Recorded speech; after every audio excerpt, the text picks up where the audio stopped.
I had a dream again, the same one that haunts me. In it, I remember a broken Earth, our blue planet, devastated by war and disaster. The planet, with its last strength, sent me and others like me, strong souls, to another world, hoping we'd cherish a new life, not fight for the old one. My name is Moran. When I woke up, I was drenched in sweat, unsure if the nightmare or the summer heat had roused me. My past life's memories always linger, especially that of Earth, lifeless and quiet.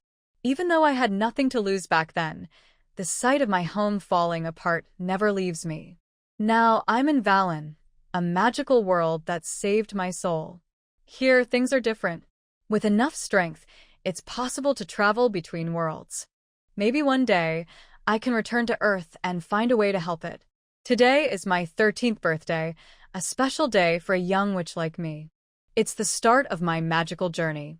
I've waited for this moment, longing to learn magic like my guardian, Shauna. When I opened the window, the warm breeze greeted me, and far in the field, I saw Shauna gathering gifts from the river birds. Suddenly, a golden paper bird arrived. It transformed into a letter in my hand, a letter from the Witch Academy. Excitement bubbled as I read it. In 3 days, I would begin my training as a witch. The letter even included my school robe, which felt so magical. I played with the letter's magic over and over until Shauna returned. She instantly recognized my excitement and asked Moran, "Did your acceptance letter arrive?" I grinned, holding it up proudly. My journey was about to begin. When I got my acceptance letter from the Witch Academy, I was so excited that I waved at Mom, shouting, "It's here." She smiled, explaining that the letter had a special spell. Only I could see it. I didn't even know it had a privacy charm. The excitement was bittersweet. In just 3 days, I'd leave the home I'd known for 13 years, the peaceful Quisheen Plains. Mom noticed my sadness and cheered me up by promising my favorite dish, steamed dodo bird egg custard. I lit up and ran to the backyard to grab some green onions for it. Dodo bird eggs are a rare delicacy, and it's been over a month since I last tasted them. Mom's cooking always brings an extra layer of magic, literally. Even the soy sauce she uses was made using my memories from my past life on Earth, recreated with her magic. After breakfast, I couldn't help but worry whether the Academy would have dodo bird eggs. Mom reassured me, laughing, "If you learn cooking magic, you can make all the dishes you crave." I groaned, accusing her of reading my mind again, an annoying perk of her psychic magic. Ever since I was born, Mom's psychic powers have meant I've had no secrets. She even knew about my reincarnated soul. Instead of being shocked or rejecting me, she embraced it, saying a reborn little witch was easier to raise. That's how I learned about balanced tolerance for unique souls like mine. Still, Mom strictly followed witch tradition. Until now, she hadn't taught me magic, saying childhood was meant to be carefree. All the magical books were locked away, leaving me to read the same basic young witch primer over and over. It's no wonder I'm eager to start school and finally learn real magic. 3 days later, I was restless, waiting for the evening when I'd leave for the academy. Mom, meanwhile, was busy packing, not for me but for herself. She planned to leave Quisheen Plains after I started school, setting off on her own journey. Watching her shrink furniture with her wand, I felt a mix of excitement and sadness. A new chapter was beginning for both of us. In my world, witches are different from humans. We value independence and freedom above all else. Each witch chooses her path without being bound by obligations to others, not to family, not even to our own children. That's just how our society works, and I've always known that one day my mom, Shauna, would move on too. Mom raised me here in this small house in the Quisheen Plains, but it was never meant to be permanent. It's a temporary home she set up after I was born, thanks to the support from the Witch Guild. Once I leave for the Witch Academy, this house will fall back into disrepair and Mom will continue her journey. It's how things go. Witches raise their daughters with love, but don't let it define their lives. After all, they have their own adventures to pursue. Still, knowing this doesn't make it easier. I'm not like a true witch in my heart. I still hold on to the human emotions from my past life. This house, this life, it's the first time in 2 lifetimes that I've had a home and a mom. Letting it go feels heavy. Today is the day I leave for the academy. Mom noticed how tense I was and used magic to help me nap under the trees. When I woke up, the sun was setting, and I had only an hour left before the ceremony. Mom was calm as ever, even helping me get ready. She dried my hair with magic, tied it with a beautiful enchanted ribbon, and congratulated me with a smile. Little Moran, congratulations on starting your new life. Her gift, though simple, made my chest ache. I knew how much she had saved to afford something so special. Thank you, Mom, I whispered, trying to hide the lump in my throat. At 8 o'clock, my acceptance mark started to glow, signaling it was time to go. I barely managed to tell Mom to write to me before the magic whisked me away. She'd used her magic to make my departure smooth, not letting me dwell on the bittersweetness of goodbye. As I vanished, I knew she would pack her things and leave this house behind, setting out on her next adventure. That's just who she is, a witch, independent and free, ready to face the world again. The experience of being teleported wasn't pleasant. It felt like being crumpled and tossed around like a piece of paper. When I landed, it was on something soft, easing the discomfort immediately. I opened my eyes to see a massive waterbed beneath me, surrounded by other small witches dropping in like falling stars. Each arrival sent ripples through the waterbed, but its cool, soothing magic made it surprisingly comfortable. I didn't want to get up, especially when I noticed the other girls lying still, clearly as dazed as I was. However, the amused whispers of older witches nearby caught my attention. They were teasing us, joking about how irresistible the magical waterbed was after a rough teleportation. One of them, a red-haired witch with sharp teeth, gave me a mischievous smile that made me sit up quickly. Still, I couldn't get off the bed since more girls were arriving, tumbling down like raindrops. Instead, I turned my focus to the source of the waterbed's magic, a powerful-looking witch in a black dress. Her name was unmistakable, Amisha, the Academy's headmistress, and one of the greatest witches of our time. I'd read all about her in the Young Witch Primer. She stood next to a floating wand connected to the waterbed, her magic effortlessly maintaining it. When all the students arrived, Amisha snapped her fingers, and the waterbed vanished, gently placing us on the ground. "Welcome to the Witch Academy," she announced, her voice commanding yet warm. The entrance ceremony began as she summoned a legendary book, the Witch Clan Book. This magical artifact held knowledge about each witch's talents and guided their learning. One by one, my classmates were called up to place their hands on the book, which revealed their magical affinities. Each received a parchment detailing their abilities and potential. Some were exceptional in one area, while a lucky few showed promise in multiple. The tension grew as each test brought gasps and whispers from the crowd. Then it was my turn. Hearing my name, Moran, called by Amisha herself, sent a jolt through me. My heart raced as I approached the book. With her encouraging smile steadying me, I placed my hand on its surface, ready to uncover my magical destiny. When my name was called, I placed my hand on the Witch Clan Book, and golden words started to appear on the blank page. I froze as more and more lines appeared. Elemental magic, healing, curses, summoning, necromancy, and more, all marked unlimited. My heart nearly stopped. I wasn't just talented. I was a genius. Then, the final line appeared, confirmed as a witch queen. A witch queen, me. I was shocked. Before I could process, my magic power was tested, and a score of 998 mana was displayed. Moments later, something emerged from within me. A beautiful book appeared in my hands. Its ornate cover had a blank slot for cards, and I instinctively knew it was my talent manifestation. My book was a card holder, though its full purpose was still a mystery. The room buzzed with excitement as everyone realized what I was, a new witch queen. Even the headmistress, Amisha, looked thrilled. Being a witch queen wasn't just rare, it was monumental. It meant I had the potential to surpass all limits, something that had only happened 4 times before. Congratulations, Moran, Amisha said warmly. You are the 5th Witch Queen. I was stunned. 5th, not 4th? Amisha gestured to the red-haired senior I'd seen earlier, Lilith, the 4th Witch Queen. She smiled at me, and suddenly her earlier intimidating demeanor felt more like playful teasing. The ceremony continued, and the rules of the witch contract were explained. It required strict confidentiality about the academy and its secrets. I signed without hesitation, knowing it was a necessary responsibility. Before long, Lilith approached me with a grin.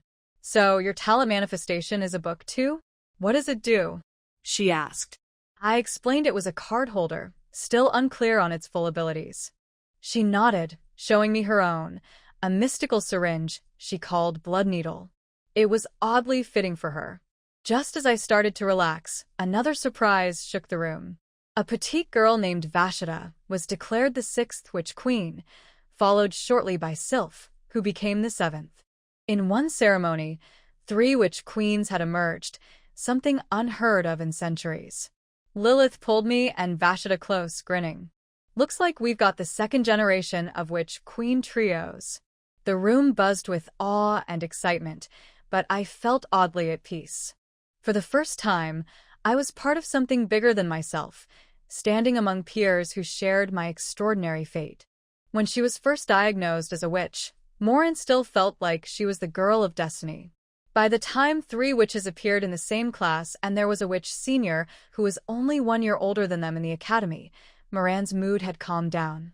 Maybe in the past it was rare for a witch to evolve into a witch, but now she was just one of the lucky ones in a quarter. No matter how powerful a witch is, in the final analysis, she is only powerful in potential. But potential is not the same as strength. She has the talent for unlimited growth, so she should concentrate on learning and turn this talent into strength. The surprise of this year's entrance ceremony was so great that after the test ceremony, the auditorium was still filled with heated discussions. Ms. Amisha did not stop it either. She was recording something in the Witch Clan book. As the protagonists of the discussion among the little witches, Moran, Vashida, and Sylph had to face the seniors and classmates who came forward to greet them one after another. After all, Moran is not a real 13-year-old child, so this scene is nothing to her. Moreover, in the entire Witch Academy, there are only about 156 students in 5 grades, which is not even as many as the number of students in the general education courses in the university in the previous life. To her, it was totally insignificant. I don't know if it's because his brain is filled with the memories of the vast planet Blue Star, but when Moran was very young, he discovered that his memory was far superior to that of ordinary people. Everything she sees and hears will form a series of images, like the memories of the blue star planet in her brain, which will be recorded in her mind and can be recalled at any time. However, only things she had observed carefully would have clear details in her memory. With this ability, Moran memorized the names, grades, and magic factions of all the seniors. Witches have greater potential and stronger talents than witches. However, when it comes to the research and application of magic of a single faction, a witch with talents in all fields may not necessarily be able to compare with a witch who specializes in a certain type of magic. In Moran's eyes, these were not senior schoolmates at all, but walking magic books and treasure troves of knowledge. The senior students all had badges of their magic proficiency pinned on their school robes, making it easy to see at a glance. Every time a senior student came over, Moran would ask for some advice on learning a certain type of magic. When classmates of the same grade come up to say hello, Moran will call out their names first. These are all recorded during previous testing. She even memorized the talent test results of each little witch. It would definitely make a witch happy if her name could be remembered by the person she wants to meet first. At first, every little witch whose name was called out first had a great liking for Moran, thinking that they were the special ones. Later, when each little witch was called out by name, everyone realized that Moran remembered all the little witches' names. She is indeed a witch. All the little witches couldn't help but exclaim. Sylph on the side said deeply that not all witches have such a good memory like Moran. She was so worried about her test results that she didn't even remember the names of several classmates. The test result was beyond her expectations, but she was the last tester. Before she could recover from the surprise, she was surrounded by enthusiastic senior students and classmates. She had lived with her parents in the Starlight Forest east of the wilderness since she was a child, and had never seen so many little witches of the same age at once. She was flattered by everyone's enthusiasm, but also a little nervous and overwhelmed. She was not as outgoing as Moran, so she could only try her best to keep smiling and respond to the greetings from other little witches as politely as possible. However, she always felt that she had not done well enough and had neglected everyone's enthusiasm, so she felt a little ashamed. A hint of crimson appeared on the fair face. Because of Moran's influence, she also tried her best to remember the appearance and name of each little witch. But the effect was obviously not very good. She didn't remember any of them except for a few particularly distinctive ones. So it's only Moran who has a good memory, not the witch. Sylph looked at Moran, who was handling the situation with ease and was deeply envious. While Moran was communicating with other little witches, she also did not forget to pay attention to the two witch classmates in the same class as her. As witches, in addition to the talent of unlimited growth, they also have manifestations of talents that other little witches do not have. They can learn from each other in the development of their talents. When Sylph looked over, Moran noticed it immediately because neither of them had time to talk. They just smiled and nodded at each other. Moran couldn't help but let his eyes linger on her red ears for a few seconds. Sylph's ears are slightly pointed. Witches are awakened human females, and most witches have the same ears as humans. Moran guessed that Sylph's paternal bloodline might be an elf with pointed ears, or Sylph's mother might be a witch with elven blood. Compared to Sylph, who was shy but tried hard to respond to everyone's kindness, Vasidis seemed much more withdrawn. She clasped her hands tightly together and lowered her head. Her short black hair hung down, covering her face, leaving only half of her round chin exposed. She was already a head shorter than everyone else, and now it was even harder to see her and her expression. When a little witch came to say hello, she just nodded slightly. It seemed a little rude, but Moran, who was standing next to her, heard her whisper hello. Could it be that she is a social phobic? Moran was a little excited and was about to say something to her when things were quiet around him, when the auditorium suddenly became quiet. Many little witches were silent. They were all muted. At this time, Ms. Amish's voice sounded. Silence. The appearance of the new witch is of great importance. I have reported it to the three witches. However, no matter whether they are witches or sorceresses, they only have one identity in the Witch Academy, students, and their only task is to study. I hope everyone will cherish the next 5 years, learn how to study independently, and acquire the ability to survive independently. These 5 years will be the only time you can receive free instruction. After 5 years, no matter what your learning outcomes are, you will leave the college and start your own life. Amisha says these words every year at the entrance ceremony. Moran himself had a strong desire to learn and was mentally prepared, and he deeply agreed with these words. But she found that other students also took Ms. Amish's advice seriously, and they were completely different from the students in her previous life who were indifferent to the teacher's inspirational speeches. Moran could understand that the first-year witches were full of longing for college life and curiosity about magic. But after seeing the wonders of magic, can the little witches in the senior grades really overcome their playful nature and settle down to study? Even adults who have seen the hardships of life can't help but slack off, let alone these little witches. All first-year students, come and pick up your freshman guide. Students in grade 2 and above, please remember to check the school year plan in your witch book. As usual, there are no classes scheduled for the next 3 days. Everyone should carefully read the new student guide or school year plan. After 3 days, the courses for the school year will officially begin. Ms. Amisha took out a pile of booklets and each first grade which received one. The senior students took out a big book from somewhere and started flipping through something. The older the student is, the thicker the books they hold. After receiving the booklet, before the little witches had time to look through it, Ms. Amisha asked all the little witches to step back and lean against the wall. 5 long tables filled with delicious food appeared in the open space in the middle. Okay, let the dinner begin. First-year students in particular, enjoy this meal. Ms. Amisha gave a meaningful smile, and then her figure gradually faded away and disappeared in the auditorium. The next moment, everyone was able to speak. However, the senior students didn't seem to be in the mood to talk, and they all rushed to the dining table at the same time. Even Senior Lilith abandoned the witch schoolmates. Everyone was very orderly. Each grade had its own table.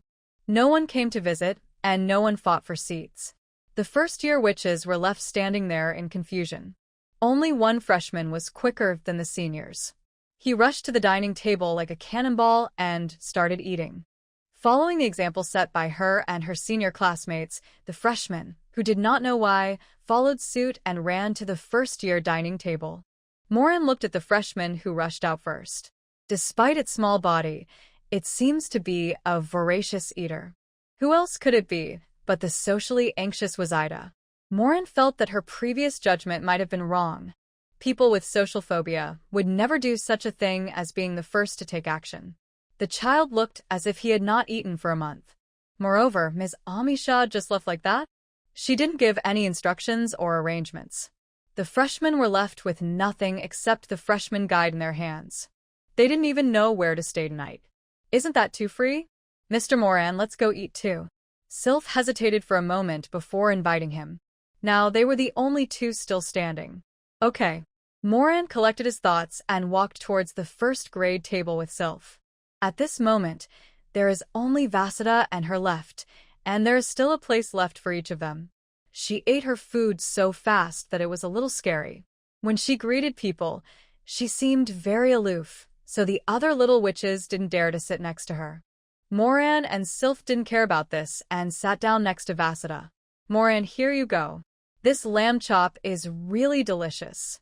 AIC came back with a plate piled high with grilled lamb chops, and seeing Moran sitting next to her, she happily shared it with her.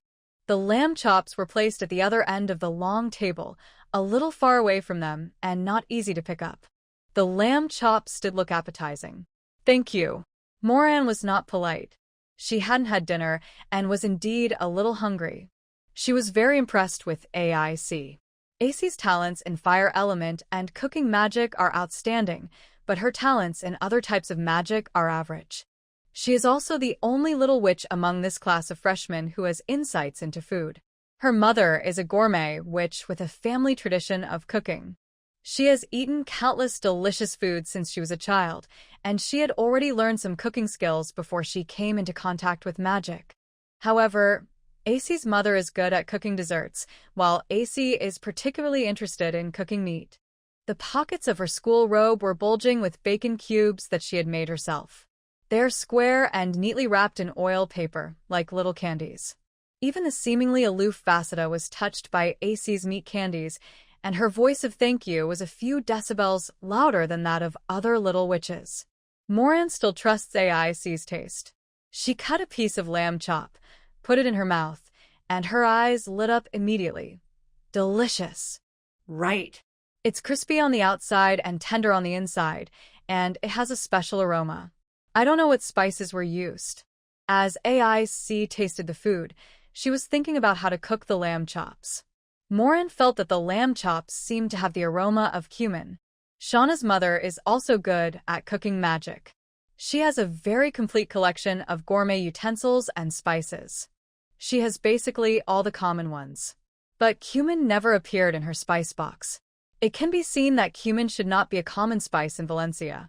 In Valen, where strong people often travel to other worlds through the Well of Sky, it is not surprising to see anything new. Even if this is really cumin, perhaps it has another name in Warren Buffet. Therefore, Moran did not express his guess. After finishing the lamb chops, Moran refused AIC's invitation for another lamb chops. She wanted to try something else on the table. Although in AC's mouth, none of them can compare to the grilled lamb chops. Moran discovered that as long as he ate one portion of the food on the table, a new portion would appear, and the food would never be less. Waida, who was sitting next to her, had been eating honey breads one by one since she sat down. The basket in front of her was still full of bread. After eating about 100 small breads, Vasudha finally stopped, looked up, and breathed a sigh of relief. Coincidentally meeting the gaze of the witch classmate opposite her, Vasudha smiled kindly. This smile startled the little witch opposite, and she dropped the chicken leg in her hand. Vasudha. Fortunately, she still had two companions, Moran. Sylph. Is there anything different in your daily life than that of ordinary little witches? The voice she spoke was full of energy, and there was no trace of her previous social anxiety. Not only Moran and Sylph, but also the little witches around who heard her speak were all shocked. Well, I really didn't mean to do that. I was just too hungry. Luckily, I didn't faint during the entrance ceremony. Don't get me wrong, I'm really not a loner at all. Normally, I'm easy to get along with, except when I'm really hungry. Vasudha explained hurriedly. So, when you greeted everyone earlier, your voice was so soft because you were too hungry to speak? Although this answer is a bit outrageous, Moran feels that this may be the truth. She focused some of her attention on Vasudha, who seemed to be socially anxious. If she was extremely hungry, it would explain why Vasudha's voice was smaller than a mosquito's just now, but now she was full of energy. Vasudha nodded like a chick pecking at rice. That's right. I tried very hard to respond to everyone, but I just don't have the energy anymore. I had just had a big meal before coming to the college. Generally speaking, it can last at least 2 or 3 hours. I didn't expect that as soon as the talent test was over, I felt more and more hungry. Fortunately, the dinner started quickly, and I finally recovered. Seeing how she ate before, the little witches believed her words and knew that she was not weird or unsociable, but was just hungry. The misunderstanding was resolved, and many little witches exchanged names and greeted Vasudha again. This time, Vasudha behaved much more normally. After she went to the long tables of several grades to explain and apologize and came back, Sylph asked her curiously, "Have you always gotten hungry so quickly?" Vasudha said with some distress, "My mother took me to see a healing witch before, and there was nothing wrong with my body. After the talent test, I suspected that it might be because I am a witch. Is there really nothing abnormal in your daily life?" Sylph shook her head. "My appetite is normal." She looked at Moran, who also shook his head. "Me too. It doesn't necessarily mean that he eats a lot and gets hungry quickly. It could be something else," said Vasudha. "Why do you think it's because of the witch?" Moran asked. "Because my innate manifestation is a stomach," Vasudha said. "Just a few minutes after I manifested it, I felt like I was starving to death." As she spoke, she materialized the stomach again. The action of materializing the stomach is as if it were being taken out from the stomach. Moran finally understood why he felt that the manifestation of Vasudha's talent looked familiar. Flesh-colored, crescent-shaped, isn't that a stomach? Is the manifestation of her talent her stomach? No, it doesn't look like that. Even if she is a witch, her internal organs cannot be separated from her body at will. Vasudha did not seem to be in any discomfort either.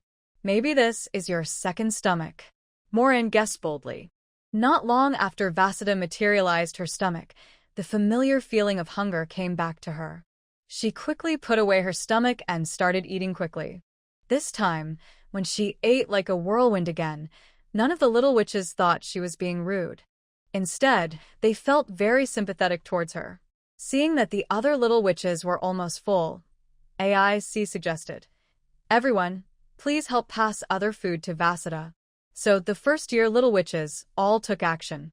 They all took clean plates, picked out what they thought was delicious, and served it to Vasudha. Vasudha was not afraid of anything and ate everything that was put on her plate. This treatment was much better than when she had no time to take care of anything else and had to just eat bread. The commotion among the first-year students also attracted the attention of the senior students. Most of them haven't finished eating yet. Many of them have even stretched their waists, but they are still eating. Lilith came over with a plate full of food and stood beside Vasudha, eating her own while observing her situation. Seeing that Vasudha was eating more and more than before, and showing no sign of stopping, Lilith was still calm, but the first-year witches were not. Wouldn't she get bloated if she ate this much? According to AC, Vasudha had already eaten several piles of food that were taller than her. Senior Lilith, should we report Vasuda's situation to Ms. Amisha? Moran thought that he should let the dean come and take a look. The dean is knowledgeable and knows much more than these little witches. If Vasudha really has any problems, the dean can solve them. To be honest, she couldn't quite understand why Ms. Amisha left so quickly before the freshmen even understood the situation. Lilith shook her head. If there is really any danger, there is no need to report it. Ms. Amisha will appear immediately. You know, since the establishment of the Witch Academy, no little witch has ever died in the academy.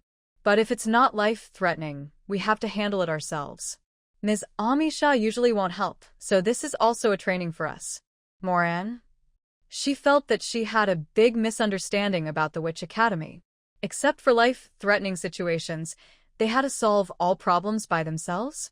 This was definitely not the ivory tower-like school she had imagined in her previous life. And Vashuda's guess is correct. Her current condition may really be caused by the manifestation of her talent.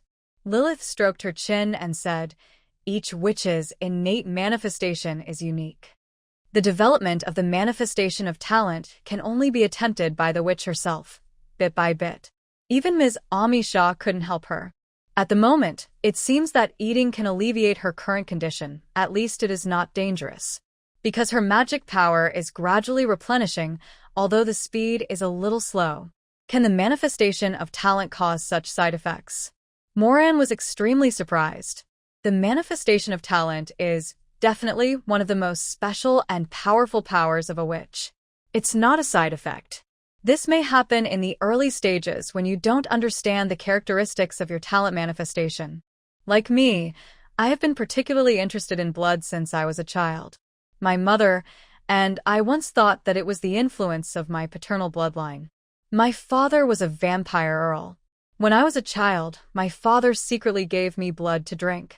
But for me, the pleasure of drinking blood is not as great as the pleasure of playing with blood. It was only after the appearance of the bloodthirsty needle, after a series of experiments and tests, that I realized that it was not me who was interested in blood, but my bloodthirsty needle that liked to play with blood. Isn't it very happy? Except for Vasudha, who is still busy eating, the other little witches all stepped back and trembled. It's true that Senior Lilith looks a little crazy like this.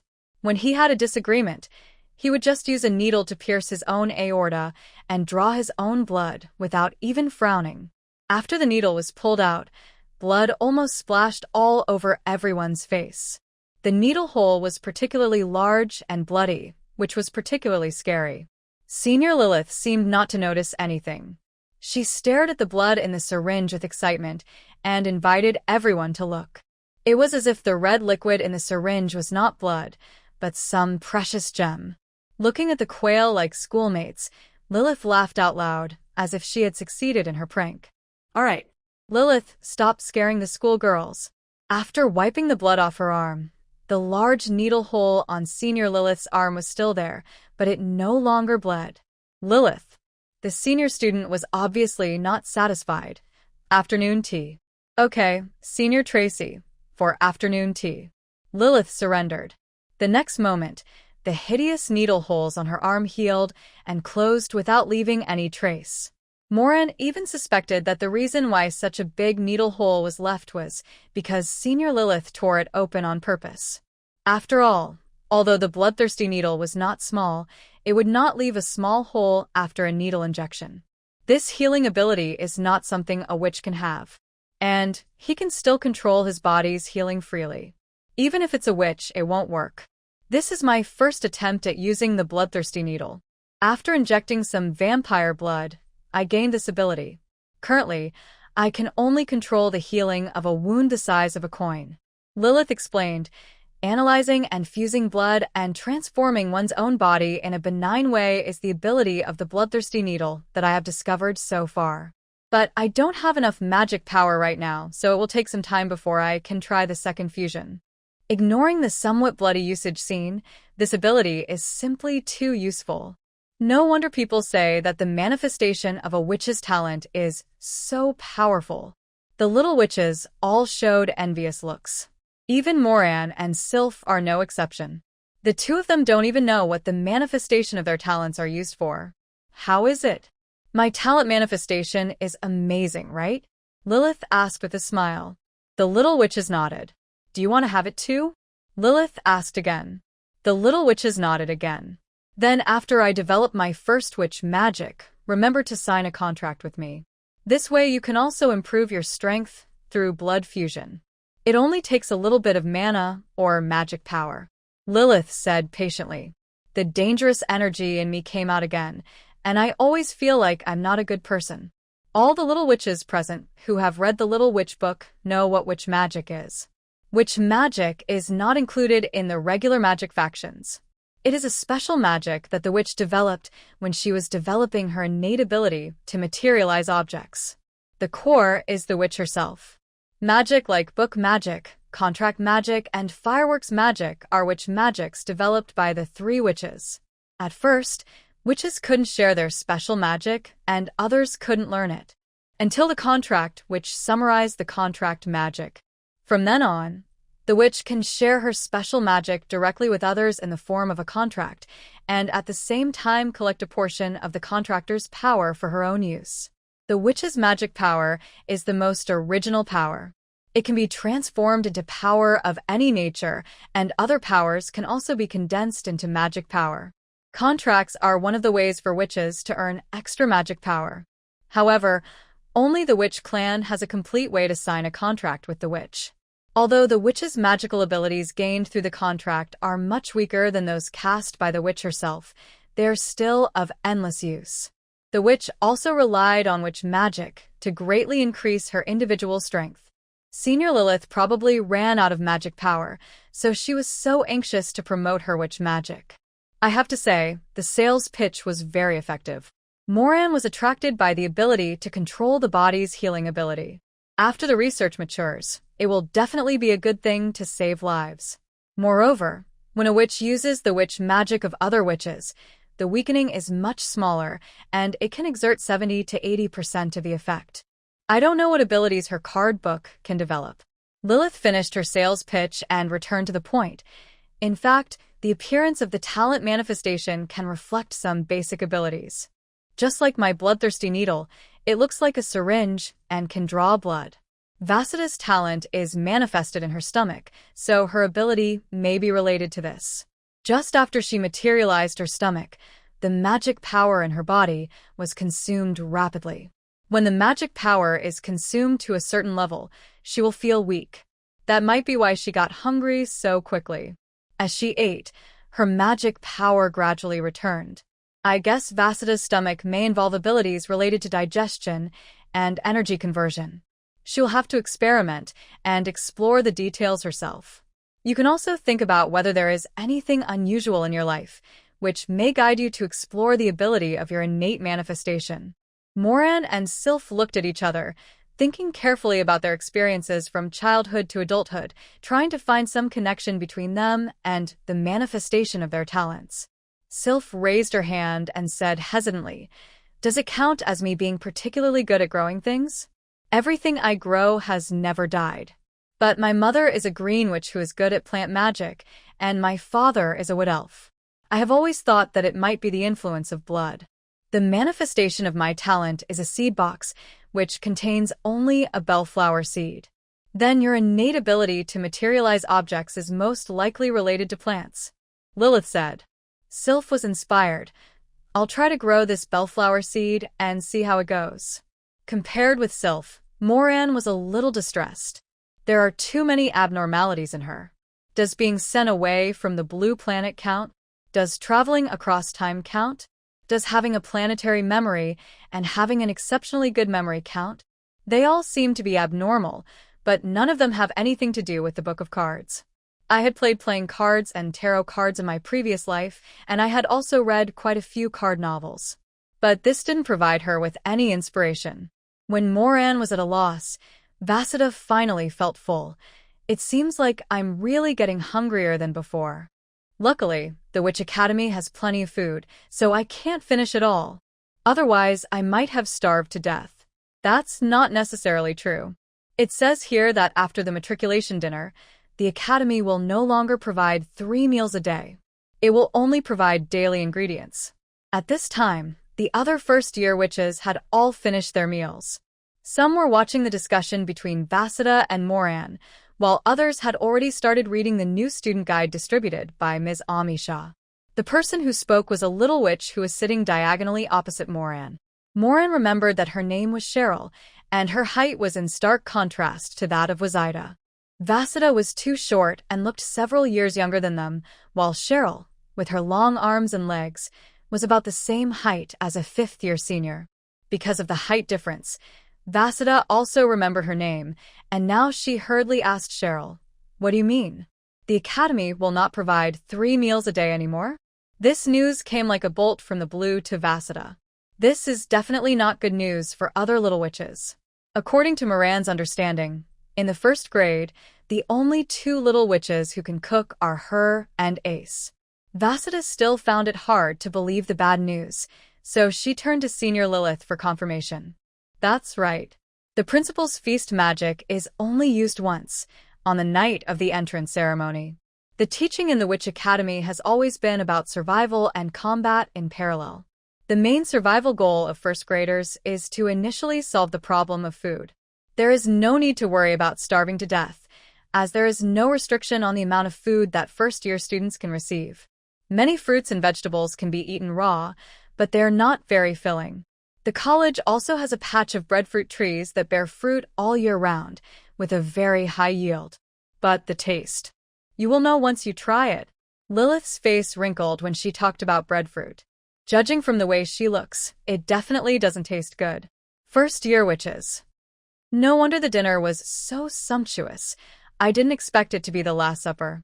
Now everyone understood why the senior students were so eager when the dinner started, and now they were trying hard to eat, even though their stomachs were bulging. The little witches' eyes changed when they looked at the food on the table. They picked out some food that was easy to preserve and prepared to save it to eat slowly. The dinner was created by a super peak level magical feast. It cannot be brought out of this hall, and it only lasts for 2 hours. At the moment, an hour and a half has passed. As soon as Senior Sister Tracy finished speaking, the little witches returned to their seats like young swallows returning to their nests and continued to eat. Since you can't take it with you, this is the only way to decorate it more. The one who eats the most is Vasida. It was okay for other little witches to eat less and go skip a meal or 2, but it would be more difficult to endure. However, Vasida was in danger of fainting and dying from hunger. Moran opened the new student's guide. The dishes at the dinner were so delicious, with many new and exotic foods she had never seen before, and she was already full. Rather than eating more, she was more curious about the teaching method of the Witch Academy. Freshman's Guide is a hardcover booklet with a slightly heavy feel, and each page is made of thick hard paper. Apart from the cover, there are only 3 pages. The first page is the college map. A simple and clear floor plan map showed the auditorium where she was currently standing. Moran briefly looked at the instructions for using the map and quickly mastered its usage. It is similar to the mobile phone maps in the previous life. It can be zoomed in and out, has multiple layers embedded in it, and each building has a separate small map. Moran minimized the map. The center is the college castle, and the auditorium is on the 1st floor of the castle. When the map is zoomed out, only the core area of the academy where the academy castle is located is clearly visible. The rest of the place was all gray, as if shrouded in gray fog, and nothing could be seen clearly. The instructions for using the map do state that, except for the core area of the academy, other places need to be explored by yourself before they will be displayed on the map. Just looking at this map, the Witch Academy is incredibly large. After all, such a large auditorium is just a hall in the Academy Castle. When the map is zoomed out to the smallest possible size, the entire core area of the Academy is only the size of a fingernail, and even the name of the Academy Castle cannot be seen. Moran zoomed in on the map a little more, and the situation in the core area of the Academy became clear. The Academy Castle has an exit in each of the east, west, south, and north directions, connected to a winding path. To the east is the dormitory area, with neatly arranged small square houses. Each one has a number, from dormitory number 1 to dormitory number 100. After the number there is a name.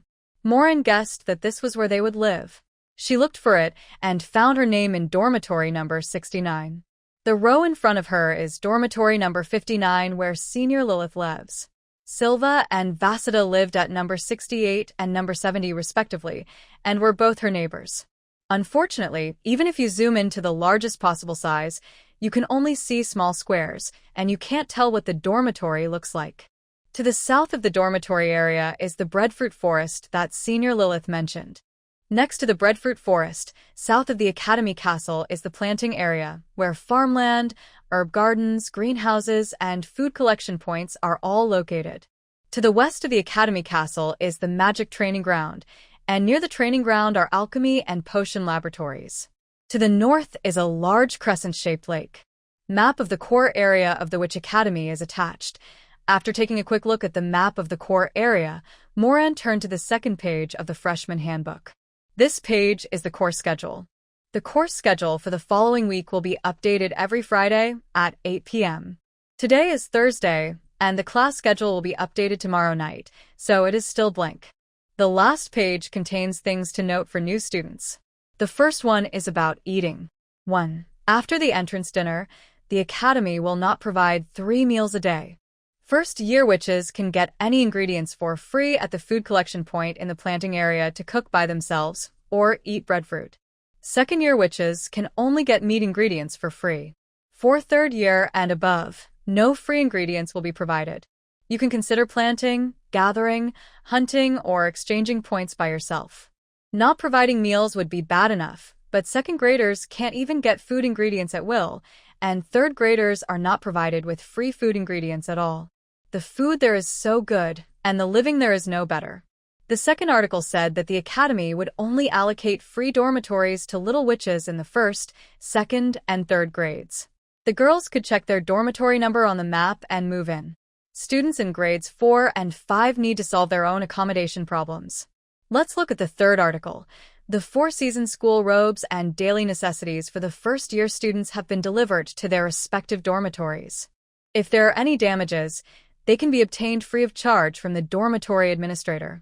Little witches of other grades can obtain materials to make their own, or exchange them for points. School uniforms and daily necessities are only provided to first graders. From food to accommodation to daily necessities, each one is more demanding than the other. The intention of the Academy is very obvious, which is to allow witches to achieve self-sufficiency step by step. In theory, it is indeed feasible. Although a witch does not have an unlimited upper limit to all magical talents like a sorceress, at least she can get started and learn to the apprentice level and solve the basic needs without any problem.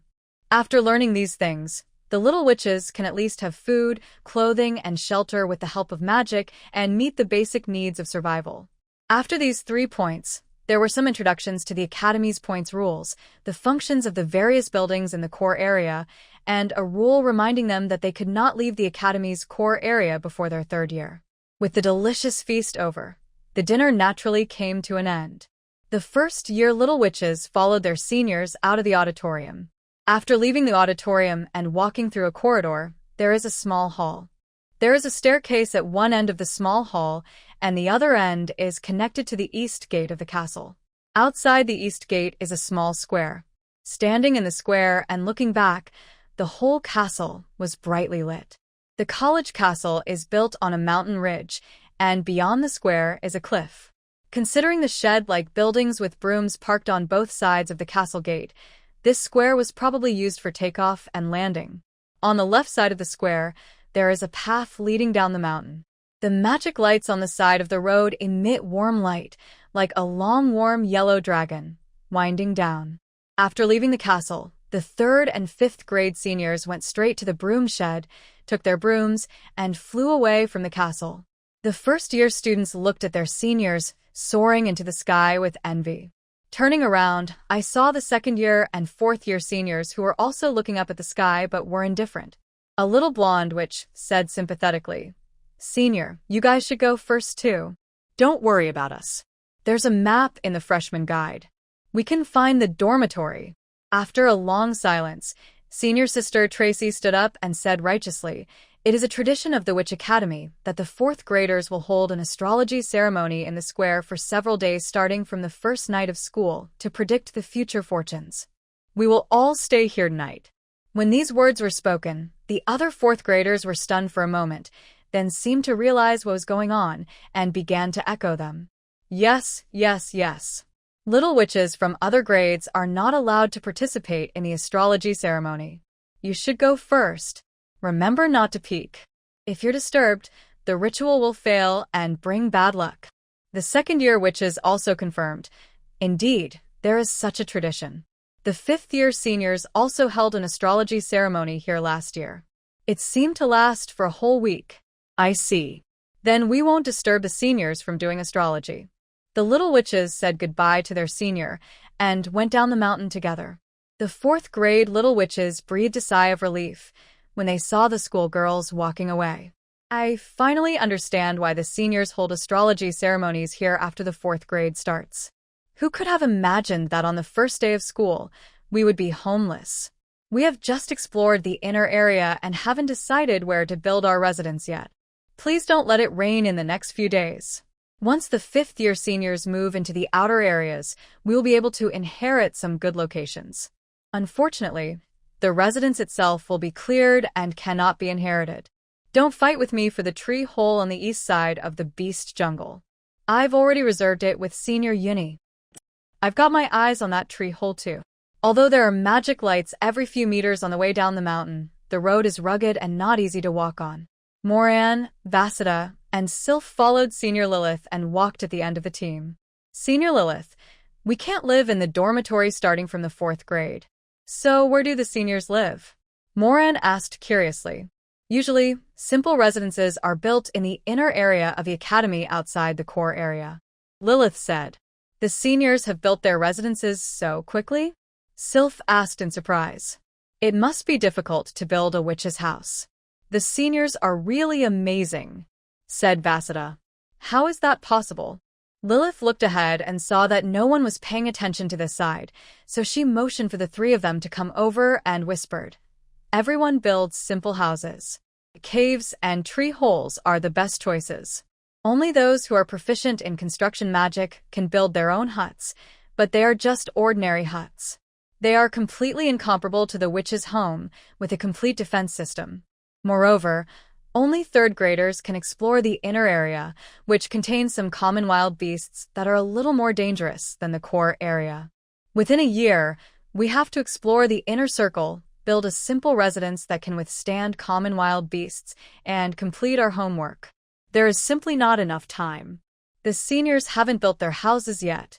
They can't stay overnight in the castle, so they will probably sleep in the square tonight.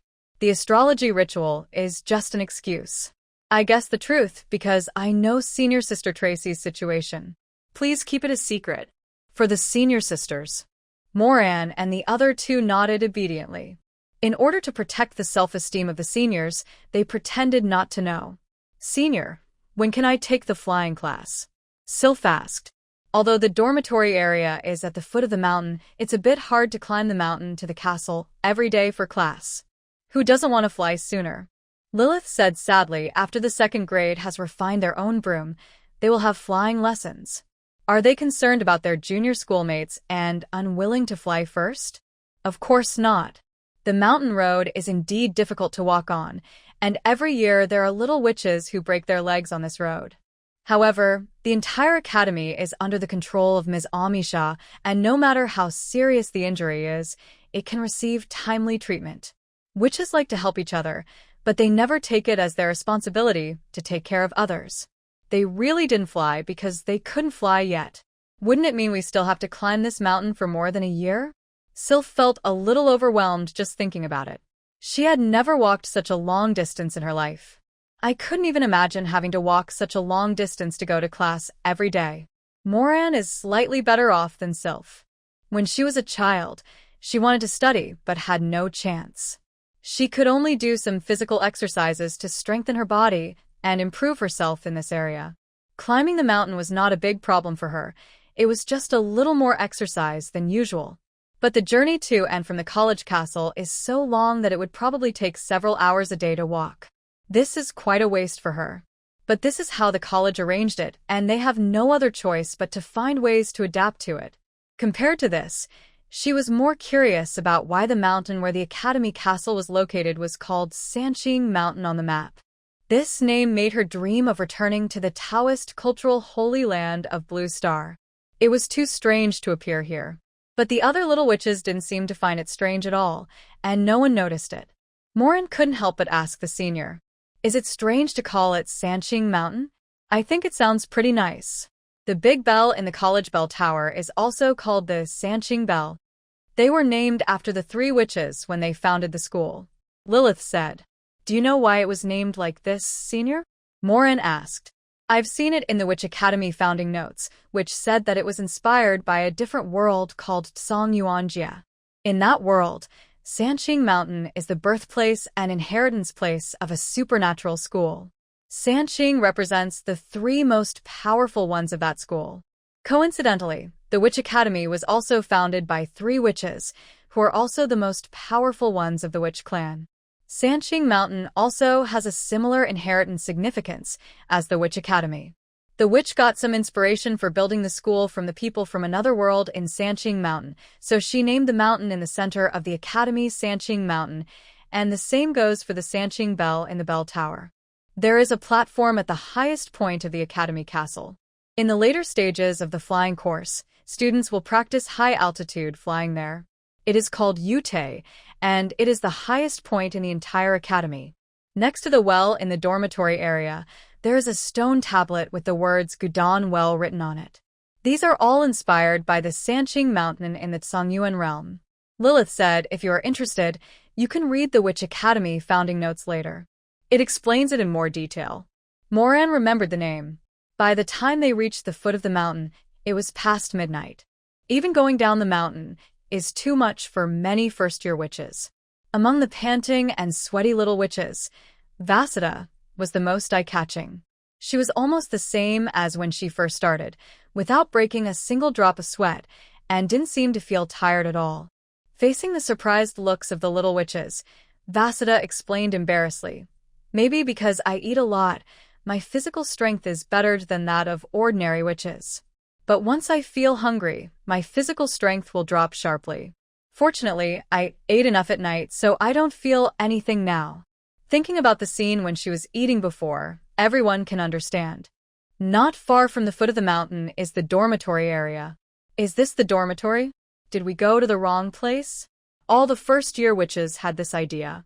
The mud houses stood next to each other, and even though some of them had green vines climbing on the walls and some had flowers planted in the yards, they could not hide the fact that the houses themselves looked very crudely made, despite the owner's efforts to decorate them.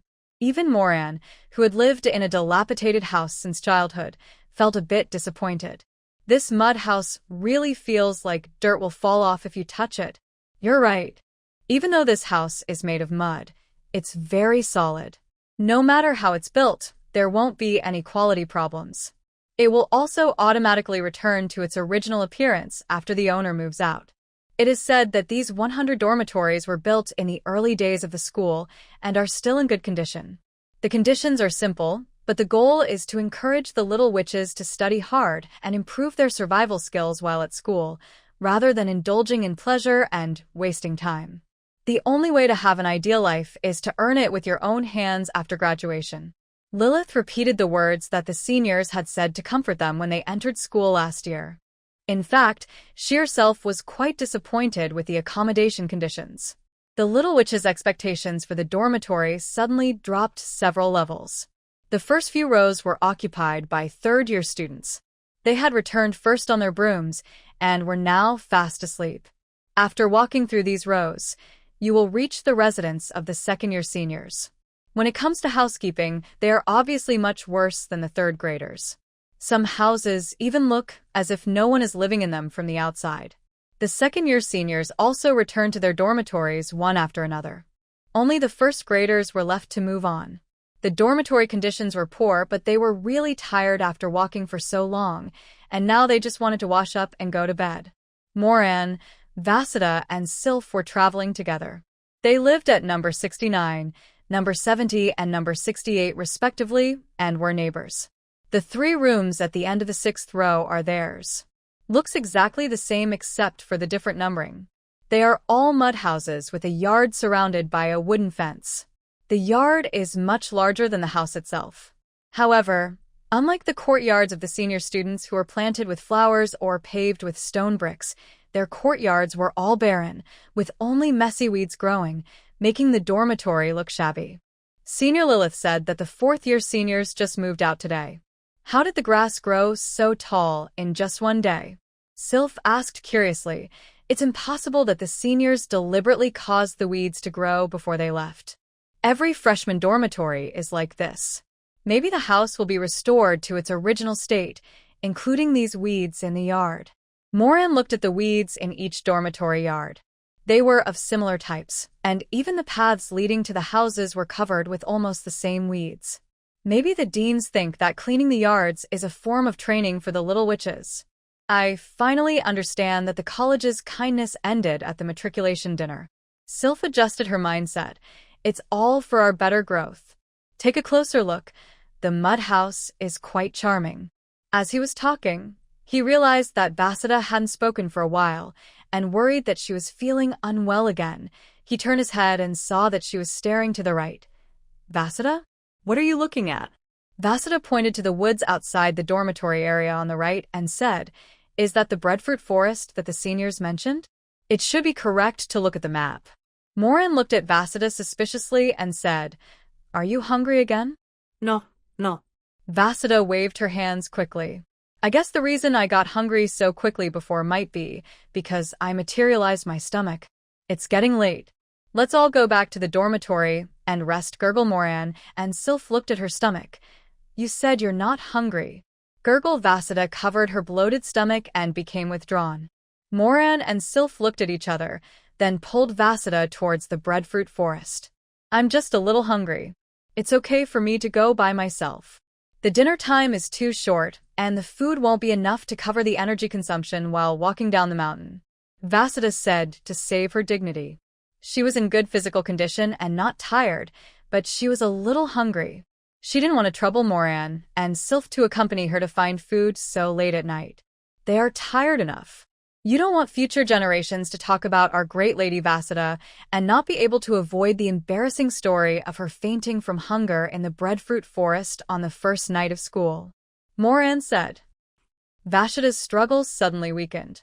Moran's words hit the nail on the head. How could a witch, who had the chance to become the pride of witches, leave behind such a dark history? I think you should store more food at home, Sylph said. It's best to learn planting magic as soon as possible and grow food in your own yard. Next year, the academy will only provide unprocessed meat products. Vasudha said with a bitter face. Why is my manifestation of talent so gluttonous? Next to dormitory number 70, across a small path, is the breadfruit forest. Moran and the others stood on the side of the road. In front of them was a dark forest, and even the moonlight could not shine into the forest. Wherever the street lamps could reach, the trees were bare of fruit, without a single breadfruit. The breadfruit tree grows exceptionally tall and has a particularly large crown. In the darkness, every tree looked like a monster with bared fangs and claws, and it looked a little creepy. Vasudha was somewhat glad that there were 3 of them coming together. If she came alone, she would feel trembling just walking in. It seems we can only go into the woods to pick them. Moran said, after we go in, wait for our eyes to adjust to the darkness, then slowly look for them. The map says that there is no danger in the core area of the academy, so we should be fine if we are careful. Let me lead the way. I grew up in the Starlight Forest and am more familiar with the jungle, said Sylph. Then I'll cover you, Moran said. Vasudha, who was in poor condition, was placed in the middle of the team without any explanation. They were about to dive into the woods when a warm, white light appeared from behind them, illuminating their path. The voice so close made Moran and the others shudder. What are you guys doing in the woods so late at night? They looked back and saw the familiar red hair, and they breathed a sigh of relief. Senior Lilith, it's you. I was in the room, and I saw you three arrived at the dormitory door but didn't go in but came over here instead, so I came to check it out. There's no light in the woods at night, so it's easy to fall, Lilith said. Gurgle Vasida's stomach is always so honest. Okay, I get it. I'll take you inside. The fruit trees on the outskirts are close to the dormitory, and the breadfruits are picked as soon as they grow. We need to go inside. Moran was a little unsure. Senior Lilith, is this light magic? The spherical luminous energy body and the color of its light are very similar to light magic. Sometimes when the magic lamp at home is forgotten to be charged, Shauna's mother will use this magic lighting. If Shauna's mother's light magic is candlelight, then Lilith's is an LED high-intensity light. The difference is too big. Shauna's mother said that her light magic has reached the elementary level. It's light magic. Lilith explained, our witch's magic power is of higher quality than that of witches, so driving magic is naturally more advantageous, and the effect will be much stronger. For us witches, this level of light magic only requires a little bit of magic power and can be maintained for several hours. Many top witches are reluctant to spend so much mana to maintain the light spell. Is the gap so big? Said Sylph. Of course. Magic power is the highest quality energy discovered so far, and it is a first-level energy. Even the angelic power of angels, the demonic power of demons, and the dragon power of dragons are only second-level abilities. As for magic power, it is only ranked third. The difference of 1 grade will make a world of difference in quality, not to mention the difference of 2 grades. Lilith said. So, the witch's energy level is also overwhelming. Moran had a deeper understanding of the witch's power. That's true, Lilith said, but we still have our talent manifestation to develop. It's a powerful magic weapon. Small magic like light magic is nothing, but large magic still needs to be used carefully. As he was speaking, a few clusters of heavy fruits appeared on the tree in the light range ahead. Look, those are breadfruits. Moran and the others looked over. As the name suggests, they are long and thin, with 5 or 6 hanging in a cluster. Apart from the green peel, it looks similar to a baguette. The breadfruit tree is a tree species brought back from another world by Lady Tracy. It is named because the ripe fruit exudes the aroma of freshly baked bread. Not only is it nutritious and filling, it also has some energy-restoring effects. Some witches who have learned how to cook will also pick some when practicing magic to speed up the recovery of their magic power. It is easy to grow and has a high yield, but the taste is a bit flawed. It's a pity that breadfruit trees don't adapt to the laws of Valen continent, and they only exist at the Witch Academy. Otherwise, no one in Valen would starve to death again, Lilith said. Moran was sensitive enough to notice the abnormality in the senior's words. Doesn't the Witch Academy belong to Valen? That's right. The Academy is in a demi-plane. Lady Carmela obtained it from another world consciousness during her trip to another world. The 3 witch ladies worked together to bring it back to Valen and hid it near the wilderness. The entire plane is completely under the control of the witch. It is said that outside the outer area of the Witch Academy, there is the residence of the 3 witches, but no little witch has ever found it, Lilith said. This news shocked Moran and the other 3. Only witches can be so generous as to use a half-plane to build a witch academy. Gulu Vasida's stomach reminded her at the right time, and Lilith stopped talking. Okay, let's pick some fruit. There is only one way to eat breadfruit, and that is to eat it raw. Don't try to cook it, because it will explode when exposed to high heat. Although it won't hurt people, it's still embarrassing to have the yellow flesh explode all over your face. Although the breadfruit tree was not very tall, they could not pick the cluster of breadfruits in front of them just by standing under the tree. Lilith stood by with her wand holding up a light, with no intention of helping them. Moran and the others quickly assigned the tasks. She and Sylph went up the tree to pick breadfruit, and they were already starving. Vasida, who was beginning to feel weak, just waited under the tree. Fortunately, the breadfruit tree was easy to climb, and soon Moran and Sylph picked 2 clusters of breadfruit from the tree. There are 11 in total. The smallest one is 20 centimeters long, and the largest one is half a meter long. Try it. Moran handed Vasudha the largest one. Senior Lilith kept them in suspense and didn't tell them what breadfruit tasted like. Vasudha was not polite either. She was already feeling extremely hungry. With an "ah," his face immediately wrinkled. He swallowed the food with a grim look on his face. Senior Lilith, is this really cooked? Why does it taste so sour and bitter? It's starting to smell like bread, so it's definitely cooked. Lilith said, although it tastes a bit sour, it's been tested and it doesn't hurt your teeth or stomach, so you can eat it without worry. You'll get used to it after eating it more. The hungry Vasudha. She had to eat such a sour fruit to fill her stomach, and she had a big appetite, so this was the torture. Moran and Sylph were curious about how bad the breadfruit tasted, so they picked a small one and tasted it. Under the breadfruit tree, there were 2 more little witches with hideous faces. Now, they felt a little sympathy for Vasudha. Vasudha didn't know how many breadfruits she would have to eat in one meal to feel full. There was nothing else to eat now, so Vasudha plucked up her courage and started to eat it bite by bite. After eating a breadfruit with a grin, Vasudha felt it and was a little surprised. This breadfruit is really filling. Just eating one feels like it's worth a basket of bread. Normally, 1 breadfruit a day is more than enough for a little witch. It should be the energy replenishment effect that makes you feel extra full. It seems that my previous guess was correct. Your innate manifestation should have been absorbing energy from the food you eat. The more energy-rich the food is, the more it can satisfy your needs. Lilith said. Vasudha nodded repeatedly, and her eyes looked at the breadfruit differently. It was so convenient that she could accept it even if it tasted a little bad. She mustered up her courage and took another one. Just as she was about to eat it, Moran said, Vasudha, isn't your innate manifestation a stomach? Since it's a stomach, it should be able to digest food directly, right? Can't you just put the breadfruit into the stomach and skip the step of eating? Vasudha was stunned. She was exhausted from frequent hunger today and had no energy to think about the manifestation of her talent. Now that I think about it, her stomach can really hold some food. Let me try. She materialized the stomach again.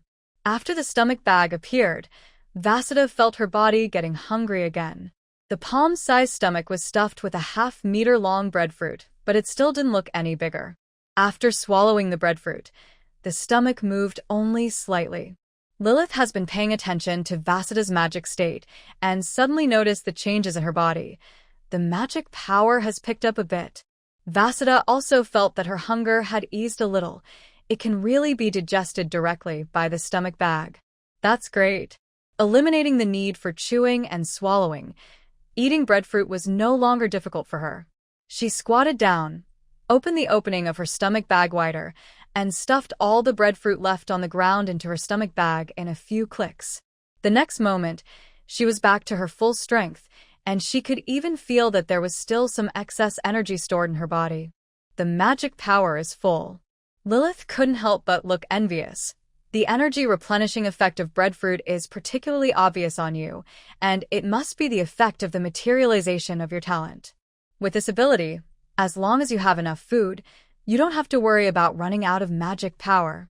Vasudha, promise me that when the witch magic is developed, you must inform me first, and I will sign a contract with you immediately. Lilith often has a headache because of insufficient magic power, and Vasudha's talent is just helpful in replenishing magic power. Vasudha was flattered. For the first time, I realized that the ability that comes with my frequent hunger is so useful. Moran and Sylph were also happy for her. Breadfruit is so useful. Pick some more and store them just in case. Yeah, Vasudha, who had recovered her strength, said in high spirits. This time, Lilith was lighting the way under the tree. 3 monkeys climbed up the tree to pick fruits. The further you go into the woods, the more breadfruits there are on the trees. Bunches of breadfruit fell to the ground. Seeing that they had picked quite a lot, Moran was worried about wasting the fruit, so he looked down at the tree and asked, Senior, how long can breadfruit last? It's fine to keep it at room temperature for a week. Lilith said, usually 1 bunch is enough to eat for a week, but this is for ordinary little witches. Vasudha's appetite is naturally beyond common sense. Even she herself couldn't tell how much she needed to eat in a day to maintain her consumption.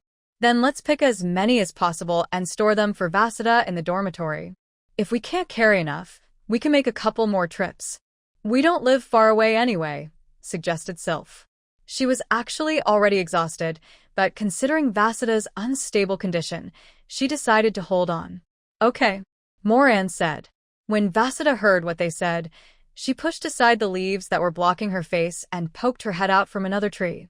Well, I can put it directly into my stomach. The excess energy will be stored and not wasted. That's even better. Just try filling your stomach, Moran said. The three little witches picked a large pile of breadfruits, 12 bunches in total, 60 or 70 fruits.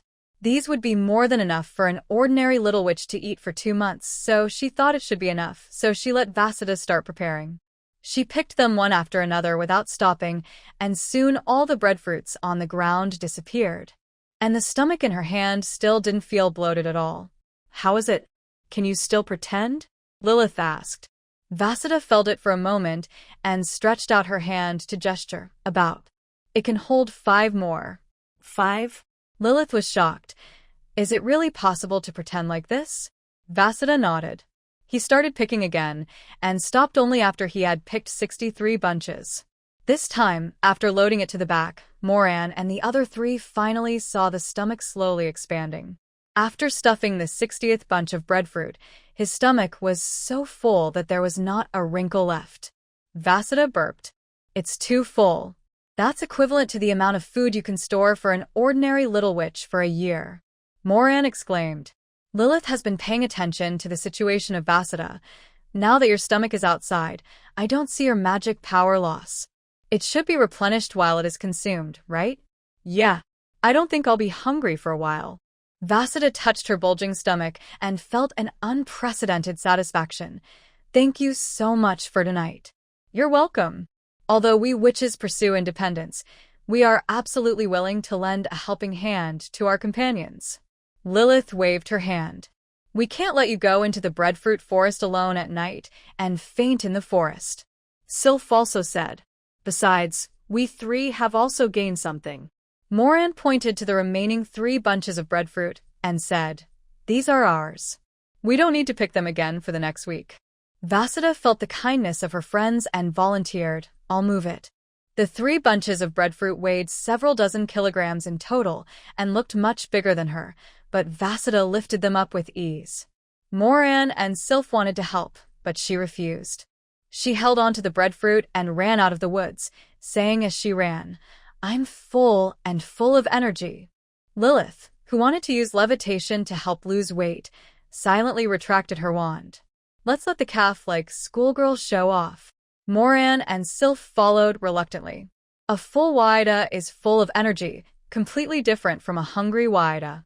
When they arrived at the dormitory area, Moran and the others finally caught up with Vasudha.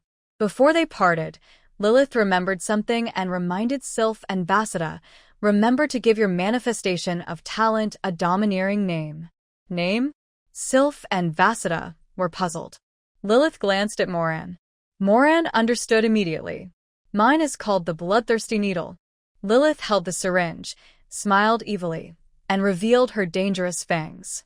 Moran also cooperated by summoning the manifestation of his own talent and thought of a signature move for himself based on the appearance of Senior Lilith.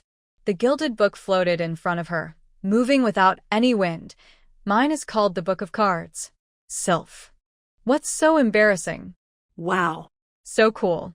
Vasudha's eyes lit up and she clapped her hands. Compared to that, my stomach is really too simple. What should I call it? Let me think. The stomach is used to digest food. Digestion is not a good word. After thinking for a while, Vasudha suddenly had an idea. I know. From today on, my talent manifestation will be called Devouring Stomach. Stomach devouring? Not bad, not bad. It sounds like he is not someone to be trifled with. His domineering power is comparable to my bloodthirsty needle. Lilith praised.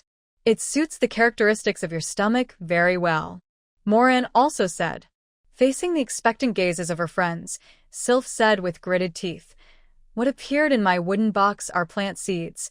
so why not call it the box of 10,000 seeds? After saying that, he looked at his friend with some trepidation. It won't sound bad, will it? I really can't think of any domineering name. How can it sound bad? The box of 10,000 species.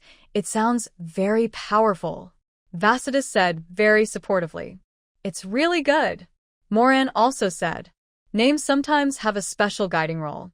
Perhaps tens of thousands of plant seeds will really appear in your box in the future. Lilith commented. The affirmation from others made Sylph relax, and she liked the new name more. The manifestations of the witch schoolmates' talents all had majestic new names.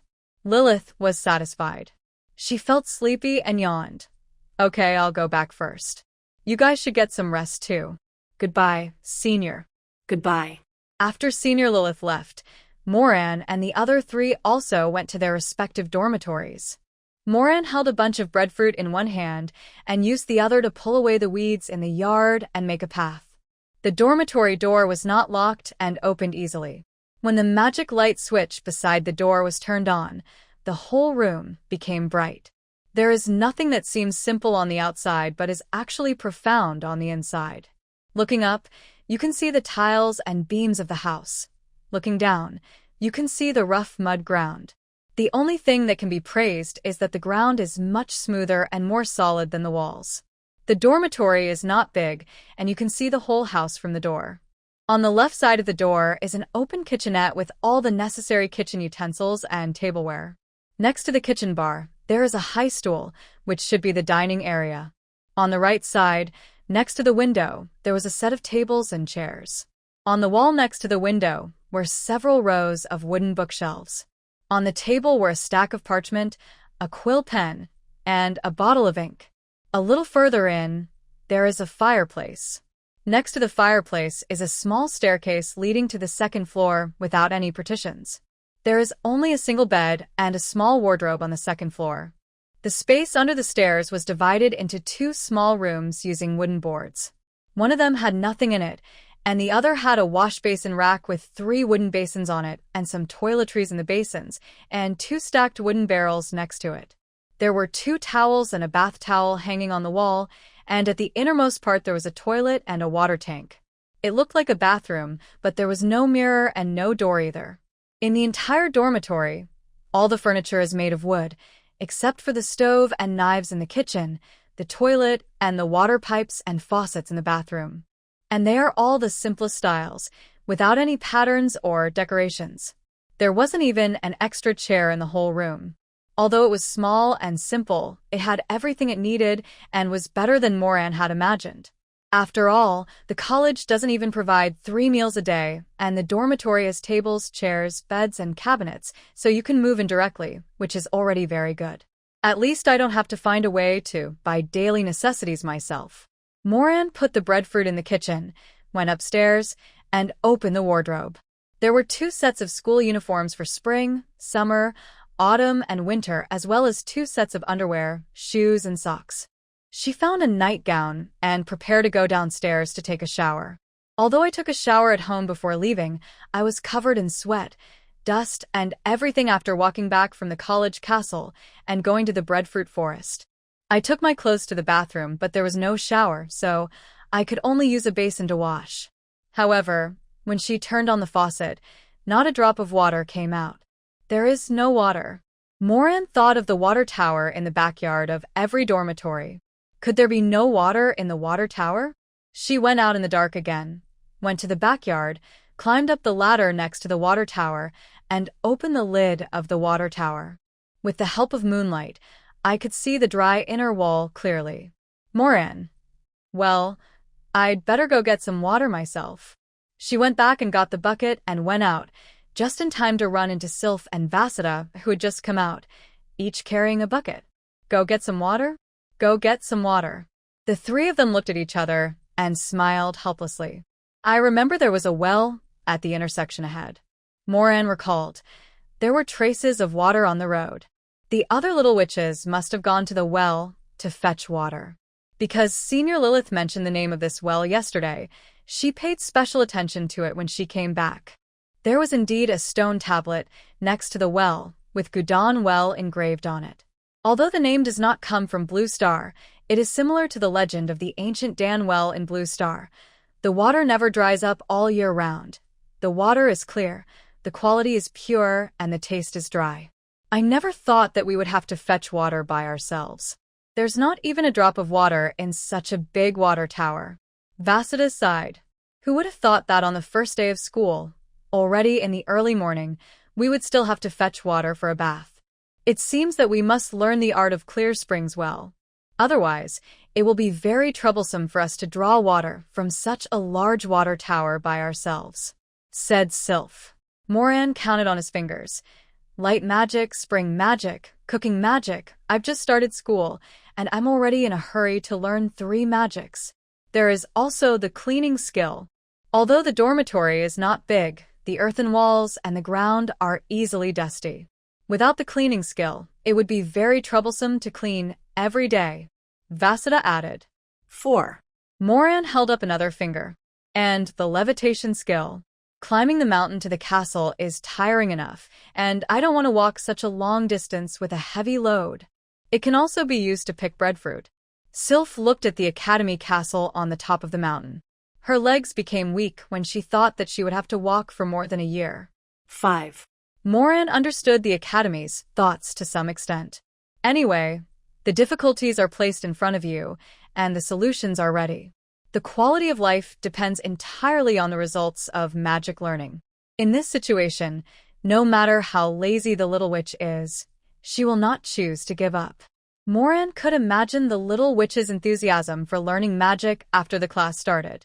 At that time, the most popular magic will definitely not be the powerful combat magic, but the most common life magic. It's no wonder that Shauna's mother is not good at the freezing technique, but she is quite good at the clear spring technique, which is not her forte. Probably it was something he learned when he was in college, adding water to the water tower. After all, even if you don't have good talent, you can make up for it by working 1,000 times harder. Besides, the witch's magical talent is guaranteed to reach the apprentice level. The 3 of them complained about the academy's operations along the way, but they did not slow down at all in fetching water. The clan will provide financial support to the Little Witch, but that does not mean that the Little Witch will have any special privileges. Moreover, from today on, they would be away from their mother's protection and start learning step by step how to be a qualified witch. It was really too late, so they each fetched a bucket of water and went back. The well water is very cold at night, so you have to heat it up when you get home. Fortunately, it is a magic stove and it has plenty of energy, so it can be burned directly by lighting a fire. The next day, Moran was awakened by the ringing of the bell. Starting from 6 o'clock, bells rang every hour. At first, Moran, who was extremely sleepy, tried hard to ignore the sound, but when the clock struck 9, she finally couldn't help but open her eyes. Completely woken up, she rubbed her dry eyes, shook her tired head, and went downstairs to wash up. There was a little water left from the water I brought back yesterday, but after brushing my teeth and washing my face, there was not a drop left. There is not even any water to drink. Moran resigned himself to his fate and went out with the bucket. The doors of the dormitories on both sides were closed, and Vasudha and Sylph had not yet gotten up. Moran. Good morning. Good morning. Senior Lilith. Lilith was filling the water tower in the backyard of the dormitory in front. Where are you going to get some water? Moran was speechless when he saw the trickle of water flowing out from the tip of his senior staff. Are you envious? Of course I am. But with the same magic, last night's light spell was big and bright, but the water flow of this spring spell is so small. Is it really normal? How did you sleep last night? Lilith asked. Moran nodded with 2 dark circles under his eyes. Not bad. But the morning bell is too loud. Haha. It will be fine once you learn the art of silencing, Lilith said with a smile. Moran. Very good. There is one more magic skill that freshmen must learn. This academy is really full of pitfalls. If you don't study magic well, you won't be able to live a good life. Moran walked all the way to the well. This morning seems like a good time to practice the Qingchuan technique. The senior students who live in the front row of dormitories are now filling their water tanks in the yard.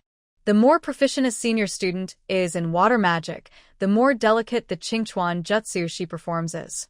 If Moran had not seen her mother Shauna, who was not good at water magic, perform the clear spring technique, she would have almost thought that the clear spring technique relied on the thinness of the water flow. She went back and forth between the well and the dormitory 3 or 5 times, and the seniors' spring technique was still flowing.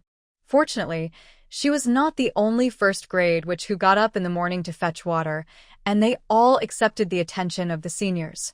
The senior students were all warm and friendly and showed great concern for their efforts to fetch water manually, but not one of them offered to help them use magic to fill the water, and they all did their own thing thoroughly.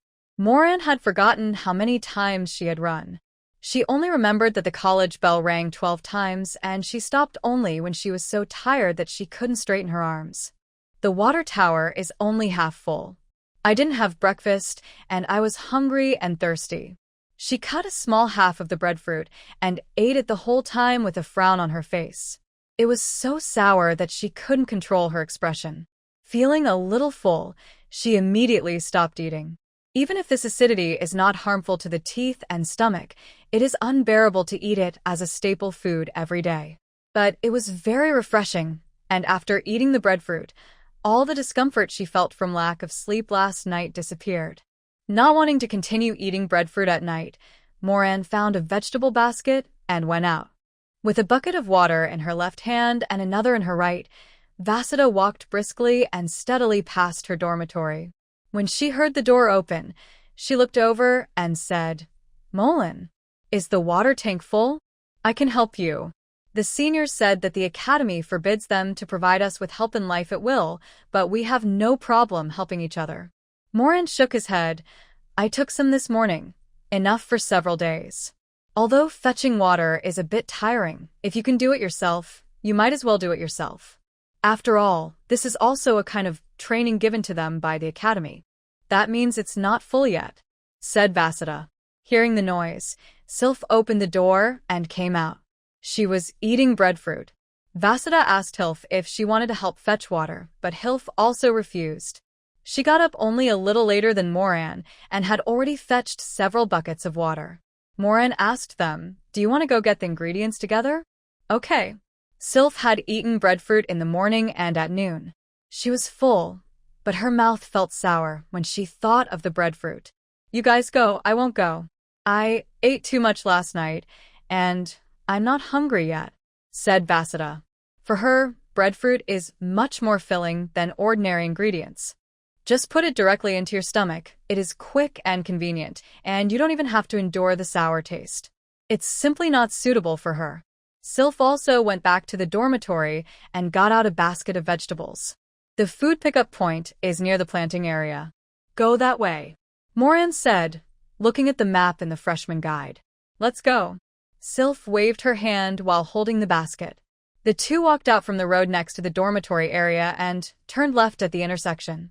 After passing through the breadfruit forest, the view suddenly opens up. A low fence encloses a vast field. There are vast tracts of farmland nearby and a row of houses further away. Behind the houses is the area surrounded by continuous green hedges and high walls, and you can even see the treetops protruding from behind the walls. The planting area is divided into farmland and herb garden. Behind the hedge is the herb garden. The food pickup point is at the row of houses outside the herb garden. "Moran, look," Sylph said excitedly, pointing towards the farmland. Moran looked in the direction of her finger, confused. The crops were looking particularly lively, and the big butterflies were fluttering around, but there was nothing special about them. She was more curious about what was planted in the herb garden than in the farmland, but unfortunately she couldn't see it because of the hedge. "Look, isn't there a fairy among those big butterflies?" Sylph couldn't hide her excitement. "A little person with wings who can raise and command insects and take care of plants. It's exactly the same as what's said in the Young Witch book." Upon hearing this, Moran rushed to look, his eyes wide open. After staring for a long time, he could barely distinguish the one that stood out from the crowd of large butterflies. His excitement was no less than that of Sylph. "It really looks like a fairy." She's wearing a little skirt made of green leaves. She must be a leaf fairy who is good at growing and caring for green plants. She looks so cute. Moran, who could only barely see that the butterfly seemed to have hands and feet and was directing the actions of the other butterflies, said. Her eyes almost popped out of their heads, and she couldn't even see what the fairy looked like, let alone identify what kind of fairy it was. Considering that Sylph's father was an elf, Moran was not surprised. Although the offspring of a witch will definitely be a witch regardless of the race of the father, witches sometimes inherit the racial advantages and individual characteristics of their paternal bloodline. The elf's supervision and hearing are among them.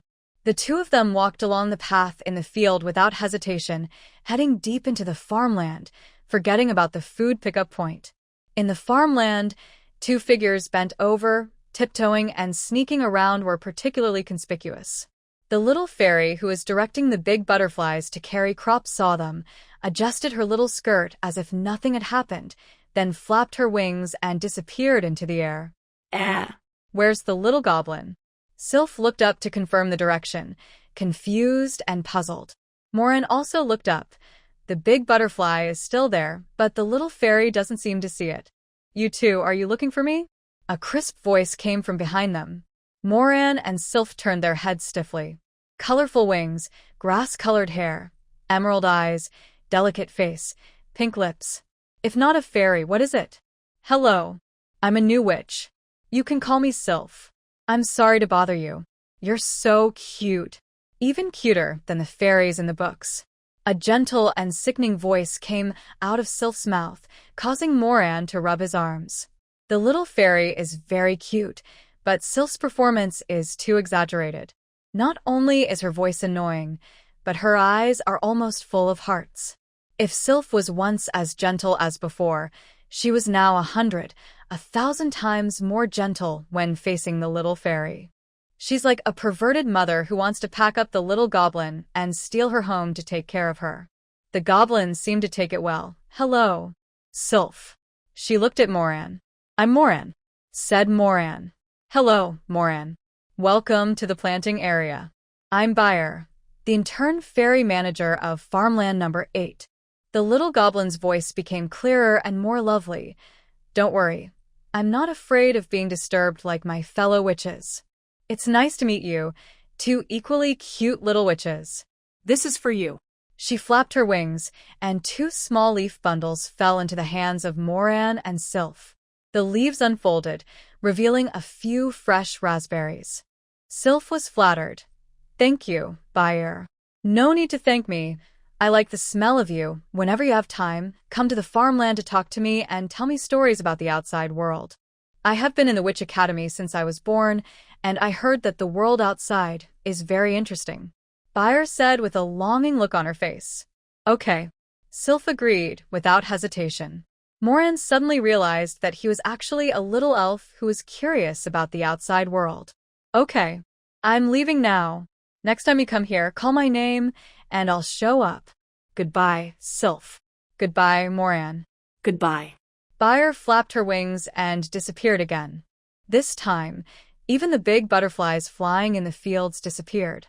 Moran thought that perhaps there were many little fairies working hard in the fields, but they just didn't show up. Sylph was still excited. The book says that fairies rarely show up, and they only appear in front of the people they like. This shows that Bo likes us very much. Do you think if we tell her more about the outside world, will we have a chance to get the fairy's blessing? Maybe. Moran was a little tempted. Having a fairy to help take care of the garden and the medicinal field can save a lot of trouble. Unfortunately, I was born in Quixiyuan, and all I can tell Valen about are the meadows and water birds in Quixiyuan. I have never left the Starlight Forest, but my parents have told me many stories. I will go back and organize them, pick out some interesting stories, and tell them to Bayer next time. Sylph said. One of them coveted the fairy's abilities, while the other liked the fairy's appearance. Even outside the food collection area, they were still discussing how to gain Bayer's favorability. The inside of the food collection area looks similar to the supermarket in the previous life, with large and small containers filled with food. Many Moran had never seen. There were already two little witches at the food collection area. The basket was also empty, and it looked like he had just arrived. The two of them huddled together and talked, looking excited, and they looked so familiar.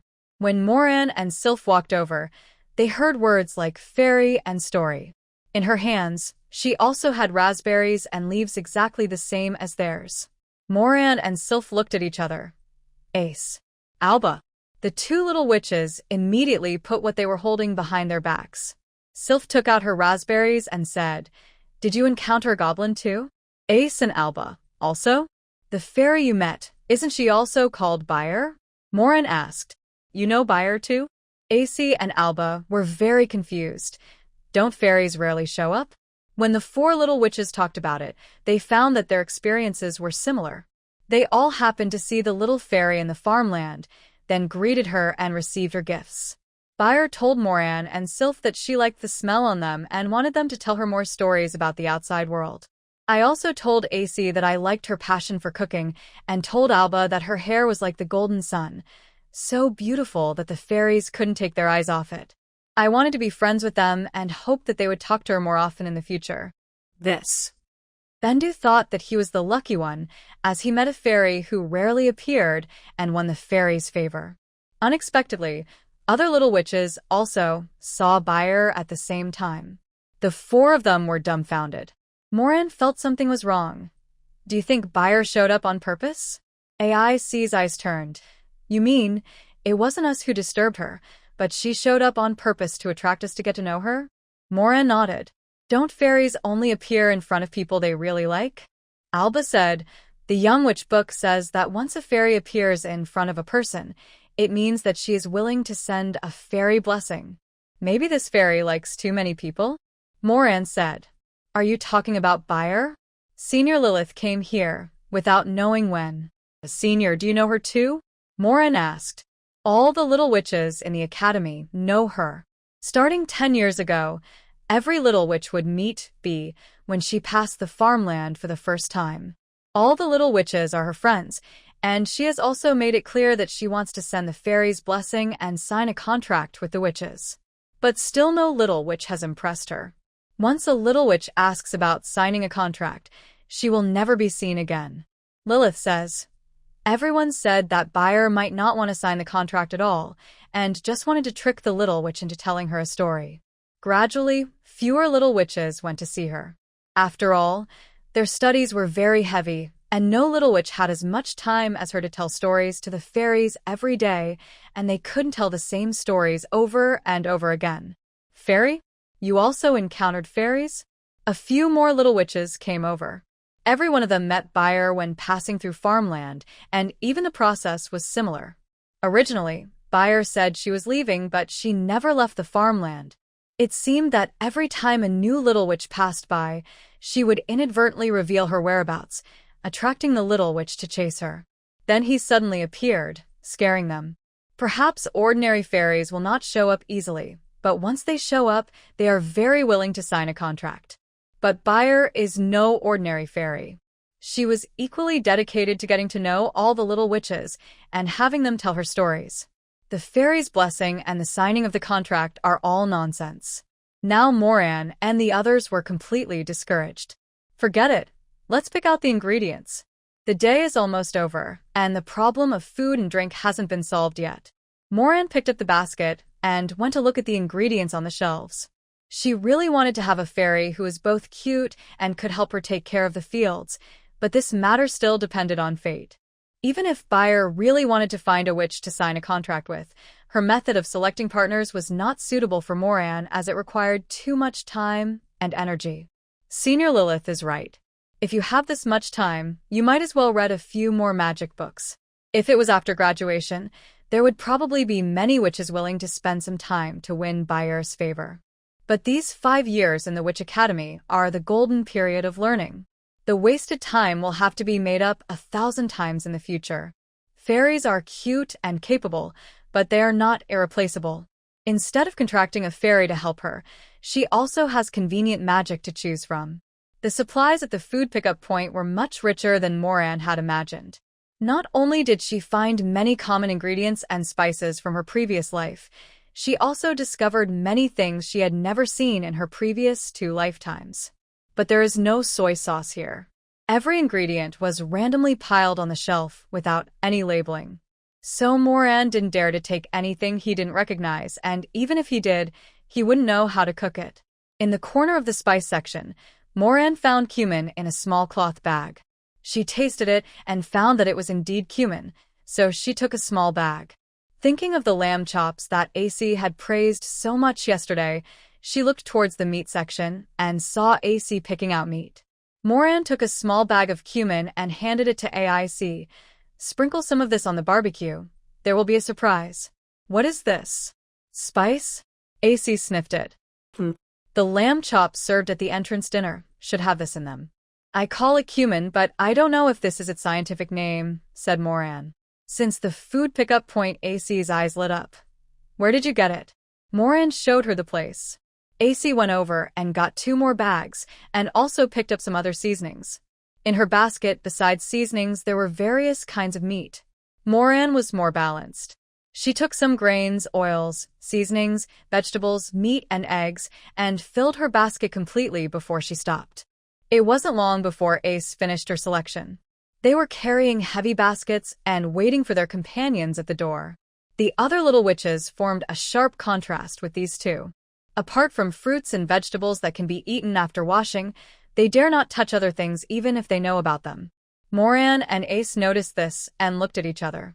Help them? If you can't cook, fry the steak. You can eat it even if it's not cooked well. Another vegetable salad? Okay. I saw the salad dressing. There's a small kitchen over there. Has the planetary memories of Blue Star, the various countries of Blue Star, and the delicacies from ancient and modern times, both at home and abroad, which he can all easily mention. But now all the other little witches need to do is make something edible to pass the time before they learn cooking magic. Easy to do and have a high tolerance for errors. Steak and vegetable salad are also common foods that can be seen on the tables of all ethnic groups in Valencia. It is not easy to do something particularly well, but it is equally difficult to do something particularly badly.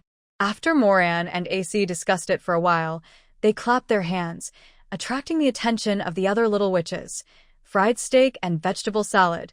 Come if you want to learn. The little witches who were having a headache about what to cook suddenly gathered together. I want to learn. I want to learn too. Moran, AC. I love you so much. Let's choose the ingredients first. Come this way. Moran and S took them to the steak shelf. You take a piece, I take a piece, and the steak shelf is emptied in an instant. They even it out to ensure that every freshman got at least one piece. Came back from picking out the vegetables, they were surprised to find that the steak shelf was full again. Did you see what happened?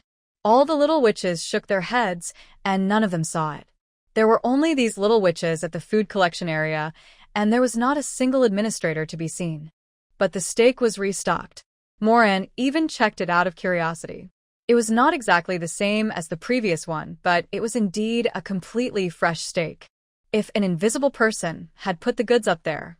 Lilith heard their commotion and explained, "You'll know after you read the history of Witch Academy. The entire planting area, including the food management office, is managed by the fairy clan contracted by Lady Carmela.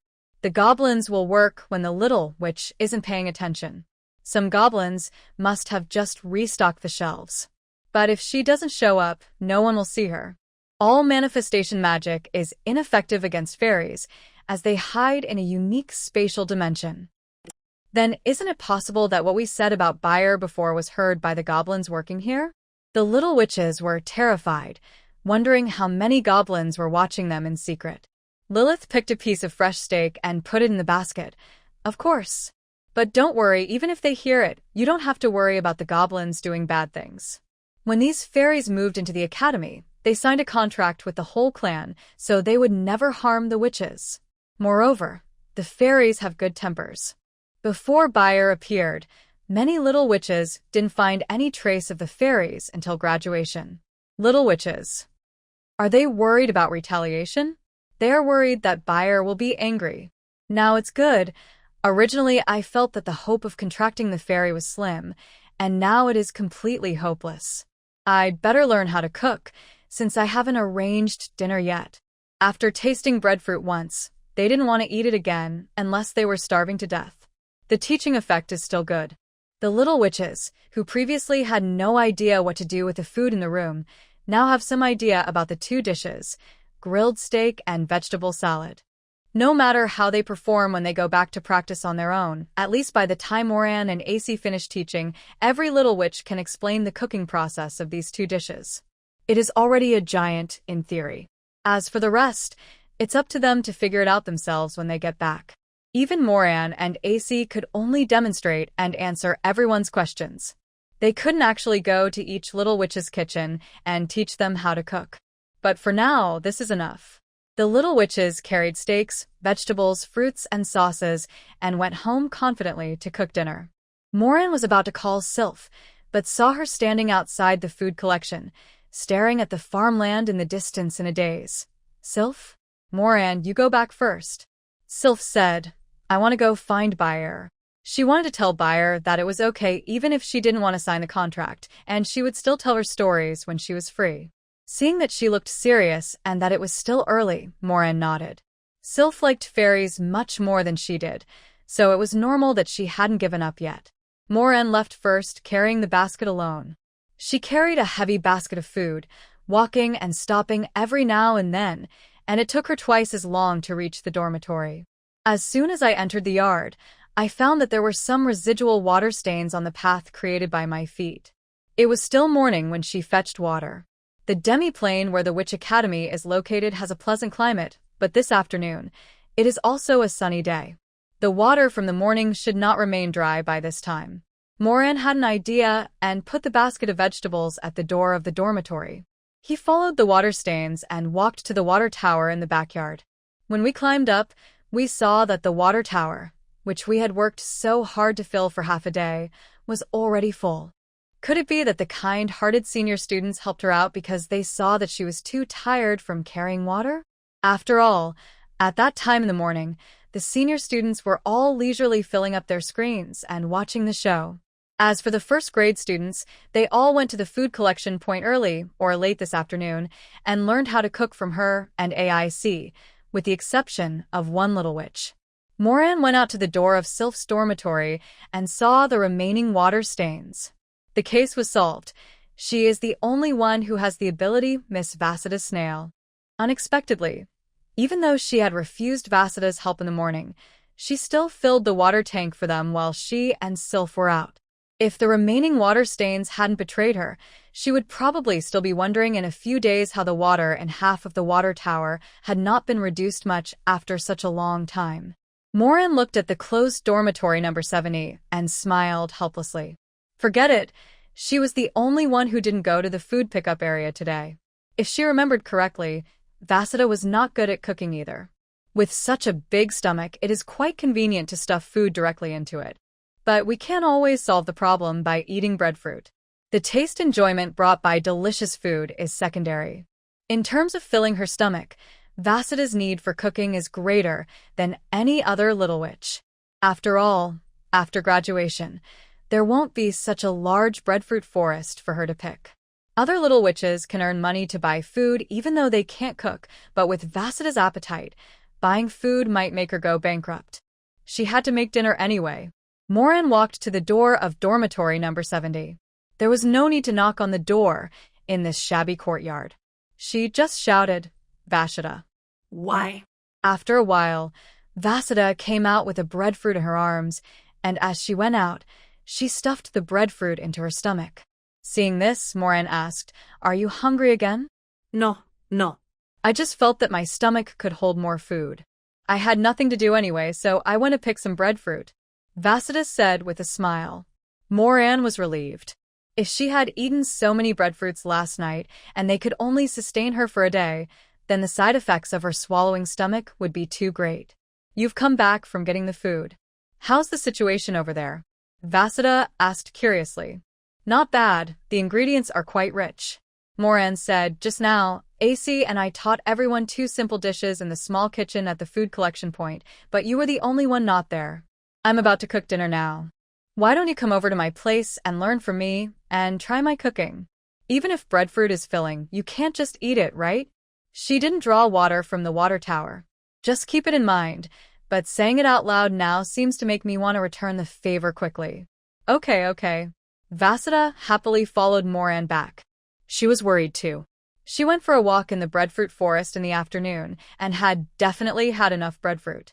But if one can awaken a talent like the devouring stomach, then naturally he would not be completely insensitive to delicious food. Her mouth felt tasteless, and she had just wanted to bite another piece of breadfruit to taste its sour flavor. Moran first taught her to recognize the ingredients. Then we prepared the dishes together.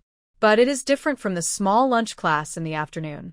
Moran felt that the egg fried rice, which was large in quantity, tasty and not greasy, and quick and easy to make, was also suitable for Vasudha. But you just need to learn how to steam rice first, which is not difficult.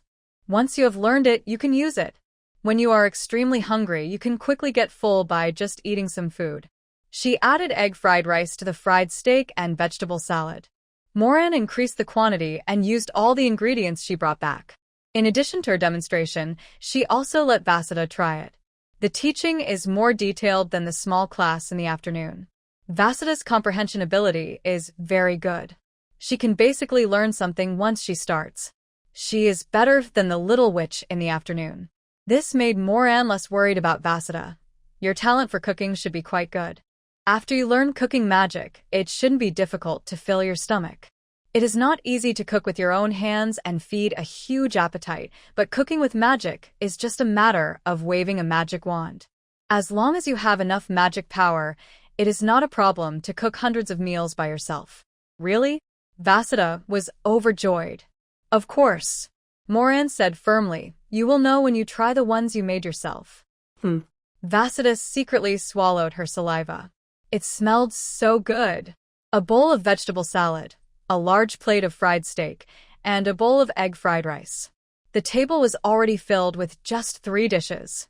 Today, Vasudha ate her meal in a much more elegant and leisurely manner than last night. How is that possible? It's super delicious. Even better than the feast we had yesterday. Vasudha took a bite of meat and a mouthful of rice, and squinted her eyes happily. Such delicious food. Of course I have to savor it carefully. Moran shook his head in amusement. You were so hungry last night that you probably didn't even taste the food. Ms. Amish's feast is not just for show. But it's really better than anything I've eaten since I was a child. Especially this egg fried rice. I've never seen it eaten this way. Vasudha said, by the way, Moran, I'll teach the egg fried rice recipe to the zombie chef at home. I promise I won't tell anyone else about it. Moran felt as if he had heard something extraordinary. It doesn't matter whether it is spread to others or not. But, zombies? Vasudha touched her head in embarrassment and said, I wonder if you have heard of the Corpse Clan? After a long time, immortal corpses have developed spiritual intelligence and become the Corpse Clan. They are relatively rare. My father is the zombie king raised by my mother. Later, he gained intelligence and became a member of the zombie clan. The zombies he trained are more flexible. I have been a big eater since I was young, and my mother doesn't have much cooking magic, so I was raised by my father, a zombie chef. My father was afraid that I would live alone in the future, so he cooked all day long and eventually starved to death. Just say that when I graduate, you will pack up the family chef and put him in a coffin for me. Before I came to school, I learned from him some techniques on how to maintain zombies. Fortunately, I inherited a little bit of my father's talent in this regard. Moran didn't understand, but was shocked. Who said witches have weak reproductive abilities? A healthy little witch can be born from the corpse tribe. It is said that the corpse has given birth to intelligence, but in essence, isn't the body still dead? But zombies are zombies after all. Even after being trained by the corpse tribe, their learning ability is still very weak, and they can only cook simple big pot meals. All I can say is that eating the undead, which is definitely not delicious. I see that the egg fried rice recipe you taught me has quite detailed steps, which can be made into instructions and given to the zombie chef, so I want him to learn it. Poor Vasudha, who grew up eating the big pot meals prepared by the zombie chefs, was so hungry that she didn't have time to savor last night's feast. So today's dishes were truly the most delicious in the world for her. You mean, Your zombie chefs can learn dishes with detailed steps? Morin asked. That's right. My dad's cooking skills aren't that good, and the zombies he taught are just as bad at cooking as he is. But it's true that as long as you give them fixed instructions and practice them repeatedly, they will be able to learn. They're probably a little more flexible than puppets. Vasida said, fortunately, I have inherited some of my father's ability to train zombies, so it should be no problem. Okay. If you want to teach me, then go ahead. I still have some recipes that have rigid steps but produce a decent taste. I can sort them out for you later. Moran thought of Blue Star's automatic cooking machine. You have to cut the vegetables and put them into the cooking machine yourself. The zombies in Vasida's family can take care of it all. Really? Thank you so much, Moran. Vasida was overjoyed and looked at Moran as if he were her bread and butter.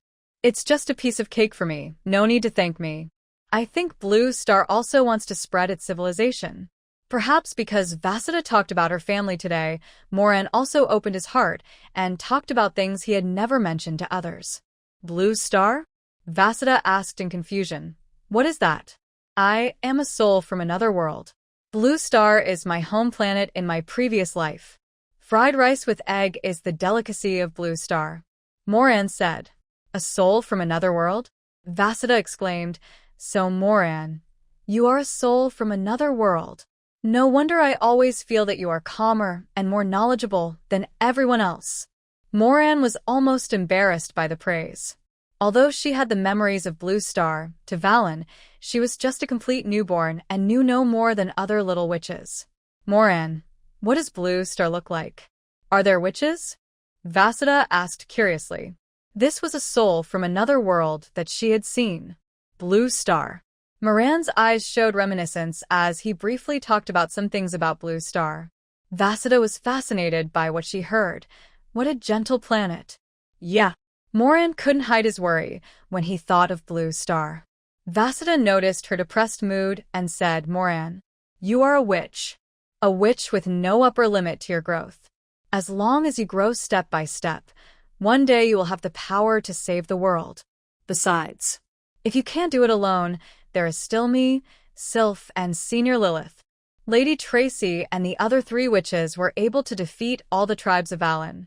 Can't the 4 of us save a small world that doesn't even have magic power? Although we value independence and freedom, we are absolutely obliged to help our compatriots. Seeing Vasida's confident look, Moran felt as if the fog had been cleared and he saw the sunshine in his heart. He said firmly, I will definitely go back. Come on. Vasida waved her little fist. They were having so much fun talking and eating that Moran ate too much without noticing. All in all, she ate a piece of steak, a bowl of egg fried rice, and a small dish of salad. This is far more than she can eat, and she can't eat any more. She rubbed her belly and leaned back in her chair. I'm full, classmate Vasida. It's up to you from now on. Vasida glanced at Moran's round belly to confirm that she was really full, and her eating speed suddenly increased several times.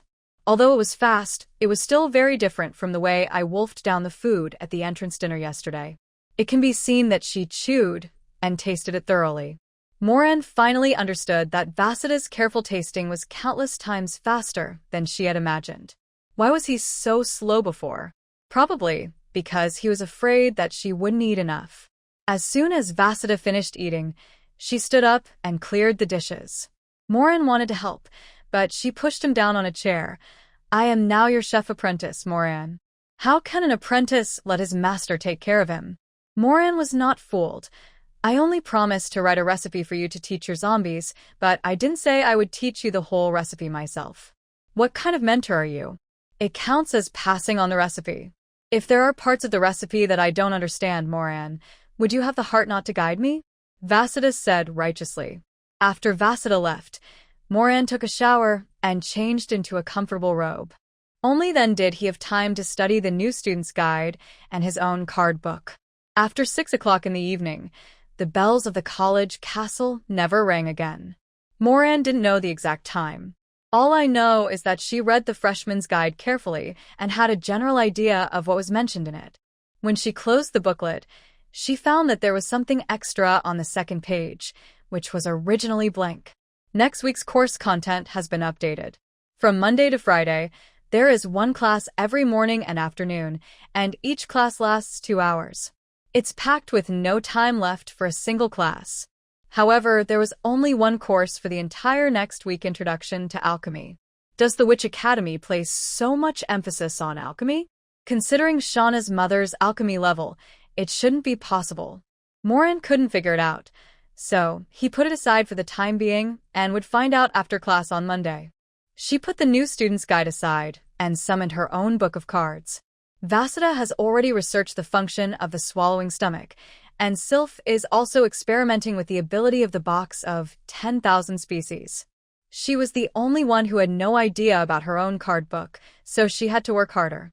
The exquisitely carved gold cover, the recessed card slots, the purple gems, the blank inner pages, Moran checked the book inside and out. The only benefit is that even the inner pages of this book only look fragile, and no matter whether you tear it by hand or scratch it with a knife, it will not cause any damage to it. Although the name Book of Cards was chosen by Moran herself, the inspiration she got when she first materialized the Book of Cards did indicate that the book was a card album. But the book was here, but there was not a single card to be seen. There was only a blank groove, which really puzzled the witch. Moran scratched every corner of the card slot, but still nothing happened. The more she couldn't find a clue, the more she refused to give up.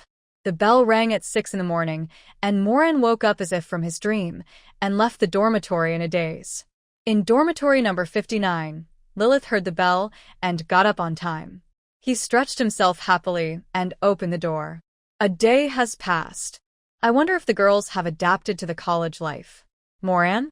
Why do you look as haggard as a vampire who has been dried up for hundreds of years? Is your paternal bloodline also from the vampire family?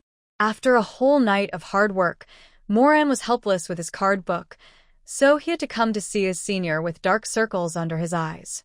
His face became even uglier. I don't know if my paternal bloodline is related to the vampire race, but I know that only you, senior sister, can give me some advice on this matter. Senior sister, how did the seniors first explore the functions of their innate manifestations? Lilith understood. Is it because you don't know how to deal with the manifestation of your talent? Moran nodded heavily. I studied it all night, but I still have no clue. I only found that the card book is difficult to damage, and I didn't find any mechanism or activation method. Mechanism? How to activate it? Lilith was stunned. How did you research it all night? Moran described his full-body inspection research method, concluding by saying, I literally checked every little grain in the book, and no matter how I rubbed it, pressed it, or anything else, it didn't cause any changes. Lilith held her forehead with her hand. Moran, you are a witch, a sorceress.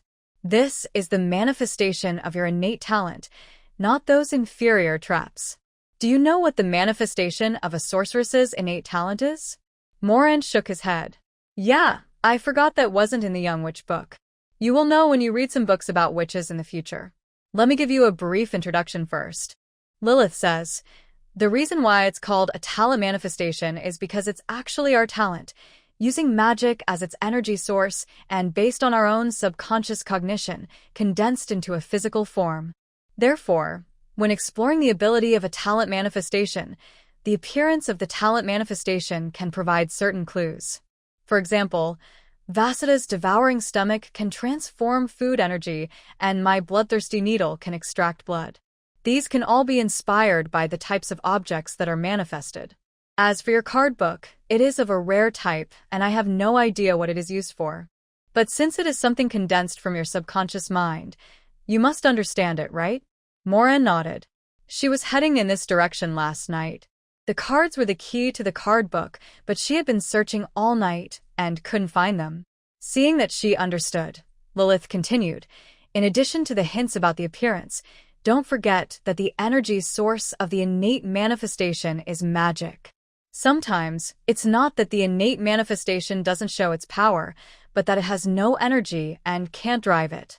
So, injecting magic power into the manifestation of talent is also a solution. Moran looked at the dull card slot on the cover of his card book and suddenly realized, it turns out there is no battery. Battery? What battery? Lilith was puzzled. It's the energy source. Moran explained, Senior. How do I inject magic power into it? Magic power is a part of our body, just like our hands and feet. It can be driven by instinct, finely controlled by thoughts, and released by emotions.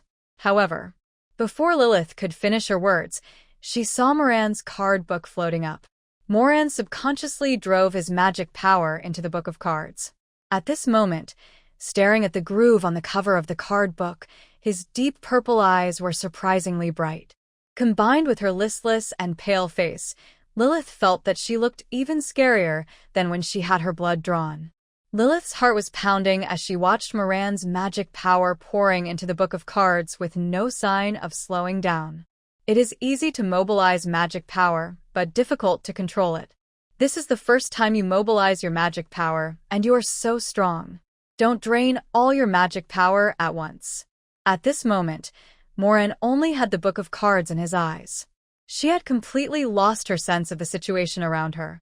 She only knew that with a little more magic power, what she wanted would appear in the groove. So, what did she want? Book of cards, of course it's cards. What kind of cards? A trace of confusion flashed across Moran's eyes, and then only determination remained. As the card was about to solidify, Moran felt a sense of weakness from the inside out and lost consciousness the next moment. Without the magic power supply, the card book also disappeared. Lilith retracted her knife and embraced the fainted Moran. Fortunately, I reacted quickly. Otherwise, you would have been unable to get out of bed for a month. She supported the unconscious Moran and walked towards her dormitory. Seeing this, Sylph and Vasida, who were clearing weeds in the yard, hurried over to help. One helped open Moran's yard door, and the other helped carry Moran. I couldn't help but worry. What happened to her? I rashly mobilized my magic power and failed to control it well.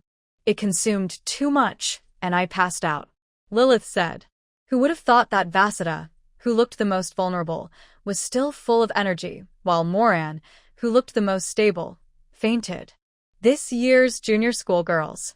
You can't judge a witch by her appearance. Each one is more reckless than the other.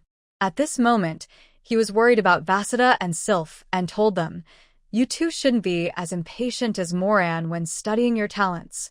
It's best to wait until the first week of classes is over and you can control your own strength and have a sense of proportion before you mobilize your magic power to study your talents.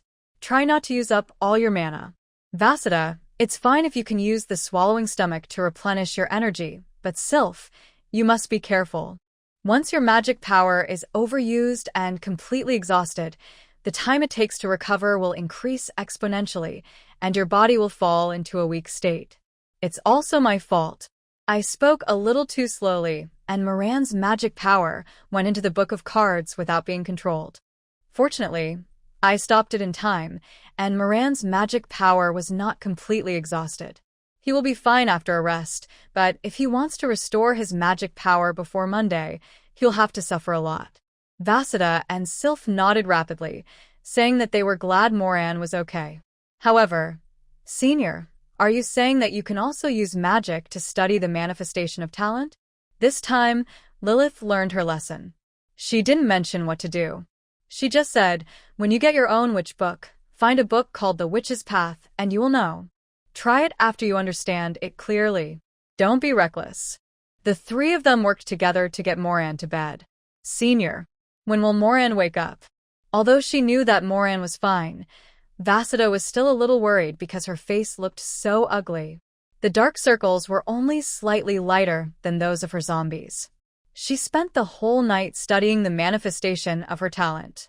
I guess she won't wake up until night, said Lilith. Then I'll come back to see her in the evening. Vasida and the other two left Moran's dormitory. In the evening, Moran got up, rubbing the aching back of his head. When he looked up, he saw three dark figures sitting quietly beside the bed and was startled. Moran, you're finally awake. How do you feel? After hearing the voices of Sylph and Vasida, Moran's heart finally settled down. What happened to me? I remember I wasn't condensing a card. He raised his hand to summon the book of cards to look at the cards, but Lilith grabbed his hand and said, Stop summoning. You still have a little magic power, but it's really just a little. Although you can summon the manifestation of your talent, this little magic power may be exhausted at any time. Then you won't be as comfortable as you are now. Don't you feel like you have no strength left? This is because your magic power has reached the warning line, and your body is warning you. Moran was pulled aside by Lilith and given a lecture. Only then did he understand what had happened. I'm sorry. I made everyone worried. She was too impatient, but fortunately she didn't make any serious mistake. Lilith let go of her hand when she saw that she knew how serious it was. That's good to know. Be careful next time. Besides not having much strength, do you feel any discomfort now? Well, it's just a little pain in the back of my head, but otherwise it's nothing serious. Moran said. Lilith looked away guiltily. The first time I used a hand knife to stun someone, I didn't control the strength well, and it was a little too heavy. You're fine now. Your magic power is not completely exhausted.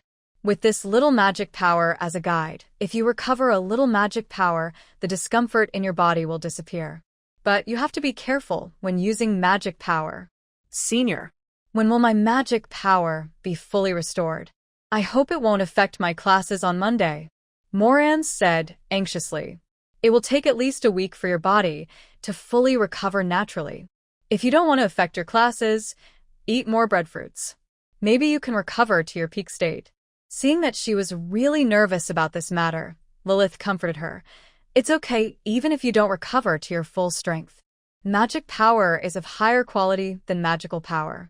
If you recover 10% or 20% and save a little when using magic power, it will be enough for the next week's classes. Gurgle Vasida subconsciously covered her stomach, but immediately realized something was wrong. It's not me. I'm full. Moran smiled awkwardly. It's me. I haven't eaten for a day, and I'm hungry. She stood up and got out of bed. Sylph was about to help her up, but Moran waved her hand and said, It's okay. I'm not that weak yet. She went downstairs to the utility room and picked one of the breadfruits from the bunch she had brought back the day before. She took a deep breath and took a big bite. The next moment, her face wrinkled into a ball. There was no other way. In order to recover some magic power quickly, she had to eat. Lilith looked at Vasida. That was it. This was an exception. Then she looked at Sylph. See? This is the price of excessive consumption of magic power. Sylph felt her teeth ache when she saw Moran's expression. I really envy Vasida. Moran, who found chewing breadfruit like torture, agreed with this. Facing the envious and jealous gazes of the three of them, Vasida poked her finger. It was too sour and Moran didn't even dare to chew it carefully. He just took a bite and swallowed it whole with his neck stretched out. He felt full after eating only half of it. I do feel my strength returning to my body. Senior, how much of my magic power has recovered? Less than half full. Lilith said the cruel result. Breadfruit is too filling. I can't eat too much at once. Vasida. Except for Vasida. Lilith added, the energy level of magic is high, so the magic power you can recover is limited. You have to try to eat more breadfruit to recover faster. The lights were on in the dormitory, but Moran felt it was dark and sour. She had thought the day before that although breadfruit could restore magic power, it tasted so bad that she would never eat it unless it was absolutely necessary. Seeing Moran eating despite the sourness, Sylph looked reluctant. Senior Lilith, is it so difficult to speed up the recovery of magic power? Is there no other way besides breadfruit? I heard that human mages can meditate to recover their magic power. Lilith shook her head. Whether we are witches or sorceresses, our power comes from our blood. Not only can he not meditate to increase his strength like a human wizard, he also can't recover through meditation. Our strength will only increase naturally as we grow and use it, and it will only recover naturally as time passes and our bodies adjust. If you want to speed up this process, you can only rely on external force. This can be done with items like potions, magic items, etc. But this is for magic power. The level of magic power is too high. The recovery effect of low-level potions and magic items is not as good as our natural recovery. Even for witches like us who haven't grown up yet, we need to use at least high-level recovery potions to be effective. As for me, my research focus is not on potions for now, and I am not able to make advanced recovery potions yet. Moreover, I asked a senior schoolmate for some advanced potion to drink, but it was not as good as breadfruit. Even though breadfruit tastes bad, it is very effective in accelerating energy recovery. Other little witches can keep their magic power full by just eating 2 bites a day. It seems that I have to eat this breadfruit. Moran learned his lesson and will use magic with caution in the future. She felt that this magic power was similar to blood and could not be emptied casually. It's like this now, but maybe things will turn around in the future. Lilith looked at Vasudha. The meaning in her eyes was self-evident. As for the manifestation of her talent, her witch magic is most likely to have the effect of speeding up the recovery of magic power. Vasudha suddenly felt that the burden on her shoulders had become much heavier. Moran was not seriously injured, and Lilith and the others did not stay long. After they left, Moran gritted his teeth and finished the breadfruit. My magic power hasn't recovered much, and I'm about to die from overeating.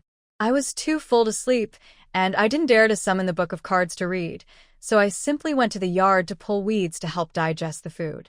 It was already dark outside, but fortunately, with the light from the street lamps and the dormitory, I could still see the situation in the yard clearly. After fiddling around in the yard for more than an hour, Moran felt less bloated and immediately took another piece of breadfruit to eat. She ate and worked and ate, and was busy until the early morning. She went to bed only after she had cleared all the weeds in the front yard. After sleeping for a few hours, she got up again when the 6 o'clock clock rang in the morning. Continued to eat breadfruit for breakfast. No matter how many times I have eaten it, every time I pick it up it feels like I am heading to a battlefield. Moran ate with gnashing teeth. This breadfruit, is it really impossible to cook it? How about? Try it? Just try it. She just didn't believe that after all these years of food culture, Blue Star couldn't produce a breadfruit. Moran recalled the method of removing the sourness of high-acid fruits in his memories of the Blue Star planet and wanted to use it as a reference. The most common way to eat sour fruits is to candy them into candied fruit, using the sweetness to counteract the sour taste. However, all candied fruits need to be boiled. Senior Lilith said that breadfruit will explode when heated. I just don't know what it will look like when fried. If it's too soft, it won't be candied. It would be nice to make it into a fruit puree cake like sour jujube cake. If that doesn't work, you can also pickle it with salt, sugar, or chili peppers and use soy sauce like you did with plums. This does not need to be heated. If that doesn't work, you can also coat the surface of the breadfruit with syrup like making candied haws and make candied breadfruit. Thanks to the great Chinese cuisine, Moran was suddenly filled with inspiration. However, she had not brought back much seasoning the day before. There was only a little sugar and salt, which was not enough, and there were only 3 or 4 breadfruits. So she didn't rush to pull the weeds in the backyard and just went out with the basket. Moran, are you feeling better today? Vasudha was cleaning the backyard and asked when she saw her come out. Much better, Moran said. Wida saw her carrying a basket of vegetables and asked, Go get the food? Said Moran. Wait, I'll go with you. Vasida's yard has been almost cleaned up, but she hasn't been to the food collection point yet. She learned 2 dishes from Moran the day before yesterday, but she hasn't practiced them much herself. When passing by the farmland, Moran looked inside and saw a familiar figure. Is that Sylph? Wida stood on tiptoe and took a look. It seems so. What is she doing there? He must be chatting with Bayer, said Moran. The green leaf fairy who loves listening to stories? Vasudha also heard from other little witches. Yeah, Moran said, Sylph is different from other little witches. She probably really likes fairies themselves, so she doesn't care that much about the contract. So, you guys are the same, you just want a free gardener. The elusive beer scared Vasudha. It's the first time we meet. Hello, little witch. Welcome to the planting area. I'm Bayer, the intern management fairy of Farmland No. 8. Hello? I'm Vashida. After Vasudha reacted, she looked at the legendary little elf with some curiosity. Beer also gave Vasida a few raspberries wrapped in leaves, and then returned to Sylph. Sylph in the farmland waved at them from afar. Moran and Vasida did not bother Sylph and Bee, and continued to go to the food collection area. Does Buyer really want to make a contract with the witch? Are you really lying to everyone just to hear the story? Vasida was puzzled. If it is, it's fine. But if it is not, the witch's contract is friendly enough to the fairies. Why should we be so cautious? The witch's contract is friendly enough to the fairies. We will definitely treat them well.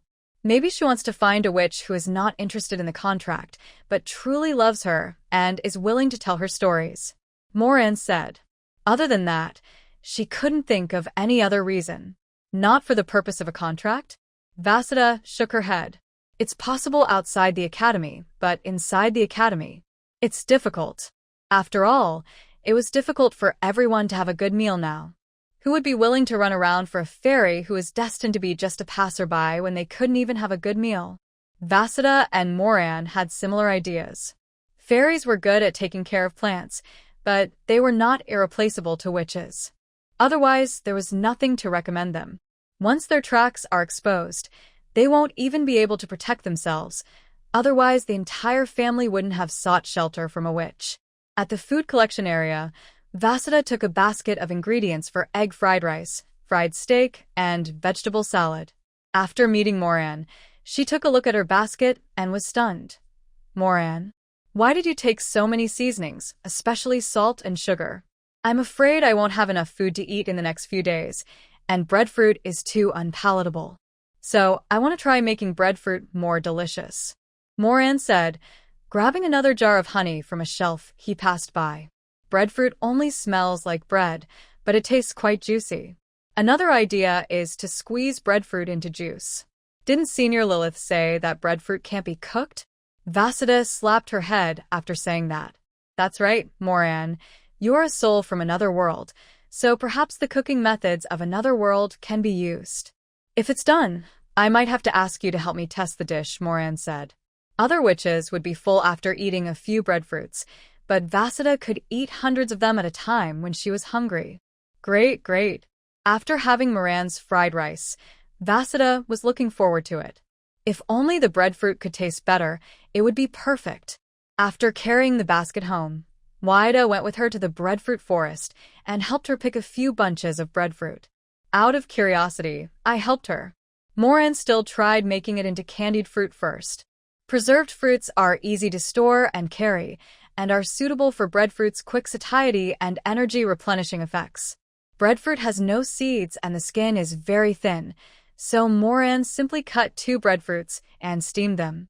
With a reminder from Senior Lilith, she and Vasida pressed the lid of the pot tightly and waited nervously. After a while, when they were sure the explosion was over, they removed the lid of the pot. The entire pot was filled with fine yellow pulp, which looked like some kind of real excrement at first glance. Vasida frowned and asked, "Can this still be used?" "It seems that I can't make preserves, but it's just right for making bread cakes." Moran gathered all the puree and stirred it with sugar. Thinking that breadfruit was more sour than jujubes, she added more sugar. To enhance the flavor, some pumpkin puree was mixed in. After stirring completely, spread it flat on a baking tray. Put it in the oven at low temperature to dry, then cut it into small pieces. 2 breadfruits and a pumpkin made a basket full of breadfruit cake. Try it. Moran and Waida each took a piece. Delicious. Sweet and sour. The joy in Vasida's eyes could not be hidden. Moran, you succeeded in one go. You are amazing. Moran shook his head. It's still early. It only means that the taste is good, but I don't know if the special effect of the breadfruit has been destroyed. She ate a whole breadfruit in the morning, but she didn't feel hungry now. Maybe she couldn't feel the filling effect of the breadfruit. Waida was in much the same boat, eating a piece or 2 of breadfruit cake without feeling full. Moran looked at the sky outside and said, "It's still early. Senior Lilith and Sylph probably haven't eaten yet. I'll go call them." Vasida ran out in a hurry. A few minutes later, the 4 little witches gathered together. Lilith and Sylph stared at the yellow flakes on the table. "Is this made of breadfruit?" Moran nodded. Pumpkin is also added. Vasida, and I have tried it. It tastes okay. I just don't know if the effect of super filling and restoring magic power is still there. Lilith and Sylph then took a piece and ate it. How is it? Moran asked expectantly. It tastes great. I love it. Sylph couldn't believe that it was made from the sour breadfruit. Lilith nodded. It tastes good, but the effect of restoring magic power seems to be gone. Did you heat it up? Yeah, steamed, said Moran. That's right. A senior student has done research on this. After the breadfruit is heated and exploded, the magic power restoring effect disappears. This may be what caused the explosion, Lilith said. What Moran wanted to keep most was the effect of restoring magic power, so he was inevitably disappointed when he heard this. At this time, Sylph said, but the filling feeling of breadfruit seems to still exist.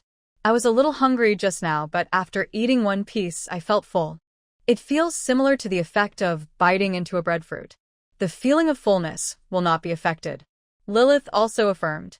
Then this can be used as a portable snack. Take some with you when you go to the castle for class, and you will have enough for lunch, said Vasida. That's right.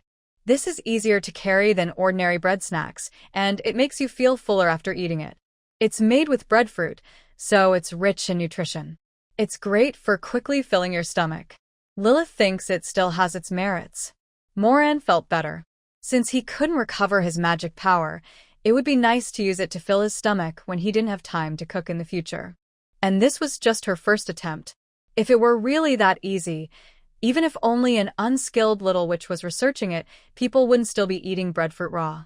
Moran divided the bread and fruit cake he made this time into 4 portions, wrapped them in wax paper, and gave 1 portion to each of Vasida and the other 3. Here are the gifts for you. How can this be so embarrassing? Lilith felt embarrassed to ask for food from her schoolmate who had not yet learned cooking magic. If you don't have any magic, you have to try to do it yourself. It's not easy to make something to eat. This is a tasting gift. Moran said, I still have some ideas that I haven't tried yet, so I'll have to ask you to give them to me when the time comes. Then I won't be polite. Just call me next time. Lilith happily accepted it. And me, said Vasida and Sylph. Okay, Moran said with a smile. After seeing them off, Moran sighed, picked up a smaller breadfruit, and ate it in small bites. Poor girl. She worked for a whole afternoon, but she dared not eat too much of the fruitcake she made. She had to save some space for eating breadfruit to restore her magic power. Classes will start tomorrow, and even if she feels sorry for her tongue, she will try to recover as much magic power as possible to cope with tomorrow's classes. The first class is at 10 a.m. Although the class time is late, it takes 2 hours to climb the mountain to the castle, so I have to get up at 6 tomorrow. So she planned to go to bed early tonight, and as she was afraid it would affect her sleep, she only ate a little. I don't know what Introduction to Alchemy teaches, but it must be very interesting, right? At 6 o'clock in the morning, the bell of the college castle rang on time, and Moran was woken up. He still felt a little reluctant to leave, because last night's dream was too happy. The first thing she did after getting up was to pick up the breadfruit beside the bed and take a couple of bites. It was so sour that it made her shudder. This breadfruit is a perfect way to refresh yourself. Just take a bite, and you will feel awake. After getting up and changing into school robes, she put the black satin headband on the bedside table on her head, chose a refreshing and convenient hairstyle, and let it go. The beginner's guide doesn't say what to bring. Learning supplies such as pens, ink, and paper can be obtained from the warehouse in the college castle. So, after Moran got himself ready, he went to the utility room, picked out the largest breadfruit, and went out, without taking anything else. 1 breadfruit can solve the problem of food and water for the whole day. Vasida and Sylph went out with bread and fruit cakes and kettles. I went to the breadfruit forest last night and filled my stomach, adding a bag of fruit cake as a backup. I won't be exhausted today, said Vasida. Sylph only brought a small bag of fruit cake the size of a palm. This is enough for my lunch. I'll make dinner when I get back. The 3 of them went out at about the same time. Moran was fine, as the other little witches had a breadfruit each like her. Vasida and Sylph, who traveled light, and it was almost impossible to tell what they brought with them, attracted the little witch's attention. Did you forget to bring lunch? Although there are 2 hours at noon, it won't be enough time to go back and forth between the Academy Castle and the dormitory, and to make lunch. Vasida and Sylph had already asked Moran and knew that she had no intention of hiding the breadfruit cake. So whenever the little witch asked, Washida would take out a small oil paper bag from her purse like offering a treasure. I brought it. Then when the little witch asked, "Can this little bit fill you up?" Sylph revealed the answer. This is the breadfruit cake Moran made. It's very filling. Isn't breadfruit culinary? Can you eat food made from breadfruit? Will it be sour? The fact that Lilith only brought fruit cake also spread among the second-year witches. Finally, the little witches were all curious about the taste of the breadfruit cake. Moran wanted to recover his magic power, so he didn't bring any bread cake. In order to prove that the taste of breadfruit cake was far superior to that of breadfruit, Vasida and Sylph gave some to everyone to try. Although each little witch was only given a tiny amount as big as a fingernail, their rations were still inevitably reduced. Fortunately, there were only first and second grade witches who had to walk to school, so when they met up, there were less than 60 people in total. Otherwise, the bread cakes they brought would not be enough to share. After tasting it, who would want to carry heavy and unpalatable breadfruit up the mountain to the castle for class? Moran had expected this result, and he did not take it for granted. He said directly, "The breadfruit cake only retains the strong satiety effect of breadfruit, but it no longer has the effect of restoring magic power.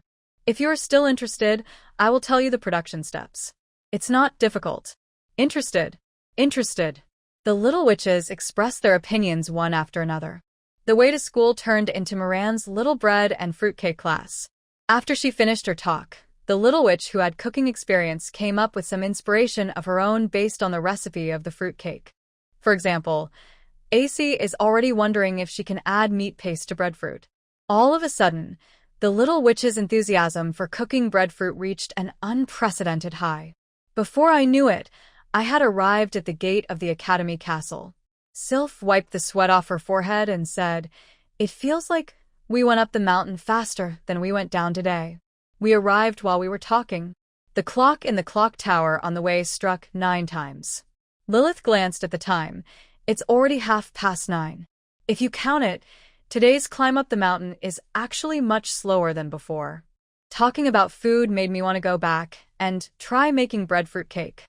I forgot how high and difficult the mountain was to climb. I got to the top without noticing, and now I feel it's fast. Said Icy. Look. The senior students are here too. Alba looked at the sky in the distance. Dozens of flying brooms took off from the dormitory area and flew towards the castle. Soon they landed in the small square outside the castle. The first and second grade little witches got up early in the morning and crawled for nearly 3 hours before they got here, while the third grade seniors arrived in just a few minutes. We will also be having flying lessons soon. Then I will have to go to school at 9:30, just like my seniors.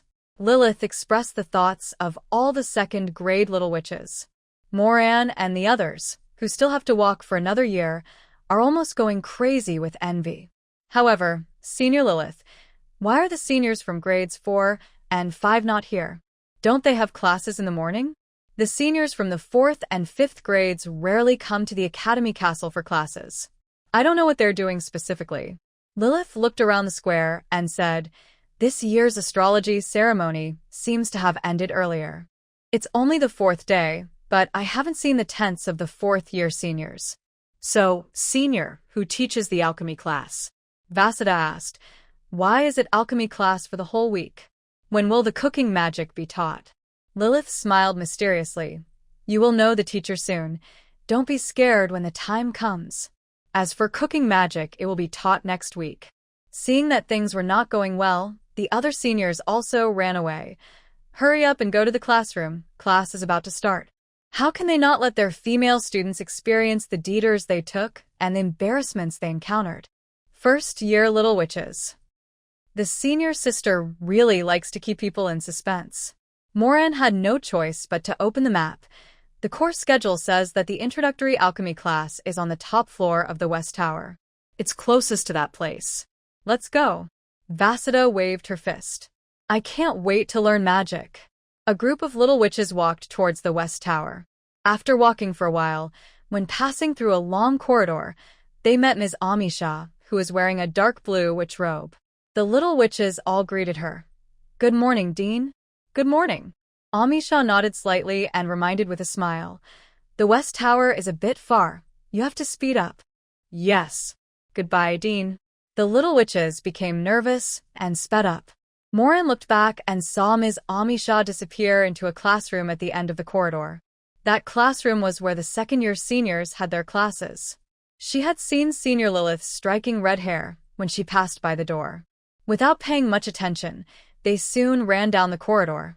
After wandering around in the maze-like castle, I finally reached the west side of the castle. Moran, who was walking in front and leading the way, was knocked off balance by Vasida and Sylph behind him. Vasida quickly grabbed her and said, Molan, what's wrong? Moran pointed upwards. Dean? Dean? Isn't the Dean? Vasida looked upstairs. Who else could it be if not the Dean? But the Dean was wearing a dark purple robe. As the little witches looked as if they had seen a ghost, Ms. Amisha took the initiative to show concern. Good morning, little witches. If you want to go to the West Tower, go up to the second floor, turn left, and just keep going. Thank you. Dean. Amisha, in purple robe, went to the corridor on the right side of the second floor and soon disappeared around the corner. Was I dazzled just now? Was it really Dean Amisha? Vasida rubbed her eyes. You're not dazzled. I saw it too. Sylph rubbed her arms and leaned closer to Moran. She suddenly felt that the brightly lit castle was a little eerie. We all saw it. All the little witches trembled, huddled together, and talked at once. Why are there two Deans? Could it be that the Dean we met earlier went up to the third floor from another place and then came down from here? But one of them has a blue robe and the other has a purple robe. Is it necessary to change clothes? I heard that some witch robes can change their appearance at will. But the Dean in blue robes has already said good morning. Why did the Dean in purple robes say it again? Maybe the Dean is more polite? Yes. That must be the case. But we ran here, and the stairs on the other side of the corridor are still very far away. How fast can the Dean go to make a big circle and appear here before us? Why else would she be the #1 witch? That's right. Everyone found a barely acceptable excuse to smooth over the matter. Only then did he regain his composure and continue toward the West Tower. The West Tower has 7 floors in total. They came here from the corridor on the second floor, which is also on the second floor of the West Tower, and they had to climb the stairs. I finally climbed to the top floor and found the classroom. Just as he was about to go in, he was startled by a black-robed witch flying in from the tower balcony. When I saw them, I greeted them enthusiastically. Good morning, little witches. Dean? This time, the little witches really couldn't figure out any reason why Ms. Amisha would make a big circle on the first and second floors of the castle, then fly over from the west, and change into 3 sets of clothes of different colors in the middle. The Dean can't deliberately scare them on the first day of school. Witches don't have twins, let alone triplets. The little witch's limited knowledge was completely unable to explain this matter. At this moment, everyone is thinking about all kinds of things, but their expressions are not very good. You've seen the other 2 of me. Amisha knew what was going on at a glance and said as she put the broom on the broom stand on the balcony. The little witches were full of questions. The other 2? Don't be surprised if you see a few of me in the academy. They are all me. Amisha said as she counted the number of little witches. Yes, everyone is here. Don't just stand there like an idiot. Let's go into the classroom. The little witches followed the Dean in step by step. There are 30 spacious tables and chairs in the spacious, tiered classroom. There are 6 pictures in a row, and 5 rows in total. Amisha waved her wand and stuffed the 3 sets of desks and chairs in the first row into a door at the side of the classroom. The remaining 3 desks in the first row were moved to the middle. All right, take your seats. You will have your alchemy classes here until the end of the 3rd grade. The little witches tacitly reserved the 3 seats in the first row for Moran, Vasida, and Sylph. They say the witch has great all-around talent, and she sits in the front row so everyone can see her and learn from her at any time. Moran sat in the middle of the first row, with Vasudha on her left and Sylph on her right. But at this moment, no one cared much about their seats and everyone was staring at the dean. After she moved the tables and chairs, she went to the door behind the podium and took out a pile of parchment and other things that she didn't know what they were used for. She also introduced them to them. Half of the West Tower is an alchemy classroom, and the other half is a warehouse for low-level magic materials. If you need any materials in the future, you can find them in the materials warehouse on the east side of the West Tower. There is an entrance on each floor, and the entrance to the top floor is here. Finally, Cheryl, who was full of curiosity, couldn't help but ask, Dean, how did you come up with 3 of them? Amisha saw the curiosity of the little witches and whetted their appetite. The last thing she said was, ask me this question again on the day of your graduation, and I might tell you. As soon as he finished speaking, a bell rang, and the timing was just right, neither too much nor too little. All right. It's 10 o'clock, and class is about to start. The little witches who just entered school on the 4th day. Moran even wondered if the Witch Academy had any tradition of keeping secrets, otherwise how could everyone from the dean to the senior students be so in sync with each other? Now she understood what Senior Lilith had said to them not to be startled. Wouldn't it be shocking to meet 3 deans in one morning? The little witches didn't have time to think too much, because Ms. Amisha had already started her lecture.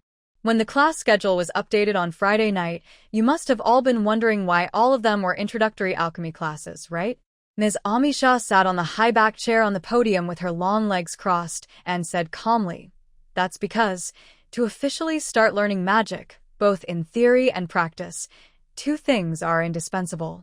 One is the Book of Inheritance that accompanies every witch throughout her life, the Witch Book, and the other is the Magic Wand, an essential auxiliary tool for witches to cast spells. The Witch's Book, the Magic Wand, and the Flying Broom that you will come into contact with later, these 3 things are to witches like the manifestation of talent to sorcerers. They're special magic items that only witches can control. Witches use them in their studies, spellcasting, and every aspect of their lives.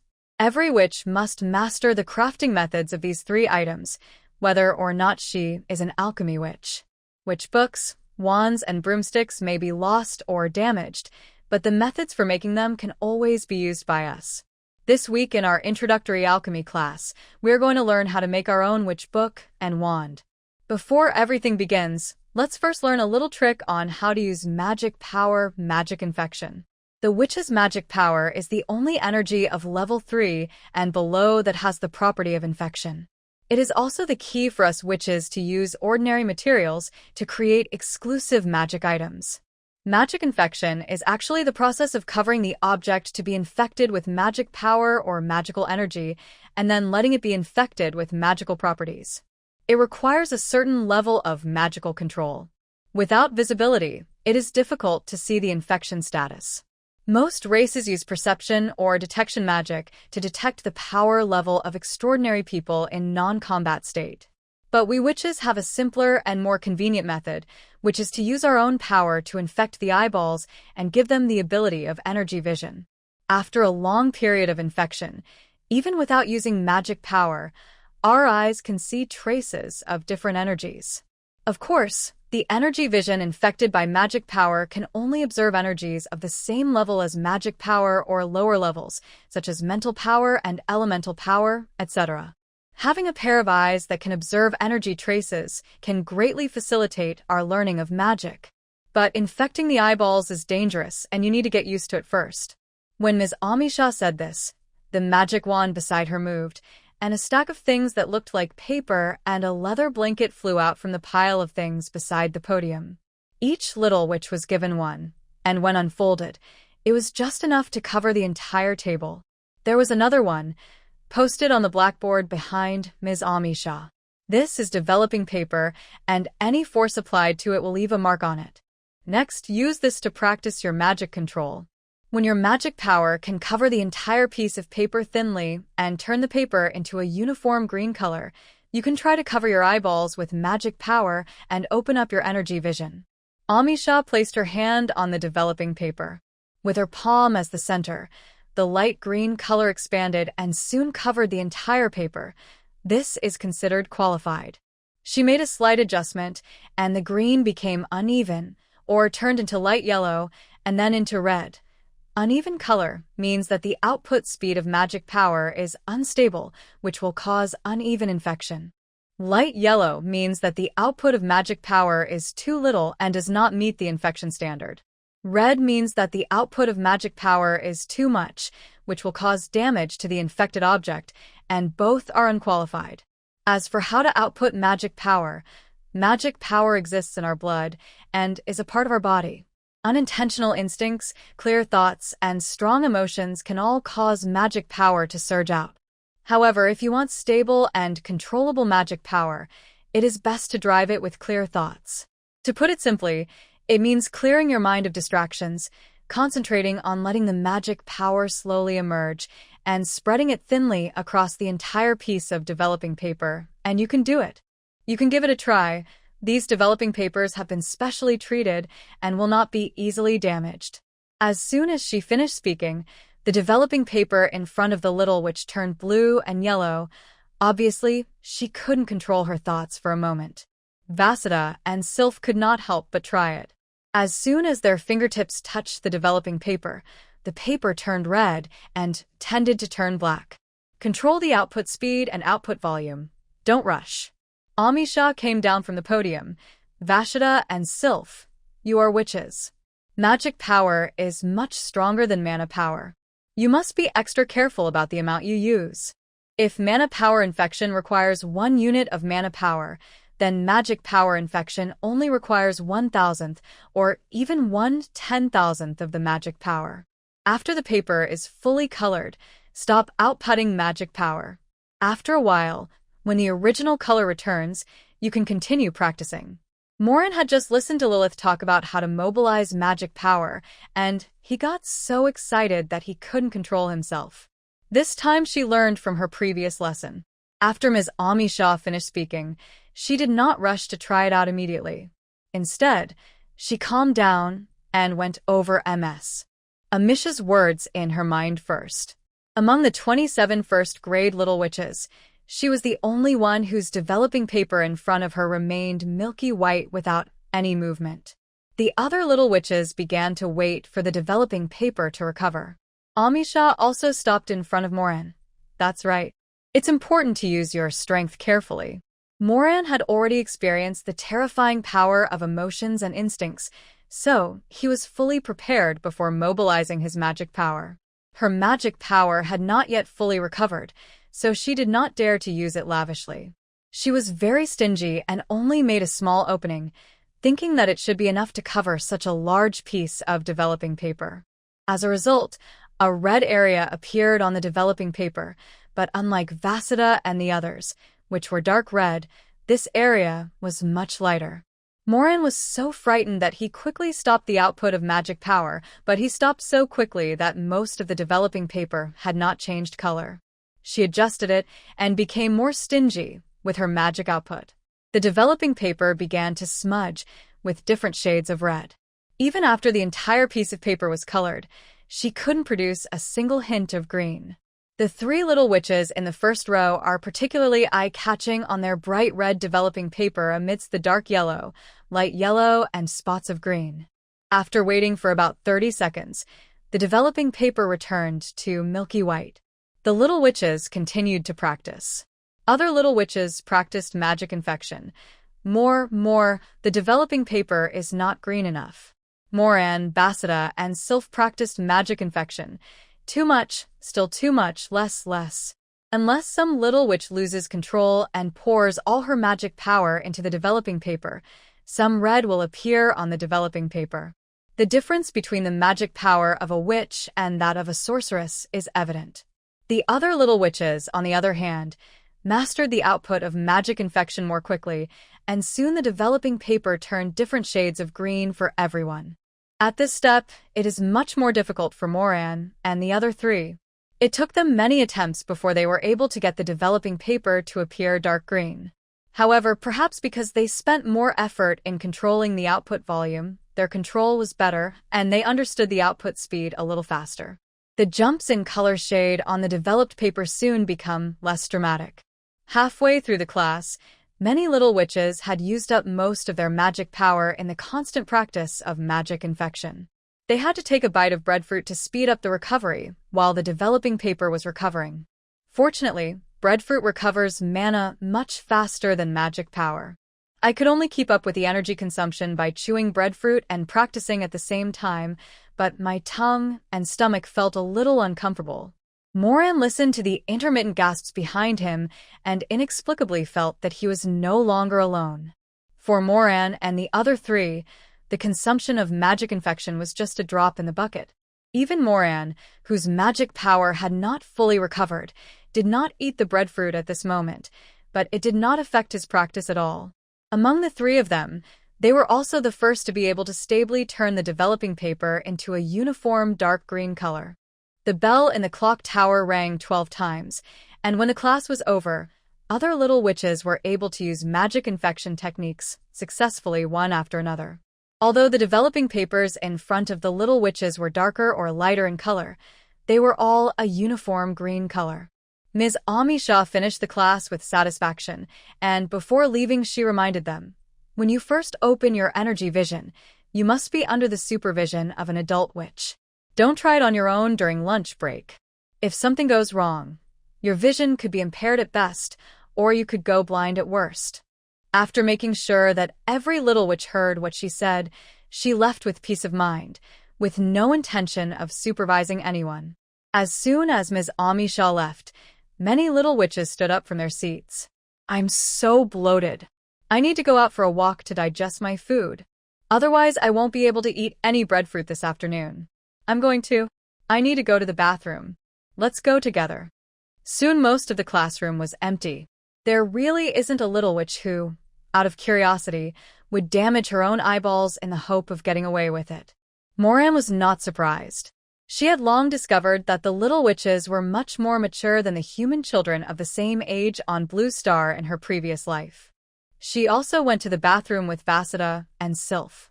Then we went back to the classroom to have lunch. Vasida and Sylph ate breadfruit cake, while Moran continued to nibble on breadfruit. After filling their stomachs, both Vasida and Sylph wanted to visit the castle.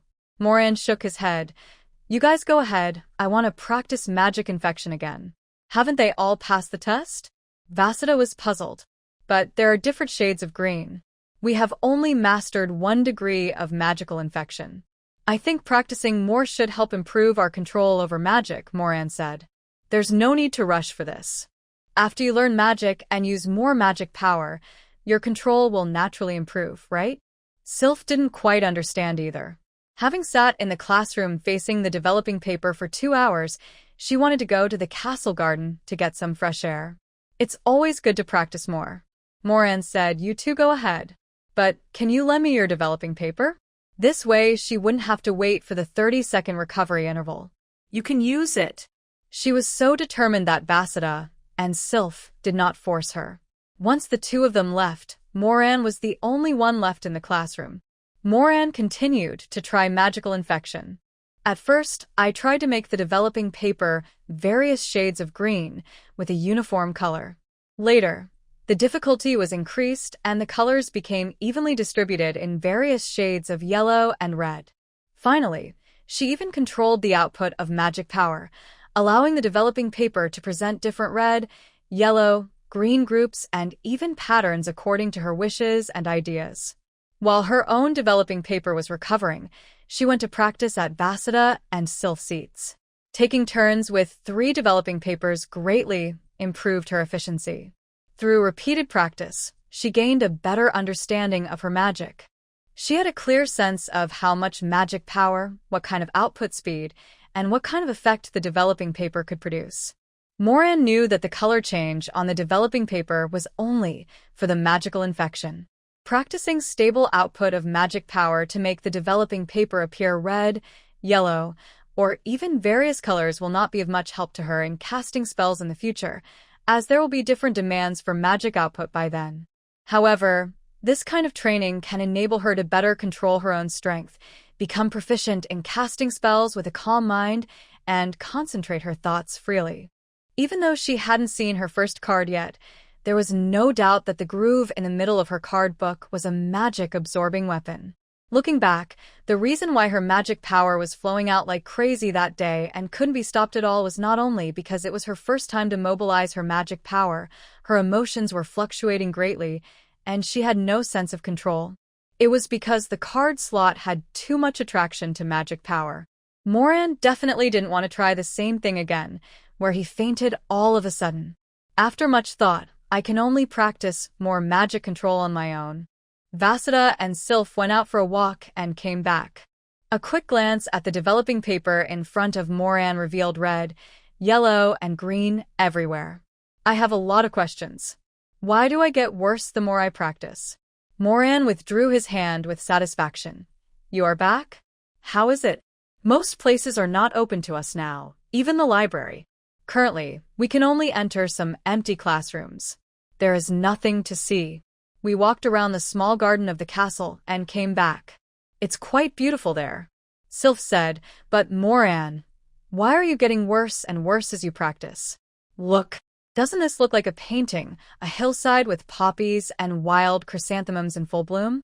Moran said as if presenting a treasure. There are too few colors, and it's hard to mix them. You have to look carefully to see them a little bit. Vasudha and Sylph then took a closer look. It really looks a bit like poppies and wild chrysanthemums. The different shades of green really do look like grass. Although it is a bit rough, it is definitely not a random arrangement or a mess of colors. Moran, did you make the developing paper like this on purpose? Vasudha asked in surprise. Moran said, not bad, right? Unfortunately, this is the limit of using developing paper. Sylph nodded. We've only been out for an hour, and you can already use magic to paint on developing paper. That's amazing. Compared to this, our training is too superficial, said Vasudha. There's still some time before class starts. You can practice some more. Moran said, it's still very useful. Yeah. Vasudha and Sylph couldn't stand it anymore and started practicing too. Moran did not rest either. She took a few bites of the breadfruit and continued to infect the developing paper with different strengths to deepen the impression. Not long after, Ace and Alba returned to the classroom, chatting and laughing. As they were talking, they suddenly saw Moran and the other three sitting neatly in their seats, concentrating on practicing magic infection. There was no sound at all, so they just noticed it now. Ace asked Alba uncertainly, You haven't started class yet, have you? She even glanced towards a podium. Otherwise, she would have thought that Ms. Amisha was there too. That means they are practicing extra. AIC immediately felt her skin tighten. No. The witches are practicing extra classes outside of class. How can we just stand there and do nothing? They can't decide their own talents, but they can work hard. The witch's talent was not as good as the witch's, so how could she not work as hard as the witch? Of course, don't forget to take a couple of bites of breadfruit first to fill your stomach and speed up the recovery of magic power. As the class time got closer, the little witches returned to the classroom one after another. Then, after a brief shock, I joined the practice army with a deep sense of guilt. With 1 minute left before class started, Ms. Amisha arrived. As soon as I entered the door, I was scared. She wouldn't be late. Could it be that the 2 o'clock bell had already rung, but she didn't hear it? This was simply the biggest accident in her teaching career. Just as she was about to take out her pocket watch to check, she heard 2 ding-ding sounds. It was confirmed that she was not late and was still punctual as always. But what about the students? I have lived for hundreds of years, but this is the first time I have seen students studying spontaneously in their seats before the class starts. Whether they are students from the wilderness, outside the wilderness, or outside Valen, students from another world. Are the little witches this year so self-disciplined and studious? Amisha looked at the little witches with a softer look. She didn't even interrupt the little witches' practice directly, but instead walked around among them to see how they were doing. I was even more surprised when I saw it. The little witches did not limit themselves to dyeing the developing paper a uniform green color, but began to try different shades of green in an attempt to dye it evenly. The 3 little witches even started trying different shades of yellow. The most amazing one is Moran, who has been able to freely dye the developing paper with different shades of red, yellow, and green, and even form patterns. Amisha could tell at a glance that they were not just doing it randomly, but were purposefully practicing more precise infection, and their method was very effective. When all the little witches finished their practice, Amisha clapped her hands in satisfaction. "You are the most hard-working and diligent class I have ever taught. Really, I am proud of you." The emotional value was maxed out. The little witches straightened their backs, held their chins high, and were filled with a sense of accomplishment. After the compliment, he returned to the topic. The next step is to use magic power to infect the eyeballs and open up the energy vision. I will give you some time to familiarize yourself with the green magic infection on the developing paper. Magic infection within the green range can open up energy vision, but the darker the color, the longer the infection lasts. But at the same time, the deeper it is, the greater the pressure on the eyeball. At the beginning, it is recommended that you try to use a lighter shade of green. After you get used to it, you can gradually increase the intensity so that your eyes will be more comfortable. The witch's physical adaptability is much stronger than that of the sorceress. Moran, Vasida, and Sylph, you three can start from medium green. When everyone is ready, you can come to me to try the magic infection eyeball for the first time and open the energy vision. Originally, one class in the morning was only enough time for each little witch to master a green level of magic infection. In the past, I would use whatever level I had mastered the first time I opened my energy vision. Even though sometimes the degree is too severe and causes eye discomfort, as long as the magic infection is in the green range, there will be no danger. There was only one collective lesson on magical infection, and for the rest, the little witches had to adjust and adapt on their own. It can also be regarded as an initial training for the little witches' self-learning ability. Many little witches have to suffer when using magic to infect and open their energy vision. But this year's little witches, every one of them has mastered at least 2 different shades of green infection. Given the choice, Amisha was naturally willing to make life a little easier for them. The little witches were unaware of this. They all chose the lightest green magic color they knew and began to practice on the developing paper. Moran was already confident in the various degrees of magical infection, but she still practiced infecting a medium shade of green before getting up and going to the podium to find Ms. Amisha. "Are you ready?" Amisha asked. Yeah. Moran nodded affirmatively. "Let's start." Amisha said, "Do as I say. Close your eyes and put your fingers on your eyelids. Just put one hand on one eye. That's it. Then let the magic power flow out slowly, covering the eyelids, just like infecting developing paper, fully infecting the eyelids and eyeballs." Moran followed step by step, deliberately slowing down his pace. With her previous experience practicing on developing paper, she easily covered the eyelid of her right eye with a thin layer of magic. Amisha kept watching the magic covering her eyes. Once it was completely covered, she said, "That's it. Stop outputting magic and open your eyes." Moran lowered his fingers and opened his eyes. "The first person I saw was Ms. Amisha. There is no difference between her in the left eye and in the right eye." As if knowing her doubts, Amisha said, "Energy vision cannot observe owned energy beyond one's own strength. Unowned energy in nature is not among them. Look back at the other little witches." Moran turned and looked. The little witches also looked at her curiously. There were many halos in Moran's left eye's field of vision, and she guessed that they were traces of magic power. Moreover, she could see these halos very clearly, but they did not block her vision. It seemed that her left eye was divided into 2 layers, one belonging to the energy halo and the other belonging to normal vision, and the 2 did not affect each other. Each little witch has an energy halo of a different color. Like Alba, she has a large white halo on her body, mixed with smaller halos of various other colors such as blue, red, orange, gold, cyan, purple, and green. The other little witches were similar to her, with large halos of 1 or 2 colors mixed with small halos of other colors, making them look colorful. The overall size of the halo groups is not much different, with an estimated diameter of about 20 centimeters, and only the brightness varies. Only Vasudha and Sylph were there. The halos around them almost submerged their entire upper bodies. Judging from the visual, the diameter is about 1.23 meters. And it is not a large or small halo, but a colorful halo that seems to have all colors but does not belong to any color. Even the brightness is brighter than those of the little witches. The same colorful halo, with a diameter close to 1.5 meters, but much dimmer than the halos of Vasudha and Sylph. Moran suddenly had a guess in her mind. Before other little witches came forward, she asked, "Dean, the color of the energy halo represents the talent type, and the brightness represents the energy level, right?" "That's right." Amisha confirmed her observation. "What does the size of the halo represent?" Moran asked. "Levels." Amisha said, "One level is 1/2 meter. Those with a halo diameter of less than 1/2 meter are apprentice witches, those with a halo diameter of 1/2 meter to 1 meter are junior witches, and so on. Above the peak level, the energy converges and cannot be seen. However, the level only represents the power to this level, not the strength.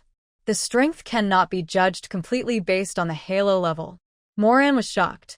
Does this mean that the other little witches are still normal apprentice witches, but her, Vasudha, and Sylph's power levels are already comparable to those of senior intermediate witches? Is this the difference between a witch and a sorceress? After the witch book is completed, there is a book on the first grade optional reading list called Traces of Energy. It contains detailed explanations that can answer all your questions. "Now, let's apply magic to the other eye," said Amisha. Moran wrote down the title of the book, collected his thoughts, and continued to let the magic infect his left eye. Soon, the vision of both eyes became unified. All right. That's it. The initial infection is successful. As long as we don't use a large amount of disordered magic power to impact the eyeball at once, it won't cause irreversible blindness.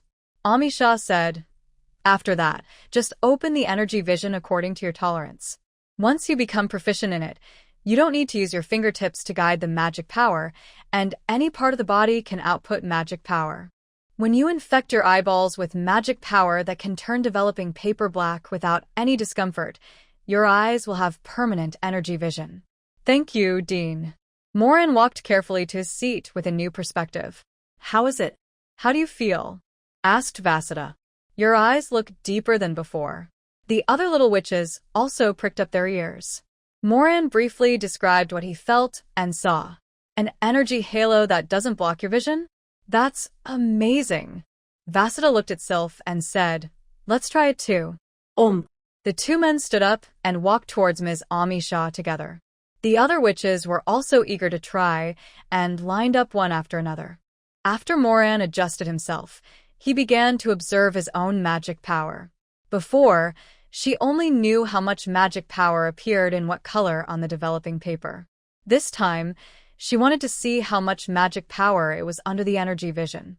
After Vasudha and Sylph opened their energy vision, they not only saw Moran's energy halo, but also saw that she was constantly mobilizing magic power. They didn't know what she was doing. "I want to figure out the relationship between the output of magic power and the color change of the developing paper. This way, even if there is no developing paper in the future, I can clearly know how much magic power to use for magic dyeing." The results of the development paper at noon can also be further linked to magic control, improving my ability to control magic. Moran happily shared his thoughts without reservation. The dean said that the brightness of the halo represents the degree of magic power.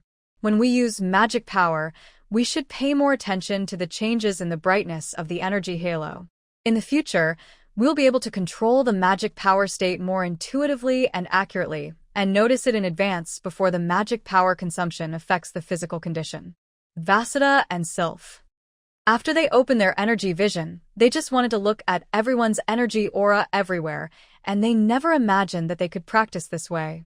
The key point is that they have to admit that they were really moved by what Moran said. Especially for Vasudha, her devouring stomach would devour her magic power when it was running low on energy. This is why she always quickly falls into a state of hunger. If she could accurately control her magical state, she would be able to better arrange her meal times. The little witch who was still waiting in line to open her energy vision also heard Moran's passionate sharing speech. At this moment, everyone had a common thought, as expected of Moran. Moran didn't take the surprised and complicated looks of her friends to heart. At this moment, she only had her eyes on learning again, getting stronger and getting stronger. After talking to Vasudha and Sylph, she continued to concentrate on studying her magic. With energy vision, she was like a tiger with wings. When Vasudha and Sylph saw her like this, could they still sit idle? Of course not. In the energy field of vision, Moran's halo was even bigger than theirs. My magic power was already behind Moran's. The familiar scene reappeared. The little witch who had opened her energy vision came back and found that she could not see the energy halo of Moran and the others at all. This is the difference in energy levels. People who are better than them are working hard, so what excuse do they have for not working hard? If they run behind the strong, they can grow faster, right?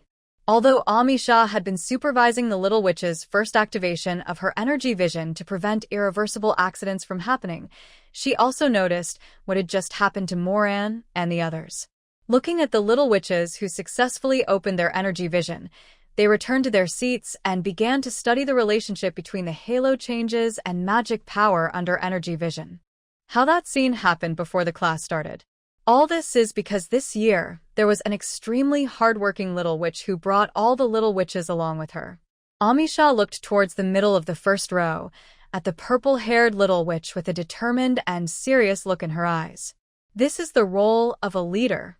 She was once again pleased with the good learning atmosphere among the little witches. In the past, before the end of Get Out of Class, Amisha would always tell the little witches to practice what they learned today after class, and that if they practiced more now, they would suffer less after graduation, and that they should be responsible for their own lives. When the class was over today, she said, practicing magic also requires a certain degree of relaxation. At the beginning, opening the energy vision too frequently may cause sore eyes and headaches. Be careful not to use up your magic power completely. At the latest, when the halo becomes dim and you can't distinguish its original color, you must stop and wait for your magic power to recover. Before practicing, be sure to prepare breadfruit just in case. Finally, take your time and don't rush. Keep up the good work. Tomorrow we will learn how to make the witch's book. How was your first day of class? On the way down the mountain and back to the dormitory, the second-year little witch asked the first-year girls about their feelings with concern. Very good. We all successfully opened our energy vision today. I have used the energy vision several times. The colorful eyes not only did not affect my vision, but I felt that I could see more clearly. The second-grade little witch. This is a little different from what they thought. Lilith couldn't help but ask, do you have a headache? Do your eyes hurt? First-year witches, no. My eyes are a little sore. It's all because I always thought that the greener the developing paper was, the better. The lightest green the first ever achieved was only slightly lighter than medium green, Cheryl said in frustration. Wait. The shallowest? How many levels of magical infection have you mastered? Lilith noticed something wrong. I have 3. I have 3 types too. I have 2 types. If I had known, I would have gone back to the classroom to practice earlier at noon. I have 5, ha. The first-grade little witches talked at once. The second-grade witches were all numb. No, the little witch is so powerful now. How long did it take them to master the various levels of magical infection? In any case, it was definitely not the first day of school. At first, the extent of the magic infection was beyond the tolerance of the eyes, and it took me several days to adapt despite the side effects of headaches and eye pain. How come it's so easy for the junior schoolmates? We are nothing. Moran, Vasudha, Sylph, and the others are really amazing. They have mastered all the magic that can make the developing paper green. Especially Moran. She can use magic to draw on the developing paper at will, AC said. The second-year witches looked at Moran and the other 2 in shock, especially Moran. Until now, none of them had any confidence in drawing on developing paper. Of course, it's also because there are no little witches to practice this. Although the 3 of them were witches, wasn't Lilith also a witch? She had only adapted a little faster than them at first and suffered a few days less. By the way, where is your developing paper? Didn't the dean ask you to bring the developing paper and practice more after class? Another senior asked. No. Didn't we roughly understand the relationship between the color change of the developing paper and the amount of magic power used in class? That's right. The dean only told us to practice magic in moderation and not to be too impatient. Isn't that what the seniors said? The second grade little witch. They suspected that the dean had been replaced. One senior even asked, is the one teaching you Dean Amisha? The one in the black robe? Yes. Didn't the dean say that every one of them is her? It must be some amazing magic. It's a pity that the dean won't tell us what magic it is until we graduate. I suspect that every dean is different. Otherwise, why is there such a big difference? Tell us in detail about today's class. What? You guys practiced on your own for 2 hours at noon? Aren't you going to visit the castle? No, I saw you guys visiting the castle. What? We started practicing right after we got back to the classroom. Why? It's our first time visiting the Academy Castle, and we're not going to chat after we get back to the classroom. The second grade little witch was even more confused. Normal little witches would practice hard during recess, and it was the first day of school, when there was no academic pressure and even nothing to learn. I started practicing when I saw other people practicing. Cheryl said, if I had known they were so hardworking, I would have spent less time in the castle. I didn't practice as much, so I didn't master it as well, and my eyes were a little sore. Me too. Me too. So, who started it first? I know this. Alba, and I came back early. As soon as we got back, we saw Moran, Vasida, and Sylph practicing very seriously. The witches are working so hard, so of course we can't be lazy. Ace raised her hand and said. The focus returned to Moran and the other three. It was Moran who started it. When Sylph and I came back, she was already able to use magic to paint on developing paper, said Vasida. Sylph nodded. She went to the bathroom after class and started practicing when she came back. At first, Vasida and I didn't understand the point of practicing like this, but after seeing the results, we couldn't sit still. The first grade little witches were not surprised at all. After all, they had seen how Cully Moran was in the afternoon class, and they also followed Xiao Zhao's example. I didn't expect to scare the senior students. The second-year witches looked at Moran and suddenly realized, it turns out that it's not because the dean is different, but because you have Moran. Moran. Are you sure your talent manifestation is called the Book of Cards? And not the Book of the King of Scrolls? Lilith asked. Who said Moran wasn't abnormal? She thought she was quite abnormal. Abnormally curly. Moran. Go quickly. Go back and review today's lessons. You guys should go first. I just remembered that I haven't gone to the library to collect the books on the second grade must-read list yet. The second-year witches lost interest in chatting anymore and quickened their pace back to the dormitory or the Academy Castle. No matter what, they can't be outdone by the junior girls, right? What do you mean by the first grade is the most hardworking class that the dean has ever taught? They must let the dean see that they are also working hard, okay? Hey, Seigneur. Slow down and wait for us. After the first grade witches reacted, they also quickened their pace. When the second graders heard this, they ran even faster. Vasida and Sylph followed and ran for a few steps. Suddenly they found that someone didn't move, so they stopped and called her. Molan, what are you doing? Hurry up. Moran shook his head. We have only learned the magic infection to open the energy vision.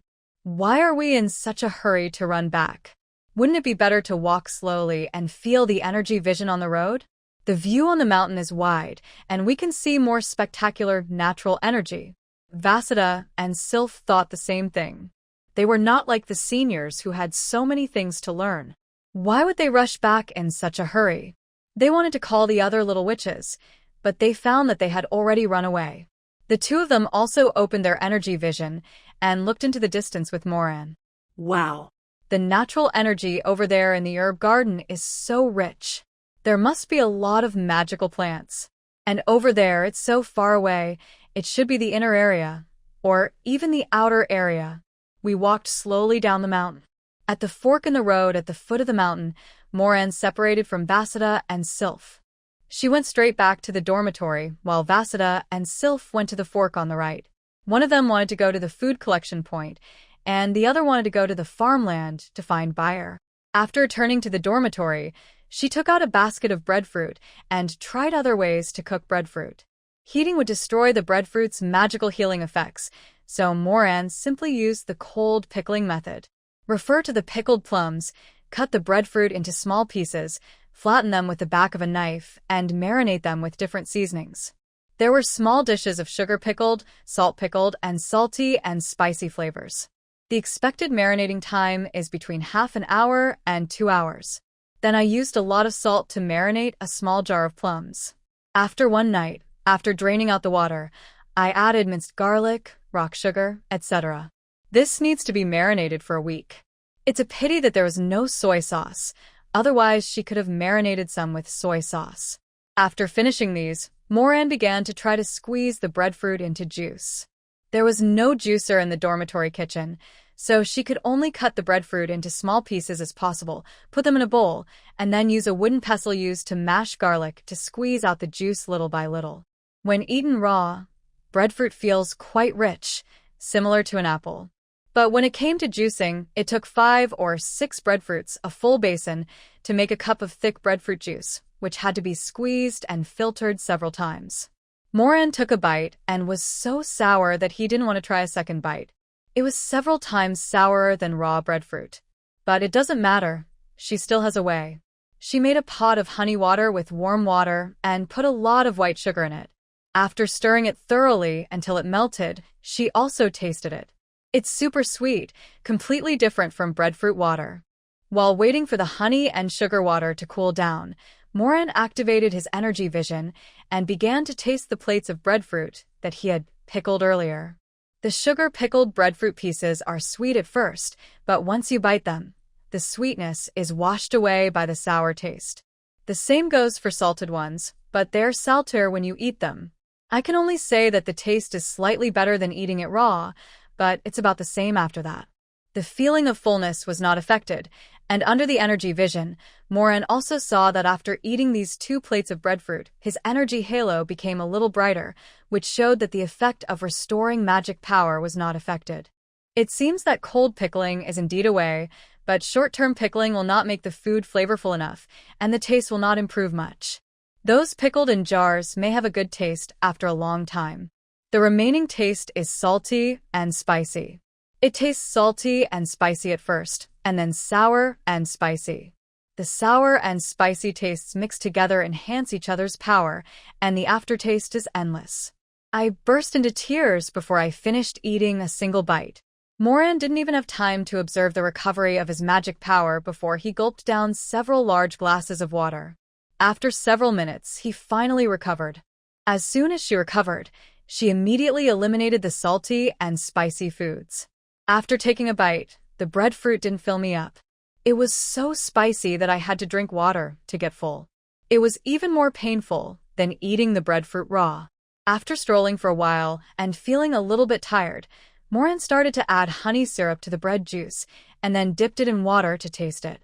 Only after the whole pot of sugar water is added, the taste becomes normal sour and sweet juice with good palatability. Moran took a few sips and observed the changes in the brightness of his halo. He was surprised to find that these few sips had the same restorative effect as eating a small stack of pickled breadfruit. She took a few more sips and was right. Perhaps it was because several breadfruits were used to make the juice, and it turned out that concentration is the essence. Just as her magic power had not yet recovered, she drank a few more sips. As she drank, Moran felt something was wrong. She touched her stomach and said, "Judging from the recovery effect, the satiety effect should be quite strong. How come the energy halo has become a little brighter, but my stomach doesn't feel particularly bloated yet? This effect doesn't seem right. I hope it won't affect the feeling of fullness. I originally didn't plan to disturb my friends at night, but now I can't help it." Soon Lilith, Vasida, and Sylph all came after hearing the news. Try it. Moran poured each of them a glass of honey bread juice. It's made by Moran. I don't need to taste it to know it will taste right. Vasudha praised it before she even drank it. After all, it is backed by a world with a strong food culture. That's because you didn't see the miserable state I was in when I tried other food just now. Morin felt a little numb when he thought about it now. Vasudha was a little curious. What is it? Can it be more disgusting than breadfruit? Since you say so, I'll give it to you to try. Morin was glad that he hadn't had time to throw away the small plate of salty and spicy breadfruit. He turned around and brought it to her and placed it considerately in front of Vasudha. Vasudha wanted to slap herself in the face. With chili peppers? And garlic? Raw? Lilith wrinkled her nose. I really can't imagine what breadfruit, chili peppers, and garlic taste like when eaten raw. But I've eaten this kind of chili peppers before, and they're not that spicy. Vasudha, you should be fine as long as you're careful not to eat the minced garlic. Vasudha accepted Lilith's advice, minced garlic, and picked up a small piece. Morin silently brought her a large teapot. The next second, Vasudha jumped up in pain because of the spiciness. Morin put the teapot in her hands at the right time, and she held it and laughed. Morin was not surprised at all. He turned around and went to the bathroom to get a wet towel. After Vasudha calmed down a little, he put the towel on her face and wiped away her tears and snot. Vasudha was so shocked that she looked at Lilith accusingly. Senior, you tricked me. Lilith didn't believe it at all. She even thought Vasudha was acting. She also picked up a piece and put it in her mouth. How can it be so spicy? I grew this pepper myself. Ha! Juicy. Juicy. She ate so quickly that Morin didn't have time to pour her some water. Lilith couldn't bear it any longer, so she poured the clear spring technique directly into her mouth. The first thing I did after catching my breath was to ask, why is it so spicy? It's probably the sourness of the breadfruit that brings out the spiciness of the peppers, Morin said. The only survivor, Sylph, was very grateful that she had a slow temper and was able to escape the disaster. She quickly drank a sip of honey and breadfruit water to calm herself down. The next moment, his eyes lit up.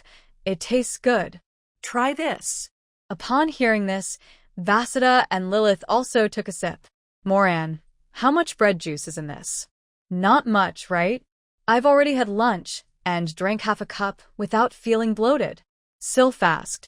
It probably took a dozen breadfruits to make this pot. But only 1 cup of breadfruit juice was squeezed out, and the rest was mixed with honey syrup, said Morin. You can only squeeze out 1 cup from so many? Sylph said curiously. Breadfruit is quite juicy. I used the most primitive juicing method, but I couldn't squeeze out more juice. I don't know if it's the problem with the juicing method. Morin said, the breadfruit pulp seems to have a strong ability to absorb water. What I squeezed out was more like juice than juice. I filtered it several times before I got a cup of relatively clear juice. I also feel that this juice doesn't seem to make me feel full. After drinking a glass, Vasudha felt nothing. Is the satiety of breadfruit weakened or even disappeared? Morin nodded. It should be. It's more effective in speeding up the recovery of magic power than eating breadfruit directly. Lilith took a sip, and the magic power consumed by the spring magic was recovered. Morin then dared to confirm that this time it was really successful. Although the feeling of fullness was affected, for her who was eager to restore her magic power, the disappearance of the feeling of fullness was just right. She could drink more juice at one time and restore her magic power faster. Lilith and the others also realized the value of honey bread juice. Lilith, who was struggling with her magic, was the most excited. Morin, how do you do this? Can you teach me? Of course. I plan to make some more. How about you guys do it with me? It's very simple, Morin said. Okay. Lilith and the other 3 ran back to their dormitories to get their tools. Soon, the sound of pounding breadfruit was heard in dormitory 69. Boom, boom, boom, boom, boom, boom. After pounding for a while, Lilith shook the basin. The juice seems to be absorbed into the pulp again. Just wrap it in cloth and squeeze it out later, said Morin. This is too difficult to deal with. Sylph rubbed her wrists. After a few rubs, her hands felt sore. She only brought a small basin and didn't do much. Lilith said, but once I learn cooking magic, I can use magic instead. That's right. Senior Lilith, don't you know cooking magic? Why don't you use magic to make juice? Sylph asked in confusion. Moran and Vasida also looked at her curiously. Lilith looked at the naive schoolmates and shook her head. Do you think cooking magic can create something out of thin air? You have to master the entire production process before you can use cooking magic. Otherwise, why do people say that every gourmet witch who is good at cooking magic is a true master chef? Is that so? I thought I could use magic to tell the pots and pans how to make the dish and they would cook it, said Sylph. Vasida nodded as well. Her father taught the zombie chef at home to cook by following instructions one by one. Although it was not magic, she thought it was almost the same. The prerequisite for learning cooking magic is that you can cook, Lilith said, and you have to be proficient in it before you can use cooking magic to make it. Otherwise, why would she be so miserable here? It would be nice to have a juicer, Moran said as he fiddled with the juice. Juicer? What is that? The other three little witches asked curiously.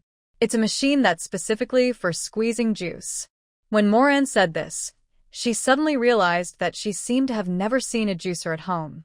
That's right, witches can solve their kitchen chores using cooking magic.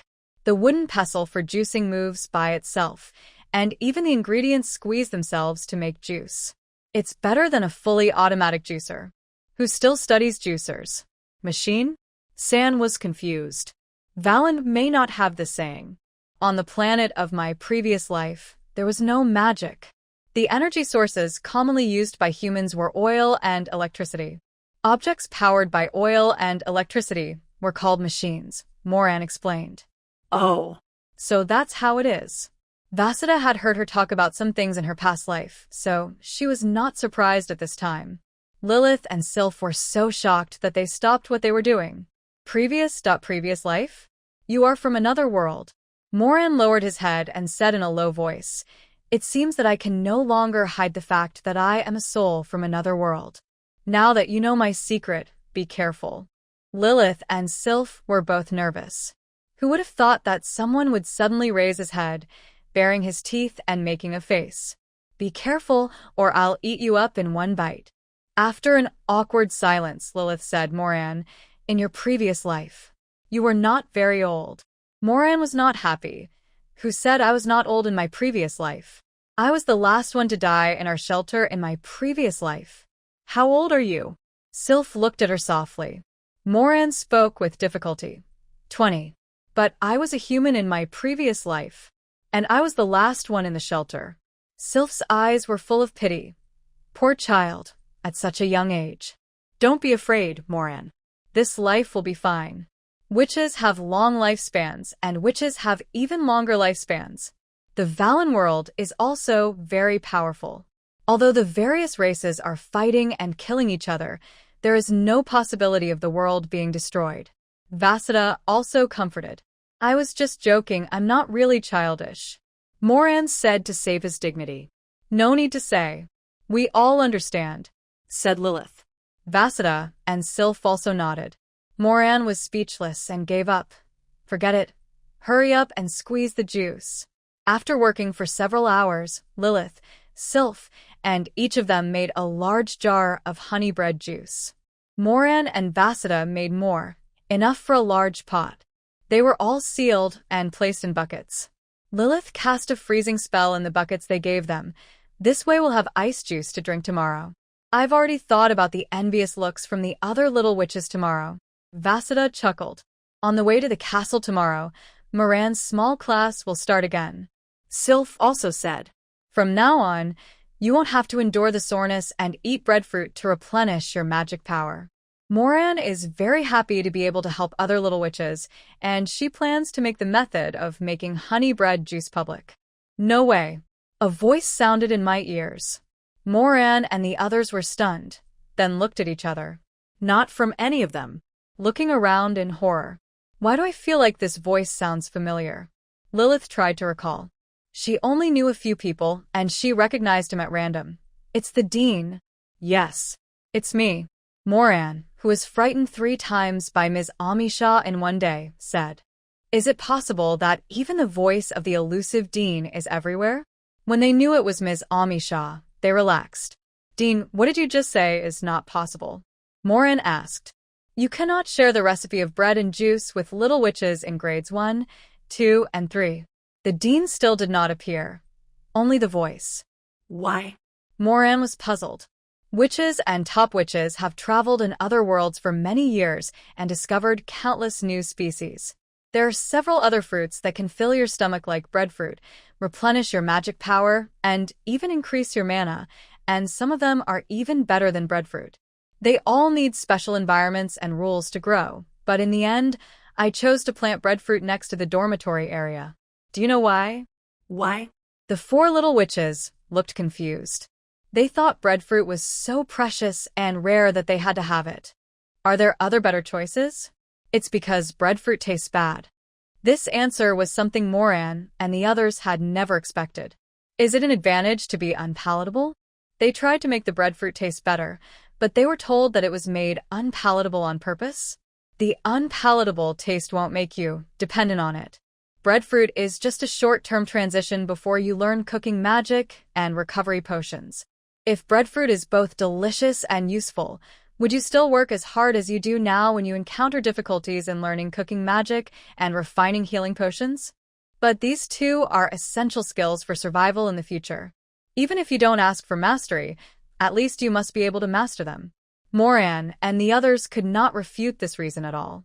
Yes, growing up in adversity is not only the consistent educational philosophy of the Witch Academy, but also the origin of witches. Since 3 meals a day were not provided, it was normal to specially choose a kind of unpalatable breadfruit so that the little witches would not starve to death because they did not know how to cook. The breadfruit cake from yesterday is fine. It also requires certain cooking skills to make, so it's out in the open now. But today's breadfruit juice, it is not a good thing to let it replace the recovery potion in advance. After all, after leaving college, there will be no breadfruit ready to pick. You can use it by yourselves, but you cannot teach other little witches, and you cannot slack off in your study of cooking magic and recovery potions just because you have bread and juice. When you are in the 4th grade and start to arrange your own learning content, it is up to you whether to make your practice public or not. At that time, the library's reading privileges will be fully open to you. If you are interested, you can read the How to Eat Breadfruit summarized by the little witches in the past.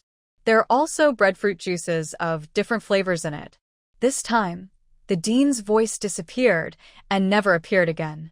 Moran now understood why Senior Lilith said that if any little witch was in danger of life in the academy, she would be immediately taken back by Ms. Amisha for treatment.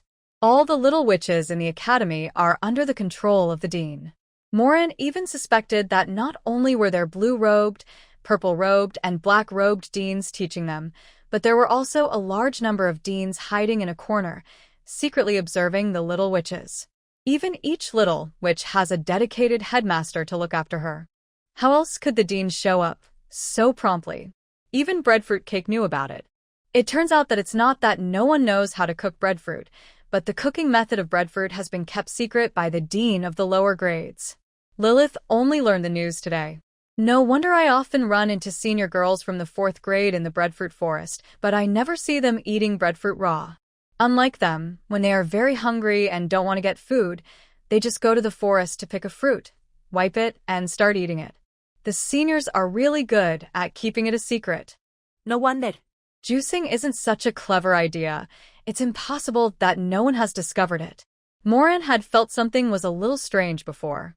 The strong men of Valen can travel across worlds. The culture and specialties of other worlds will more or less affect Valen. How could such a world be a food desert? It would be fine if there was no soy sauce, but what was so special about juice? She originally thought that it was because most of the little witches were not good at cooking when they first entered school, and they did not study it much. After learning cooking magic, there were so many delicious foods that they were too lazy to study it. After a long time, the seniors even came up with a breadfruit recipe, but it was only circulated in the 4th and 5th grades, and the lower grades did not know about it.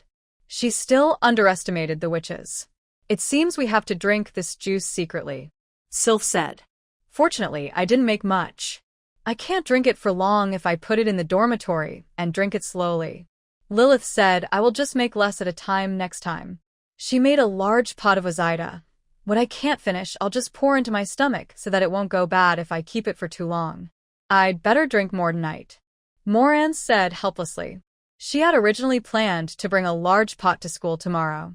Now I have to hide the recipe of honey bread juice from everyone. Bringing a big bottle would be too conspicuous, so I can only bring a water bag at most. Fortunately, the juice is not very filling, so I just need to go to the bathroom a few more times after drinking it. After the senior and Vasida left, Moran started drinking juice in big gulps. After drinking for a while, I went for a walk in the yard, weeded, turned the soil, and then continued drinking. Fortunately, there was only 1.5 pots left, and I finished most of it in no time. I can drink some more tomorrow morning, and it will be almost done. The next morning, Moran went out with a water bag filled with juice and a bag of breadfruit cakes. Vasida, Sylph, and the others had all reached the dormitory intersection, but we still hadn't seen Senior Lilith. The other second-year seniors were nowhere to be seen either. Strange. Where are the seniors? AIC, who was standing by, heard this and said to them, You were walking behind me yesterday. Didn't you hear anything? The first class for the second graders today is in the herb garden, and I heard they are preparing to make flying brooms. The herb garden is closer than the castle, and the seniors should still be sleeping right now. Won't the seniors be able to have their own flying broomstick soon? Vasida was so envious. On the way up the mountain, we were soon the only 27 first-grade little witches climbing up the mountain. Cheryl let out a long sigh. I can't wait to start second grade now. The bell struck 10 times, and Ms. Amisha in a black robe walked into the first-grade alchemy classroom on time. Under the expectant gazes of the little witches, Ms. Amisha found a stack of parchment from the pile of miscellaneous items beside the podium. Each little witch was given 2.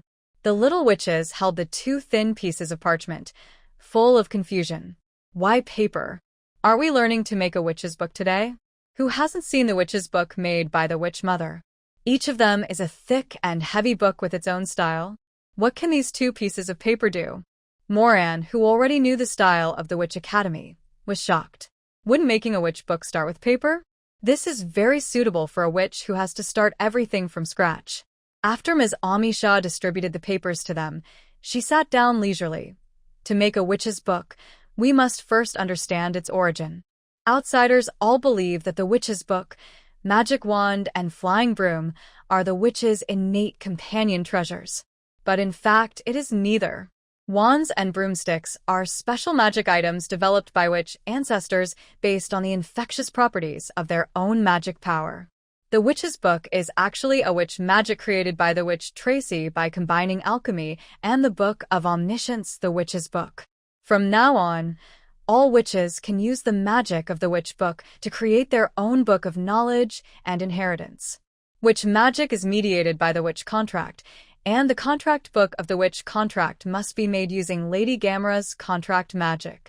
Therefore, the first step in making the witch book is to sign a contract with Lady Carmela and gain the ability to make a contract book. Moran? To use witch magic, you have to sign a witch contract first, but the contract of the witch contract must be made by witch magic. Isn't this a vicious circle? Unless there is a ready-made contract. Moran looked at the blank parchment in his hand. Could it be? As expected, I heard Ms. Amisha say, I will prepare this first contract for you, watch out. As she spoke, a golden magical light appeared on the wand beside her and flew towards the middle of the little witches. A golden pen appeared on the parchment in front of each person. It was written quickly on the parchment, and soon a contract was ready. The content is roughly, I am willing to permanently pay 5 mana magic or magic power equivalent to 5 mana magic in exchange for the qualification to use the witch Carmela's contract magic golden pen technique, apprentice level, and the energy consumption when using the golden pen technique, apprentice level, shall be borne by the user himself. Hiss Moran was studying the contents of the contract when he suddenly felt a pain in his finger. Looking down, I saw blood oozing from my fingertips. A thin ice needle with blood on its tip slowly fell to the ground and turned into a drop of water. Looking around, she saw that everyone was like her, with their fingers pierced by inexplicable ice needles. Smear the blood on the contract. The dean's voice came, and it was self-evident who the culprit was. The little witches were pricked unexpectedly.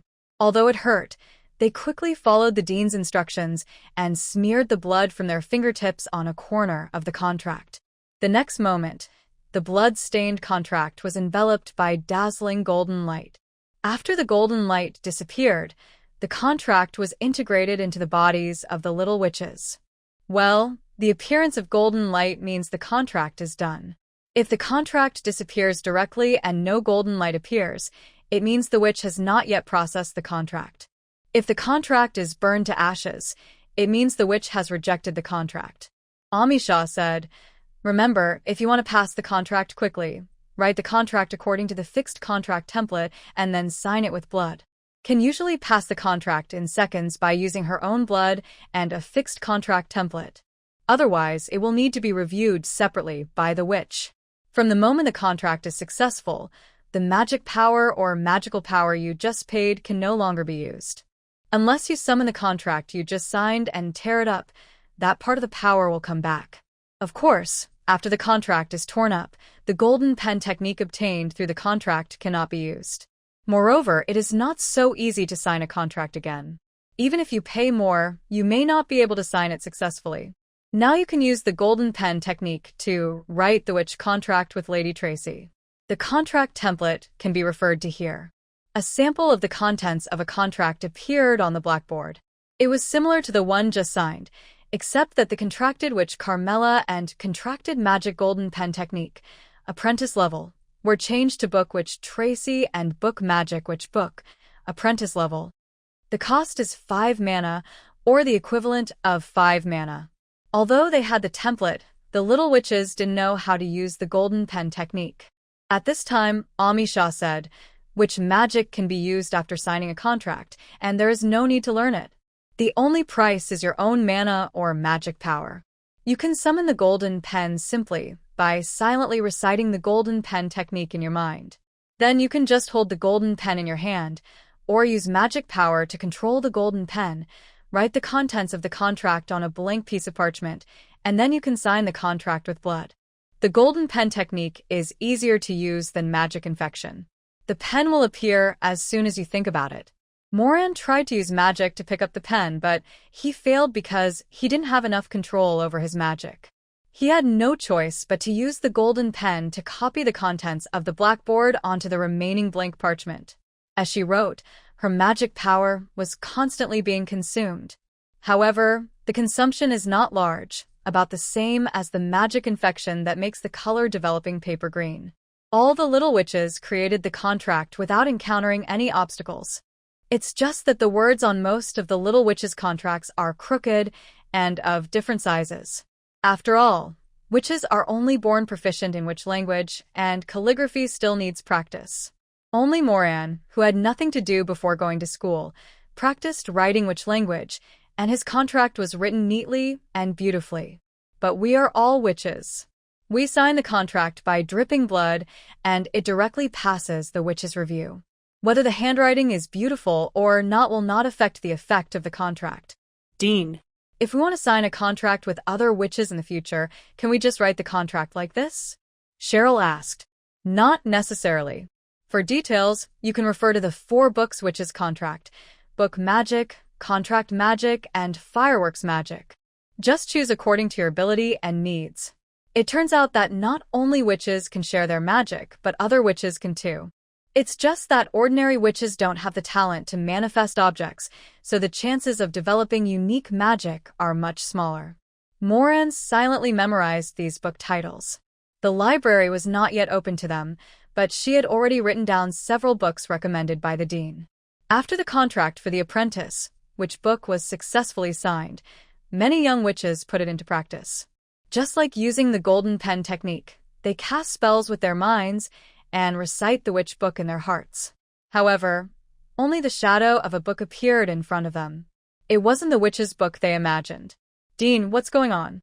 Vasida raised her hand and asked. What the witch book magic creates can only be regarded as energy circuits, functional cores or soul skeletons. It also needs a carrier to be considered a real witch book. Amisha. What is a carrier? A little witch asked impatiently.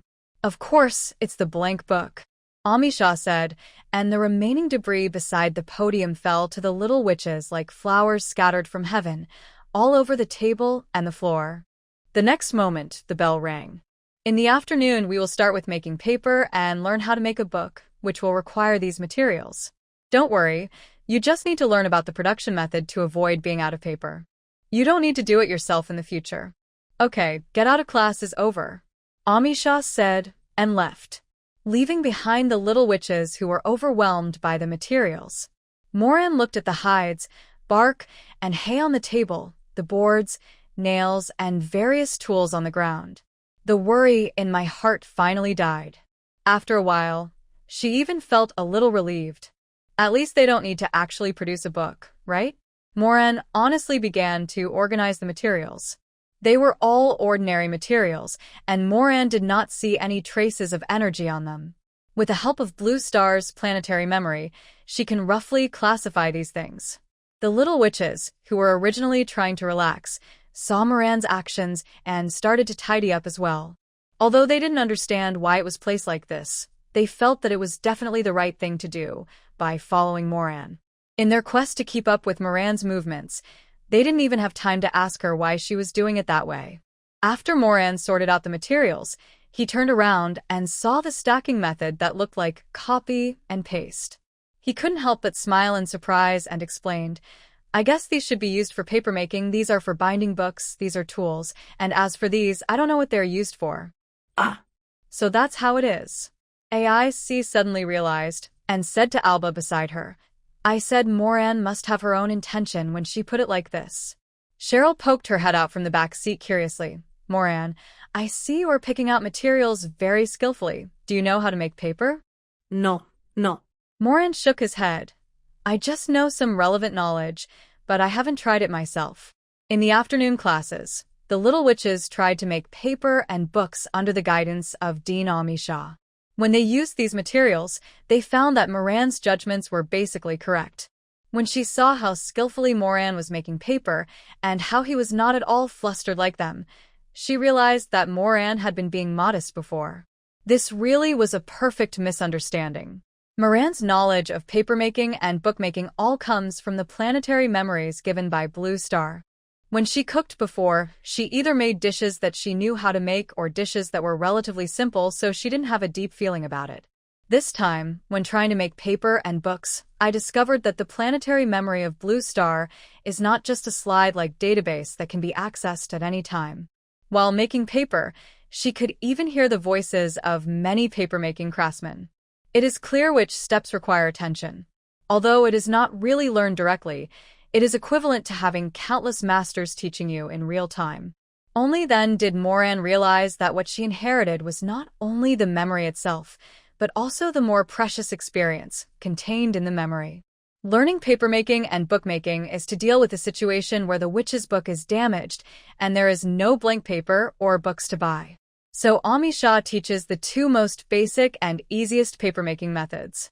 One is to make paper from straw stems, which is basically the same as the ancient papyrus method of Blue Star. The other is animal skin paper, and Blue Star also has a similar papermaking method. The dean was the only one who explained things to the other little witches, and most of the time, the dean would only remind them after they made mistakes. Moran, with his experience as a Blue Star paper craftsman, naturally avoided various problems. In the eyes of the other little witches, it seemed like they would have done it a long time ago. Invisibly, the image became a little taller. After learning how to make paper from straw stalks and animal skins, the next step is to learn how to bind paper and make book covers. This is simpler than paper making. Binding is done by sewing with thread. The thread can be cloth strips, straw ropes, or vines. We only teach how to twist the straw ropes. The book cover is simpler. 2 pieces of bark, 2 pieces of stone, or a piece of animal skin will do. The materials should be as simple as possible. During the production process, Ms. Amisha used magic to help them avoid the parts that required long processing and waiting. As she said, She really just wanted all the little witches to understand the basic methods of papermaking and bookmaking, not to make them masters of papermaking and bookmaking. Before the get out of class ended, all the little witches made a simple book. Although it is just a cover and 3 or 5 inner pages, it has everything a book should have. Okay, that's all for today. These books still need some processing before they can be used. Don't put them in the Witch Books Phantom in advance, or they will be damaged. All the little witches breathed a sigh of relief when Ms. Ami Shah left the classroom. The afternoon classes are really not easy. Moran felt a little tired, so he picked up the water bag, drank a sip of water, sat in his seat for a while, rubbed his wrists, and then went down the mountain with Vasudha and the others. With honey bread juice to drink, she no longer needed to eat breadfruit to fill her stomach. After reaching the foot of the mountain, the 3 of them went to the food collection point together and picked up some food. Sylph went to the farm to talk to Bayer, while Moran and Vasudha carried the ingredients back to the dormitory together. She hadn't had a proper meal for a few days, so she treated herself to a good dinner. Of course, she didn't eat too much, so she left some room in her stomach and drank a large pot of honey and breadfruit water. When she realized that her energy aura did not become brighter after drinking several sips of breadfruit water, she knew that her previously overconsumed magic power had been fully restored. Moran summoned the book of cards and looked at the card slots on the cover.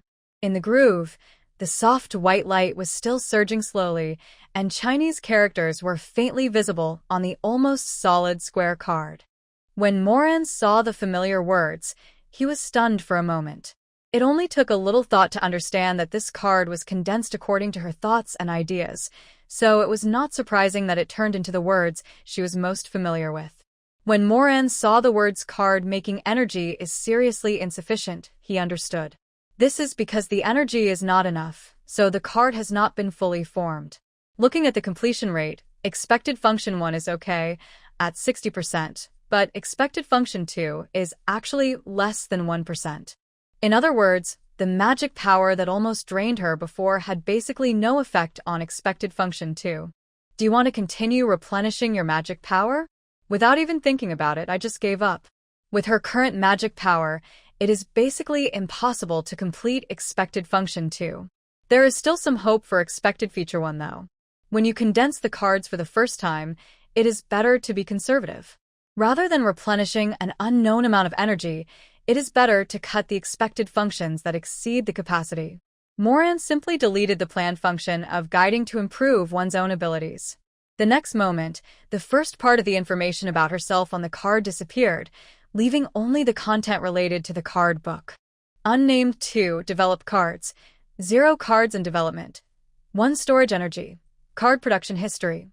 Unnamed card 2, unnamed card 1 card design, can be newly created card slot. Unnamed card 2 estimated consumption, mana expected appearance, none expected function, guide the development of the card book. Completion rate 90%, current difficulty 1. Card making energy is slightly insufficient. It is recommended to replenish card making energy, reduce the expected functions of the card, or set the upper limit of the card function. Current difficulty 2. The magic power grading is unclear. It is recommended to supplement relevant knowledge and refine the magic power grading that the cards need to present. It seems that I made the right choice. It was just a little bit away from success. Moran mobilized a trace of magic power and carefully poured it into the card groove. As soon as the tentacles of magic touched the groove, Moran felt a strong suction force. A trace of magic turned into a large amount of magic, and she lost control again and could not control it at all. Fortunately, it only lasted for 1 second. Perhaps the card-making energy was sufficient and the suction disappeared. Otherwise, she might faint again. It seems that she has to be careful and try not to condense cards that are beyond her ability. The information on the card has also changed, and the functional completion rate has increased to 95%. The current suffering is only the magic power level is unknown. Regarding the quantification and grading of magic power, Moran only knew that the unit of magic power was mana, which was the highest level of energy in the Valen continent, also known as the original energy. The levels of extraordinary people in the entire Valen continent are divided according to their magical powers. Other energies, such as Witch's magic power, will also be converted into magic power of equal mass for calculation. This knowledge alone seemed not enough. Moran still didn't know how much one mana magic power was. It's too late now. It's not appropriate to disturb the senior student anymore. Moran was really curious and wanted to find out right away. On a whim, he shouted into the air, "Dean?" If the dean had discovered them making honey bread juice in time last night, he would definitely have heard her call now. "Dean, are you here? I have an important question to ask you. Can you answer it for me?" There was silence in the dormitory. Just when Moran thought that the dean would not answer her, a familiar voice came to her ears. "I've been teaching for so many years, but you're still the first one to ask about the guardian clone as a teacher. Protect the clone?" Moran keenly discovered the key point. "I'll only answer one question for you. Are you sure you want to ask this?" No. Moran quickly suppressed his curiosity. "I want to know how much mana magic power one has. This is related to whether I can successfully condense the first card with the Book of Cards. Dean, you must help me. To turn the developing paper into pure red, you need to consume 1 mana or the equivalent of 1 mana. Moran understood immediately. "Thank you, Dean. I understand." She looked at the card slot, and the function completion rate finally reached 100%. The item about estimated mana consumption is no longer vague. All it takes is a name, and the card is fully formed. This card was to help her develop the Book of Cards. With a thought from Moran, unnamed card 2 turned into Book of Cards. The card in the card slot also completely solidified, and it was a card with white font and black text. Moran took the card out of the slot. It is really an extremely simple card with black song font written on the front. The rest of the place is blank, without any patterns or decorations. It looks like a piece of white card with a few words printed on it, but it feels a little firmer. It's really too simple. It seems that the appearance of this card needs to be designed carefully, otherwise the card will look too ugly. Thanks to Blue Star's planetary memory, Moran has countless design patterns and painting styles to refer to. 10 minutes later, she had drawn a design sketch. Then he put the card book back into the card slot, ready to remake it. The card is black with a purple gold border. On the back of the card is a purple-haired witch with closed eyes. In front of the witch is a large gilded book floating, with several cards floating above the book. It uses a more gorgeous comic style. The upper part of the front of the card is a square frame with a realistic oil painting style pattern of the card book inside. Below the box is the card information. The entire card, except for the pattern in the square frame on the front, all other patterns, text, and the image of the purple-haired which are painted with dark purple strokes with gold powder. Exquisite and gorgeous, you can tell at first glance that it is not an ordinary item. Moran excitedly waved the card in the air. "Dean, I succeeded." This time, Ms. Amisha did not respond to her. Moran didn't care. She still has plenty of magic power now, so she can try to make other cards. Now that she has the Book of Cards, she doesn't have to rush to infuse magic power. She can design the card effects first, see how much magic power is needed, and then decide whether to make it. This is much safer than before. She has not completely given up on the card-making inspiration that previously guided her to improve her strength. When she made the previous card, the suggested content of current difficulty 1 reminded her. Reducing the expected functions of cards or setting a limit on the functions of cards can save energy consumption. She really hadn't set a functional cap before. It was easy to verify, so she created a new card design. You only need to consume 1 mana to test the energy consumption. As she expected, if there is no upper limit to the function, there is no upper limit to the energy consumed. No wonder Mistress Tracy's Witch Book Magic and Carmela's Golden Pen Magic are divided into different levels. It's also to limit consumption. Moran reworked the function of this card. Just the fact that it displays her magical power in real time is very useful. This is much more accurate than observing the brightness of the energy halo. Moran remembered that during the previous talent test, the result was 998 mana magic. Sign the witch contracts for the golden pen technique. Apprentice and the Witch Book. Apprentice paid 10 mana magic limit, and the remaining full magic should be 988. The full magic power displayed on the card now is 989, so there is only one possibility. Her magic power limit has increased by 1 point in the past few days. In the magic column, magic infection, which can only be regarded as a technique of using magic power, is not included. The Golden Pen technique and the Witch's Book are prominently listed, and the magic level is also displayed. But if the magic level can be displayed, can the magic learning progress be displayed? If every magic has a progress bar, wouldn't it be very motivating to learn it? Those proficiency panel cheats in the novels of the previous life are simply a must-have for the hard-working emperors and the kings of scrolls. Can she make the character card into something like that? Moran did what she said and used the card book to redesign the function of the character card. In the expected function, a function to display ability progress was added, and the card-making cost of Character Card Apprentice increased from 10 mana to 50 mana. Moran tried to create a new version of the character card in the card slot. However, it was discovered that even after the magic power was sufficiently filled, the expected functions were still only 50% complete. A difficult point arose. Current difficulty. The progress of magic is unclear. It is recommended to supplement relevant knowledge and refine the progress of all magic at the apprentice level. This is similar to the problem of magic grading. The problem was that she herself did not understand the different progress levels of practicing various types of magic during the apprentice stage. She didn't know that the cards created based on her will naturally couldn't quantify the progress of magic practice. This problem was not as easy to solve as the problem of magic power. As far as Moran knew, apprentice, junior, intermediate, and senior were the only distinctions in magic levels. There is no mature theoretical support for further refinement. In this way, if she wants the character card to show her magic learning progress, she has to learn various magics herself and experience a more detailed level of classification. Moran has not formally learned any magic yet. He still has a long way to go to reach this level, and it will not be achieved in a short time. She quietly saved the design of this card in her card-making history. When she breaks through the elementary level in all magic, she will probably give it a try. The uncondensed cards in the card slot dissipated, and soft white light poured into the purple gem above the card slot. A card book, the stored energy column on this card has also changed and is no longer 0. Stored energy, 50 mana. Moran then realized that this gem could store the energy for making cards. She placed her finger directly on the gem and carefully input the magic power. This time, the suction was not strong enough to make her lose control immediately.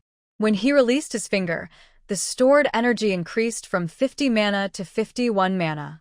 After finishing the breadfruit juice, Moran could only take a few bites of breadfruit before going to bed to speed up the recovery of his magic power. I don't know when I can learn cooking magic and use magic to help squeeze juice. How about getting a manual juicer in advance? I wonder if it can be made into a card? If it can honey bread juice be made into a card directly? No, that's not right. If it can be made into a honey bread juice card, why not make a card that restores magic power directly? And magic, can it make a magic card? Moran lay on the bed, his thoughts gradually wandering, and after a long time, he fell asleep. In her dream, the card games, board games, and literary works in Lan Xing's memory all flashed through her mind, giving birth to countless inspirations. So the first thing Moran did after being awakened by the bell of the college castle in the morning was to run to the desk, pick up a pen, and write down all the inspirations in his dreams so as not to forget them. After memorizing it, I summoned a card book and stored the 2 cards I made yesterday in it. Take out Character Card Intermediate Molan, and look at the magic column. Magic. 180/989 mana. After one night, about 6 hours, her magic power recovered from 143 mana to 180. Senior Lilith said that the speed at which magic power recovers is equal to the remaining magic power.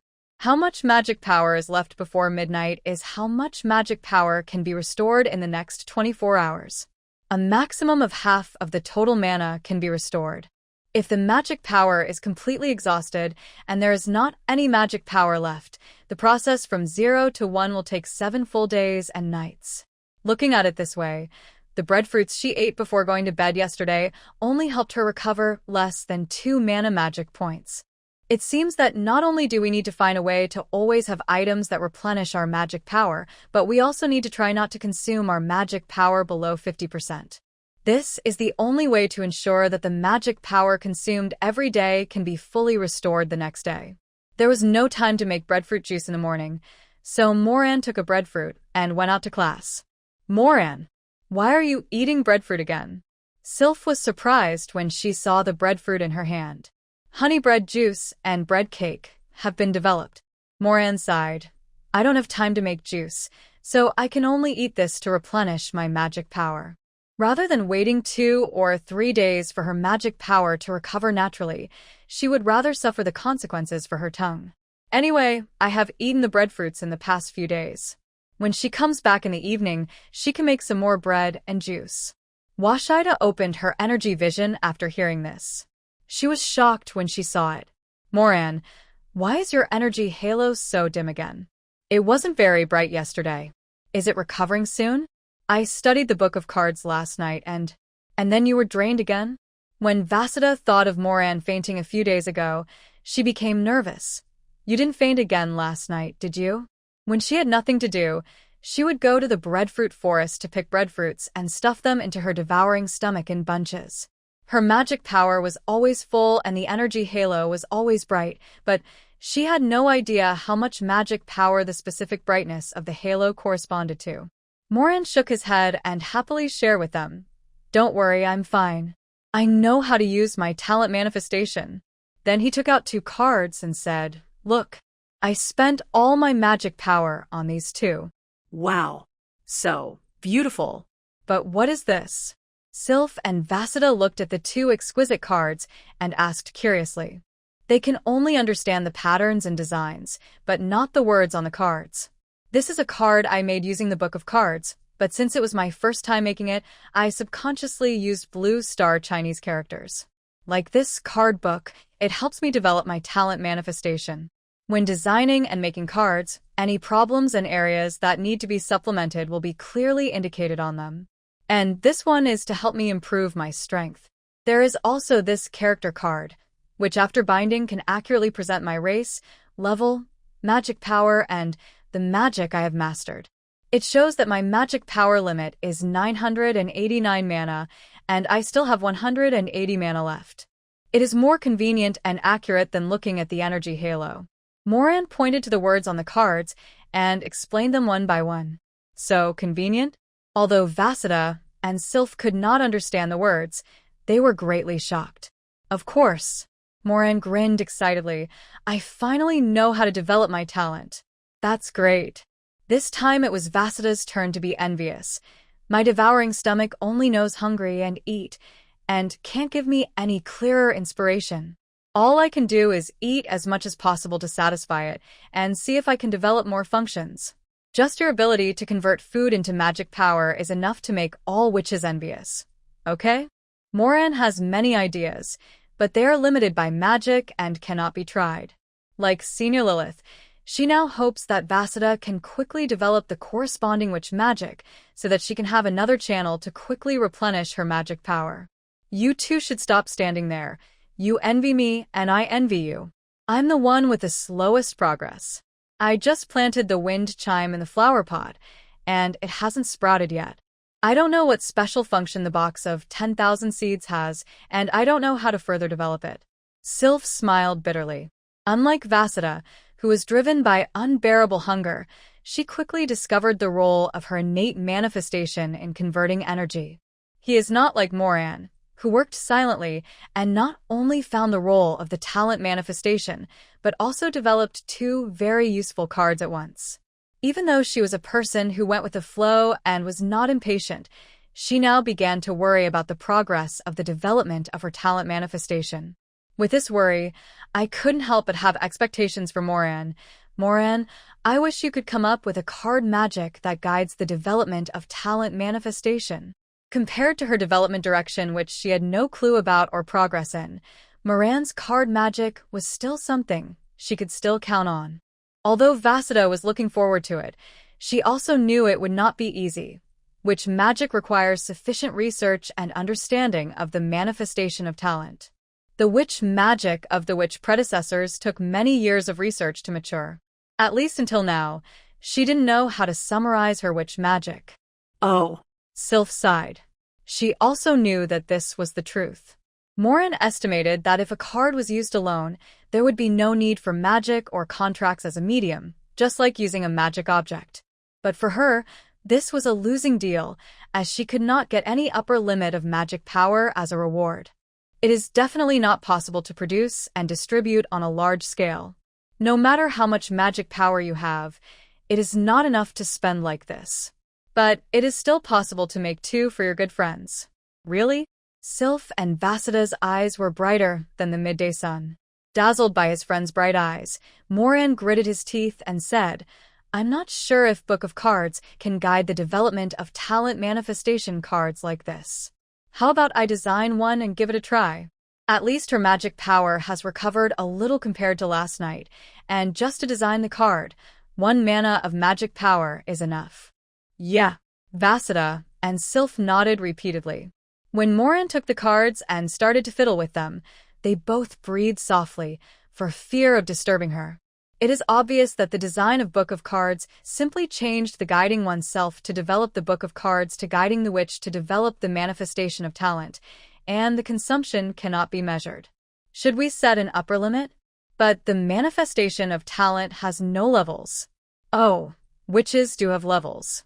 She modified it again, and the expected function became Guiding Vasida, Intermediate Witch, to develop the Devouring Stomach, and the card name was also changed to Devouring Stomach.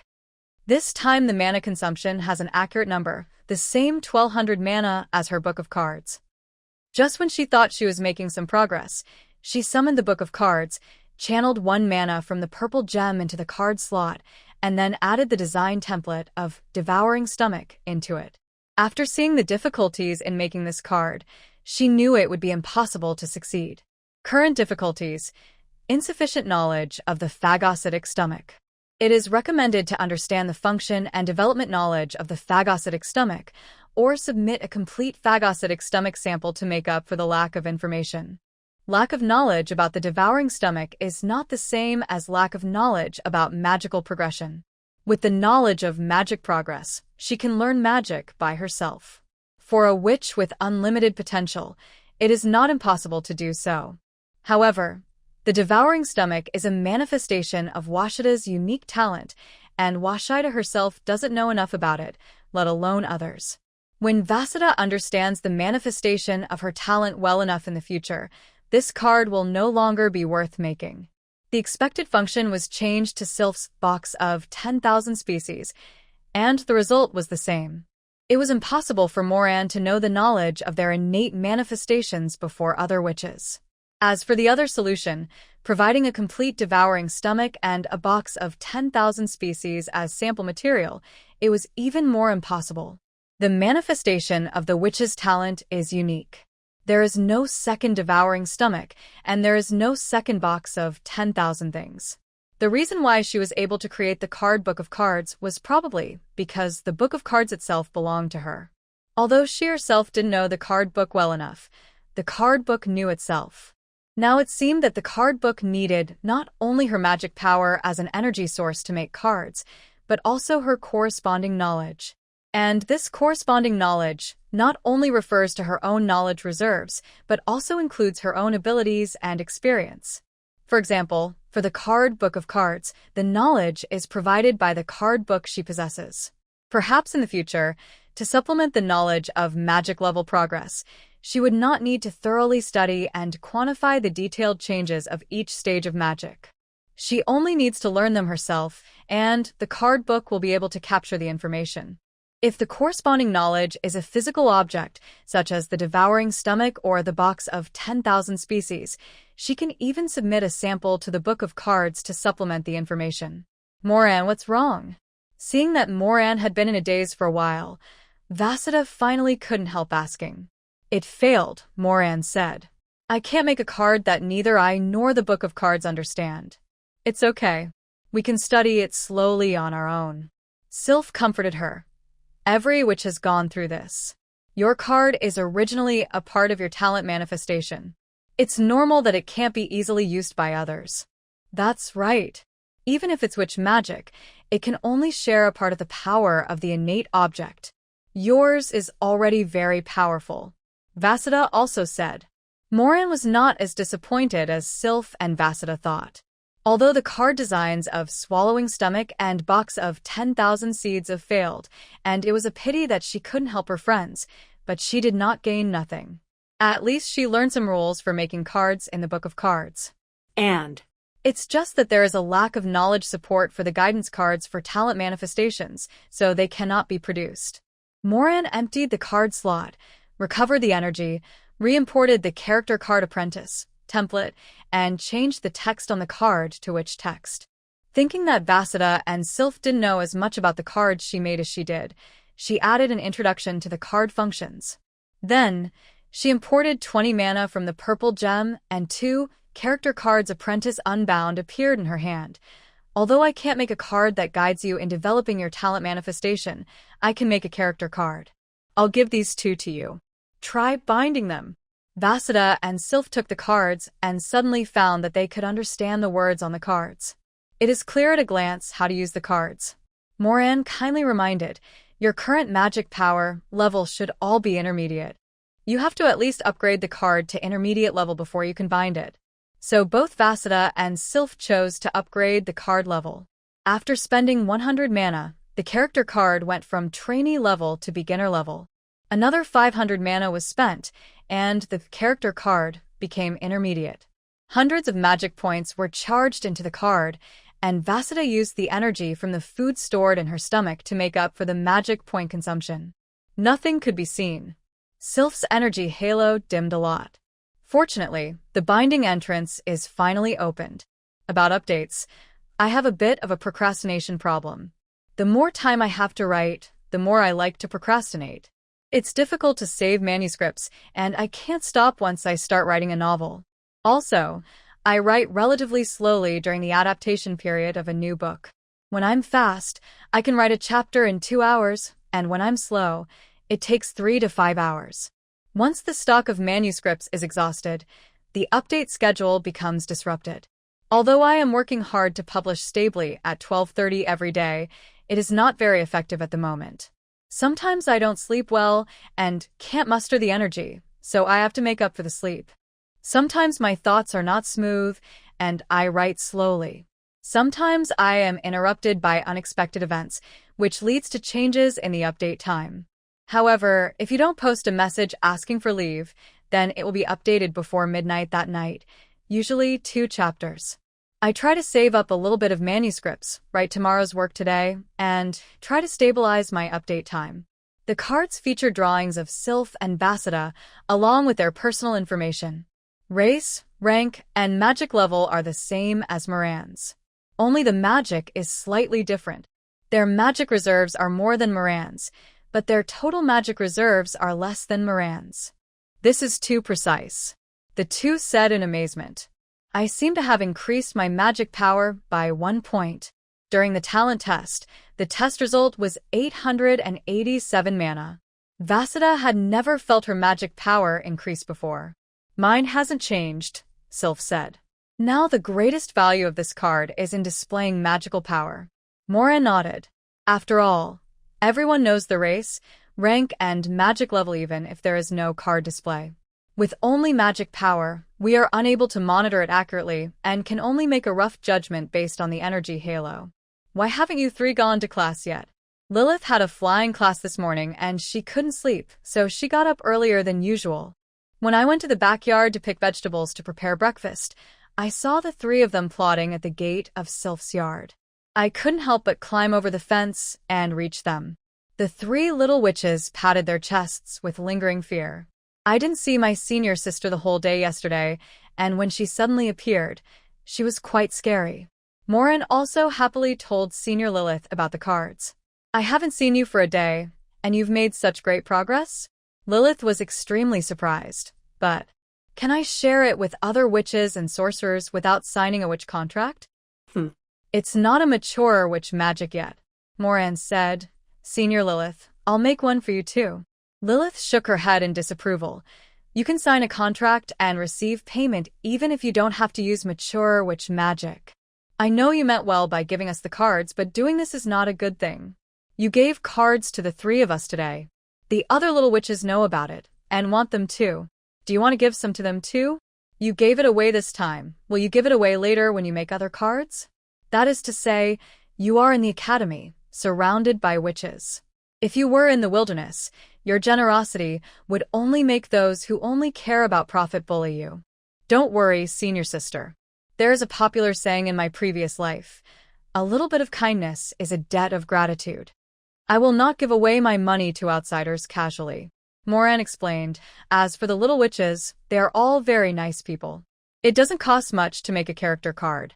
I can afford to give one to every little witch in the school.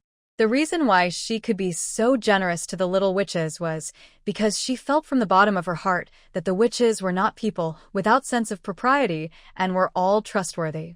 This is the culture of witches. They will never take other people's kindness for granted. The clan's efforts have never been in vain. The witch clan is loose and free, but absolutely united. Even without the constraints of a contract, there has never been a case of witches killing each other in the history of witches.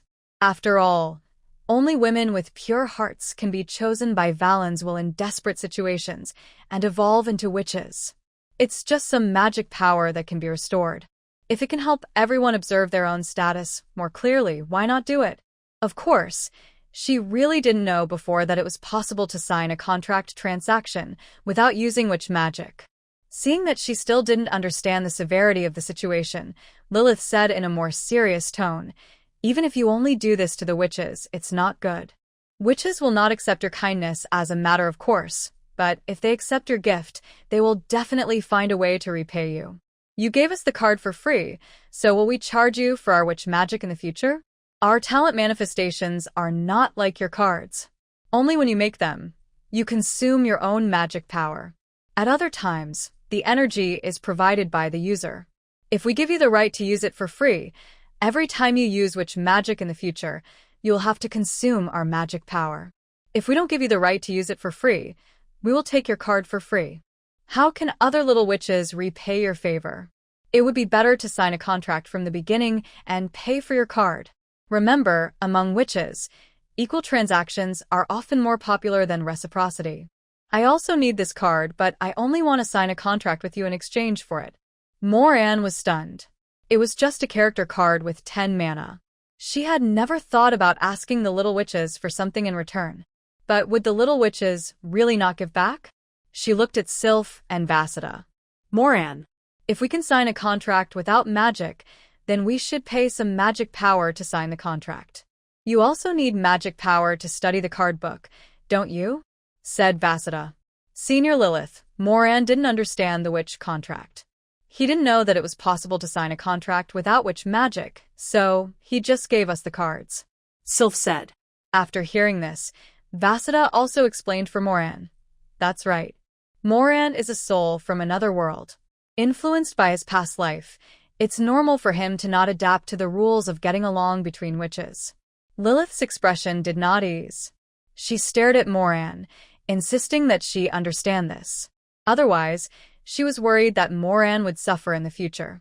Moran understood after seeing the reactions of Vassida and Sylph, and said willingly, Senior, you are right. I didn't think enough. Please teach me how to make a witch contract. Lilith breathed a sigh of relief. The difficulty of the witch contract has never been the contract, but the witch magic. Your problem does not involve borrowing magic, so there is no need to go through so much trouble. Ordinary contract magic can do it. You should have learned the golden pen technique yesterday, right? Just use the golden pen technique to write the contract, indicate what both parties need to pay, and then sign it. Moran understood. Wait for me. She ran home and got a stack of parchment, then used the golden pen technique to imitate Tracy and Lady Carmela's witch magic contract, wrote 3 contracts, and showed them to Senior Lilith and the others. Are you willing to pay 50 mana one-time magic power or one-time magic power equivalent to 50 mana magic power to purchase a character card Apprentice Unbound, of which Moran, and the energy consumption during the use of this card shall be borne by the user himself? Then how can you be so good at business? Lilith said in disbelief. The apprentice level witch book and golden pen technique only cost 5 mana. How dare you charge 50 mana? Senior, don't read it wrong. The witch book and the golden pen technique require a permanent payment of 5 mana, which is equivalent to losing the magic limit. I only need to pay 50 mana at once, without losing the magic limit, and I can have a character card permanently. Isn't it more cost-effective than the witch technique? Moran considered it carefully. If it also charges permanent mana like the witch book, she will develop so many cards in the future, who will have so much mana to buy them.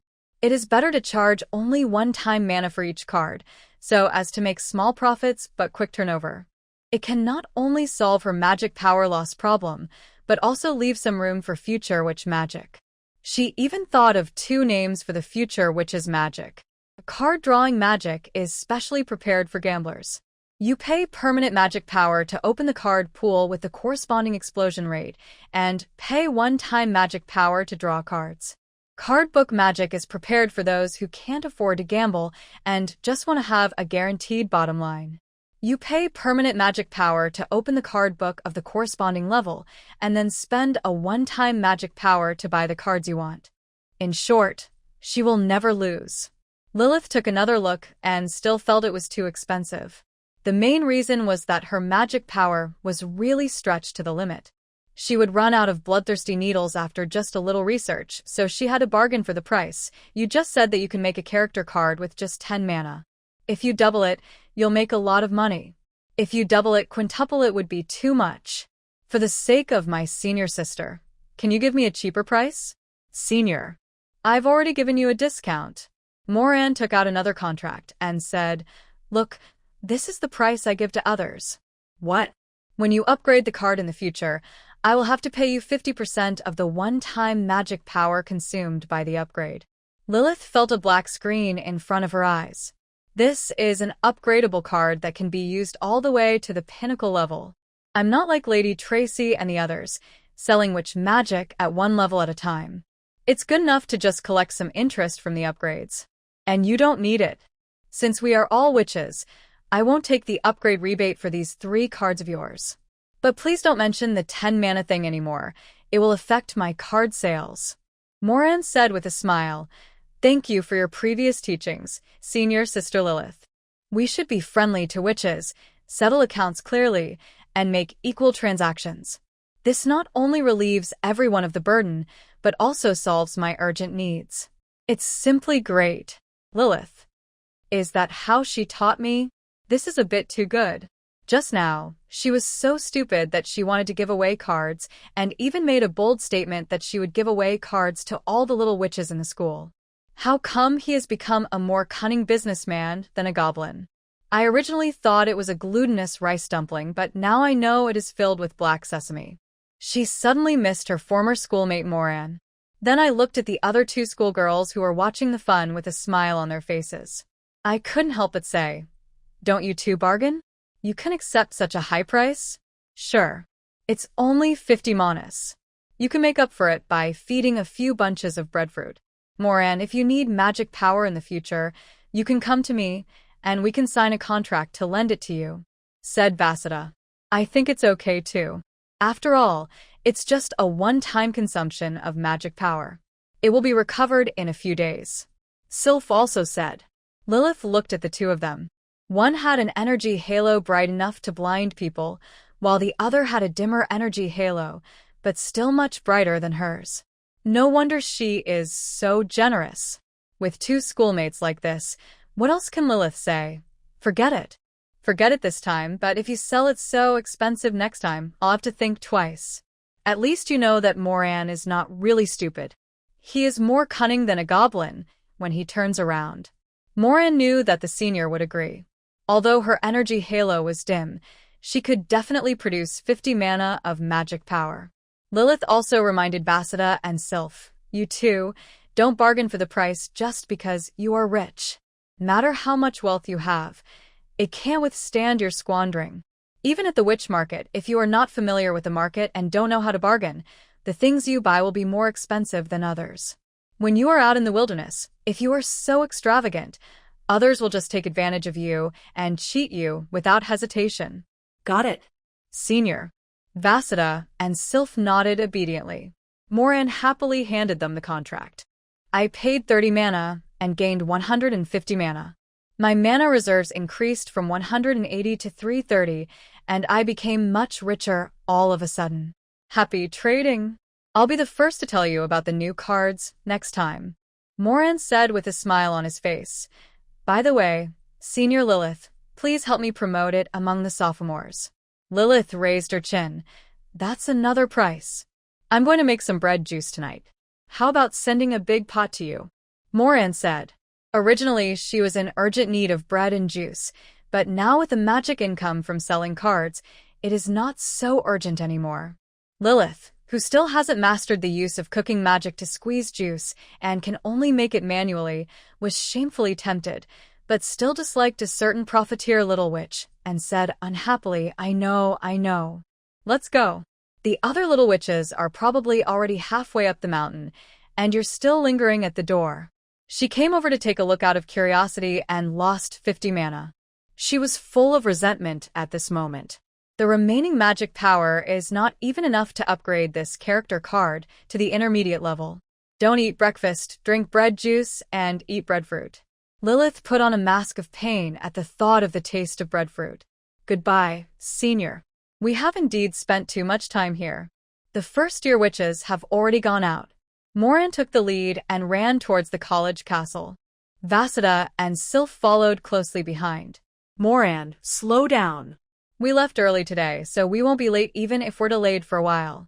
Don't worry, Sylph shouted as she ran after him. I have to catch up with them and try to sell a few more character cards before class starts. Moran turned around and said loudly, Take your time. I'll be waiting for you in front. At this moment, Moran seemed to have infinite power, which made Sylph and Vasudha feel ashamed of themselves. They both resigned themselves to their fate and slowed down. Senior Lilith is really something. How could a person like Moran be cheated by an outsider? It's good enough that she doesn't cheat others. Yes, Moran has a talent for business. He's still a little money grubber. Moran ran all the way and caught up with two little witches who had fallen behind the main group at the foot of the mountain. Ace. Alba, do you want a card that allows you to see your magic value accurately? 50 mana per card. You don't have to change it even if you use it until it reaches the peak level. Ace and Alba had question marks on their faces. What card? What magic value? What one-time magic? Moran took out his own, a character card. She has temporarily changed the text on the cards to which text. Is this card made from the manifestation of your talent, Moran? Ace and Alba looked at the card curiously. Well, it only takes 50 mana of one-time magic power, or the equivalent of 50 mana of one-time magic power, Moran said. Ace and Alba shook their heads. It's really good to be able to see your magic power accurately, but we can't afford it. The magic power of the two of them measured in their talent test was, one is the magic power equivalent to 52 mana magic, and the other is the magic power equivalent to 55 mana magic. There shouldn't be much change now. I signed a contract for the apprentice level golden pen technique and the witches book yesterday. The remaining magic power is definitely less than 50 mana. They couldn't afford even a one-time use of magic power. It's okay. Moran took out the contract. You can pay in installments. If you delay for 1 day, the interest will only be 1 mana. The longer the installment, the less mana you will have to pay every day. It won't affect your daily studies. Ace and Alba looked over there. I am willing to pay 50 mana one-time magic power, or the equivalent of 50 mana one-time magic power to purchase a character card Apprentice Unbound, of which Moran. Each time you upgrade a card, you must pay 50% of the magic power or mana consumed by the upgrade to which Moran. The energy consumption during the use of this card is borne by the user. If the energy is insufficient, you can pay in installments. For each day of delay, you need to pay 1 mana or the equivalent of 1 mana magic interest. There is no interest reduction for early repayment. Recommended staging plan. 1. Pay 26 mana or the equivalent of 26 mana per day in 2 installments. 2. 3-day installment. They can really afford it in installments. How about it? Do you want to buy it? Moran said, my magic power is limited, and I can only make so many cards in a day. If I don't buy it today, I will have to wait a little longer. AC and Alba, who were a little hesitant at first, looked at each other and were both tempted. They just asked which installment plan should we choose. Of course, the longer the installment period, the better. For example, in this case, if it's divided into 50 installments, you only need to pay 2 mana per day. This may seem like a lot of interest, but the 2 manas can be made up by eating a few more breadfruits, so isn't it equivalent to no interest? Moran strongly recommended. The key is that paying this little per day will not affect your magic learning at all. There are only 2 spots left in the 50 rounds, which means you guys are the first to meet them, and you'll have to wait at least 6 rounds to get the cards today. In fact, it is because the energy in the purple gem in the Book of Cards is enough to make 2 cards. Moran didn't want to use his own magic power. If he used 1 more mana, he would recover 1 less mana tomorrow. The thought of it made him feel like he was losing money. After hearing her say that, AC and Alba immediately made up their minds. Then let's go for the 50th issue. Okay. Moran quickly wrote 2 contracts with the golden pen technique, and then handed them to the 2 of them with an extremely enthusiastic attitude. The energy stored in the purple gem in the card book was reduced by 20 mana and condensed into 2 character cards apprentice. Moran's magic power increased by 4 mana, and for the next 49 days, she could gain 2 mana magic energy from Ace and Alba every day. Ace and Alba are already apprentice level, so they can be bound directly. After binding, I saw my extremely clear magic value and felt it was worth it. At least I don't have to wonder every day how much dimmer or brighter my energy, aura, has become. If you have any questions about the cards, you can come to me. Take your time, I'm leaving first. After Moran finished speaking, she ran forward again to chase the other little witches. She would try to sell herself to every little witch she met. Now there was no extra magic in the purple gem, so her words became, is it not cost-effective to pay high installment interest? How is that possible? I tell you, I don't recommend paying more than 5 installments. Why? It's because I have to consume mana to make cards. If I make 1 more card, my mana will be reduced. After midnight, the mana I can recover tomorrow will also be reduced. It's such a loss. If you don't believe me, just look at my magic power. It will take several days to recover. 5 installments at most. If there are more, I will have to wait for a few days for me to recover some magic power before I can sell it, otherwise it will be a huge loss. The little witch I just met has bought them all. If you don't want them, I'll go to the front. Many little witches have never even been to a market, so how could they have seen such a scene?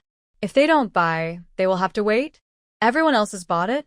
It's just a one-time mana that can be restored by biting a few bites of breadfruit. This card can be used to the top level. Buy it. Must buy it. Moran started from the end of the group and sold it all the way to the front of the group. Every little witch who passed by bought A's character card. All of them choose to pay in 5 installments, and each installment is equivalent to 11 mana magic points. She used 10 manas to make the card, and not only did she earn an extra mana on the same day, but she also received 11 manas every day for the next 4 days. After all the first-grade witches bought her cards, Moran's magic power reserves increased from 184 to 206. The little witches who were left behind by her were gnawing on the breadfruits. There was also a trend of chewing breadfruit while reading cards to observe the growth of one's magic power. It's true, when I see the magic power reserves increasing, eating breadfruit becomes more exciting. Half an hour before class started, the 3rd-grade witches landed on the square outside the castle on their broomsticks. At this time, a little witch with a flattering face came forward. The name of the senior schoolmate I wrote down on the first day of school came in handy. Senior Grace. Good morning. Do you want to buy a card that can show your magic value? Senior Nelly. Ha! Of course I remember your name. I also remember that you are particularly good at fire magic. Senior, would you like to take a look at the card I made using my talent manifestation? It has been well received by the first-year witches, and every one of them has won. After 3 years of accumulation, the magic power of the third-year seniors is much stronger than that of the first-year students, and most of them exceed 50 mana. Being able to see the value of one's own magic power equivalent to magic power and knowing how far one is from becoming a junior, which is a temptation that no little witch can refuse. After all, they don't have access to the witch's book and can't test their magic power at any time. Although they could all pay the equivalent of 50 mana of magic power at once, they still had magic lessons today, so they all chose to pay in 5 installments. 31 third-grade little witches brought Moran's magic power reserve to 237 mana. What a pity that the 2nd grade, 4th grade, and 5th grade witches are not coming to the castle today. Moran said, with a little regret. But I believe that the news of the character card will spread soon, and then there will definitely be little witches coming to the door. Moran, who was the last one to leave from the dormitory, became the first to arrive at the alchemy classroom in the West Tower. Running along the way to sell products made her sweat profusely and her hair was wet and stuck in wisps, but the rewards were definitely worth it. She did a rough calculation. At midnight yesterday, her magic power reserve was 143 mana, which means that she can naturally recover 143 mana magic power today. After midnight tonight, the magic power paid by the little witches for the new day will also arrive. Ace and Alba have 2 mana each, and the other 53 little witches in the 2 grades have 11 mana each, for a total of 587 mana magic. Combined with the 143 mana she recovered naturally today, she could not only recover her full magic power, but she would even have extra magic power to store in the purple gem in the Book of Cards. This is the way for a card witch to recover her magic. It's much faster than gnawing on breadfruit.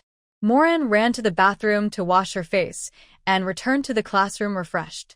Amisha, dressed in a black witch robe, came to the classroom and saw that the little witches all had dim energy halos and were eating breadfruit to restore their magic power. She was deeply comforted as she had no idea what happened on the way. Needless to say, he must have gotten up that morning to practice magic infection. How many times does it take to practice this to use up so much magic power? I couldn't help but remind him. Everyone should be more restrained when practicing and try to stay in good condition for class. As soon as she said this, Moran knew that the Ms. Amisha who answered her questions last night, the MS. Amisha who had been paying attention to the little witches, and the Ms. Amisha who taught them were not the same Ms. Amisha. I don't know how many Amishas there are. All right, today we are going to proceed to the penultimate step of making the witch's book. Magical infection. Amisha clapped her hands and asked them to take out the books they made yesterday. Use the magic you learned before to infect the books until, in the energy field of vision, the books have an energy sheen similar to the color of your energy halo. These books are made of the most common materials and are very easy to infect. Use magic that can turn the color developing paper green, and it will take about an hour to infect them. Be careful not to use excessive force, which may cause damage to the material. The cover, inner pages, and every corner of the book will be infected. Only after it has been infected by your own magic power will this book truly belong to you, and will the witch book accept it. Let's get started once you have no questions. The little witches mastered the magic on the first day. They had practiced it more or less in the past few days and took action upon hearing it. The magic infection that turns the color paper green can last for more than 10 minutes without consuming even a single mana. Even though I spent a lot of money buying Moran's cards in the morning, I can still hold on now. Including the break time, there were still 10 minutes before the end of the class, and the last little witch successfully infected her own book. Moran touched the animal skin book with only 3 inner pages in his hand. The feel was no different from before the infection, except that there was an indescribable sense of intimacy. Under the energy vision, the animal skin book emitted a special colorful light. The light was not strong, but it was exactly the same as her energy halo. Under the guidance of Ms. Amisha, they used the witch book magic and then placed the books in their hands into the shadow of the witch book. As soon as the shadow touched the book, it completely solidified and fell into their hands. The witch's book is now ready, Amisha said. Now try to retrieve and take out the witch's book. Do as I say. The little witches discovered that the witch book magic became the medium for storing and taking out the witch book. When you use the witch book spell, the witch book appears. When used again, the witch book was taken back into the body. The consumption feels about the same as the magical infection that turns the developing paper green. However, they were still confused about how to use this witch book and what was special about it. A little witch asked this question, and Ms. Amisha said, "Every piece of paper in the witch's book can hold a book. The higher the level of witch book magic, the larger the capacity of the witch book. At the novice level, you can add up to 100 inner pages, which can accommodate the contents of 100 books. The primary level can accommodate up to 1,000 books, the intermediate level can accommodate up to 10,000 books, and so on. You can change and add to the cover and inner pages of the book at will. The standard is the same as what I taught before. Just infect them. However, once the original cover and inner pages are taken out, they will be directly damaged, but the book content recorded on the pages will be retained in the virtual shadow of the witch book and will be displayed after adding new blank inner pages. Only a witch can open the witch's book, and only the witch herself can see the contents. If the witch book is forcibly opened, the carrier will self-destruct. However, the more books you store, the more magic power you consume each time you use witch book magic to take them out and put them back into the witch book. So much so that many witches would keep the witch book by their side when not in use and would not take it back. Therefore, the witch book is also at risk of being lost. If the witch book is lost in the future, don't worry, you can use the witch book magic to find and recall it. If the carrier is damaged, you can just make a new one. The content of the book is stored in the shadow of the witch book. Even in places where you can't buy paper, you can make a new witch book with what I taught you yesterday. The specific techniques for using the witch book and the upgrade methods of the witch book magic are all recorded in the book Lifelong Learning Companion, Witch Book. You will know it after reading it carefully. This is the end of the morning class. Class dismissed. Ms. Amisha spoke very quickly. After being bombarded with a large amount of information, she left the classroom exactly when the clock struck 12. The little witches were still confused. How can I use this book? Vasudha studied over and over again. Her book was a slate book with only 2 pieces of straw paper in it, and she just flipped through it casually. We should know in the afternoon. Sylph was not so anxious. Moran stood up and asked, "Do you want to go to the castle warehouse?" "What are you doing in the castle warehouse?" Vasudha asked in confusion. "Didn't the dean say that?" The apprentice level witch book can hold a maximum of 100 books. Although we don't know how to store the books, at least we can prepare the blank pages first. The paper must be infected before it can be used. Also, do you really plan to keep using this type of carrier? At the matriculation dinner, none of the witch books that the seniors had were this simple. Moran said, "How about we go to the castle warehouse and get some materials we can use?" Of course I will. Moran has made it so clear, Vasudha and Sylph will certainly not remain indifferent. The little witch, who didn't know what to do for a moment, finally found her backbone. "Let's go together." Wait. "I need to go to the bathroom first." The 27 first grade little witches rushed to the warehouse in a hurry. The castle warehouse is on the underground floor, with 3 rooms in total. Warehouse number 1 mainly provides school supplies such as paper, ink, pens, and notebooks. Warehouse number 2 mainly provides clothes, shoes, socks, fabrics, and needles and thread. Of course, all clothes, shoes, and socks are of the college standard, the same as those issued upon admission. There are a wide variety of fabrics and needlework. Warehouse number 3 is a warehouse for daily necessities, with pots, pans, toiletries, bedding, and furniture, but they are all the same as those in the dormitory. There are 3 warehouses, but only warehouse number 1 has a sign on its door indicating that it is open to little witches of all grades. Warehouse number 2 is only open to students in grades 1 and 2, and students in grade 2 cannot receive ready-made clothes. Warehouse number 3 is also only open to grades 1 and 2. It was obvious at first glance that this was related to the Academy's self-sufficient survival training for the little witches. Moran and the others entered warehouse number 1. Many little witches went straight to the notebook shelves. After a while, they sighed in disappointment. Why are there only soft-cover plain notebooks? They are gray and don't look good at all. I saw the witch books of my seniors. They are all very interesting. AIC was puzzled. Did they make them all by themselves? I don't know. Is that a senior girl over there at the ink shelf? She seems to be a 4th grader, but I forgot her name. Alba said. AIC also forgot. Why not let Moran ask? She remembers the names of all the little witches. They found Moran at the paper aisle. She was discussing with Vasida and Sylph which paper to take. You only need to choose the material, not the size, because the paper here is rolled. Each roll is 1.5 m times 10 m, and you have to cut it into the required size when you take it home. After hearing what AIC and Alba said, Moran looked over and said, "It's Senior Tracy from the 4th grade. Leave it to me." Just in time to sell one more card. Senior Tracy. Moran walked over. Moran. Tracy asked her with a smile, "Are you adapting to college life?" "I've gotten used to it." "But the breadfruit is a bit unpalatable," Moran said with a sour look on his face. Ha ha ha. Tracy couldn't help laughing out loud. "Seeing you guys now reminds me of 3 years ago. I really miss you. Cherish the good times now."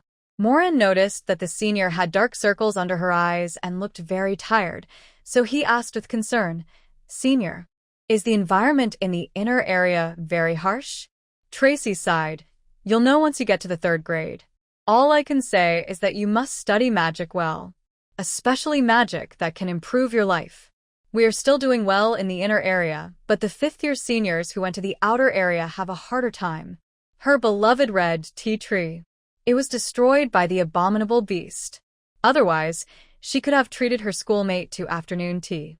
"Yeah, I remember it," said Moran. "It seems that life in the 4th and 5th grades is really hard. By the way, Senior, do you need a card?" "Cards?" "Yes." "It's made of my talent manifestation. I can observe the magic value directly at any time, just like when I test my talent." 3 minutes later, Moran's magic reserve is plus 16 mana. Senior Tracy chose to pay over 2 days, paying 26 mana per day. Injecting 150 mana can upgrade to the primary level? Can the upgraded mana be paid in installments? Sure. Same 1 mana interest per day. Okay. Then I estimate it will take about 6 days to upgrade. If you have any questions about the cards, you can come to my dormitory. I live in dormitory 69. Room 69. It's behind Lilith, right? I used to live in this room. What a coincidence. By the way, Senior, can I ask, are all your witch books made by yourselves? Why are they so beautiful? Well, isn't there a book called The Birth of a Beautiful Cover in the 1st grade extracurricular reading list? We all learned from that book. Oh. Okay. Thank you, Senior. After saying goodbye to Senior Sister Tracy, Moran returned to the 1st-year witches and told them the results of her investigation. The Birth of a Beautiful Cover? You really made it yourself. Why is it a book again? I suddenly feel that my bark book has a natural flavor. Why not change it? My slate book is pretty good. Even thieves won't want to steal it. I think a plain softcover book is also good. It doesn't matter whether the cover looks good or not. What matters is that it is sturdy. It also saves the effort of cutting paper and binding. That's right. The important thing about a witch's book is its content, not its appearance. In the academy, conditions are limited, so just do it as simply as you can. After graduation, you can buy a nice book to replace it. In any case, the little witches gave up the idea of getting a blank notebook with a beautiful cover. The college is really like this. If the finished product is not provided, it will not be provided, but there are a lot of production methods. Some of the little witches went to get the soft cover plain books, intending to replace the carriers of their own witch books after the infection, and just make do with them for the time being. The other part wanted to make a new witch book, so I only took paper and a paper cutter. Moran and Sylph are both the second type, while Vasida is the first. Everyone found what they needed, but it was much worse than expected. Let's go. Let's go back to the classroom and infect our notebooks and papers. This time, there was no need for Moran to take the lead. The little witch consciously went back and worked hard. Wait. Moran called out to Vasida and Sylph, "I'm going to make something." She cut a large sheet of parchment. Then he wrote a big character poster using colored ink. Vasida read out loud with curiosity. "Do you want to know how much magic power you have left? Do you want to know how far you are from leveling up? The character card of the Little Witch Moran can meet all your needs. You only need 50 mana of one-time magic power to obtain it, and you don't have to worry about using it until you reach the peak level. If you don't have enough mana, you can make up for it in installments. 1 mana interest is very cheap." Sylph was also very surprised. "Moran, is this how you sell cards to other little witches?" Moran nodded. "Of course. Make sure every little witch can afford it. Everyone can clearly see their magic improvement. Wait, let me draw a simple card diagram. Oh, and my dormitory number." A colorful card advertisement with eye-catching fonts and accompanying pictures took shape under her hands. She went directly to warehouse number 3 to get the ready-made glue and posted the advertisement on the wall outside the door of warehouse number 1. After sticking it on, Moran waited quietly for a while. She was relieved when no chaotic voice came out to stop her. "Okay. This way, every little witch who comes to warehouse number 1 to pick up something can see it. It was also here that I met senior sister Tracy and reminded her. This place is open to all little witches, so all little witches will come here to get their school supplies. Otherwise, she really wouldn't know where to find the seniors from grades 4 and 5. Vasida and Sylph were shocked. "Senior Lilith will be very touched when she sees this. The price you gave us is really affordable." Right. "It's really unfair for my senior to say that I'm a goblin." Moran felt that he was simply too conscienceless. If she wanted to sell this card to someone other than witches and sorceresses, she would have to double or triple the price. After putting up the card advertisement, Moran returned to the alchemy classroom with her friends, feeling satisfied. The other little witches had already cut the paper and were infecting the papers one by one. Wouldn't it be too slow to infect one sheet at a time? Moran thought about how he had infected the animal skin book from the outside to the inside, gradually going deeper, so he decided to just infect the entire roll of paper. After trying it, it seems to work. Compare with a piece of paper, a whole roll of paper has a larger area and volume, so it takes longer to infect, and the intensity of infection is also slightly increased. But this is not a problem. She can just infect from the outside to the inside, the outer layer of paper first and the inner layer later. This way, you can cut as much as you need when you need it. After all, the size of the blank paper inside has to match the cover. She wouldn't be able to use the little fur book in her hand forever. Infect a roll of paper in advance so that when you change to a new book, you can just cut it off and use it. Magic has an advantage when it comes to infecting thick items. Vasida and Sylph watched and followed her example. With 10 minutes left before the afternoon class, the 3 of them had already infected half of the parchment. The other little witches couldn't infect a whole scroll at a time like them, but they got inspiration from them and spread several sheets of paper flat on the table so that they could infect several sheets at a time. Moran compared the size of the animal skin book, cut out 30 sheets, and added them to the witch's book. The thin animal leather booklet finally looked somewhat like a book. "You always give me surprises." Amisha looked at the little witch's tables, which were piled with rolls of paper, and knew that they were busy again at noon. Dean. "Please tell us how to include the book in the witch book." I see Said anxiously. The little witches couldn't wait any longer. "Okay, you will know soon. Take the witch's book and follow me." Amisha motioned for them to follow.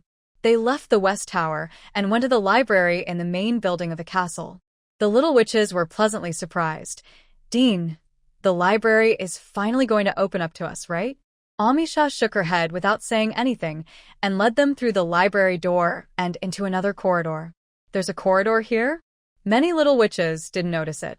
We passed two small doors with the door plates reading third grade library and second grade library. The little witches looked at the door at the end of the corridor and thought, no way. As expected, Ms. Amisha stopped in front of this door, and the door plate really said first grade library. As soon as you look at the door, you can tell that this place is not as luxurious as a library. You still don't know much about the magical world. If you're not careful, you could end up in danger. It's not the right time to read many books yet. The books here are specially selected and suitable for first-grade little witches to read.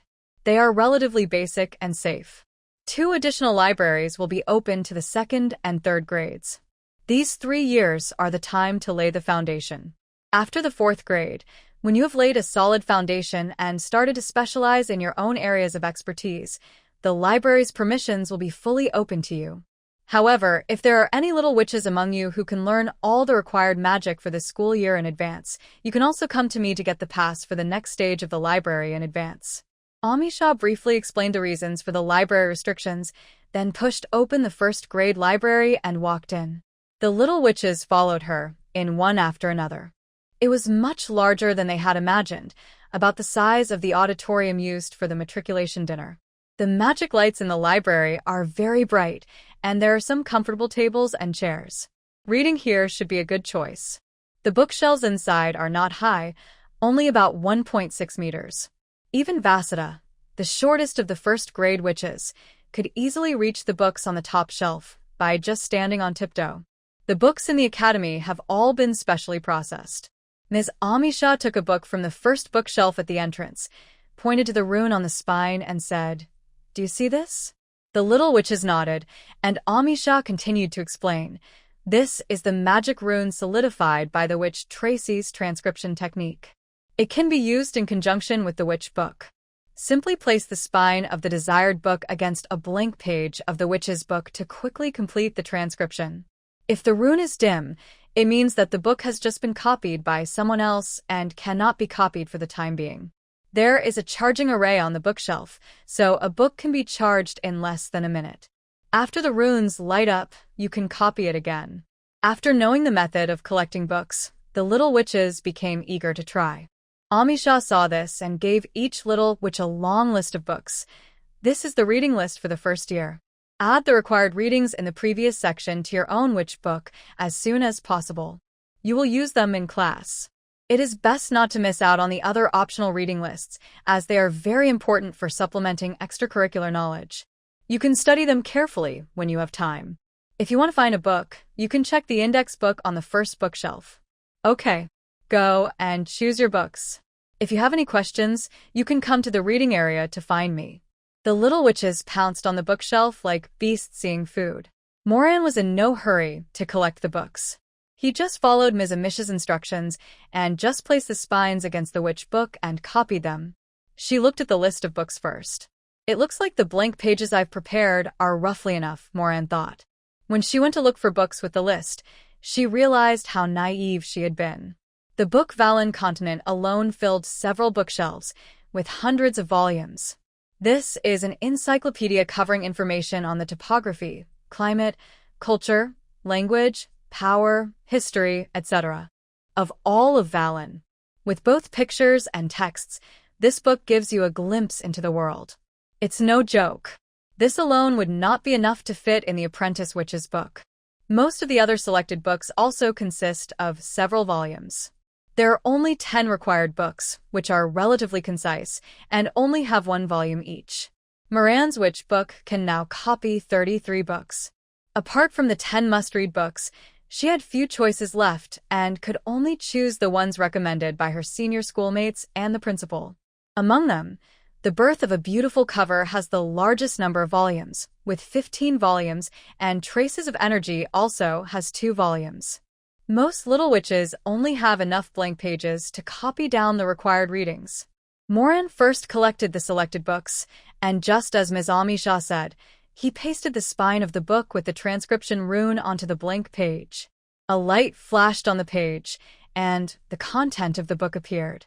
You can also turn pages and even search for keywords, just like a computer reader, which is really convenient. A witch's book is like a mobile library. Moran collected books one by one. only regretting that there were not enough blank pages. These were her spiritual food. She used to worry about not having enough books to read, but now she has a library with thousands of books, and she is only worried that she cannot share them equally. Although copying books is quick and easy, it still takes a while for the copying runes to charge. When Ms. Amisha called them, Moran had just copied down the 33 books she had chosen. That's all for today.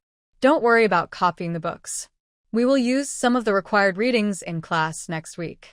You have a weekend to prepare. Also, there is homework today. Listen up, all the little witches break off a branch after class and bring it to class tomorrow. Branches? What kind of branches? Moran asked. What are they used for? This homework is really weird. Why break off a branch for no reason? There must be a purpose. Any branch. The length and thickness are up to you, but it must be freshly broken, no older than 3 days. The fresher the better. As for what to do, you will know in class tomorrow. After saying this, Ms. Amisha walked away quickly. Moran seriously suspected that she was afraid that they would ask about the branch. I bet. This branch will definitely play a big role tomorrow, Vasudha said confidently. Of course. Sylph said, no matter how bad Ms. Amisha's taste is, she wouldn't assign homework without a purpose. The fresher the better. Let's hurry up and go to the woods outside the dormitory to pick one tomorrow morning. Suggested Vasita. No. Let's take our knives tomorrow morning and go to the woods outside the dormitory. No, to the castle garden to cut some, said Moran. Cut? Some? Sylph and Vasudha were puzzled. Yes. Cut one thick, thin, and medium-thick tree, and cut them all into long pieces. When we get to the classroom, we will have whatever kind you need, said Moran. Is it really that troublesome?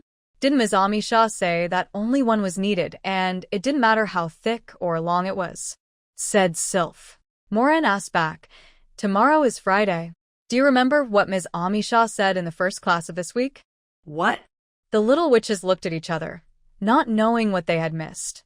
Ms. Amisha said that this week's alchemy introductory class will teach us to make our own witch book and magic wand. Moran said, the witch book has been made today, but what about the magic wand? We are going to learn how to make a wand tomorrow? Sylph shook her head. No, a wand is a magical item. Can you just break off a branch and make one? Moran weighed the witch's book in his hand and said, take a look at our witch's book. Is it made of any rare materials? I think we should prepare more materials. Even if they're not used to make wands, it is always good to have more choices when the time comes. The little witches left the castle from the east. Today the sky above the central mountain range where the castle is located seems to be particularly lively. The little witch riding on the broom either hovers in the air, whizzes past, hangs upside down, or dives from high altitude, causing bursts of exclamations. That's Senior Colin, AC said, pointing at a little witch sitting sideways on a broom. Since she lived close to her and was also a witch interested in food and cooking, they were relatively familiar with each other and recognized each other immediately. Moran and the others also saw Senior Lilith, who was doing all kinds of dangerous dives and turns and having a lot of fun. Did the seniors learn to fly so quickly? Said Sylph. Oh. From now on, we will be the only ones to walk to the castle. Vasudha was envious. Hey. Get out of class is over. Lilith saw them and landed a little. Look at my broom, isn't it cool? The little witches nodded like chicks pecking at rice. Although this broom looks like a stick with weeds tied to it, it is not very pretty, but it can fly. It is so cool. Ha ha ha. Lilith laughed heartily. I'll go fly a few more laps. After a while, the third-year senior students also joined in. The seniors were flying in the sky, and the first-year witches were walking on the ground. I could be said to have participated in the excitement of the seniors with my eyes. Moran looked at the excited seniors today and realized that the sales of his cards among the second graders today were not very good. After going down the mountain, I still took a detour to the food collection point and stocked up some more ingredients for making bread cake and bread juice. When Moran saw the books in the library, the main dish he was making tonight changed from bread and juice to breadfruit cake. She planned to make more long-lasting breadfruit cakes. This is very filling and can be cut into small pieces, one piece at a time. It takes less than a minute to finish a meal. It is simply an essential simple food during the learning process. Moran carried the heavy basket, panting and resting every 10 steps. Every time at this time, she was full of yearning for levitation and space items. In the past, she could only yearn for it, but now she can see if she can make such a card. That's how inspiration comes from life. With the urge to design space cards, Moran walked faster. I went back to the dormitory to put down my things, and went to the breadfruit forest several times, picking a lot of breadfruits, which filled the storage room. After all the ingredients were prepared, Moran summoned the book of cards. Open the card book. The first page is the card book, and there is a small number 1 in the lower right corner. This represents the number of this card she has made. The number below the second page, a character card apprentice, is 60. Both the Blue Star Chinese version of the cards and the Witch version of the cards can be found here. If the cover of the card book is used to store energy and make cards, then the pages inside are the illustrated guides used to store cards, record and query card information. She designed and produced 2 types of cards, but only the first 2 pages could be opened, while the back pages were still like bricks and could not be opened. This was her idea last night, and its function was exactly the same as the hand-cranked juicer in her memory on the Blue Star planet. I didn't expect that the energy consumption for making it was only 0.01 mana. For the first time, Moran felt that magic was so durable that 1 mana magic could make 100 hand-cranked juicers. This made her much bolder. What about hand-cranked juicers? Wouldn't automatic juicers be better? She redesigned it. This charging method was inspired by Moran from a book in the library. The consumption was 40 times greater, but it was just a drizzle for Moran. But that's not all. She also tried the direct charging version of the juicer. There are also versions that store 1, 2, and 5 mana, and versions that allow cards to be retrieved and cannot be retrieved after being taken out. The cheapest automatic juicer card is the one that can be directly charged, has 1 mana, and cannot be recycled after being taken out. It only takes 0.2 mana to make one. She immediately imported the design template of the automatic juicer into the card slot. Without any difficulty, she made 2 automatic juicer card storage and charging 2 mana energy version. Each card consumes 0.5 mana, which just uses up the last 1 mana energy in the purple gem. 2 juicers are in place. Moran took one and tried it out. It can completely replace the work of juicing, and the speed is extremely fast. In the past, it took several hours to make a pot of bread juice, but now it only takes a few minutes. How could I not share such a good thing with my friends? Other little witches might not need bread and juice, but Lilith and the others would definitely need it. Even a mosquito leg is still meat. Moran opened the dormitory door and shouted to the front and left and right. Senior Lilith Sylph Vassida, the doors of the left and right dormitories opened, and Sylph and Vassida came out. The window of the dormitory in front opened, and a red head poked out. When everyone was present, Moran said, "There's plenty of juice.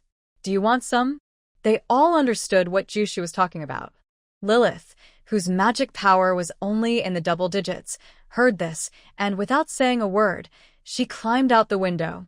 Vassida and Sylph also came. "Moran, we just arrived at the dormitory, and you've already made the juice?" Vassida had just cut the breadfruit and started to mash it. "Of course, these are the effects of the new cards I made," Moran said. Wow. "A new card? A card that can make juice quickly? Sell it?" Sylph's eyes lit up. She also needed breadfruit juice, but she couldn't stand the process of pounding breadfruit. With the time and energy, she would rather go to the farmland to talk to Bee, or look at the bluebells in the flower pots that had not yet sprouted. "Of course," Moran said. Vassida was also full of anticipation. Only Lilith, upon hearing that there were new cards to sell, immediately retracted her leg that had just stepped out of the backyard. I suddenly remembered that my flying broom was not put away. "I'll go back and check."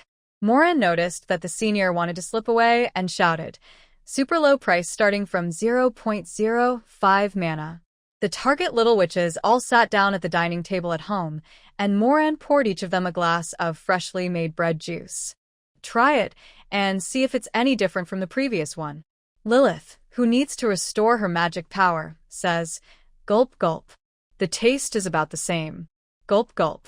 The effect of restoring magic power is about the same." Yes, exactly the same.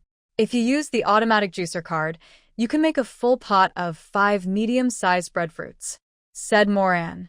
In the past, when it was squeezed manually, 5 large breadfruits, or 6 medium-sized breadfruits, were needed to make a pot of juice with the right acidity. Are cards more efficient? Sylph asked. This is a good thing. We don't have to pick breadfruit so often. A breadfruit is quite heavy, and it is not easy to carry it back to the dormitory. Yeah, Moran nodded and said, the juicer can squeeze out 99% of the juice from breadfruit, and I found that the breadfruit residue can be used directly to make fruit cakes or even cook. Everything I make is just like bread cake, which gives me a strong feeling of fullness. Moran also took out the automatic juicer in both material and card form and showed it to them. For every additional 1 mana of the above storage capacity, the price increases by 0.5 mana of one-time magic power, and the maximum storage capacity is 5 mana. The pricing is simple, same as the character card, with the production cost multiplied 5 times. Give me a card storage and charging version with 5 mana energy. Vasida waved her hand and chose the most expensive one. She had plenty of magic power, and replenishing it was just a matter of picking a few breadfruits, so she didn't feel bad about spending it. And the most expensive one only costs 4 manas, which is just a drop in the bucket for her. Okay. Moran quickly wrote the contract, using the golden pen technique. Make and deliver cards in one go. Sylph also made a decision quickly. I want the card storage and charging 2 mana charging version. Okay. Moran had this ready-made card and gave it to her directly, earning her another 2.5 mana. Now, only Senior Lilith has not made a decision yet. Make it cheaper or I won't buy it. Once I master the method of squeezing breadfruit juice, I can use cooking magic instead, and it won't be necessary. For Lilith, it is better to kill her if she doesn't bargain when buying things, especially when buying things from her junior sister, a corrupt businessman. Based on her understanding of Moran, this thing has at least 5 times the magic profit.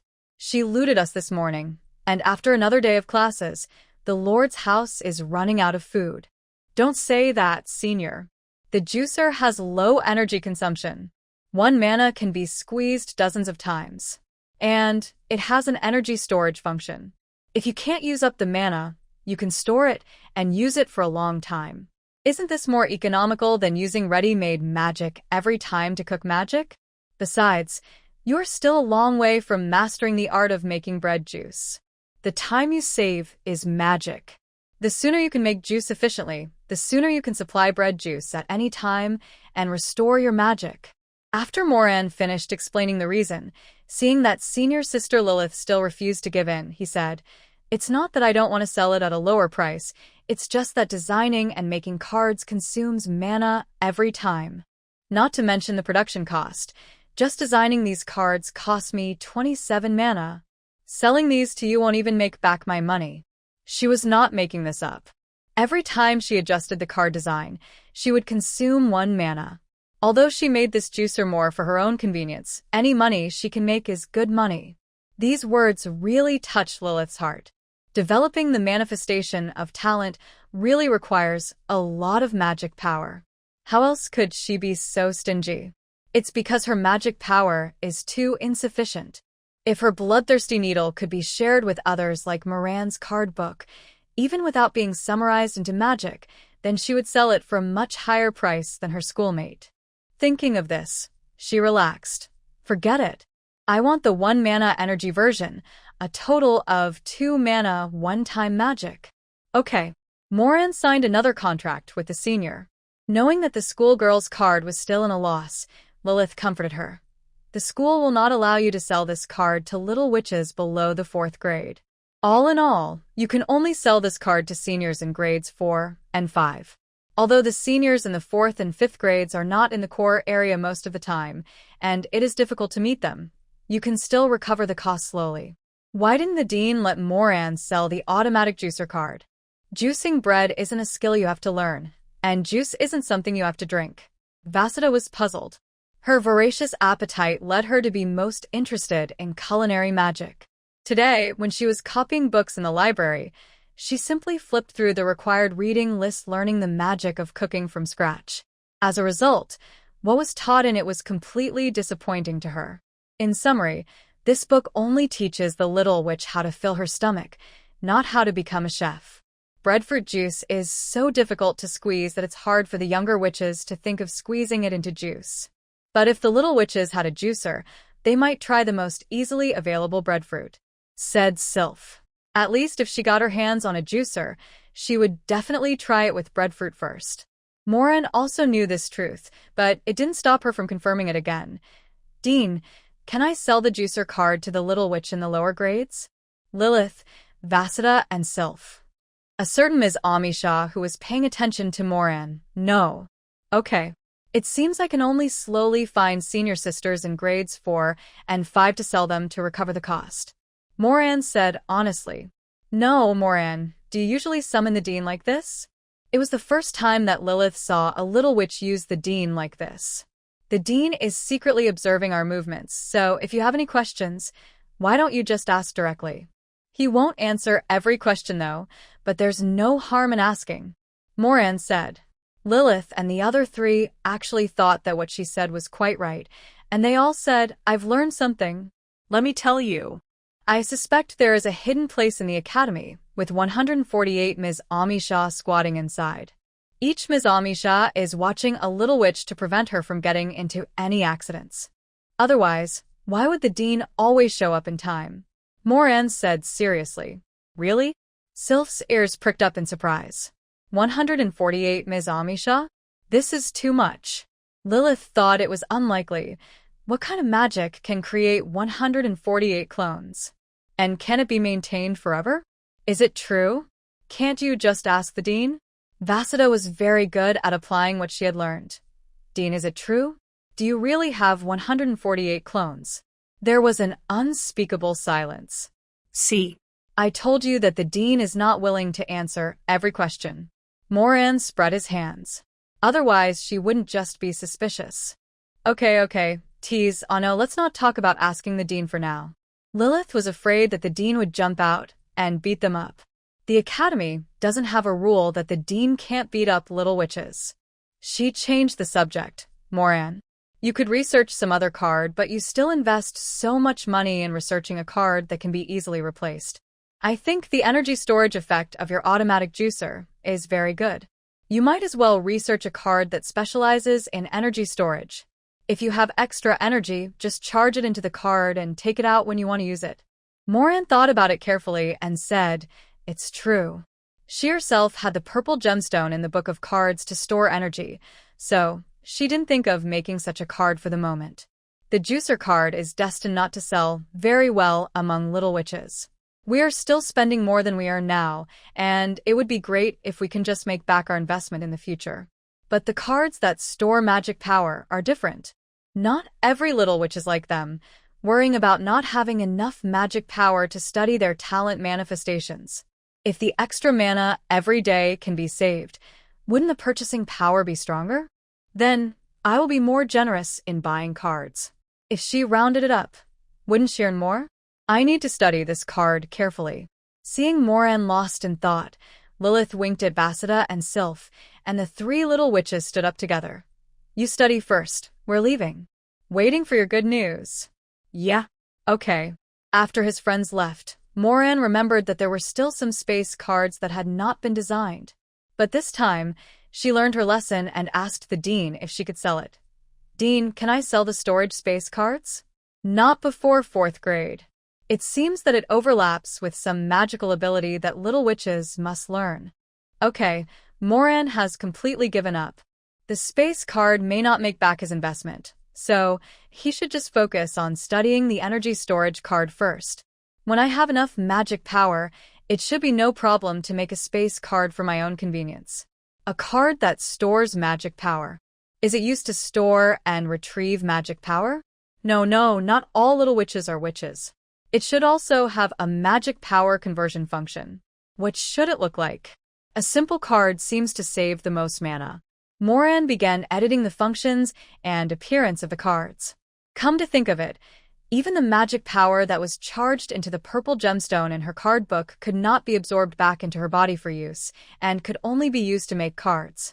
The golden pen contract can indeed transform other people's magic power directly into her own magic power, but she does not understand the principle of the golden pen contract. Her golden pen technique was just a right she obtained from the contracted witch Carmela, and it was not an ability that truly belonged to her. So she couldn't create this effect out of thin air when she made the cards. Right now, she could probably only make energy storage cards that stored magic power for consumption in cards. But how can other little witches have so many cards to consume? Perhaps in the future, when she makes more types of cards, such card-specific energy storage cards will be of some significance to other little witches. If it doesn't make much sense, it won't sell for a good price. It will be a loss. Unless the magic in the card is turned back into energy that all witches can mobilize and use. Holding on to the last glimmer of hope, Moran changed the magic power in the card can be converted into any energy and absorbed into the body for use to the magic power in the card can be converted into any energy and used directly for casting spells. After trying it, it still showed insufficient energy, and he lacked the knowledge to use stored energy for casting spells. We can only make energy storage cards specifically for card making, and the energy stored in them cannot be used again by witches. Moran suddenly came to his senses. If I don't know any magic and don't understand any magic knowledge, then I won't be able to make any magical cards with magical effects. But how did she make the character cards? She understood how races were differentiated, the weight of magic power, and the levels of magic. But she only knew about magic grading and didn't know the names of all the magic. Magic grades were calculated based on the maximum percentage of magic power that could be mobilized to cast a spell. But how can we display the magic level if we don't know the name of the magic? Logically speaking, the character card still has some missing knowledge, so it shouldn't be possible to make it. But it was done. If Moran didn't know clearly, the functions he wrote would definitely be presented without any discount. She even suspected that the quality of this batch of character cards was not up to standard. The character card does have the ability to display magic and the corresponding levels, but she does not know the names of all the magic. What went wrong? Why did it work? Moran began to unravel the mystery. In addition to the knowledge she has, her abilities, such as magic and talent, can also be used as resources for card making. Since she doesn't understand it, then she must be able to do it. She hasn't formally learned any magic yet. The golden pen technique and the witch book are both witch magic. She only has the right to use them, but they are not real abilities that belong to her. At this glance, it is obvious that this is because of the manifestation of her talent, the Book of Cards. By the way, the Book of Cards has the ability to read her thoughts and create cards. Does the character card rely on reading the user's thoughts to come up with the corresponding magic name? Many magic spells have different names, and the name in the user's mind is indeed more suitable. Moran tried to think, change the golden pen technique to the contract technique. The next moment, the golden pen technique on the character card really turned into contract technique. It really changes according to the user's thoughts and cognition. She changed her name back, but she couldn't calm down. As a card maker, she only fully understands the character card now. The pride of successfully making cards in a row is gone. I can't make something that I don't know how to make, and I can't make. Moran went over these words in his mind, and then closed the card book. What she lacked was never the inspiration for card making, but the knowledge and magical ability to support card making. Don't get so caught up in the success of making cards that you forget the most fundamental things. Moran used witch book magic to summon his own witch book. Guessing that she would learn to make magic wands in class tomorrow, she flipped to the book Magic Wands and calmly began to read. The original name of Magic Wand is the Witch's Stick, which comes from a witch who does not want to reveal her name. It is a popular science historical storybook with low reading difficulty, suitable for little witches who have little knowledge of magic wands. Witch's Stick? Moran looked at the first paragraph of the preface, feeling somewhat puzzled, but also aroused her interest. I read most of it in one go. The book says that long ago, witches did not understand their own abilities. They believe that their special abilities are related to the visions that occurred when they first awakened. It was the Scarlet Witch who burst into flames when she awakened. The one who creates water flow when awakening is the Blue Witch. The one whose plants grow rapidly around her body when awakening is the Green Witch. And so on. There are also the Blue Witch, Purple Witch, Orange Witch, White Witch, Black Witch, etc. The newly awakened witch cannot control her abilities freely, showing abnormality in inappropriate situations. In the era when angels and demons shared the human territory of Valen Continent, in the human kingdom, only the priests and knights of the angel church and the priests and warriors of the demon church possessed magical powers. Anyone who is not a member of the church and shows special abilities will be considered a traitor and will be judged. Witches who could not control their powers were frequent victims of the stake. Countless witches were accidentally exposed and executed. There was a witch named Thelma who, when she was being burned at the stake, her magical power exploded and burned to death the priest and villagers who were judging her. In order to escape the church's pursuit, she hid in the sparsely populated primeval forest. There were many snakes, insects, rats, and ants in the forest, and Selma used a wooden stick to beat them away. One day, she suddenly discovered that the wild and unruly fire ability in her body became gentle and controllable when she held the stick, but its lethality was not as strong as before. And only the wooden stick she had used for a long, long time had this effect. Not only could she use a stick to create a flame to start a fire, she could also use it to get water when she was thirsty. It seems that when she holds the stick, she not only has the power of fire, but also the power of water, plants, wind, and so on. This wooden stick was the world's first magic wand. Later she met a reclusive green witch in the forest and told her discovery. The green witch also made a stick in her image and used it every day. One day, her stick had the same power as Thelma's. The news gradually spread among witches everywhere, and witches began to raise their own sticks and use them to control their own abilities. It was also at this time that the witches realized that the visions they experienced when they first awakened only represented their best abilities, not their full capabilities. From then on, the witches' ability to survive was greatly increased. Later, witches discovered magical infection. A witch who was a church chef apprentice combined the magical infection with the priest's scepter and gave the witch's stick a new name, Magic Wand. From then on, the witch's stick was called the Magic Wand.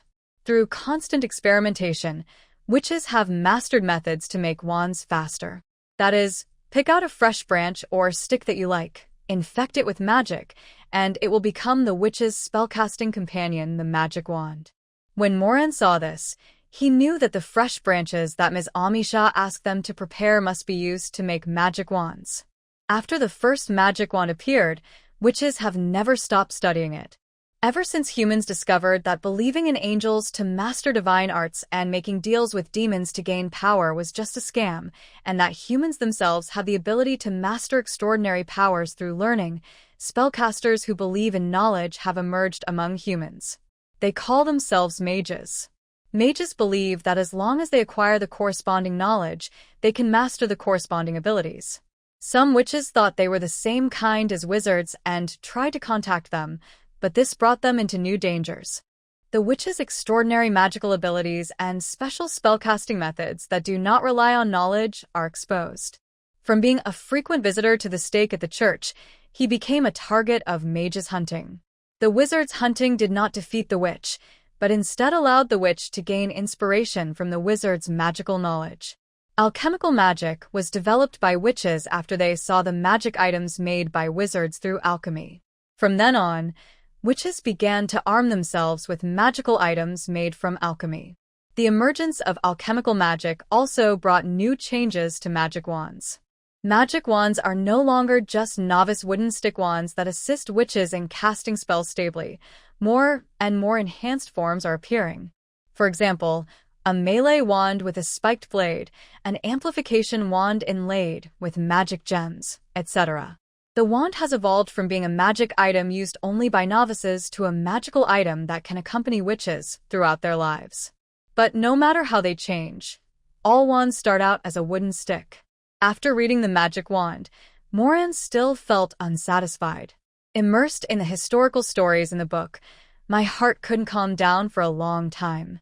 The birth of the magic wand was accidental and its development was tortuous, but it was a beautiful flower that bloomed in a bad environment, and it was a turning point for witches to begin to control their own abilities. One witch after another contributed to the development of the magic wand. They never monopolized knowledge like the church and later mages and other extraordinary people, exploiting the weak's path to upward mobility in order to ensure their own status. Every witch will share her research results with other witches when she meets them. This is the reason why witches' survivability continues to increase. Moran sincerely felt fortunate and proud to be part of the witch community. Ding, ding, ding. The castle clock struck 6. Moran looked out the window in shock. It's already 6 o'clock? Only then did she realize that her eyes felt a little sore. Oh no, oh no. Moran quickly checked the magic column of his character card. Magic. 989/989 mana. The mana was really overflowing. When she stopped making cards last night, she still had 356 mana left. Early this morning, the new day's card income arrived, a total of 613 mana. Based on the mana level before midnight last night, from this morning till now, in 6 hours, I should be able to recover 89 mana naturally. This adds up to 1058 mana. A full 69 mana that can be naturally restored was lost. Moran was heartbroken. She quickly charged 207 mana into the purple gem in the Book of Cards, leaving a vacant space.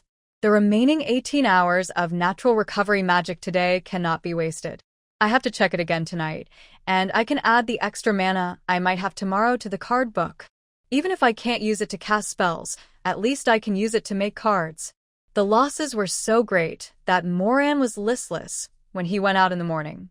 Of course, there are also some aftereffects of reading all night last night. Moran, what's wrong with you? Vasida asked worriedly. Moran's dark circles are as dark as those of her zombie, and her expression is even more dejected than that of the zombie. She is no longer as energetic as before. Oh. Moran sighed depressedly. Don't mention it. I was so busy reading last night that I forgot to charge my magic power into the card book in advance, and I wasted 69 mana of magic power. This is really worse than killing her. Don't be so optimistic. You can recover your mana, and your cards are so popular. You will earn back this little mana very quickly. Vasida consoled him. Think of something happy. Maybe we'll learn wand making today. Soon we'll be able to learn magic. We must learn how to make a wand today. Moran said as he walked. The most common wands are just branches or sticks infected by magic. Sylph, who had just joined them out of the yard, asked curiously Moran, "How did you know?" "It's from the book, Magic Wand." Speaking of this book, Moran became more lively. "I tell you, this book is extremely well written. You must read it too." "You stayed up all night last night reading this book?" said Vasida. Yeah. "I didn't want to stay up late, but I lost track of time. If I hadn't suddenly heard the castle bell, I would have thought that not much time had passed. Otherwise, I wouldn't have forgotten to transfer my magic power in advance." Thinking of the 69 mana magic, Moran felt heartbroken again. "What is this book about? Why are you so absorbed in it? Is it about wand making?" asked Sylph. "This book. It's a popular science historical story book about magic wands." Moran couldn't help but talk. Today, the first grade witches made an appointment to go to the castle garden to cut branches, and they set out from the dormitory area together. Along the way, the little witches gathered around Moran and listened to her stories from the magic wand. From the foot of the mountain to the top, Moran spoke passionately all the way, and at the top he strongly recommended the book. "What I have said is just an outline, lacking many details. You must read this book. It will definitely not disappoint you. The witch elders are so touching. But it's best not to watch it at night, because if you're not careful you might end up staying up late like me." The little witches had already been intrigued by her story about the history of the development of the witch's stick. They all said that after adding a few blank pages to the witch book, they would copy the book. After successfully introducing the method, Moran was in a good mood. Let's go find some cane materials."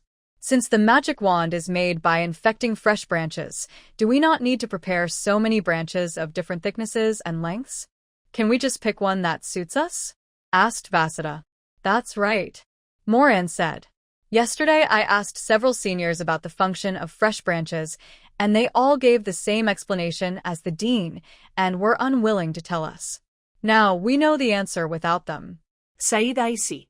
I guess the seniors must have fallen into the trap dug by the dean, bringing unsuitable branches or sticks to class, making unsuitable wands, and then had to go back to the furnace to make them again. Moran said. She suspected that the wand making was put on Friday because there was still a weekend for the little witch to make a new and suitable wand. Ha ha ha. Let's all choose the right branches. The dean and the seniors will definitely look very happy when the time comes. Sure. A senior is coming. The little witches kept their common secret and sneaked towards the castle garden. The garden was very quiet in the morning and there were not many little witches, which made it convenient for them to act. The garden was not big, but there were many varieties of plants. The first-grade witches walked around, selected a tree they liked, broke off a branch, trimmed it roughly, waved it in their hands for a while, and stopped when they felt it was handy. Thinking about today's class, Amisha in black robe flew a little faster. This class was the most interesting one in the first week. She walked into the alchemy classroom in a good mood and looked at the little witches who were sitting upright. However, they did not see the branches and sticks of different thicknesses and lengths around them as they had expected. He paused and asked, "Where are the fresh branches I asked you to prepare yesterday? Are they ready?" "Ready." The little witches answered in unison. Seeing that several little witches were trying hard to hold back their laughter, Amisha knew that today's fun show might be about to change. She didn't show it on her face. She just asked, "Where is it?" The little witches pulled short sticks out of their sleeves. The longest one is only slightly longer than half an arm, and the shortest is 2 palms long. They're all of a size that is easy to carry and effortless to wield. The thickness is also within the appropriate range, not too thick to be difficult to grip, nor too thin to be easily broken. Even the split ends have been trimmed. It's as if I already know what the fresh branches are used for. Dean, how is it? Are we well prepared? Vasudha asked with interest. I'm afraid the trees in the castle garden have been badly damaged by you. Amisha asked instead of answering. In the entire core area of the academy, only in the castle garden can such a variety of different types of wood be found. It's obvious where they got the branches. The little witches were scared in a second. Although they were very careful and did not break branches randomly, at least 27 of the 27 little witches were damaged. Amisha just tried to scare them. Forget it this time, but don't destroy the plants in the garden casually in the future. Although there are no magical plants in it, they are all carefully selected by me for everyone to appreciate during breaks. Yes. The little witches agreed. Moran, who had taken the lead in destroying the garden, breathed a sigh of relief. She only thought that the castle garden was close to the West Tower, so she got some branches to take over for ease, but she didn't expect that they were all Ms. Amisha's favorites. Okay, tell me, how did you know what today's class was about?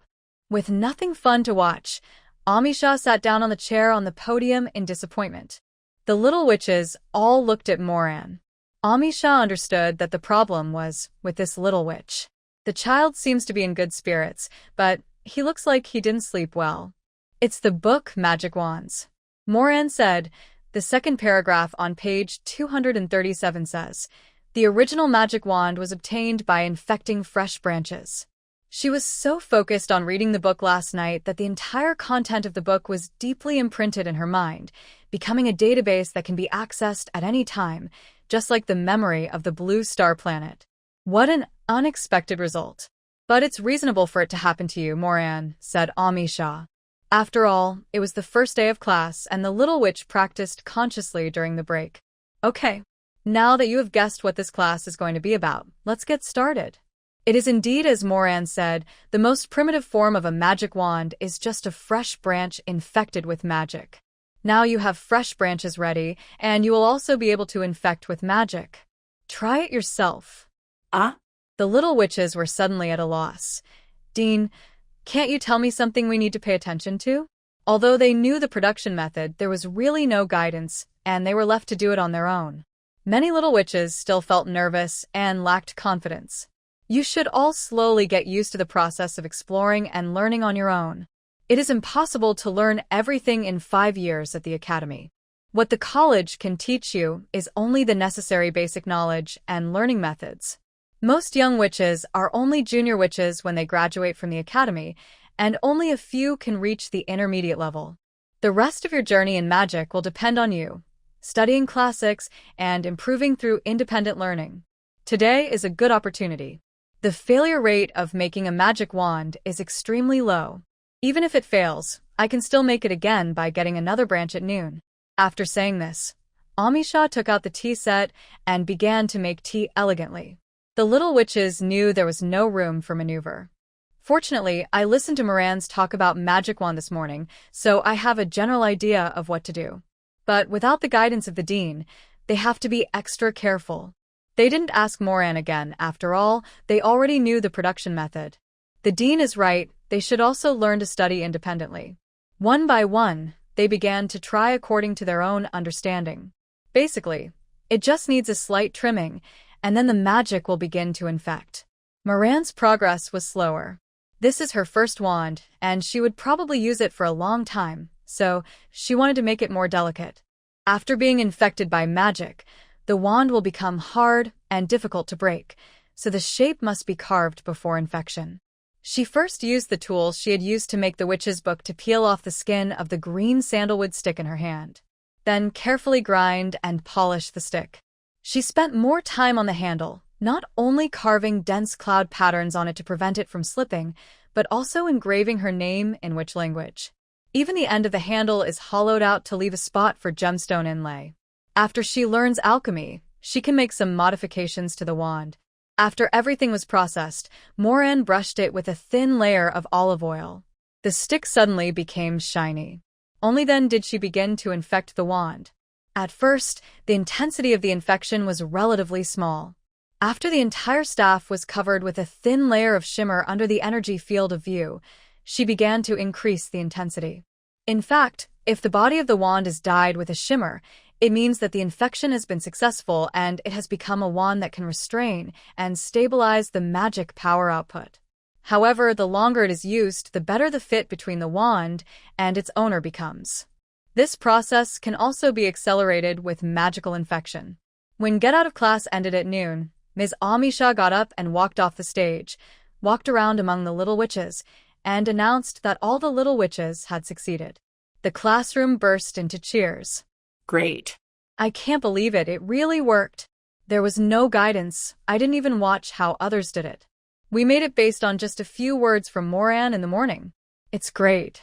This was the first time they made a magic item by themselves without any guidance. I succeeded on the first try, and the sense of accomplishment was incomparable. I am also more confident than before. If they encounter such a situation again that requires them to try independently, they will no longer be timid. After Ms. Amisha left, the little witches were still immersed in the joy of successfully making their wands. Each of them held their own magic wand and gestured randomly, enjoying it very much, until Vasida's exclamation attracted the attention of the little witches. Moran, is this your wand made of green sandalwood? Yeah, Moran said. I did some work on it. I used some carpentry skills from my past life. Looking at Moran's smooth, delicate, and carved wand, the little witches suddenly felt that the wands in their hands were no longer as good. Compared to Moran's wand, theirs really looked like a stick that you couldn't even find if it fell into a pile of branches. Is there still time to skin and polish it now? Said Vasida. It's probably too late. After the infection, it won't be so easy to carve. Moran comforted them. It's actually quite good the way it is now. It has a natural and primitive beauty. Little witches. Where is the nearest tree besides the castle garden? Asked Ace. There seem to be a few on the way down the mountain, said Cheryl. Then I'll go first. S pulled Alba and ran, not forgetting to pick up the machete. Hey. Wait for me. The little witches poured out of the alchemy classroom. Moran shook his head and laughed. It seemed that Ms. Amisha had achieved her goal of asking the little witch to make a few more magic wands. She was the only little witch left in the classroom. She rubbed her dry eyes, yawned, and lay down on the table to catch up on her sleep. The aftereffects of staying up late are quite serious. She has to force herself to stay alert in the morning, and if she doesn't take a break, she is worried that she will fall asleep in class in the afternoon. She didn't sleep for long. An hour later, when the clock struck 1, she woke up and felt much better. She was still the only one in the classroom. The little witches had not returned yet. They had probably gone to a farther place to get some branches. There was still an hour before class started, so Moran took out the witch book and turned to the first volume of The Birth of a Beautiful cover. The animal skin book in her hand was too small and looked a little difficult to read, so she had to quickly get a new one. If you don't want to embarrass yourself in front of the junior girls, then you must read this book. Julieta, the author's message on the title page, hits the nail on the head and makes every little witch feel the same. None of the senior students used the original animal skins, tree barks, or slates to write. Perhaps they were inspired by this sentence. Moran roughly flipped through the catalog and found that this was actually a set of books teaching how to make witch books of various styles. There is only one binding method in the book, which is a bit similar to the loose-leaf books on Blue Star in the previous life. According to Senior Julieta, this binding method is most suitable for the witch book, as the order of the pages can be adjusted at will. More content is about cover production. It includes thousands of covers in different styles and their detailed production methods, and various techniques that can be used in cover production. There are not only styles popular in the wilderness, but also styles popular in various countries on the Valen continent. If you just want to make a carrier of your favorite witch book, you don't need to read all 15 books. Look through the cover illustrations collection in the first book, pick out the one you like best, look up the corresponding volume and page number, find the production drawings and instructions, and follow them. It's just that Moran wanted to make a witch book in a similar style to his own card book. I didn't find any identical ones in the collection of cover illustrations. I could only find a few covers with similar elements, study them carefully, and prepare to combine them when the time comes, learn the corresponding techniques, and finally make it the way I want it. When the little witches came back with their new wands, there were only 10 minutes left before class started. Cheryl passed by Moran's seat and curiously asked her what book she was reading. After learning the answer, The Birth of a Beautiful cover? This book has 15 volumes, and it doesn't look easy to read. I feel like I won't have time to watch it for a while. Yeah. It doesn't matter if the current cover is a little ugly. Anyway, the witch book just needs to include books. This set of books needs 15 blank pages, which is too many. AIC also said. The little witches felt the academic pressure gradually increasing. Moran shook his head and turned to the first page of the first volume. Let me read you the author's message for this book. After listening to the author's message, the little witches said, just think about it a year later, if they are still holding the same bark books, animal skin books, and slate books as their junior high school sisters, it would be a bit embarrassing. She doesn't have any dignity as a senior schoolmate. Look, you must see it. You must finish watching this before next year's entrance ceremony. All it takes is a little motivation to change your mind. There was nothing new in the afternoon class. Ms. Amisha only asked them to infect their wands more to prepare for the magic learning that would begin next week. The more infected, the better the wand will be, and the easier it will be to cast spells. Seeing the little witches take out other materials and start to reprocess the wands, Amisha understood. After all, there is a little witch who makes magic wands like handicrafts, so it is normal for other little witches to follow suit. However, fine processing and carving of wood is not an easy task, much more difficult than infecting a wand. Even if they prepared several sets of sticks this time, the result would probably not be very good-looking. Even though she foresaw the outcome, Ms. Amisha turned a blind eye and said nothing. Try as you may, there is not only success but also failure. Of course, after everyone failed once, Moran took action and taught them some simple grinding, polishing, and carving techniques, and Amisha did not stop him. Gave them complete freedom. After all, they were all novices, and even with Moran's reminders and teachings, the things they made were not as exquisite as they had imagined. I can only say that it is a little better than the original one without any carvings. The little witches also realized that their skills were limited and finally picked out the material they were most satisfied with and infected it into a magic wand. After class, the little witches were ready to leave, but Moran did not go with them. She wanted to get some cloth, animal skins, and needle and thread to make a wand sheath. "What protective cover?" asked the little witches. The book Magic Wands and Magic Wands records the method of making a simple magic wand protective cover, which is actually a small bag for storing and protecting magic wands.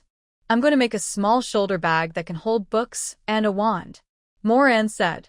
Although the witch's book can be put away by magic, other things such as paper, pens, ink, water bags, snacks, etc. cannot be put away by magic. The little witches also wanted the small bag that Moran mentioned, but none of them knew how to sew. "It's okay, it's just a small shoulder bag. It's very simple, I'll teach you. It can be done in a few hours," Moran said. "Isn't there a book called Learning the Magic of Sewing from Scratch in the must-read list? I guess sewing is as much a must-learn as cooking, so it's a good idea to get some exposure to it in advance. This will take up too much of your time. We can do it after we learn sewing magic." The little witches were reluctant to trouble her again unless they had no other choice. Sewing is not the same as cooking. If they don't learn how to cook, they will have to eat breadfruit every day, which is too miserable. It doesn't matter if you don't learn sewing and don't have a small bag. You can hold the wand in your hand, tie it around your waist, or put it in your pocket. Witches have better talents than witches. Similarly, they have many times more things to learn, and their time is more precious. Moran had no choice but to go to the castle warehouse to pick out materials himself. "In the evening, I made a large soft leather shoulder bag with several pockets. Not only can it hold a magic wand, but it can also hold a lot of sundries." The shoulder bag seemed a little big on her, but it was enough for her to hold everything. After making the bag, Moran opened the new student guide. This booklet is different from the books in the library. The maps and course schedules in it cannot be copied and reproduced. They can only be put into the witch book in its entirety. So now, the new student's guide has become a page in her witch's book. Today is Friday, and next week's courses will be updated in the evening. She wants to see what classes there are next week. The course arrangement is indeed different. There are theoretical classes in the morning. Monday and Wednesday mornings are basic theory of magic, and the textbook is What is Magic? Tuesday and Thursday mornings are for history of witches, and the textbook is History of Witches. Friday morning is world history, and the textbook is The Changes of the Continent of Valencia over the years. The afternoon is all about practical magic classes. There is only one course, Cooking Magic, and the textbook is the book Learn Cooking Magic from Scratch. The theoretical classes in the morning are all in the castle, and the afternoon classes are all in the cooking classroom next to the food collection point. Moreover, the afternoon classes all start at 4 p.m., so the lunch break time is extended.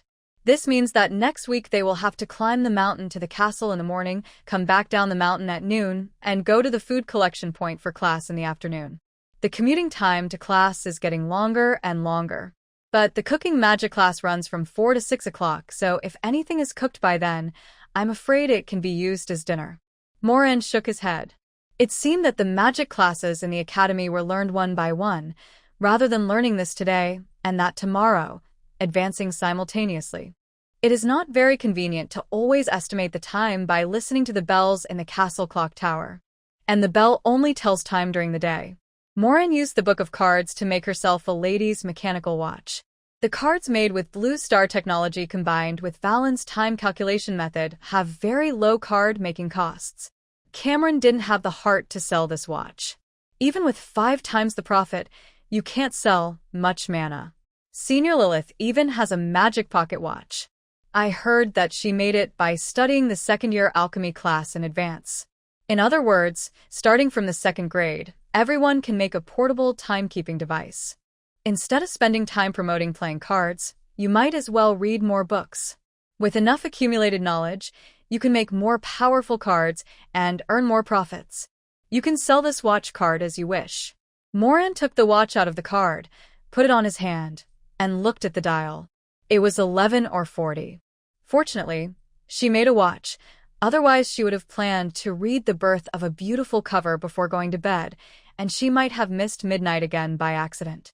Her current mana reserve is 969 mana, and the total mana has increased by 1 point today. Now it is 990 mana. The income from selling cards that will be credited to your account after midnight is 591 mana, which will be directly deposited into the card book. Keep half of your total mana, charge 474 mana into the card book, and then you'll have 495 left to maximize the mana that can be recovered tomorrow. As midnight approached, Moran looked at the 2 cards. Character card intermediate, magic power, for 95/990 mana, card book, stored energy, 1272 mana this way. The magic of natural recovery will not be wasted. Moran fell asleep peacefully. When the clock struck 6 in the morning, she was still a little sleepy, but she still pulled out her magic weapon for getting up, breadfruit, from the bedside and took a light bite. Then he woke up immediately and jumped up from the bed. It is absolutely impossible to sleep until you wake up naturally. The clock in the clock tower has to work on weekends. How can the little witch sleep in when she has so much to do? Moran dragged out the laundry basket. There was a week's worth of her dirty clothes piled inside. I usually go out early and come back late for classes, so it's good enough for me to wash my underwear and socks when I get home. There is really no time or energy for the rest. Fortunately, she got a few more standard school uniforms later, so she has clothes to wear every day. Unfortunately, school robes cannot be obtained unlimitedly. Each little witch can only receive 7 sets at a time, which is just enough to wear for a week. Moran knew why this was done without asking Ms. Amisha. It was to increase everyone's demand for cleaning magic so that they would study it more attentively. Moran knew it, but she didn't want to wash it by hand. There are thousands of mana stored in the card book, so a washing machine card is enough. If she can't sell it to other little witches, she can save her own time. Even with a washing machine, Moran still has a strong motivation to learn cleaning magic. While the washing machine was washing clothes, Moran squeezed a bottle of breadfruit juice and made honey breadfruit water. The remaining fruit residue was not wasted and was made into fruit cake. The juice was put into water bags, and the fruit cakes were packed with oil paper and put into the shoulder bag. The witch's book and wand are also placed in it. After hanging the washed clothes in the yard, Moran went out with his shoulder bag. Today, she was the only one on the mountain road leading to the Academy Castle. She went to the alchemy classroom in the West Tower and started drawing the cover design for her witch book. She wanted to make a witch book in the same style as the card book. However, the card slot in the card book does not need it, so Moran plans to add a few more purple gems and add some gold carving techniques to fill the gap. After drawing the design, Moran compared it with the production methods of the corresponding style decorative elements in the birth of a beautiful cover and understood the production process and required materials. Then, he took the list to the material warehouse next to the classroom. A small portable furnace, a crucible, 10 kilograms of mold clay, 3 pieces of light-colored smooth animal hides, a bucket of dark purple dye, 5 kilograms of gold, 10 kilograms of brass, 7 pieces of purple magic gems. Moran checked the list and took the materials. After many trips back and forth, I finally prepared all the materials and tools and placed them on my desk. Then he started to make it. After the mold is formed, the brass is melted and made into the inner tube of the cover. The animal skin is boiled and bleached, then dyed dark purple after drying, and covered on the inner tube of the cover and fixed. Then the gold is melted. A mold is used to make a rough shape, and then it is hammered, shaped, carved, and inlaid. Thanks to Blue Star memory, her production process was generally smooth. It's just a complicated process that requires patience. She worked in the alchemy classroom from morning till sunset to turn the blueprint into reality. An octavo, 260 mm x 375 mm, loose leaf book carved with gold and inlaid with purple gemstones is ready. However, this is just an ordinary book. If you want to use it as a carrier of witch book magic, you have to infect it with magic. Such a large book is more difficult to infect than the previous animal skin book.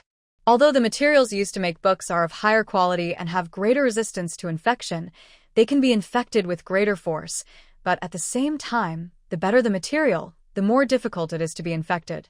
It took Moran more than 3 hours to complete the infection of the book. It's already 9 o'clock in the evening. Moran took out the parchment he had just infected and cut it into the size of the book, totaling more than 100 pages. However, the apprentice witch book could only hold 100 pages, so she punched holes in it and installed it on a loose-leaf book.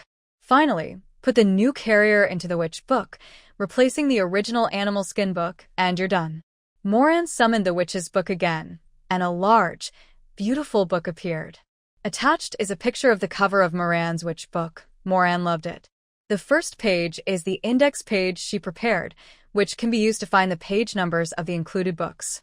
Although the Octavo large book still carries a book on each page, the font size can be larger and more content can be displayed on one page. The reading experience is much better than the palm-sized animal skin book in the past. The only thing is that this book is a bit heavy. It's okay to read it on the table, but it takes some effort to pick it up. But this is not a problem. You can use the witch book magic to hold the witch book no matter how you hold it, at any angle or in any position. For example, right now, the witch's book is floating in Moran's left hand, naturally open. With her other hand, she kept taking books from the shelf in the first-grade library and copying them onto the witch book. I quickly copied down the selected readings that interested me, leaving only 10 blank pages for future use. After leaving the library, he did not forget to go to the basement to get 2 rolls of parchment. By the time Moran walked out of the Academy Castle, it was already past 11 o'clock. On the way down the mountain, she was only accompanied by the stars in the sky and the magic lights on the roadside. But after walking this road for a week, Moran was already very familiar with it. You can even read the witch book while walking. The skill of playing with mobile phone while walking in the previous life still shines in Valencia. The magic lamp was so bright, which was very convenient for her. At 1:30 in the morning, Moran finally walked into the dormitory area. The little witches had all gone to bed, and no light was still on in any of the dormitories. She walked outside her yard, looked at the fence gate that was almost covered by paper scraps, and glanced at the dormitory number in confusion. That's right. It's number 69. What are these? Under the street light, she could see the words on it. Take them down one by one and look at them carefully. It turned out that today some senior girls from the 2nd and 4th grades came to her to buy character cards, but she was not at home, so she left a message and asked to come back tomorrow. Moran suddenly realized and held his forehead. I thought the seniors were not interested. It turns out they planned to buy it on the weekend. But why aren't there any 5th-year seniors here? Haven't seen any yet, or are they not needed? Moran went to the backyard to collect the clothes, but found that the clothesline was empty. When I came back, I saw that the clothes had been neatly folded and placed in the clothes basket at the door of her dormitory. There was also a note inside. It's dark now, and you haven't come back yet. I'll help you put away your clothes. You're welcome. Wida, Sylph. Moran felt warm in his heart. It was really too late, and thinking that the little witch would come to buy cards tomorrow, she simply washed up and went to bed. The next day, she didn't even hear the 6 o'clock bell in the morning. She was woken up by the little witch who came to buy a card. She didn't even have time to wash up and hurried downstairs to open the door. Sorry. Senior Sophie, I slept a little late last night. Be careful not to grow tall if you stay up late. Sophie reminded her. I understand. I'll pay attention. Moran listened to the advice obediently. Not growing tall is a big threat to a 13-year-old witch who is only 1.5 meters tall. Okay, I saw the promotional poster at the door of the castle warehouse. Give me the card that can show the magic value. I can pay all the magic in one go. Sophie explained her purpose. Good. Moran quickly wrote the contract using the golden pen technique and handed it to Senior Sophie. After the contract was signed and the magic power arrived, Moran gave her the card. Then I'll go first. After watching the senior leave on her broom, Moran woke up from her sleepiness and went to wash up quickly because other seniors would come to buy cards later. In one morning, Moran received 29 second-year seniors and 31 fourth-year seniors. All the magic power gained was charged into the card book. In the entire Witch Academy, except for the 5th-year Little Witch and the Dean, All witches have character cards. After selling the cards, Moran reviewed the materials for several classes he would take next week in his dormitory. The textbooks for several theoretical courses are pretty good, with dense knowledge points and full of useful information. I don't know what to call Moran for this book, Learn Cooking from Scratch. This book lives up to its name and really is about learning from scratch. The entire book only teaches you how to make 3 dishes: baking bread, making vegetable soup, and frying steak. Everything starts with preparing the ingredients. Most of the first half of the book is the recipes for these 3 dishes, with every detail and every step written down. Only the last 10th talks about the magic of cooking. Just looking at the thickness of this book, you can't really tell that it's just a recipe book for 3 dishes. Rather than a textbook on cooking magic, it is more like a cooking tutorial. There is a reason for choosing this kind of book as the teaching material for cooking magic. To quote the book, "Only when you know the cooking process thoroughly can you command the pots, pans, knives, and forks." After roughly flipping through the book, Moran even felt that with his cooking skills and memory of Blue Star cuisine, learning this cooking magic would definitely be an advantage. It saves you the effort of familiarizing yourself with the cooking process. Moran went out with a basket full of confidence, ready to get more ingredients and show off his skills to make some Blue Star delicacies. When the time comes, invite seniors Vasida, Sylph, and Lilith to have a meal together. Food tastes twice as good when shared. Moran has seen his mother use cooking magic to cook, which is super labor-saving. I had a good night of relaxation with my friends before I could face the challenges of a new week of study. However, Moran, is there a troublemaker in your dormitory? It was a mess inside, with pots, bowls, knives, forks, meat, eggs, and vegetables everywhere. Moran stood outside the stove with his back to them. No matter how you look at the back, it looks so desolate and helpless. Where is the troublemaker? If we don't catch this thing in time, there will be no peace. There is no magic circle in the dormitory. I knew that the troublemaker would appear sooner or later. Lilith walked in menacingly, holding her magic wand. Do you have any candy? Tricksters love candy the most. Once they come out, I'll peel them into real potatoes. A troublemaker is a creature that looks like a small potato and likes to break into people's homes to steal candy. If the candy jar is locked, the troublemaker will jump around angrily and make a mess of the house.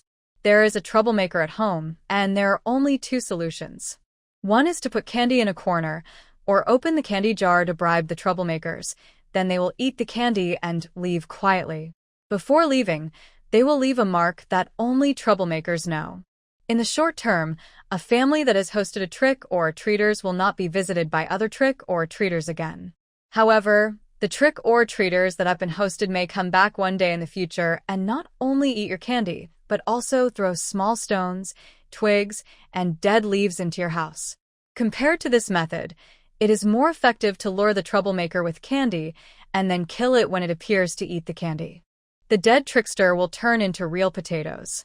Applying potato juice in every corner of the house can scare the trickster and effectively prevent him from visiting. The more potato juice you apply, the more it will scare away trick or treaters. There are poor families who want to catch the troublemakers and kill them to eat, but unfortunately, the troublemakers never visit families who don't have candy. The troublemakers in Valen are as inexhaustible as the cockroaches in Blue Star.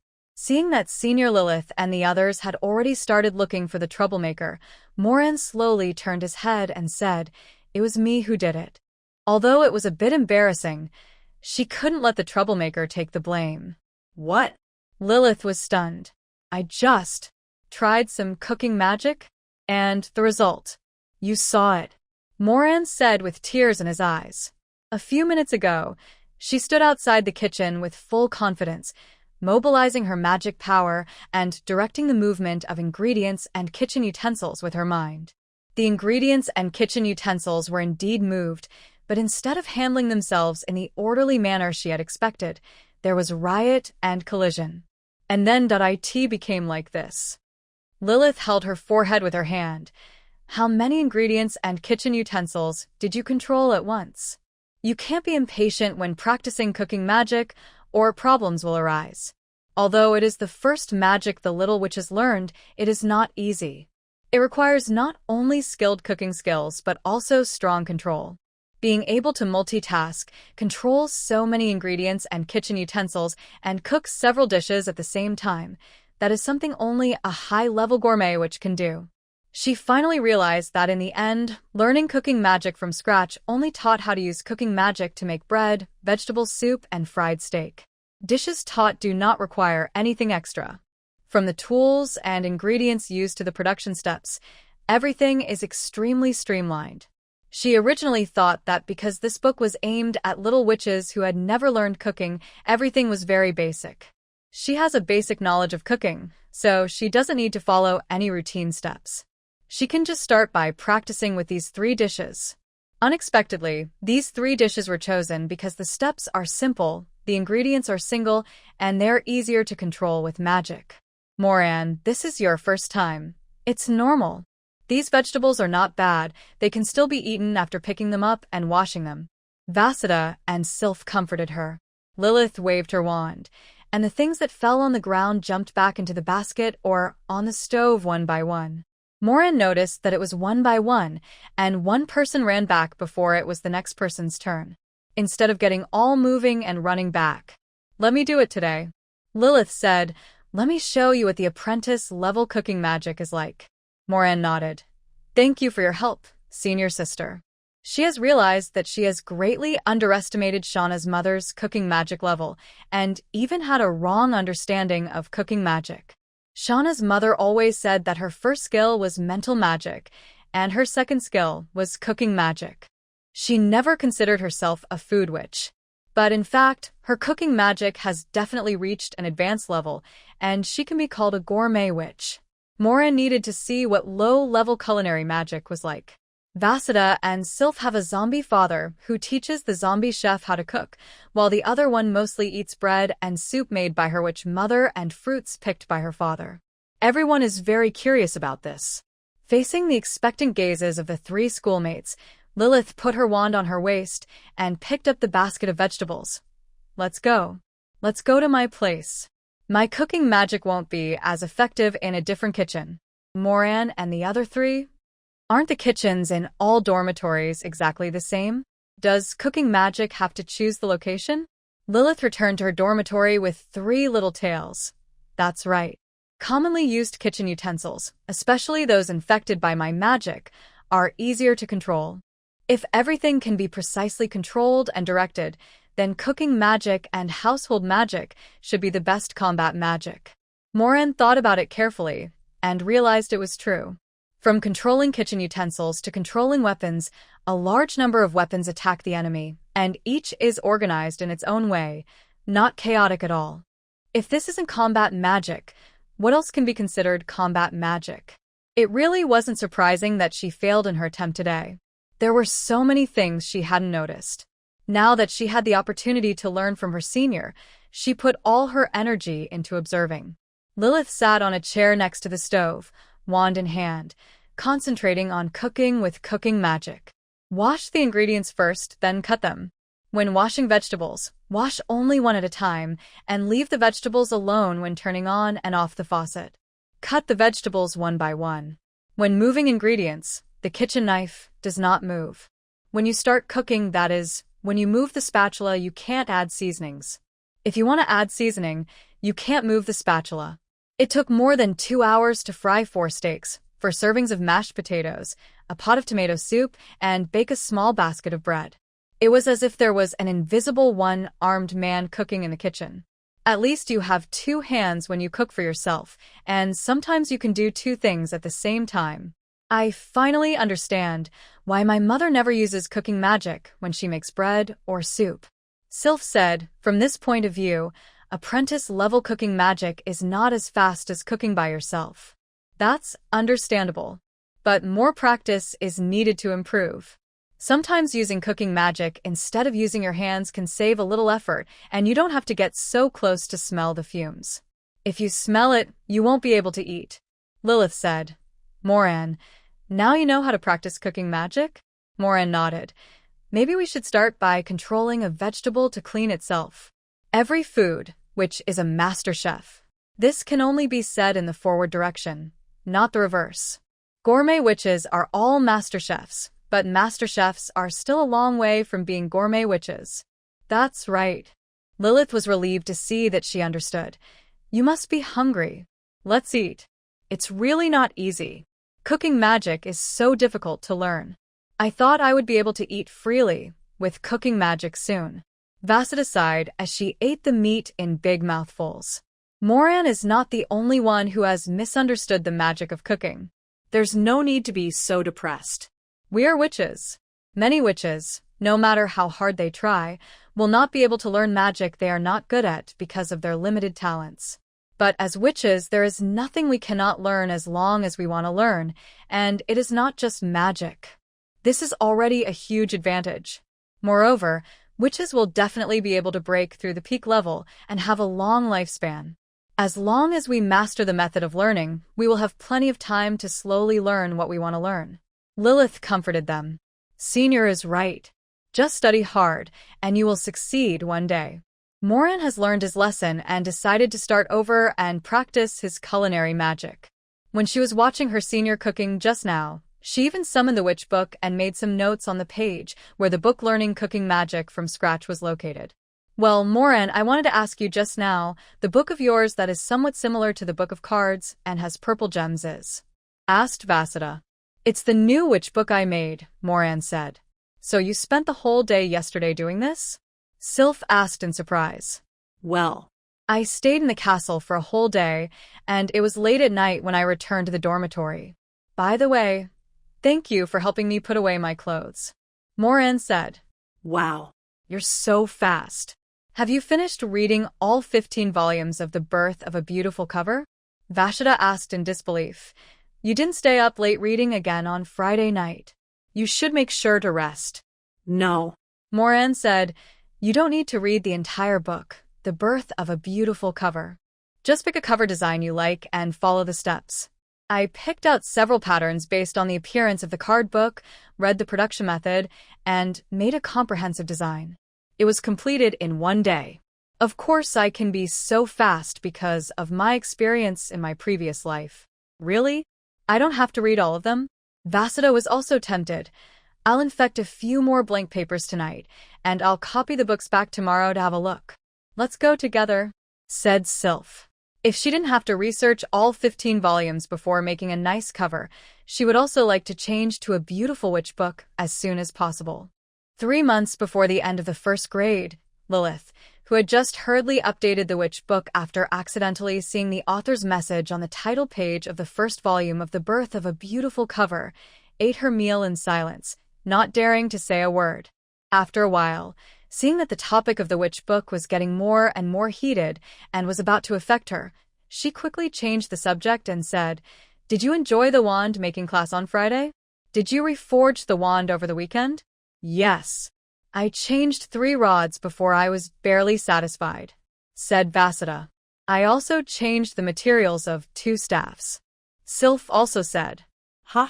As expected, Ms. Amisha is going to great lengths to get us to practice wand, making more. We just remade the wand at the beginning, Lilith said. Vasudha shook her head. It wasn't Ms. Amisha who asked us to do it.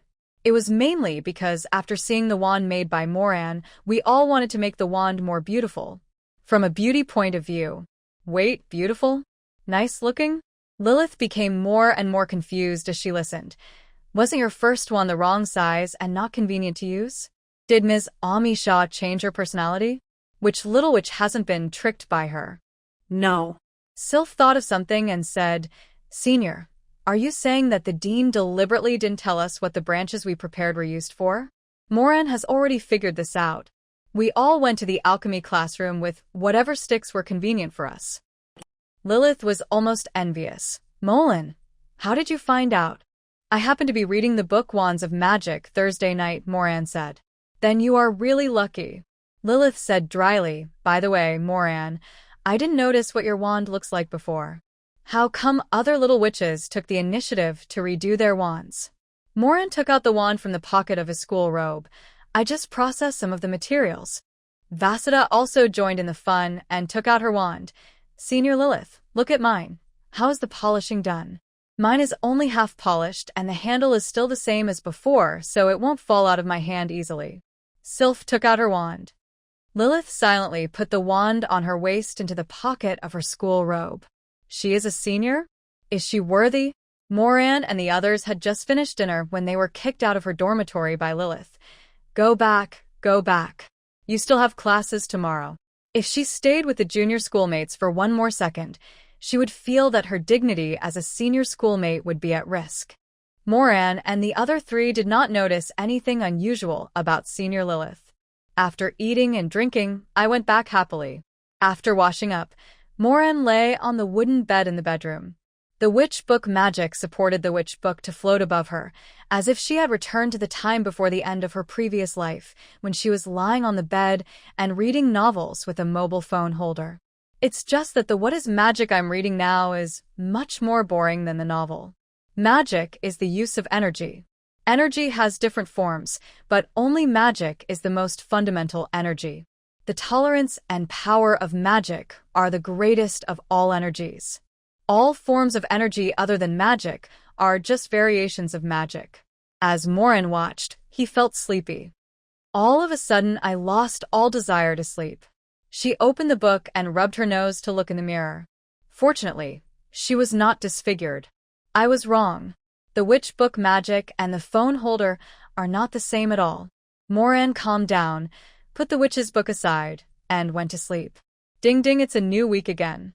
Moran left the dormitory with a satchel on his back, the witch book beside him, a breadfruit cake in his mouth, and a roll of parchment in his hand. Hearing the door of the dormitory on her left open, she looked over and said, "Good morning, Vasida." "Good morning, Moran. Why are you carrying so many things?" There was only a wand in Vasida's pocket. Living next to a breadfruit forest, her swallowing stomach was filled every day. She went from being a little witch who fainted from hunger easily to a little witch with the most food in her stomach. She had class in the planting area this afternoon, and she didn't even bring snacks for lunch. "Well, the way to the castle is too far. Let's find something to do on the way," said Moran. Vasida wiped her eyes, turned on her energy vision, and looked at the parchment in her hand. Sure enough, it was infecting. "Can you do this?" "Mullen, wait for me. I'll take the parchment with me too." She quickly retreated back into the dormitory, and when she came out again, she was the same as Moran. Go. Go call Sylph. Moran and Vasida were outside the courtyard of dormitory 68. They took a deep breath and shouted, "Shilfu, let's go to school." Click, the dormitory door opened, and Sylph came out holding a flower pot. "Mullen, Vasida. My wind chime finally sprouted." "Really?" Moran and Vasida immediately leaned over to take a look. On the morning of the second day after Sylph entered school, she planted the bellflower seed that appeared in the box of 10,000 seeds. She placed it on the windowsill of her bedroom, and the first thing she did when she returned to the dormitory every day was to check if it had sprouted. Moran and Vasida had heard her wonder many times why the bellflowers had not yet sprouted. Now, a yellow-green bud has grown in the middle of the pottery pot, and the other one is still curled up and has not unfolded. Did it really sprout? However, these were seeds that came out of Sylph's box of 10,000 seeds, and reason made her keep her mouth shut. Forgive her for not having seen the world. There are many wildflowers and weeds in Quixeuan, but there are no bellflowers. Moran had only seen descriptions of bellflowers in the Little Witch stories in the Little Witch series. Some witches love to be lively, and will plant some in their witch homes. Some witches love quietness, and even the wind chimes near their homes will be destroyed by their witches. Another person who has never seen the world is Vasida. Her witch mother is the kind of witch who loves quietness. Wherever she goes, the wind chimes become extinct. She couldn't help it and blew lightly, with her lips pouting. However, nothing happened. Ha ha. Sylph was amused. "It's just a small bud. When they bloom, I'll give each of you a bunch. They can capture the sound of the wind." Vasida. Moran. New knowledge gained. Square root. Sylph shared her joy with her friends, then contentedly put the precious flower pot back to its original place and prepared to go out to school. "By the way, what are you doing with the parchment? Will you need it for class?" Sylph asked. Moran said that the journey to the castle is too long, so we should find some work on the way. Washida said, you should also take a volume with you. It won't be troublesome to infect while walking, so you can copy down the entire set of The Birth of a Beautiful cover as soon as possible. Sylph was greatly inspired, and there was one more little witch carrying parchment to school. What's the big deal? If you infect a little, just pull it apart a little, right? After the infection is complete, roll it up together, and in the end you'll have a roll of infected parchment, right? Moran said. Ah. The little witches scattered like birds and beasts.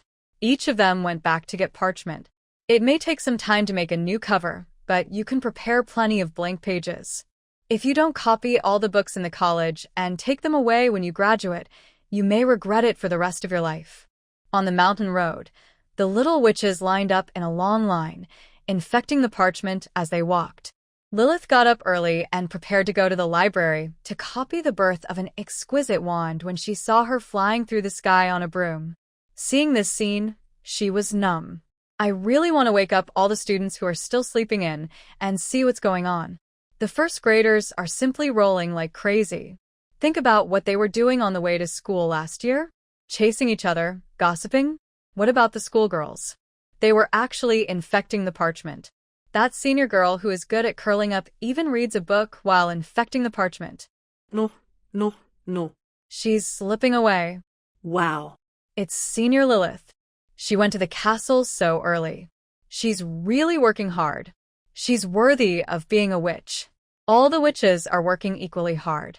Moran is working extra hard. We have to work hard too. The little witches looked at the figure going away in the sky and encouraged each other. Moran looked up and continued reading the witch book. The book What is Magic was quite hypnotic when I read it in bed last night, but I found it full of useful information when I read it this morning. This book will be discussed in this morning's Basic Magic Theory class, so you can take a look at it in advance as a preview. I had things to do on the way, and when I walked outside the castle, I actually felt that time had passed too quickly. Next to the corridor on the first floor of the main building. Different classrooms, same black-robed Ms. Ami Shah. As imagined, the dean explained the theory of magic according to the textbook and quoting classics, but it did not happen. Next, read the first chapter of What is Magic by yourself. If you come across something you don't understand, mark it. After you finish reading, ask me questions, and I will answer them one by one. After Ms. Ami Shah finished speaking, she sat down on the chair calmly. Moran even saw her twisting her buttocks comfortably. There was no explanation or even reading from a script.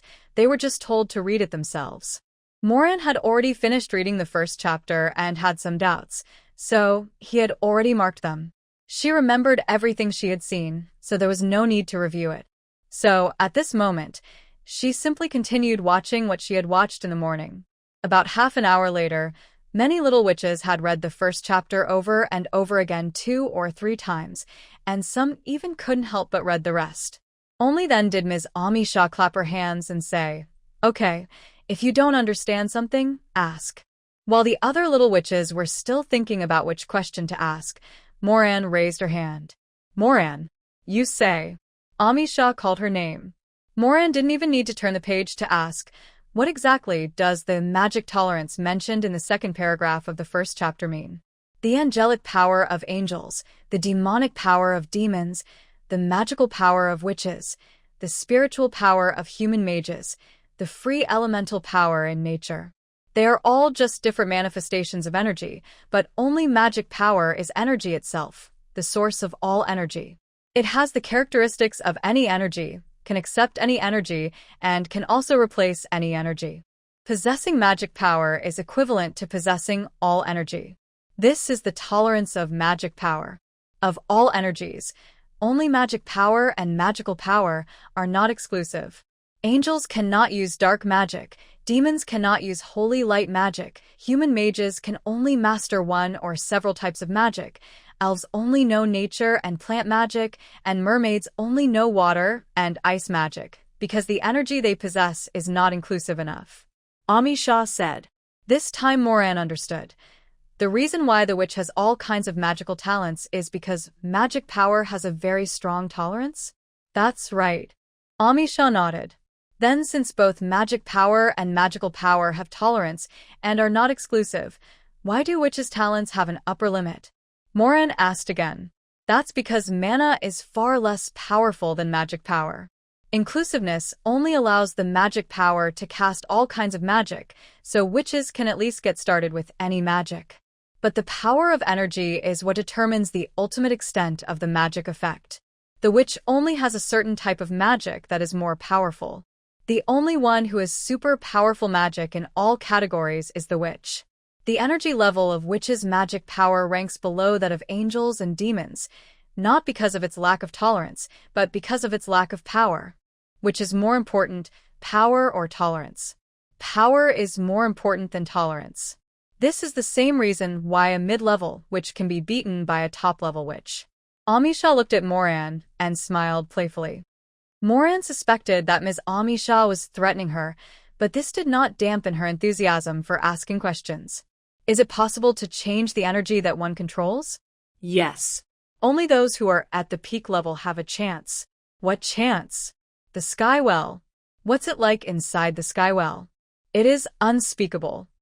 Ms. Amisha was really clear in her answers to the questions.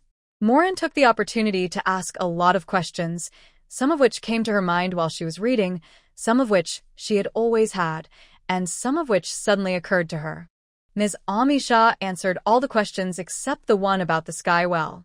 After asking all the questions, Moran sat down contentedly. Next, who has any questions? Amisha asked. Listening to the questions and answers from Moran and Ms. Amisha, the little witches were bombarded with knowledge of magical mysteries and were still in shock.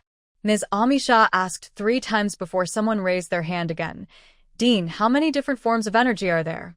Is the energy mastered by each race unique? The number of energy forms cannot be accurately measured. Every time a species that can use energy is discovered, a new energy form may be discovered.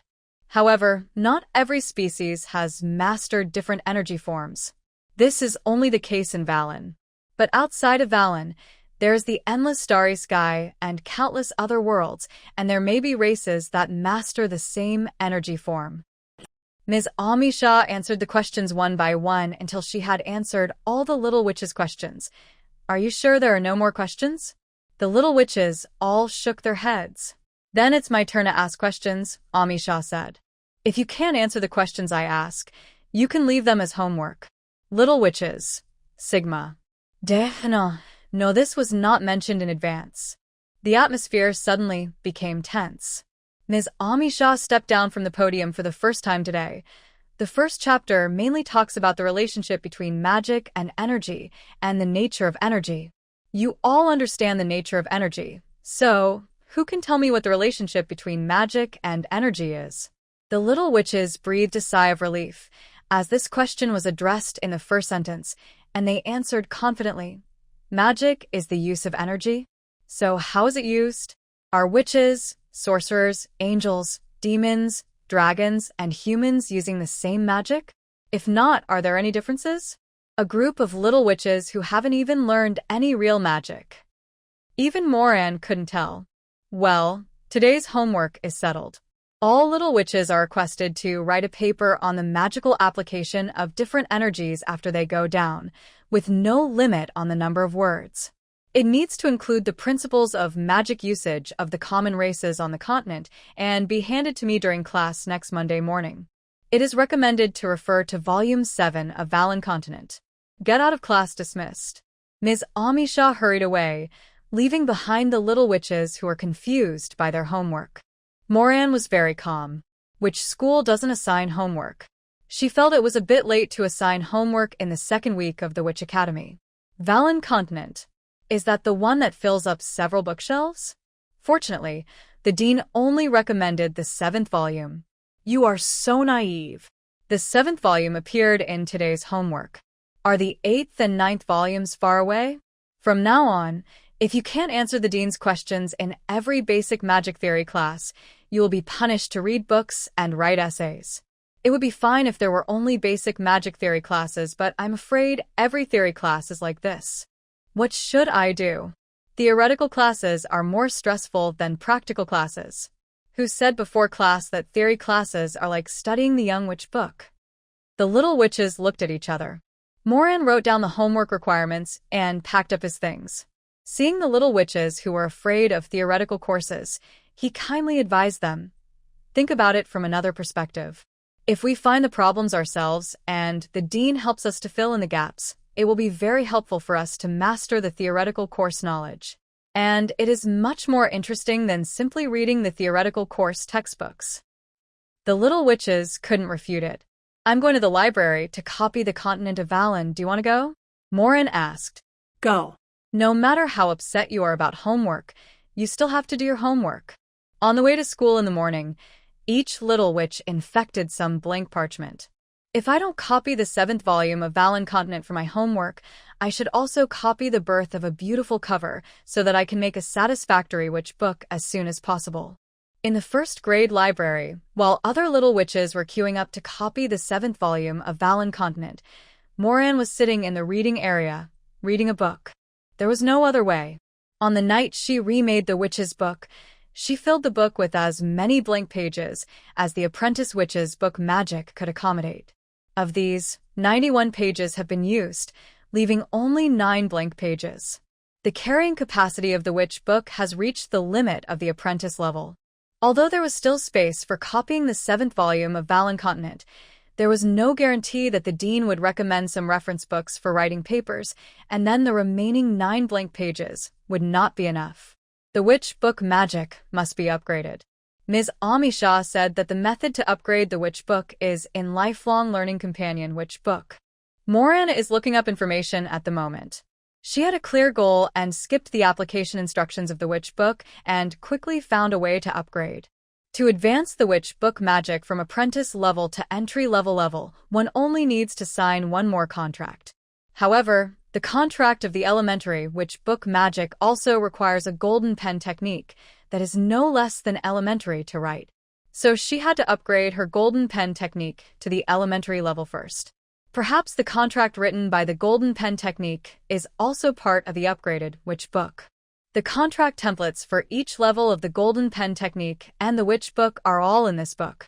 The rest is the same as the previous apprentice level contract, except that the price has been doubled. Each one requires 10 mana of permanent mana, which adds up to 20 mana. 20 mana may not seem like a lot, but Moran is only 10 mana away from becoming a high-level witch. But she had to buy them. If she wanted to copy down all the books in the academy, she would have to spend her magic power sooner or later. Moran gritted his teeth, wrote a contract, and pricked his finger to sign it. The art of golden pen has been advanced to the primary level, and the pen is a little more exquisite.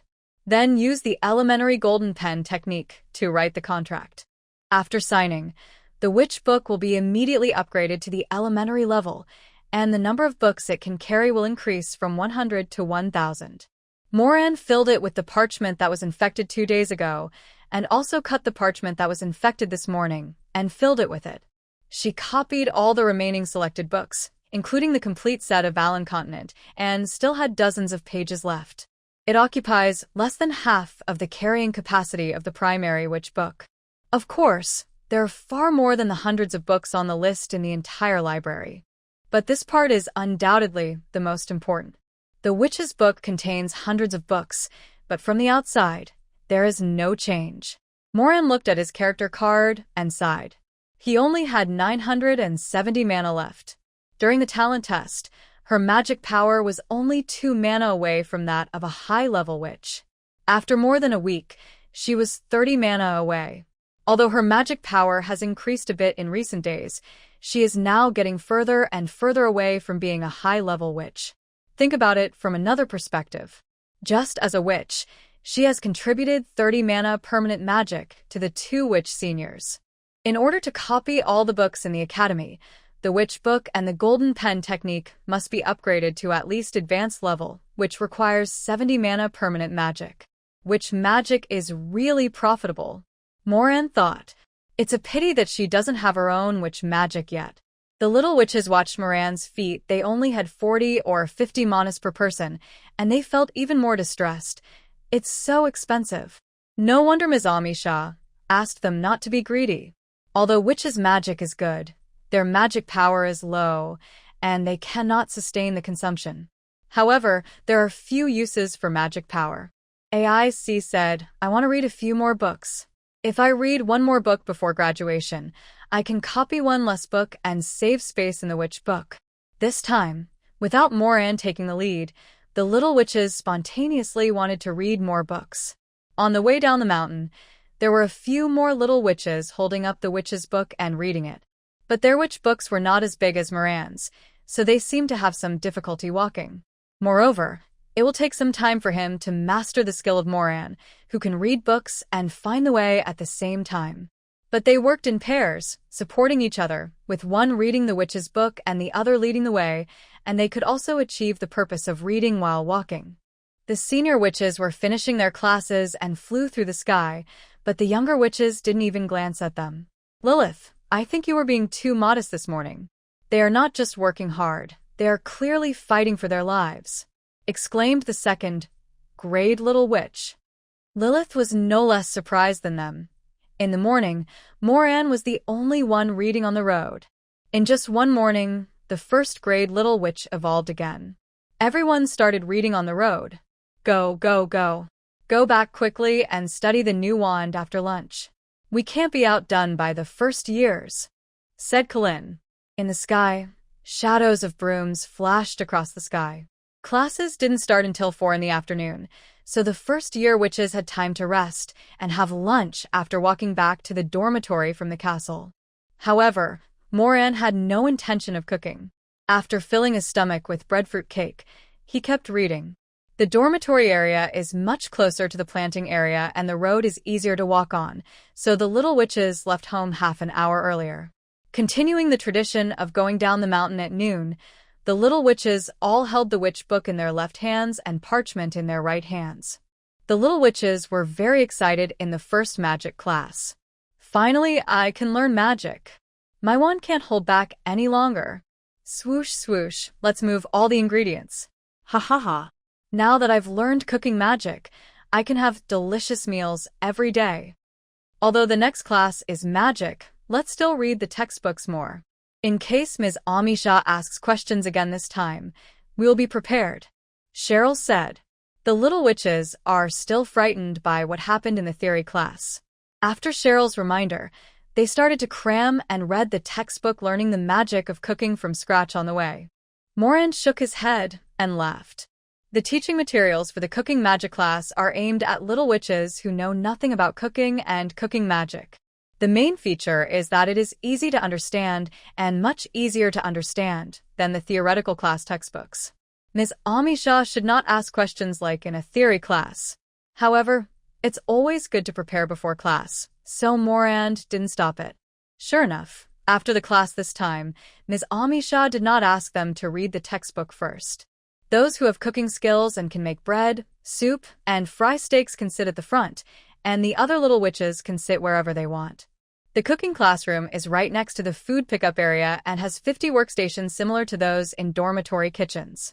However, after Ms. Amisha arrived, there were only 27 kitchen worktops scattered around the classroom. This time, Moran and AIC were sitting at the front operating table. Sylph and Vasida were a little behind them. After everyone took their seats, Ms. Amisha began to assign tasks. All little witches, put your wands down first. Don't imagine that you can just wave a magic wand, and the meal will be ready. The basis of culinary magic is cooking, and there are no shortcuts. First, follow the instructions in the textbook and try to make brown bread yourself without the help of magic. The production method is clearly written in the textbook, and there are also illustrations. If you encounter a problem, look at the textbook first. If you can't find it in the textbook, you can raise your hand and ask me. I will patrol the classroom for guidance, so you can do it yourself. Fortunately, the little witches had done some preview. The first chapter of the textbook talked about how to make black bread, and they had read it in advance. I started to try it out by referring to the textbook. After Ms. Amisha arranged for the others, she came to Moran and AC and said, "You two have some basic knowledge of cooking. First, make all the food listed in the textbook for me to see." Moran, who had been educated by Senior Lilith and knew that cooking magic was not the same as cooking, nodded and began to think about how to make it faster. But AC didn't know. She said, "Dean, the things in this book are too simple for Moran and me. Why don't we use the Valen Continent Food Picture Book to learn cooking magic?" No. "You are still far from fully mastering the content of the textbook," said Amisha. "How is that possible? I just looked at the teaching materials for the cooking magic class, and it's not difficult at all." AIC was still puzzled. "Moran, what do you think?" Amisha turned to look at a little witch who was already picking ingredients. "That's fine with me," Moran said. "Moran, Ace, cooking and cooking magic are very different. I have tried it, and it is difficult to master. It is best to start with the simplest dishes," Moran said. "Okay." Although she still didn't quite understand, AIC felt that Moran's cooking skills were better than hers. Since Moran thinks so, it may not be groundless. Amisha nodded and went to see what was happening with the other little witches. Moran took the opportunity to tell AIC about the disastrous results of her private attempt over the weekend. "Isn't your mother a food witch? When she learns a new dish, doesn't she use cooking magic at the beginning?" AC shook her head. "I always thought that was because she liked cooking for herself." "Who said that when she was born, her mother was already a famous food witch? She had no idea that this was what cooking magic was like when she first started learning it. Mom was so good at keeping it a secret." Of course, it was also her fault for never asking. While the dean wasn't looking, AIC secretly tried to pick up 2 tomatoes at once with her wand. Without a doubt, it failed. Now she was completely obedient and did what the dean said. An hour and a half passed. The other little witches were busy making black bread under the guidance of Ms. Amisha, but the colors were different, and the shapes were all different. Moran and AIC cooked all the dishes in the textbook. All right. The last half hour is tasting time. Try what you made. After saying this, Amisha also picked up the knife and fork and started tasting it. All the little witches gave her a small portion of their own cooking. The little witches were very satisfied with their creations until they actually tasted them. Ouch. "It's so hard, I can't bite it. I can't bite it at all. Is this a stone or a piece of bread? Hey. Why does it look like it's still raw inside?" Looking at Ms. Amisha, who remained calm while tasting her students' works, the little witches all felt their teeth aching. The dean of the cooking magic class is suffering a bit. After tasting all the little witches' food, Amisha commented, "Molan and AC, you have passed the basic cooking test. You can start learning cooking magic tomorrow." Moran and AIC were delighted. It turned out that the dean was testing their cooking skills. The other little witches couldn't help but get nervous. After eating the black bread they made, they really didn't have much confidence. "Other little witches, continue making black bread in the next class until you have mastered it," said Amisha. "Dean, when can we learn cooking magic?" asked the little witches. "When you can cook all the dishes in the textbook as skillfully as Moran and AIC, then you can do it." Amisha left a cruel answer and left. The little witches turned the pages and counted: brown bread, white bread, vegetable soup, mushroom soup, potato soup, fried steak, fried lamb chops. "Oh my God! There are so many more." "The black bread we made today is indeed not satisfactory. The book says that black bread is the food eaten by poor people in the wilderness. It will be very hard after cooling down, but the one we made is obviously too hard. Cooking magic class, only cooking, no magic." When the class was over, it was already 6 o'clock, time for dinner. After class, the little witches all went to the food collection area. "Black bread is totally inedible. I want to eat meat. Where is the steak? There's a cooking class right next to it, so why not just cook here and eat before going home? It also saves us from having to carry things back and forth." Okay. I'm already starving." The other little witches stayed in the cooking class to solve the dinner problem.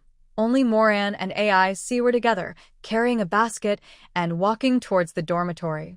The food they made in the cooking magic class was not as hard to swallow as that of other little witches, so they were full. AC glanced into her basket. "Sugar, honey, pumpkin. What are you going to do with this?" "Breadfruit cake," said Moran. "This can last for a long time, right? I saw you picking breadfruit not long ago. Did you finish it so quickly?" AIC suddenly remembered something. Moran, you don't eat bread and fruitcake 3 times a day, do you? Moran smiled. I eat when I'm busy. Then when are you not busy? AIC was not fooled. I'm pretty busy every day, Moran said, but I still make time to cook something delicious on the weekends. AC gave her a look of deep sorrow. Her friend who loves food as much as she does actually spends her days eating fruitcakes. What's the difference between this and chewing tree bark every day? After walking for a while, I couldn't help but ask why. Although the fruitcake is not bad, it would be uncomfortable to eat it every day. It's okay. It saves time and gives me more time to do other things. Moran said, the course is very tight. If I don't squeeze in more time, I won't be able to finish the book. I see. Yes, Moran is a witch with all-powerful qualifications. She just wants to be a food witch like her mother. Studying stress is completely different. AIC's eyes were suddenly filled with pity when she looked at Moran. When she reached the door of Moran's dormitory, she put the basket on the ground and began to dig into her pockets. This is for you. This is for you too. I just happen to want to make something with a different flavor tonight, so I'll give these to you to try. They're also convenient to eat and won't waste your time. You can't just eat fruitcakes. Soon, all her dried meat candies, etc. were transferred to Moran. Moran's pockets, shoulder bag, and even the vegetable basket were filled with AC snacks. Enough. Too much. With her pockets emptied, the little witch AIC looked thinner. She picked up the basket and ran away, fearing that Moran would return the food. Remember to eat it. Got it.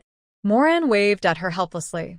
She really thought there was nothing wrong with eating breadfruit cake, as it was meant to fill the stomach and was rich in nutrition.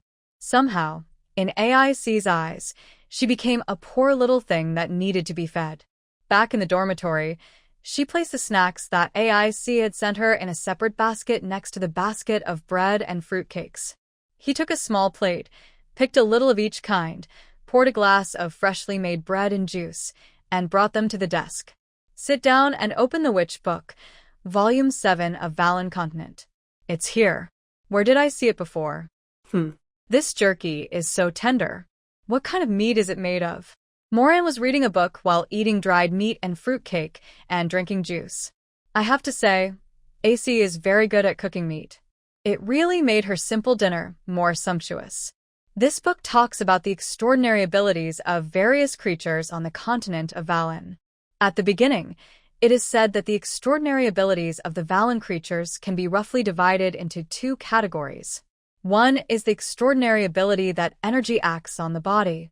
Physical strength, speed, agility, and defense are all considered extraordinary physical abilities. Representatives of this type of creatures are dragons, monsters, and orcs.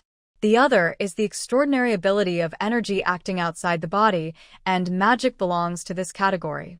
All races with spellcasting abilities possess the extraordinary power called magic, but the energy sources and methods of casting magic are different. When Moran saw this, he knew that his thesis had been settled. She skipped the chapters that discussed extraordinary physical abilities and continued reading from where she had left off at noon. I also copied down and summarized the key sentences. The energy of a witch is magic power, and the energy of a sorceress is magic power. Both are derived from blood. They use will and emotions to drive the magic power in their blood to cast magic. The energy of angels is angelic power, which comes from faith, and they consume the power of faith to cast magic. The energy of the devil is demonic power, which comes from the soul. The devil sacrifices the power of the soul to cast magic. The energy of the dragon clan is dragon power, which comes from their blood. They use sound to drive the dragon power in their blood to cast magic. Human energy is spiritual power, which comes from knowledge and wisdom. Using spiritual power as a weight and knowledge as a lever, we can leverage the energy in nature and perform magic. After reading the part about extraordinary magical powers, I wrote down a whole page of useful information. Moran also gained a certain understanding of the spellcasting principles of different races.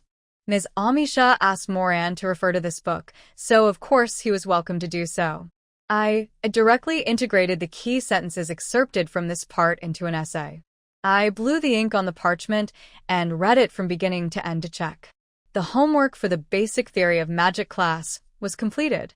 It was due next Monday, and Moran had paper-clipped the paper to the witch book assignment page.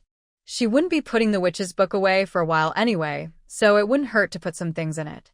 After completing the evening's task, Moran, who had gained a lot, yawned and went to bed contentedly. As soon as the 6 o'clock bell rang in the morning, Moran closed her eyes and touched the breadfruit hanging in the bag beside her bed, grabbed it, and took a bite. Sid woke up. While brushing my teeth, I thought, "What book are you going to read on the way today?" Continue reading What is Magic or Preview, A History of Witches. I'd better read A History of Witches. The witch book beside him opened automatically, and it turned to the page of History of Witches. Witches originated from human women. He walked out the door while reading a book. Molin, Vasida. My bellflower has grown another little leaf. Congratulations. It won't be long then, and the wind chime flowers will grow. Moran, what book are you reading? A History of Witches. I also read a little bit last night. This book is much more interesting than the textbook for magic theory class. Really? I just started watching. On the way to school today, the little witches all read A History of Witches in order to prepare for the upcoming witch history class. We should think about more questions, ask questions about all the things we don't understand, and solve all the problems in class. Maybe there will be no homework. Well, I must surprise Ms. Amisha today. Ask questions more frequently and keep asking until the end of get out of class, so that Ms. Amisha doesn't have time to ask questions in return. Yes. That's it. Organize all the questions you have thought of on parchment in advance to avoid missing any. In the History of Witches class, Ms. Amisha asked them to read the first chapter on their own and then ask her questions, just like yesterday's Basic Theory of Magic class. The little witches who had prepared a lot of questions were eager to try. Without wasting time, they wrote down the questions they had prepared one by one on paper. Amisha looked at the little witch who was writing furiously and shook the wine glass in her hand without making any comment. During the question and answer session, all the little witches raised their hands. Everyone is very enthusiastic about asking questions today. Let's ask one question each and take turns asking. Amisha said, "Let's start with Washida." Vasida stood up. How long have witches existed? Who was the first witch? The book doesn't seem to mention the exact time. This book, History of Witches, was compiled after witches gathered in the wilderness.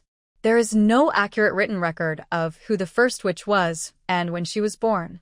But what is certain is that witches have existed as long as humans have existed. When it was Moran's turn to ask questions, she asked a question that had always troubled her.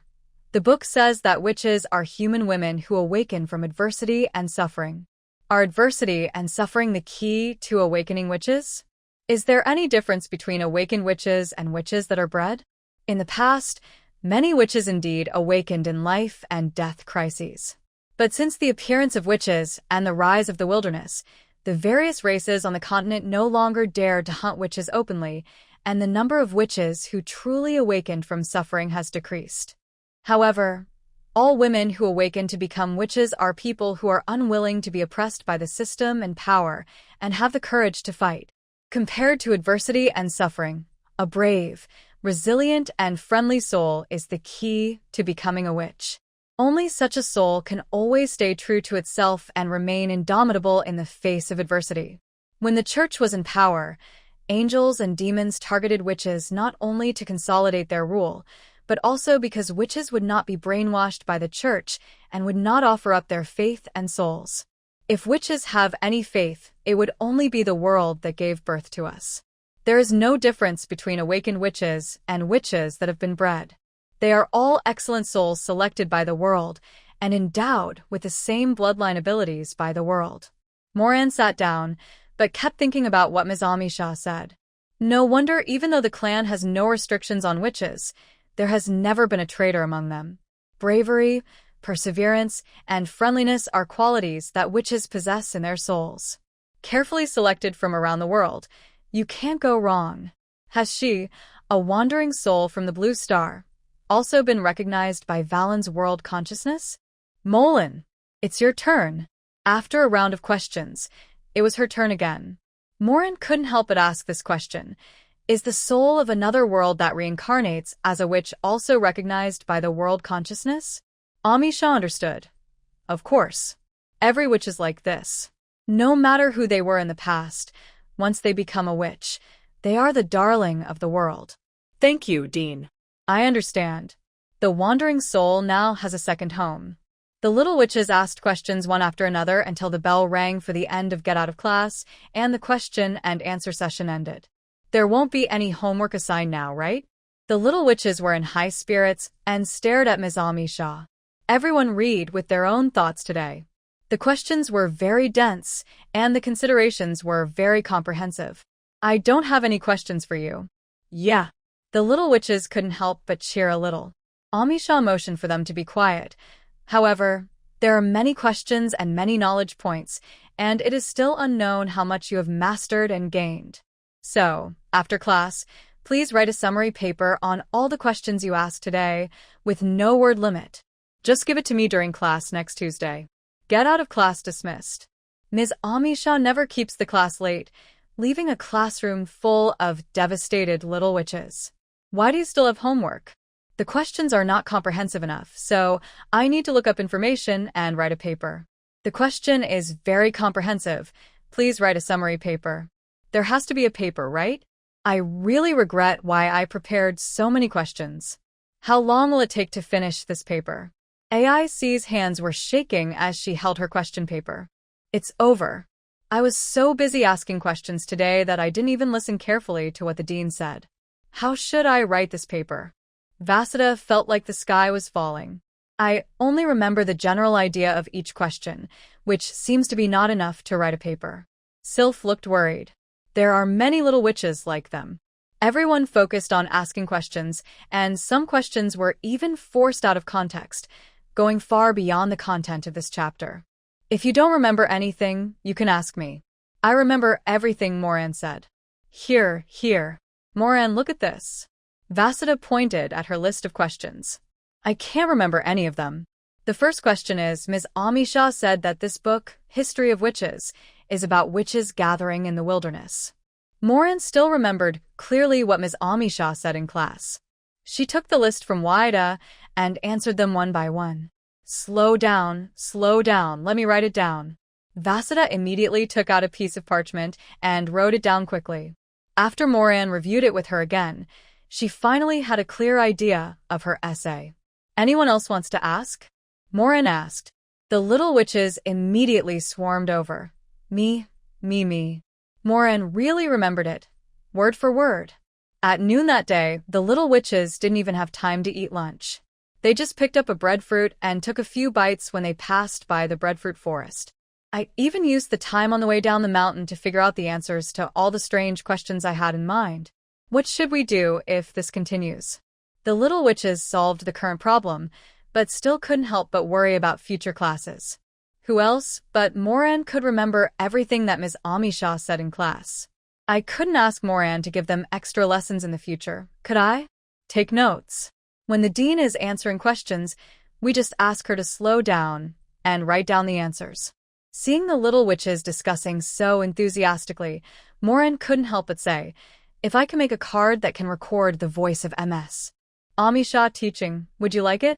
Recording card Blue Star's knowledge can support the production, which is easy for her. The little witch shook her head in horror. No. No need.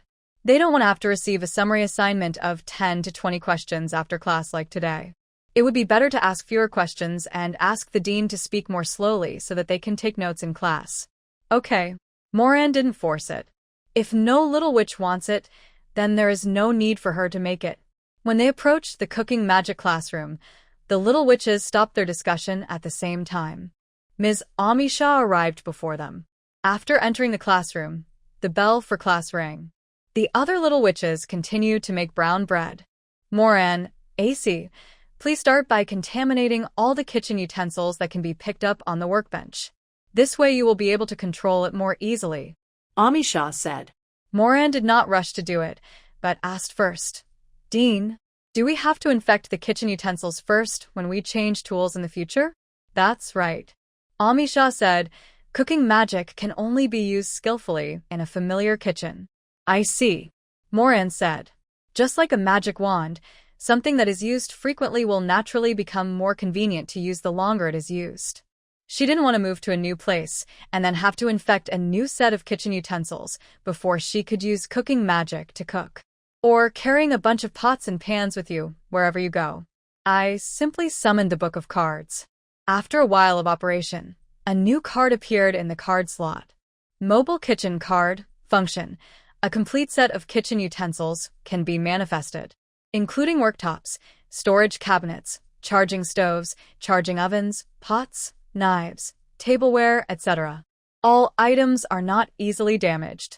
You can take out one or several items separately and put them back into the card after taking them out. All items put back into the card will maintain the state when they were last used. The user can change the color and pattern of all items in the card at will.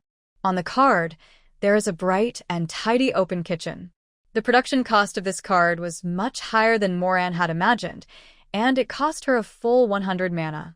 In addition to the charging stove, charging oven, and the function of retaining the original state of all items after storage, the function that consumes the most magic power is actually the card storage function.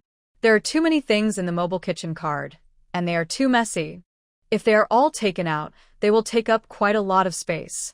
However, she has been saving her extra magic power in the card book every day recently, and the magic power she got from selling cards before is also stored in it. Up to now, several thousand mana magic has been stored. These 100 manas were nothing to her. It's worth it to have a familiar set of kitchen utensils that she can use forever. Moran took out the mobile kitchen card and then went to Ms. Amisha. Dean, can you take my worktop away? I want to use my own kitchen utensils. Amisha saw the function information on her card and raised her hand to move the operating table from her position. This year's little, which is in luck. Moran tapped the card, and the entire kitchen appeared where her workbench was originally. There are lavender and gold curling grass patterns on the cabinets and tableware, making them easy to identify. The sudden appearance of the huge monster scared the other little witches. After knowing that this was a card, I only had one thought left. I want it. This kitchen is several times more luxurious than the one they use now, and the one in the dormitory. AC immediately understood the convenience of the card kitchen and came over to ask, Molan, are you selling it? Sell. But the production cost is a bit high, so the selling price will be higher. It requires 500 mana of one-time magic. Moran said. She has no shortage of energy for making cards. In a few days, when the magic power that the little witches had previously paid in installments has arrived, the energy in the card book will be enough to make nearly 70 mobile kitchen cards. She doesn't consume much magic power every day now and can still save 300 or 400 magic power every day. But 500 mana is really expensive for the little witches. Even if it is a one-time payment of magic power in installments, it will take several months to pay it back if it does not affect daily studies. AIC calculated that if she paid back 6 manas a day for 500 manas, it would take 100 days to pay off the principal and interest. If one pays back 2 manas a day, it will take 1,000 days to pay off the debt. Too long. She still hasn't paid back the mana she owed for buying the character card. Every morning, she would be short of 2 mana. If you think it's too expensive, you can also choose the portable kitchen utensils card, which contains all the kitchen utensils in the mobile kitchen card. This only requires 100 mana one-time magic to buy it. Moran offered another option. This is another design she tried when she was just designing the kitchen card, a cut-down version of the kitchen card. In fact, this is enough for the little witch to practice cooking magic. No. AC shook her head. I'd rather buy the mobile kitchen card. I'll pay 6 mana per day in one-time magic in installments for 100 days. She is a person who is committed to becoming a gourmet witch. If she had a non-destructive mobile kitchen when she started learning cooking magic, it would be very helpful for the improvement of her cooking magic. Without Moran's card, She would have to face the dilemma of frequently changing kitchens in the future until she could save money to buy a space item like her mother and carry her own kitchen utensils with her. Ordinary shrinking magic cannot shrink magical items. Magic stoves and magic ovens cannot be carried using shrinking magic. It is better to solve the problem at the beginning and not save money where you shouldn't. Have you decided? Moran asked again. Yes. I si said decisively. Moran wrote the contract and handed it to her. The contract was established, and the cards were produced. AC also asked Ms. Amisha to move the original kitchen worktop and realize her own mobile kitchen. There was a candy pattern on everything, and upon closer inspection, it was her meat grain candy. 2 luxurious kitchens stood at the front of the classroom, making the little witches envious. However, they're still struggling with black bread and are not yet qualified to learn cooking magic, so they do not need to prepare kitchen utensil cards for the time being. Moran and AC focused on infecting the items in the mobile kitchen, not just the kitchen utensils. They both agreed that this kitchen card would accompany them for a long time and was not just a temporary learning supply. The more fully it was infected, the easier it would be to use cooking magic in the future. Exquisite and high-quality kitchen utensils are more difficult to be infected than kitchen utensils that are originally made of wood. Amisha only controls the learning direction and quality of the little witches and tells them what to do next when the time is right. Everyone's progress is controlled by the little witch herself. For example, in this class, the black bread made by Vasudha was recognized by Ms. Amisha, and she was allowed to start practicing making white bread in the next cooking magic class. As soon as the get-out of class was over, Vasudha ran straight to Moran and said, "Give me a mobile kitchen card, installment or full payment." If it were someone else, Moran would never ask the word full payment. "Of course it's in full," Vasudha said without hesitation, "but you have to pay it in the breadfruit forest." "I want to buy one too." "I'll pay 400 mana today and the rest tomorrow," said Sylph. Witches all have good magical talents, so she doesn't have to worry about not being able to learn cooking magic well. A mobile kitchen should also be prepared here. Good. Moran signed a contract with Sylph on the spot and gave her the card. The other little witch's talent in cooking magic is just average, and it is unlikely that they will become proficient in this area and become gourmet witches. But even if you are not a gourmet witch, you still need to eat, so you are willing to prepare a set of kitchen utensils here in advance. Seeing that they have to practice cooking in magic class for a long time, they might as well pay the magic power to Moran and buy a portable kitchenware card in advance and put it here. They are still struggling with black bread, but this does not prevent them from infecting the kitchenware after class.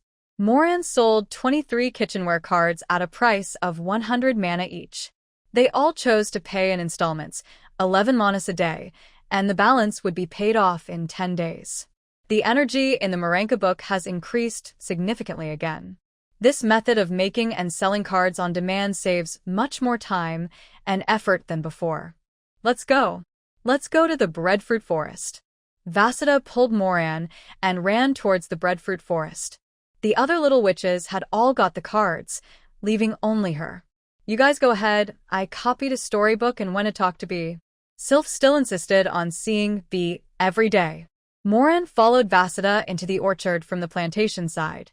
By now, Vasudha was familiar with the breadfruit forest, and soon she led Moran to a tree where the little witch had not picked any fruit yet. After picking a bunch of breadfruits and piling them together, Wazida dusted her hands and said, "Okay, let's sign the contract." Moran gave her the written contract. Vasudha left her name on the contract, and 500 manas of her magic power were drained away at once, and an intense feeling of hunger covered her. She quickly took out the swallowing stomach and stuffed the prepared breadfruit into it. After she finished eating the breadfruit on the ground, she burped.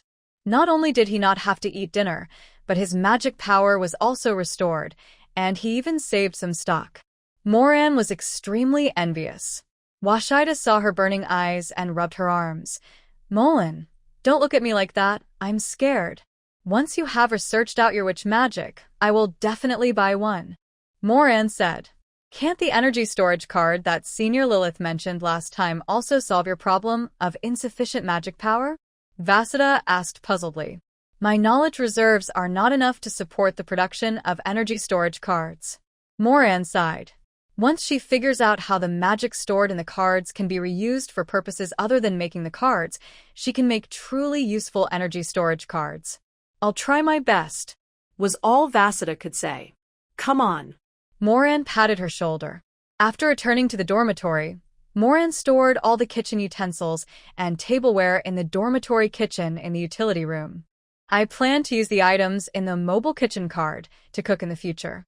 The dormitory is just too small and the kitchen cabinets cannot be moved, so I can't move out the entire kitchen in the card and use it. The history of witches' homework was easier than yesterday's, just a little longer. After Moran finished his homework, he even had time to read What is Magic? For a while. In the basic theory of magic class on the second day, the little witch learned from the experience of Monday and Tuesday's classes and took a long time to answer each question. Amisha acted as if she hadn't noticed and patiently answered the little witch's questions, slowing down her speech to give them time to take notes. Before the get out of class ended, she asked, "Have you finished asking your questions?" The little witches shook their heads. "Then it's my turn to ask." Amisha said, "Today's chapter mainly talks about magic factions. So, who can tell me how many factions there are in witch magic, and what are the representative magics of each faction?" Little witches. It's over. Here it comes again. Moran didn't know about the different factions of witch magic. They were listed when she took the talent test, but she didn't know the representative magic of each faction. So I can only remain silent. So, as usual, a paper on witch magic factions and representative magic, the reference book is Witch Magic Catalog. I thought that was the end, but Ms. Amisha hadn't finished yet. Everyone was very enthusiastic about taking notes today, and the questions were very dense. Let's add a summary paper. Based on the questions raised, summarize what you have learned from this class. The surprised and resentful looks of the little witches who were happy to receive 2 papers were about to become material. This is truly a double blessing. As soon as Ms. Amisha left, Vasida rushed to Moran and asked, "Can you still make the card that can record sounds that you mentioned? Or can you make a card that can automatically write a paper?" It's only Wednesday, and they've already got 4 papers. It's so heartbreaking that anyone who hears it will cry. I don't think I will have to spend the entire weekend writing the thesis. I can't make a card that writes an essay automatically, but I can make a recording card. Moran designed it in the card book and calculated the production cost. A card that can record and store sound, with a cumulative storage time of 24 hours, priced at 5 mana. Do you need it? Yes. I'll buy one, said Vasida. Upon hearing this, the other little witches woke up from their dreams and swarmed over. I want one too. Give me one. The sales of recording cards took a sharp turn for the better, and all the first-grade witches, except Moran herself, bought one. If for no other reason, everyone has realized that the strategy of prolonging the time to answer questions and reducing the number of questions is no longer feasible. Rather than getting 2 essay assignments in one class, it is better to ask more questions, record the class, and then write a summary essay according to the recording after class. Although recently, Moran's passion for studying cards has faded a bit, and his focus has been on reading and studying. But she was still very clear about selling the cards that had been tested in the market. Moran updated yesterday's a mobile kitchen card, a portable kitchenware card, and today's a recording card out on the big posters posted outside the castle warehouse. I just turned that place into my own card-selling column. On the way down the mountain, a senior student came to her to buy a card. After the afternoon cooking magic class, Moran walked to the dormitory and saw Senior Lilith wandering at the gate of her courtyard. Senior? Ah? Moran, you're back. Lilith's body froze. She turned her head and looked over, holding on to the last glimmer of hope, and asked, "How is the research on the energy storage card going?" Moran shook his head. "It won't be done in a short time." Lilith's hope was dashed, and her face was filled with pain. Then, "Give me a portable kitchenware card." Can it be cheaper? Moran smiled and said, "No. It's already the Little Witch friendship price. The one-time magic power that can be restored every day is 10 times more expensive, and there are witches willing to pay for it. Lilith gritted her teeth and said, I knew it. Forget it. Let's just buy a mobile kitchen card. Just do it all at once. What if a goblin which raises the price in a few years? Okay. Moran pulled out a piece of parchment from his bag. Installments or full payment? Installments. Of course it's in installments. 500 mana. Even a witch can't afford it all at once. Lilith said. Moran quickly wrote a contract and asked her to sign it as if he was afraid that she would regret it. The contract was established, the magic power arrived, and the card was delivered. Moran comforted her. Senior, with your total amount of magic power, 500 mana should be restored in less than a day. The senior is already a high-level witch, with more than 1,000 manas of magical power, and 500 manas is less than half of that. You'll understand after you learn a few more spells. Practicing magic requires magic power, and researching the manifestation of talent also requires magic power. Do you know how long it has been since I could save half of my magic power before midnight? Your card is getting more and more expensive. If you buy one, you'll have to live for several days. Lilith said resentfully. I really miss the junior sister who wanted to give me cards for free when we disagreed. Thanks for the reminder. I must save up more magic power, while the magic practice consumes less energy now. Moran said. She can't save up enough magic power to cast spells directly, but she can save up enough magic power to make cards. By the way, Senior, do you have any news about the fifth-year seniors? Moran asked.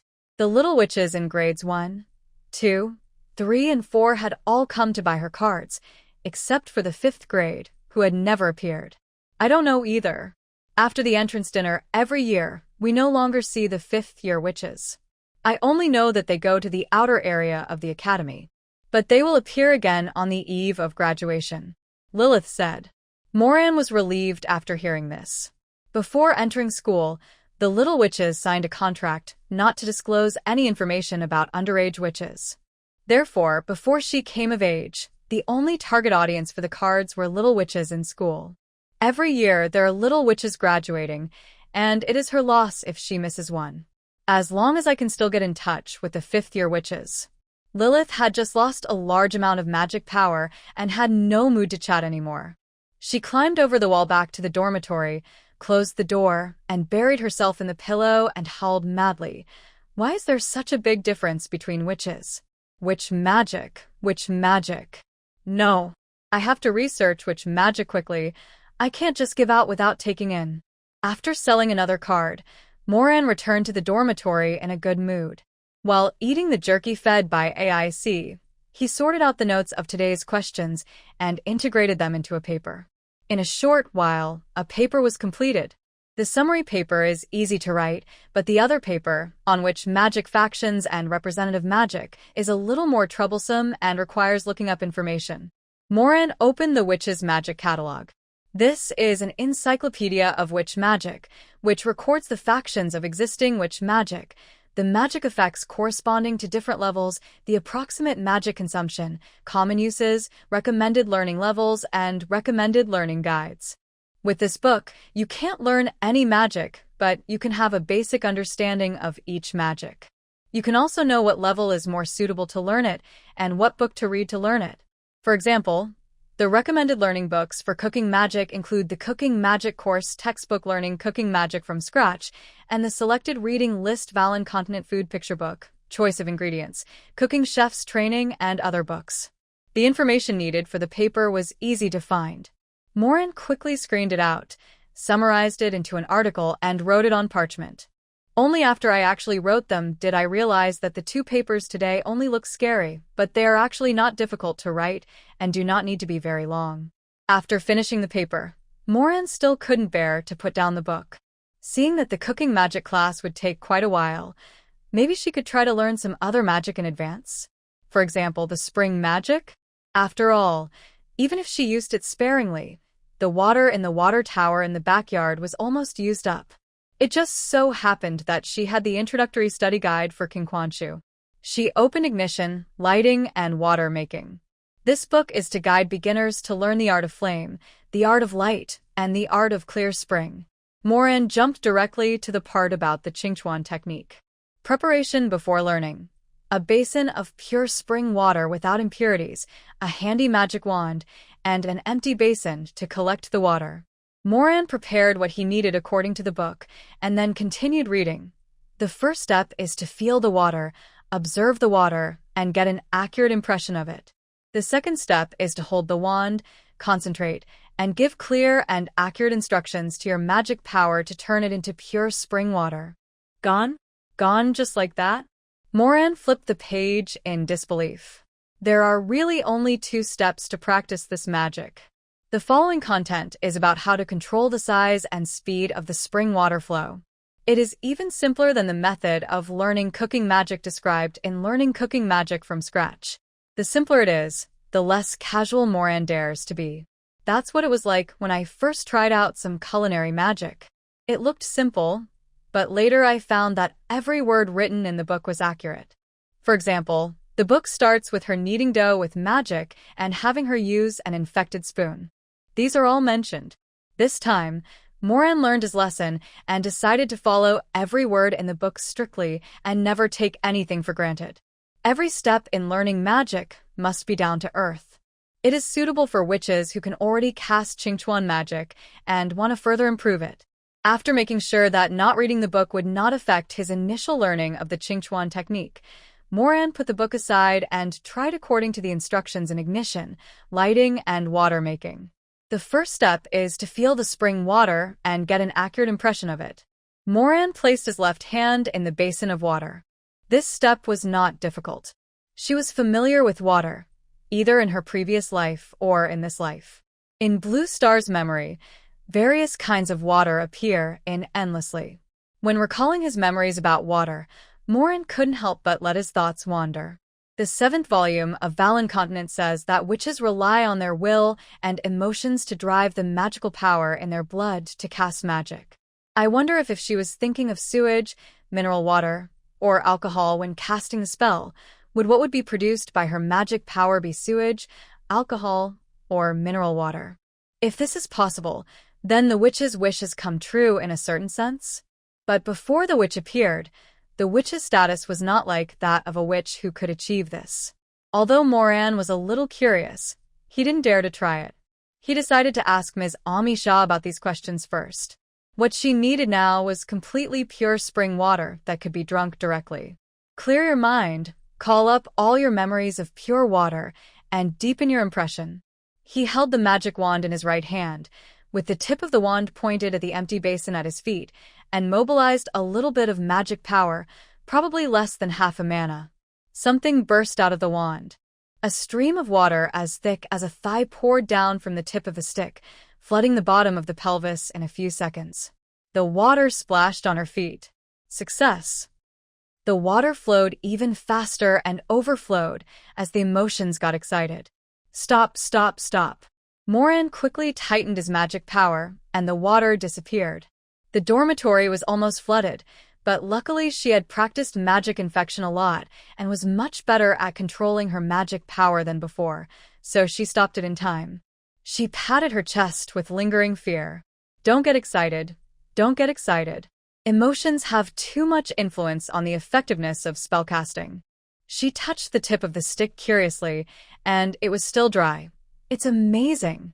After calming down, Moran ran directly to the water tower in the backyard, pointed his wand into the water tower, mobilized half the magic power than before, and tried the spring technique again. Spring water as thick as his calves poured down. This time she controlled her emotions and continued to output her magic power by half, producing less spring water, which was only as thick as her forearm. She increases the output of magic power, and the water flow becomes thicker. The water tower was filled up in no time. A total of less than 20 mana was consumed. I wanted to practice more, but there was no place to fill it with water, so I had to give up. It was getting late, but Moran lay in bed unable to sleep. She summoned the card book and took out her character card. I stroked the newly appeared Clear Spring technique, Apprentice, on the magic bar, and it seemed so fresh no matter how I looked at it. This was the first magic she had truly learned on her own. Apprentice level Qingchuan Jutsu. How are witches' magic levels divided? By the way, It is based on the maximum proportion of mana/magic power that can be fully mobilized when casting this magic. Those who have less than 2% of their own magic power/total magic power are at the apprentice level. Those who reach 2% are considered elementary. Those reaching 4% are considered intermediate. If it reaches 6%, it is considered advanced. Reaching 8% is the peak level. 10% is above the peak. Moran's current total mana is 970 mana. In other words, she can use 19 for mana to cast the fountain at a time, and there is no loss of mana other than casting the spell, so her fountain can be considered elementary. Unfortunately, the water tower was not big enough, so she could not conduct the test to the end. When she was mobilizing the most magic power, it was only 2 mana. It accounts for 0.2% of the total magic power, which is still a long way from 2%. However, when she increased her magic output later, she obviously felt that it was not as easy as when she reduced it. Although the water flow rate also increased with the output of magic power, it was obviously not proportional.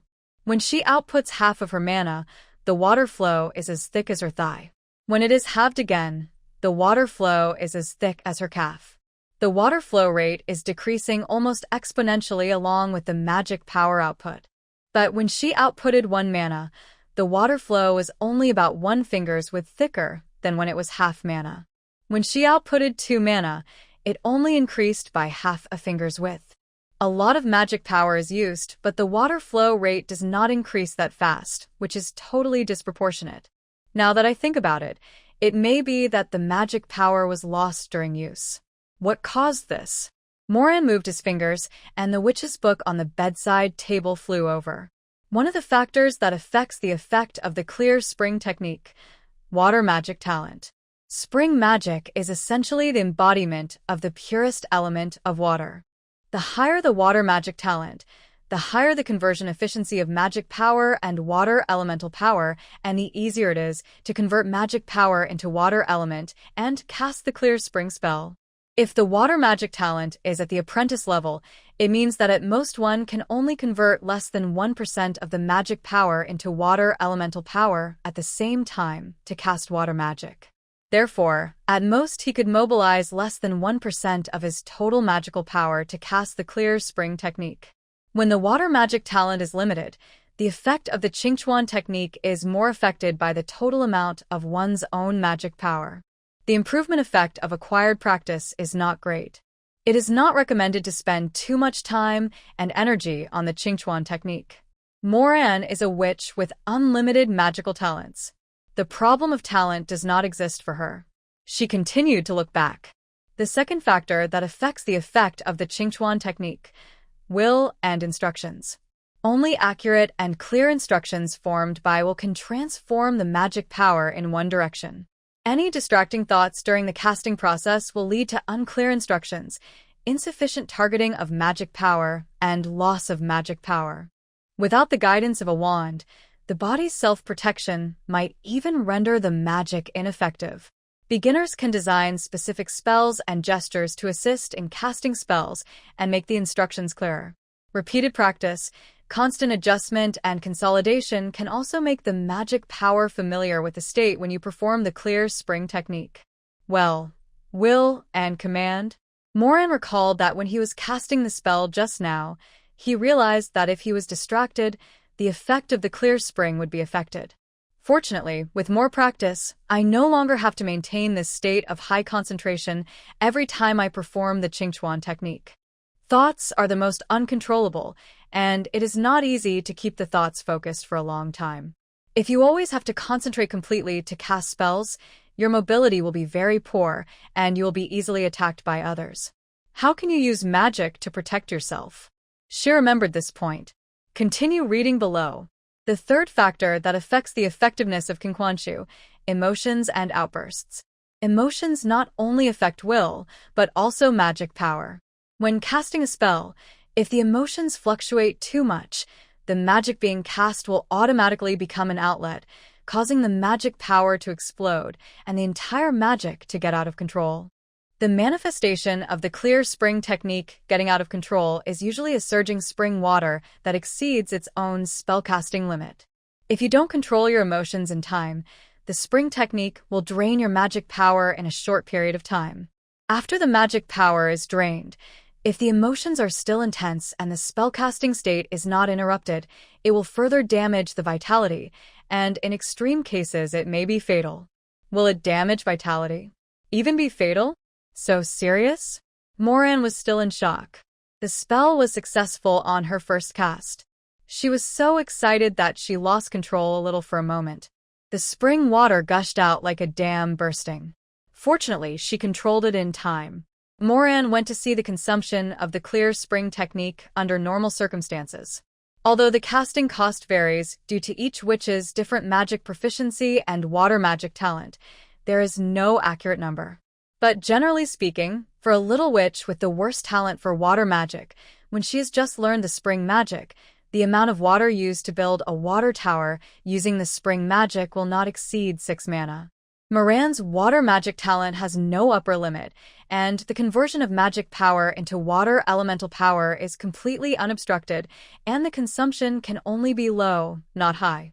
But her previous practice consumed 20 mana. Most of these losses were probably caused when my emotions got out of control. She lost control for less than 3 seconds.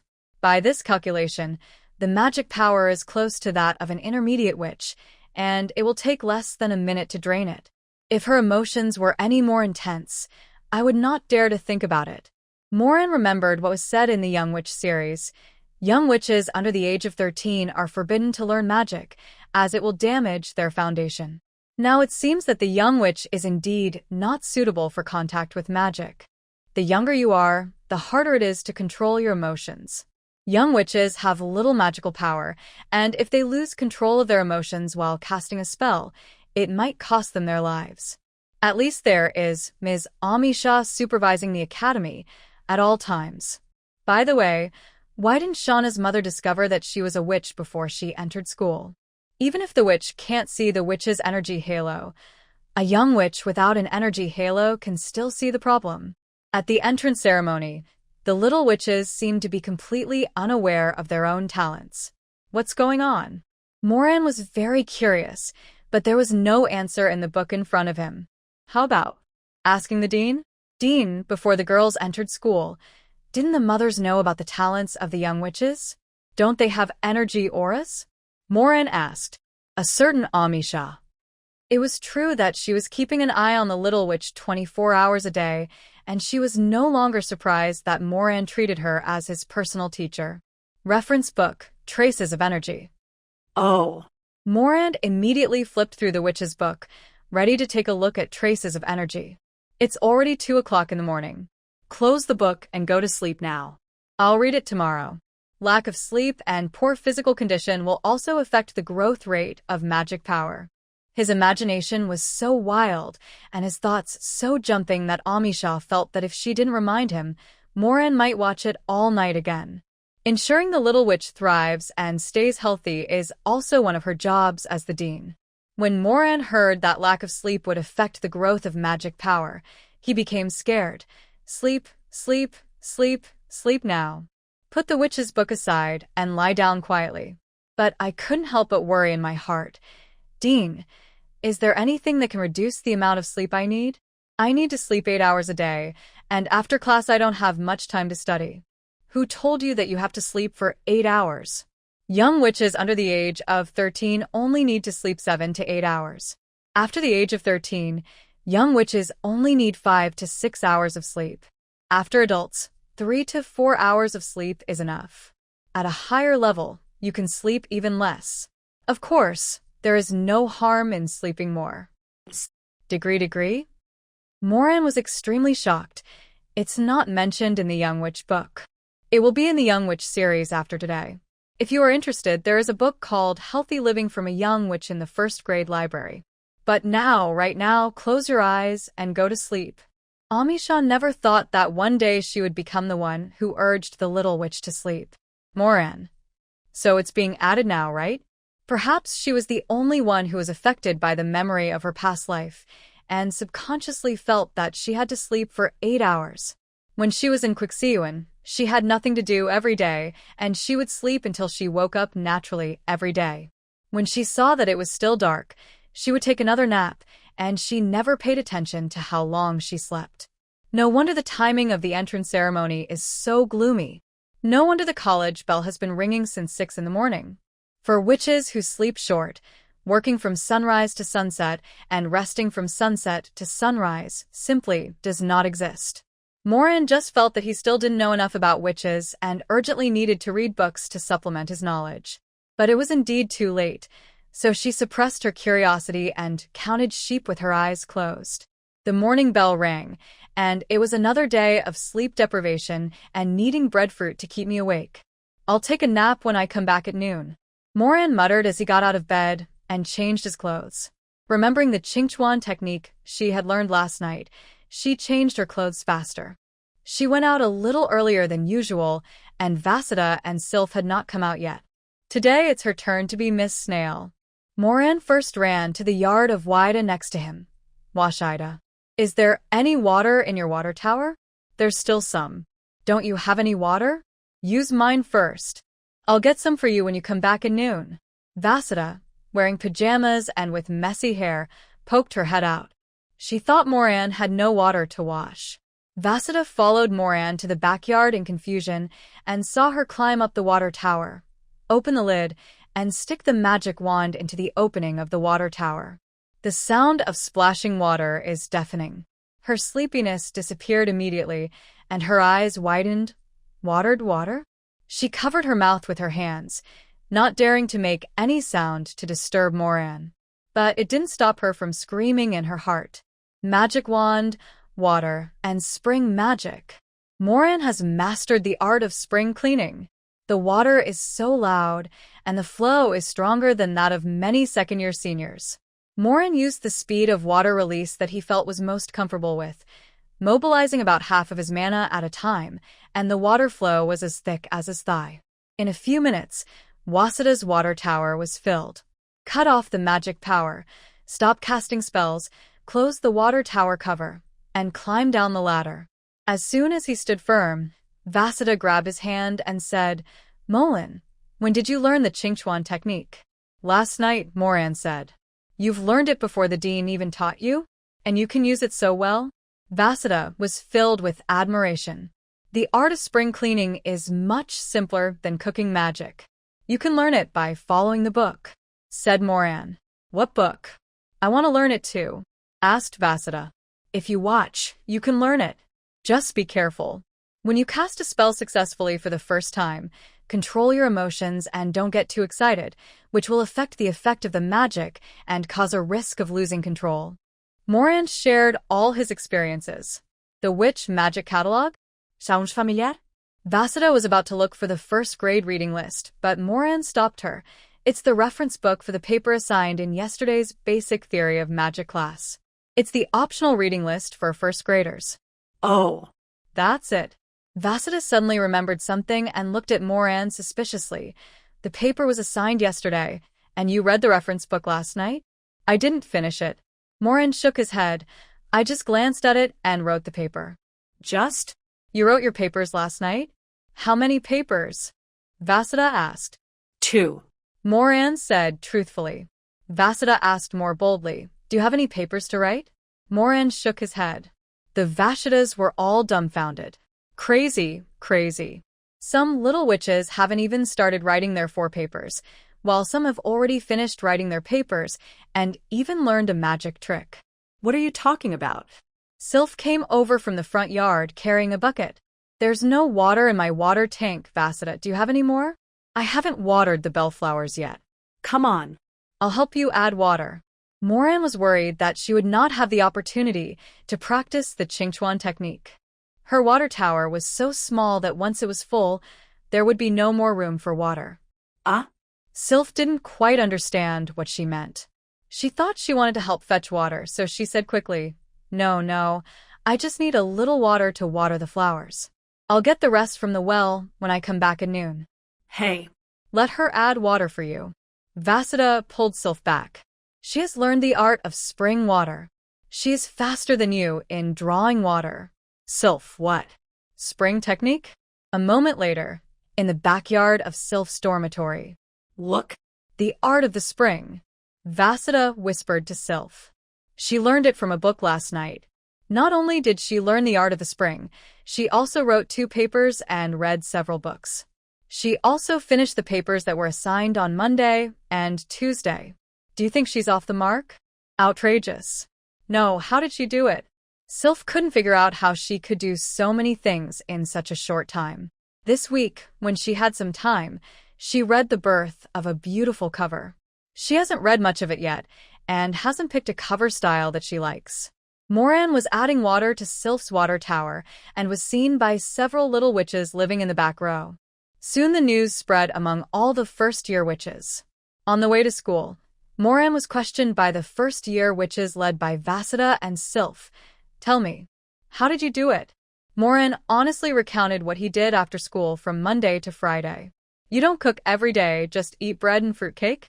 In order to fill her stomach, Vasudha had eaten countless mediocre or even unpalatable foods by eating large quantities. But she still couldn't understand why Moran, who was an expert in cooking, had to eat breadfruit cakes every day. It's not just the fruitcake, there's also the jerky that AIC gave me. The little witch looked as if she had some serious illness, and Moran quickly made up for it. Please stop talking. I give you these, I give them to you, all of them. I'm really worried that one day you'll starve to death after learning so much. AC stuffed her with some more stock. No need. No need. Don't worry, starving to death is absolutely impossible. Moran vowed. Seeing the little witch's suspicious eyes, she became anxious. Why am I studying so hard? Isn't it to learn more knowledge, become stronger quickly, and do whatever I want in the future? How can I not cherish my life? You'd better be like this. Icy said fiercely. Sylph patted Moran's hand lovingly. You should also relax appropriately. I'm quite relaxed. The process of acquiring knowledge and learning magic is so cool, said Moran. Perhaps at the beginning, she wanted to become stronger faster, have the power to save the world, return to the blue planet in another timeline, and change the fate of the planet's destruction. But after actually learning magic, she really fell in love with the learning process. Every day, my understanding of this world is refreshed. It's wonderful. The world of Valen, witches, sorcerers, and magic are all so charming. Moran couldn't wait to find out. Little witches. All they know is that they cannot abuse their tongue or hurt their stomach. Seeing that they were unmoved, Moran used his trump card. Just tell me whether you want to learn the Qingchuan technique or not, and fill up the water tower in no time. Yes. No little witch could bear the pain of fetching water from the well. But no matter how excited they were, their witch book was not ready yet. The tattered little notebook had no desire to copy books. Making witch books, copying books, reading books and writing papers, and then learning the art of springs. Vasudha counted on her fingers. So many things. Today's witch history and tomorrow's world history should all have homework and at least 2 papers. I think it's amazing if I can finish 6 papers over the weekend, said Sylph. The more I calculate, the more I feel that there's not enough time. I suddenly understand why Moran lives on breadfruit cakes, Alba said, touching her chin. No matter how busy you are, you have to eat well. Don't learn from Moran. Cooking is also a way to practice cooking. AIC quickly stopped their dangerous thoughts. If you don't learn cooking well, you will have to live near the market in the future. If you leave the academy, where will you get breadfruit to fill your stomach? That's right. Learning cooking is more important. The little witches gave up the idea of living on breadfruit cakes. Ace breathed a sigh of relief. Moran also agreed with what AC said. Whether or not one learns cooking magic well is secondary. Cooking must be learned. At this time, he also cooperated with AIC and changed the subject. Have you all prepared for Don't Tell Me You've even done the preview? Vasudha suspected that Moran also knew the Dean's magic of clones. No. Are we planning to watch it on the way to school? It hasn't started yet, Moran said, looking at the castle in the distance. Little witches. How did we get to the middle of the mountain? I haven't figured out the problem yet. They don't want to get 2 more papers. They all took out the witch's book and started to review today's content. They still wasted some time on the way, and when Ms. Amisha asked them to read the second chapter in class, they were still preparing questions. I didn't have time to put down on paper all the questions that came to my mind. The question and answer session began, and all the little witches except Moran activated their recording cards. Amisha raised an eyebrow. Looks like I don't have to answer slowly today, so you can take notes. Little witches, who told you to be so ruthless when assigning essays? The class finally ended with a question and answer session. It's time to assign homework again, which is daunting. A problem summary paper, due next Thursday. Amisha paused for a moment, noticing the nervous looks of the little witches, and then said with some regret, "Get out of class dismissed." That's all. A problem summary paper contains much more knowledge points than a research paper. As soon as he finished speaking, several little witches couldn't help but shout with joy. 3 days ago, they thought one summary paper was too much. 3 days later, it was still a summary paper, but they felt it was too little. In the world history class on Friday morning, the little witches followed the same method and bombarded Ms. Amisha with questions and received a question summary paper after class. On the way down the mountain, I met the second-year seniors, led by Lilith. The senior students rode their brooms slowly, expressing their concern for them. Are you comfortable with a theory class this week? Is it easy? How can it be easy? It's even more tiring than magic class. The little witches shook their heads when they thought of the theory class. Ha ha ha. That's how we all got through it. In our time, we had 6 papers to write in the second week, and 4 of them required reading reference books. It was like this every week. There are too many books to read later, the elementary witch books are not enough, and the magic power is not enough. Everyone has to clear out the books they have read first, so that there is space to copy new ones. But as for essays, you will become proficient if you write more. Ms. Amisha also wants us to learn more knowledge, which can only benefit us and not harm us. In the future, when taking theory classes, don't ask too many random questions and leave some room, so that there will be only one paper in each theory class. To find out how to write a paper, just look at the reference books. There were so many questions asked that I had to write a paper summarizing the questions, and I couldn't remember all of Ms. Amisha's answers. It's better to read a book than to have it returned by Ms. Amisha for rewriting if it's not good enough. The second grade little witch looked like an experienced person and comforted her schoolmates. The hard days of writing papers were relieved by the sad-looking junior schoolmates. After all, the schoolmates were just as miserable as they were at the beginning. But the result was a little different from what they expected. Wow. Seniors, you guys are so miserable. If a paper is not well written, will it be returned for rewriting? Luckily, Moran helped us review the answers to the questions in Monday's class. It should be easier to write a paper summarizing a problem than a paper that involves looking up information to find the answer.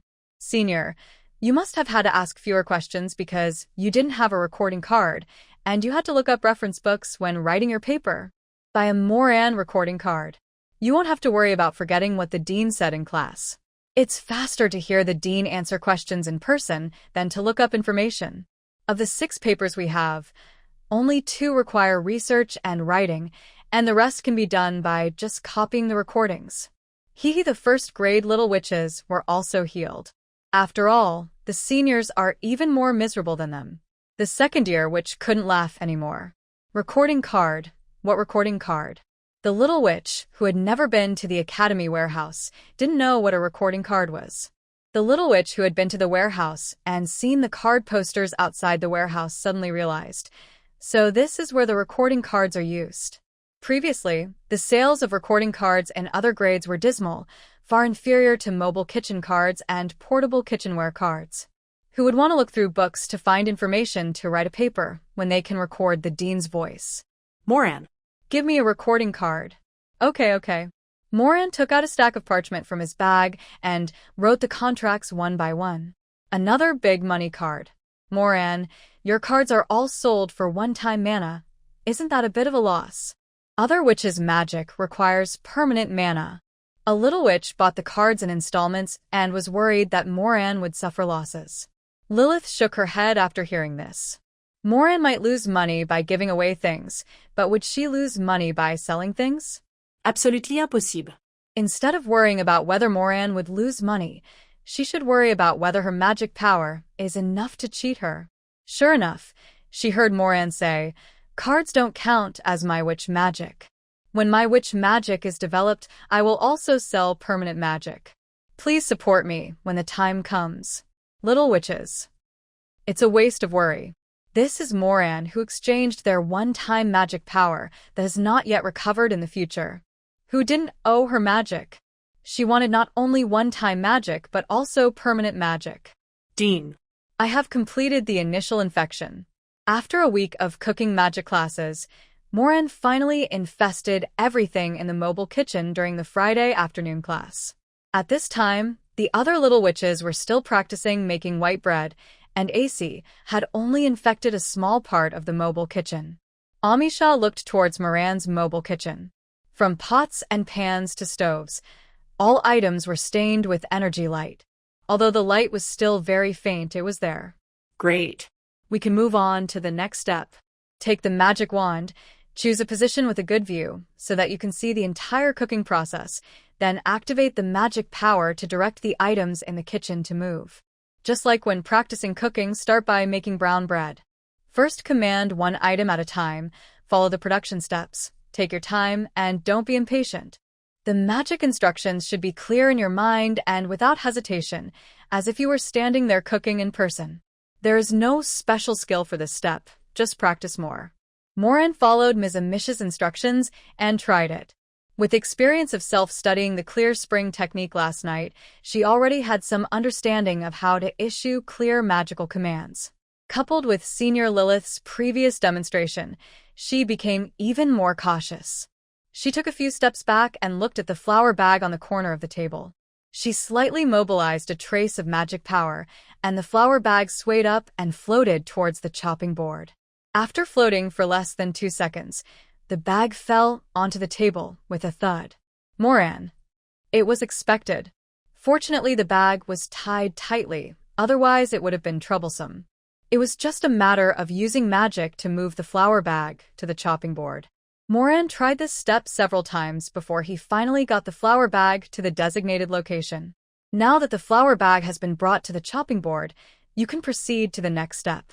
But Moran was worried that he was not proficient in controlling the spoon and dropped it again when he was directing the spoon to scoop flour. By then, the flour will be everywhere, which will be troublesome. So Moran chose to continue practicing with the flour bag. She used magic to move the flour bags from here to there, back and forth for half the class. He didn't stop until he could hold the bag of flour steadily. The second step, opening the flour bag, is another new challenge. This bag of flour ultimately could not escape the fate of being spilled on the ground. Fortunately, the dean used the cleaning technique to help her clean up the flour, otherwise she would not have enough time to clean the kitchen for the rest of the class. After practicing for 2 hours, there were frequent accidents and I hadn't even scooped out the flour by the end of the class. Is it so difficult? AIC asked her curiously, what does it feel like to use cooking magic? It's too difficult. This is the first time I feel that magic is not as useful as my 2 hands. Moran sighed. Learning cooking magic is much more difficult than cooking. She didn't know how long she would have to practice before she could be like Shauna's mother and use cooking magic to make a sumptuous dinner while doing other things. Moran didn't dare to practice more on his own. She made a mess while practicing in the cooking magic class and had Ms. Amisha to clean up the mess for her. During after-class practice, I don't know how much time it would take just to clean up the ingredients that she had messed up. I can only wait for the next cooking magic class. The slow progress in learning cooking magic did not affect the Little Witch's cheers for the upcoming weekend. Everyone clearly felt that this week's workload was much heavier. We were busy running around for classes for 5 whole days. We often felt that there was not enough time, and we didn't have time to do many things we wanted to do. After a week of hard work and 6 essay assignments, the 2 days of free time, without classes, seemed particularly precious. Finally, I have time to research and make a new witch book. I can take a good rest for 2 days. The mountain at the academy is too difficult to climb. I'm going to pick out some good ingredients, have a good meal, and treat myself. I just want to go back and lie down. Let's go. Moran looked at the excited little witches and felt as if he was back in school at Blue Star. Even she couldn't help but cheer a little for the upcoming weekend. Moran, What are your plans for the weekend? Asked Vasida. If I have some free time, I want to read ignition, lighting, and water making.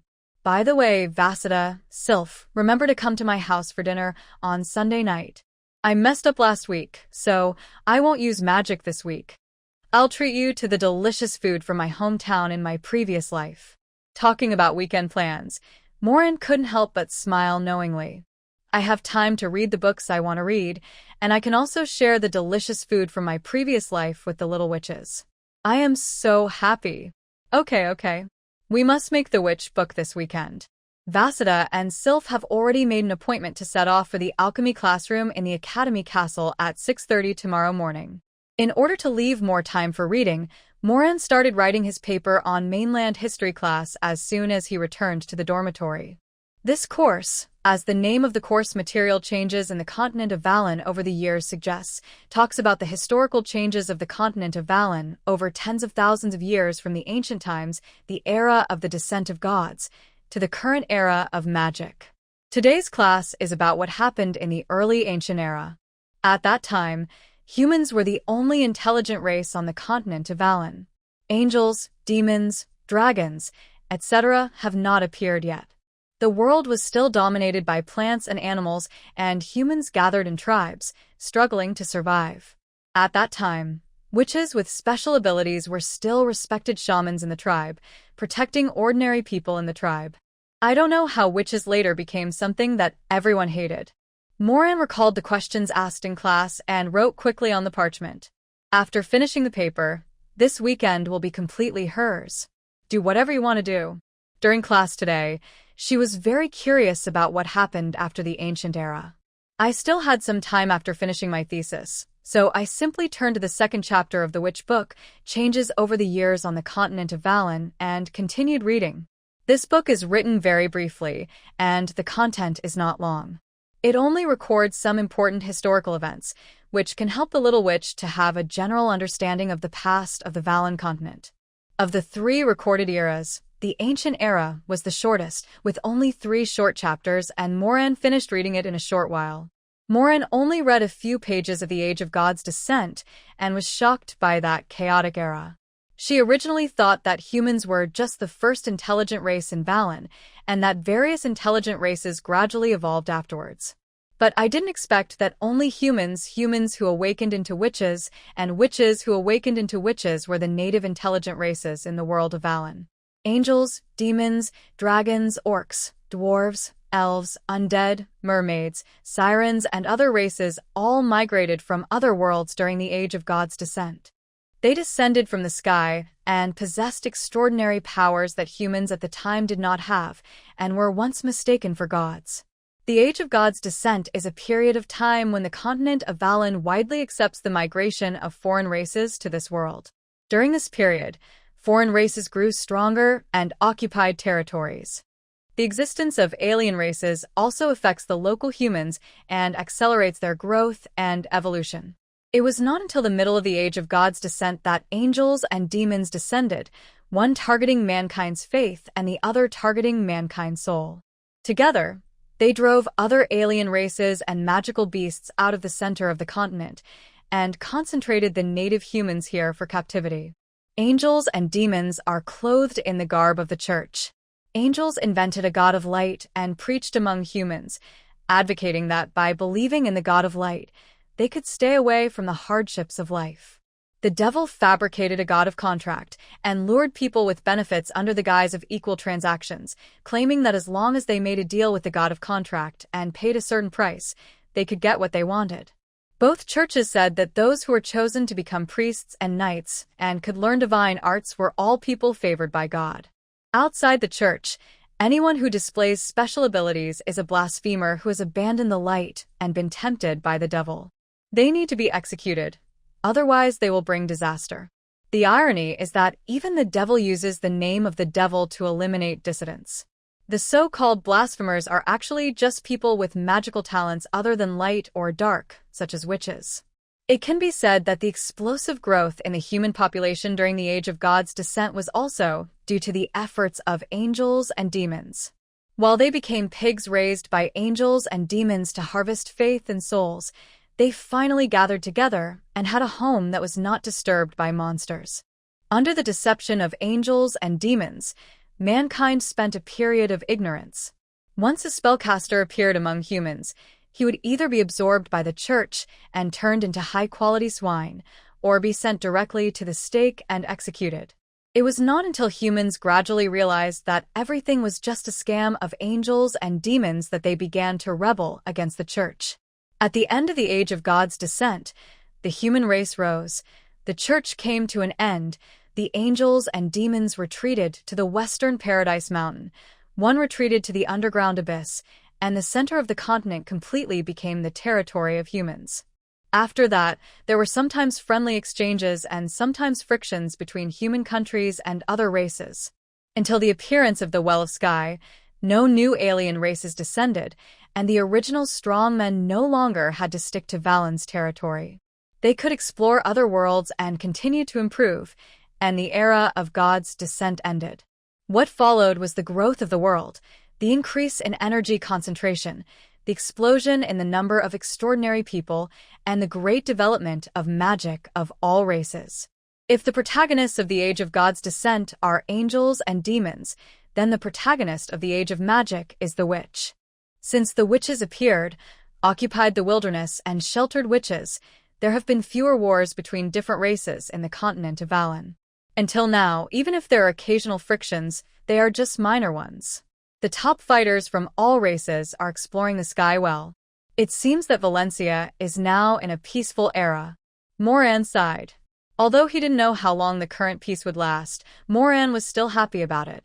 War brings nothing but suffering and is devastating to civilization.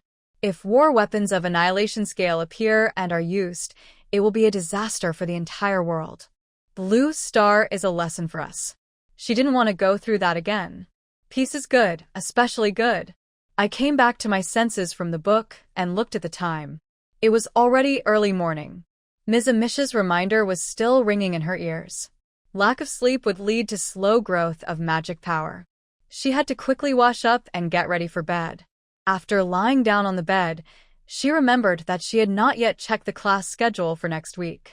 She turned over, and the witch book on the bedside table floated in front of her, turning to the page of New Student Guide. Nothing has changed. If the time above hadn't been the third week of the first grade, Moran would have thought that the course hadn't been updated yet. This week's courses are exactly the same as last week's. It seems that I can do whatever I want this weekend, without even having to preview the new lessons. The witch's book fell to the ground with a clatter, and she closed her eyes and fell asleep. The next morning, as soon as the college bell rang, Moran got up and went to the breadfruit grove. Bunches of breadfruit were picked and carried into the dormitory. It took many trips back and forth to finish moving. In her mobile kitchen, she could use cooking magic to float a bag of flour, but outside of that familiar kitchen, she couldn't even lift a breadfruit with magic and had to carry it herself. Every time when he was out of breath from moving things, Moran was extremely envious of Senior Lilith, who could float. It would be easy to hold up a small mountain of breadfruit. By the way, where did you learn the art of levitation? Senior Lilith was only in her second year, and she either learned the levitation technique in her first-year class or she learned it on her own. Among the required readings for class, none of them seemed to have anything to do with this levitation technique. Just look at the Witch Magic Catalog. When Moran came back from picking breadfruit, she looked up the content of levitation in the Witch Magic Catalog. Reference book, Levitation Your Invisible Hands. This book wasn't even on the reading list, so she naturally didn't copy it down. I don't know if this book is available in the first grade library. Even if there was, she didn't want to waste several hours running to the castle just to copy such a book. There are still many books she copied that she hasn't had time to read. It looks like I won't be able to study this weekend. Moran felt regretful for a second, then he was relieved. It doesn't matter. The breadfruit I picked today will be enough for me to eat for a whole week. You won't be able to use the floating technique for a while, so learn it later. She washed the breadfruit, squeezed the juice, and made the bread cake, which took her more than an hour. After the juice and the fruit cake were saved, the college bell rang 9 times. It's 9 o'clock. It shouldn't bother the little witches if I visit them at this time, right? It's time for Miss Snail to make her appearance. First-year witches live in dormitories 61 to 88. Moran stood at the door of dormitory number 61 and shouted with all his might, AC. AC. Are you there? Ieri come? The dormitory door opened and AIC came out wearing an apron and holding a bloody kitchen knife. AC. Can I borrow the water tower in your backyard to practice the spring technique? Moran said. Ah? AIC was a little confused. Of course, it's possible, but does practicing the Qingchuan technique require a water tower? The spring water created by the Qingchuan technique is real water. If we don't catch it, it will flow everywhere and be wasted. My water tank is full, so I came to find you. As Moran was talking, he saw Alba coming out of the dormitory next door, and he said to her, Alba, can I borrow the water tower in your yard to practice the Qingchuan technique later? Is there such a good thing? Alba was still holding the bucket in her hand. Her water tower is empty. Cheryl, who was in the yard next to Alba, heard the voice and came out. Do you need mine? Yes, yes. Keep all your water towers for me, said Moran. Last night, she only charged the newly received magic power from selling cards into the card book and did not touch her own magic power. At this moment, there is still a full 972 mana magic, just to practice more magic today. She started from the water tower in Ace's yard. While casting spells, she constantly felt the output of magic power and the size of the spring water, improving her proficiency in the clear spring technique. After 25 water towers were filled, Moran clearly felt that his spellcasting state had become more stable. Sometimes a little distraction will not immediately lead to the failure of the magic. Moreover, when she cast the clear spring technique, the maximum amount of magic power that she could mobilize at a time and fully use for casting the spell also increased slightly, from about 2 mana to nearly 2.5 mana. After practicing for so long and filling so many water towers, she only consumed more than 60 mana of magic power. She still had plenty of magic power, but it was a pity there were no more water towers for her to practice on. If she practiced in the dormitory, she was afraid of flooding the dormitory. If she practiced in the breadfruit forest, she was afraid of killing the breadfruit trees. Other places either had plants or roads. There were ditches and rivers in the planting area, but they were too far away from her. When you're in doubt, go to the dean. Dean. Where is the nearest place suitable for practicing Qingquanshu? Well. Oh, yes. Well. Thank you, Dean. Moran ran to the well. When she met a sophomore who lived in a dormitory near the well and was planting vegetables in the yard, she greeted her, Senior Renee. Good morning. It's Moran. Renee plucked a large tomato, wiped it with her sleeve, and handed it to her. Try it. I grew it myself. Thank you, senior sister. Moran took the tomato and took a big bite. Great haraha. If you learn the planting magic well, growing vegetables will be super easy. Renee did not forget to recommend her favorite magic to her. She is a green witch through and through, and has been determined on this path since first grade. Are you here to get some water? Why don't you have a bucket? No. I'm here to practice the Qingchuan technique. I don't want water to flow everywhere, and I don't want to run too far. This is the most suitable place. Moran said, You've already learned the art of spring cleansing? You are worthy of being a witch. Renee praised her with a smile, and then said seriously, The well is indeed a suitable place to practice the art of spring cleansing. Moran, do you know why the water in this well will never run out? Isn't it because of the groundwater? Moran said, Of course not. Renee shook her head, because all the little witches practice spring magic by the well. So that's how it is. Moran suddenly realized. Renee looked at her in surprise, saying, Moran, do you really believe this? Moran looked at Renee in disbelief. Senior, are you lying to me? I'm just kidding. The clear fountain technique is a kind of magic in daily life. You can just practice it in your daily life. When you need water, just put one in. No one will practice the clear fountain technique seriously. Renee said. Moran, who came to practice Qingchuan technique seriously, said, So, you are this kind of Renee? But the senior's words did remind her. Qingchuan technique can also be practiced in daily life. Of course, additional training at the well side is also essential. Practice spellcasting proficiency and the percentage of mobilizing maximum magic power by the well, and practice the fine-tuning of the Qingchuan technique in daily life. Now she knows a magic called the Clear Spring Technique, so, of course, she has to use her magic power to practice the Clear Spring Technique. Even if it was daily magic, so what?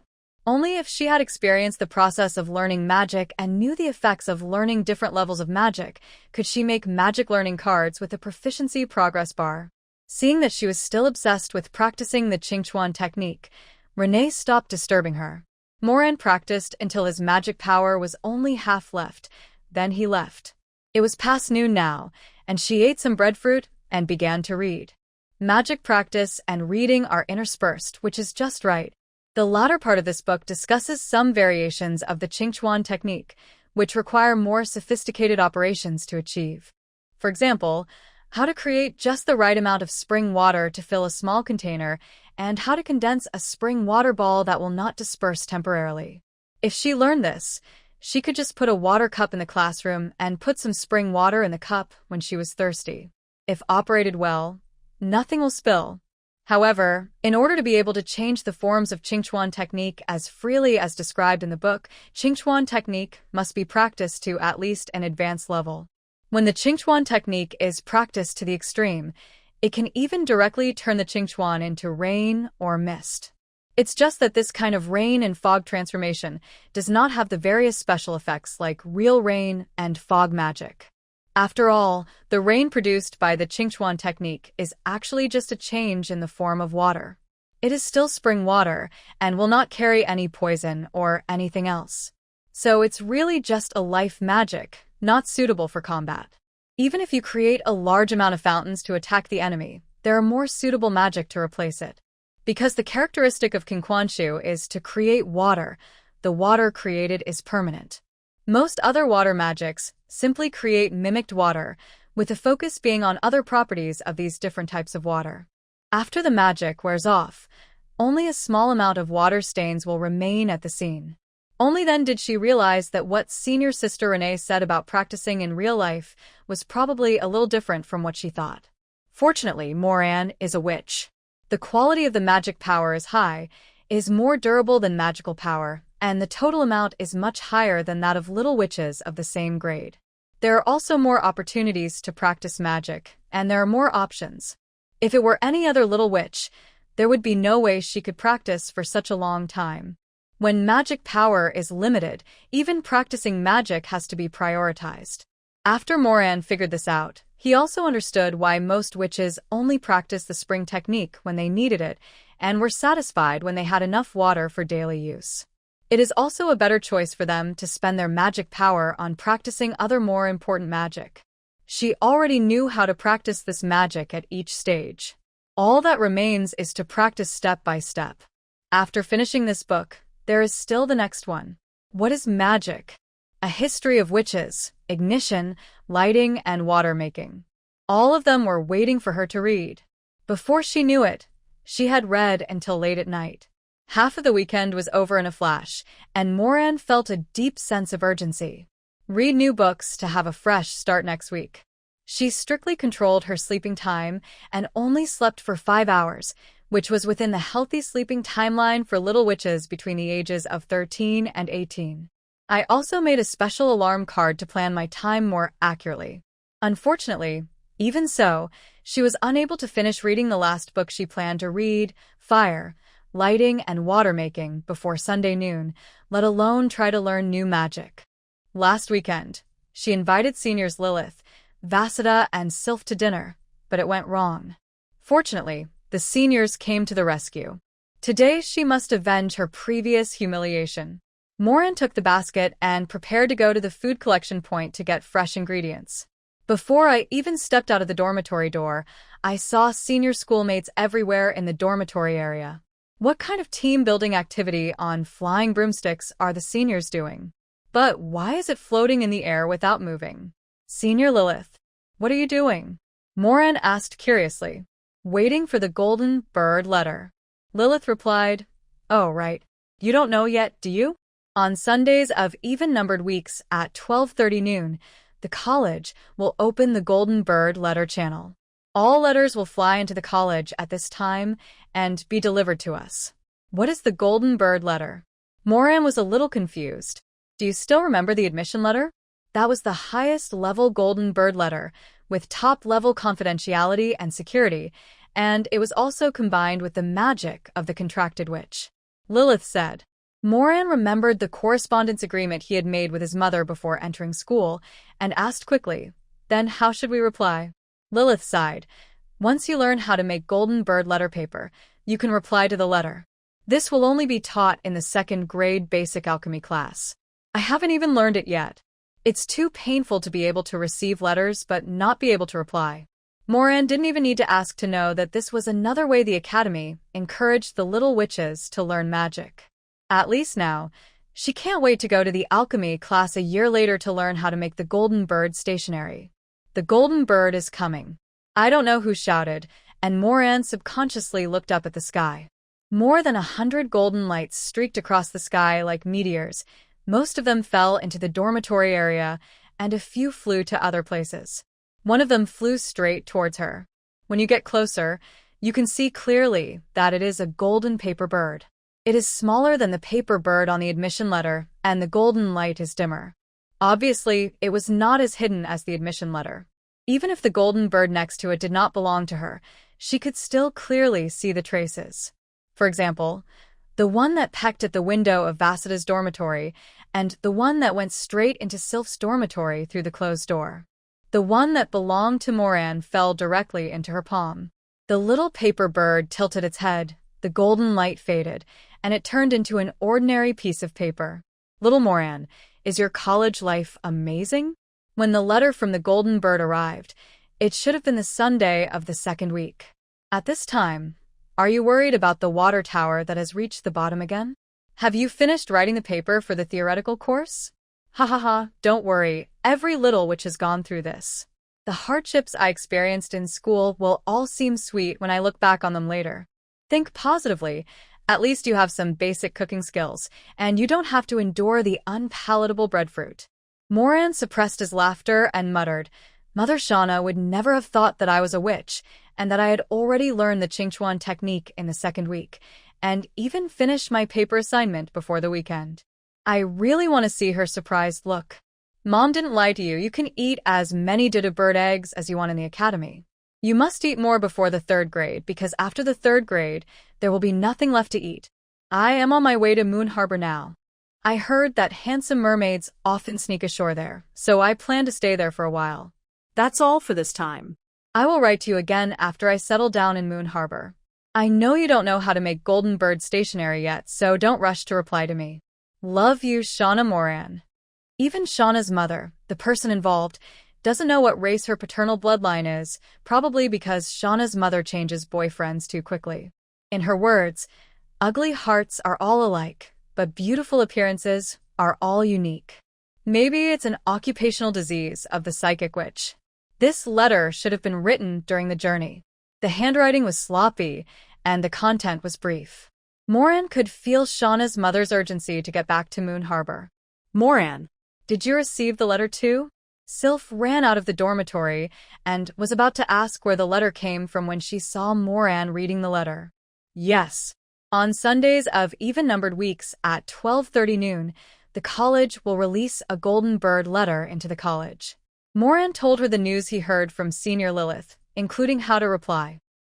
Why is it that we are only taught to make golden bird letters in the 2nd grade? Doesn't that mean I won't be able to reply to my parents' letters for the whole year? The first-year witches were full of complaints. But there's no use complaining. Either you finish reading the books in the 1st grade library, apply for a pass to the 2nd grade library, and then go there to find books to study in advance. Otherwise, you can only wait until the 2nd year for the dean to teach you. I couldn't even ask senior students for letter paper, because the dean wouldn't let them help. It's really not surprising at all. Moran silently folded the letter and stuffed it into her bag. She would wait until she could make the golden bird letter paper and then return the letter. She would definitely surprise Shauna's mother by then. Moran plans to treat the little witches to Blue Star hometown delicacies. Hot pot is the most suitable food for such a gathering. A piece of beef, a piece of mutton, and venison. The fish is also good, and it can be made into fish fillets and eaten with hot pot. It's a pity that there is no duck blood, duck intestines, or beef tripe. Use a beef bone to make a clear soup base, and red oil, red pepper, Sichuan pepper, and garlic are indispensable. Then a slightly spicy tomato soup base. If the soup base is well cooked, you don't need any dipping sauce.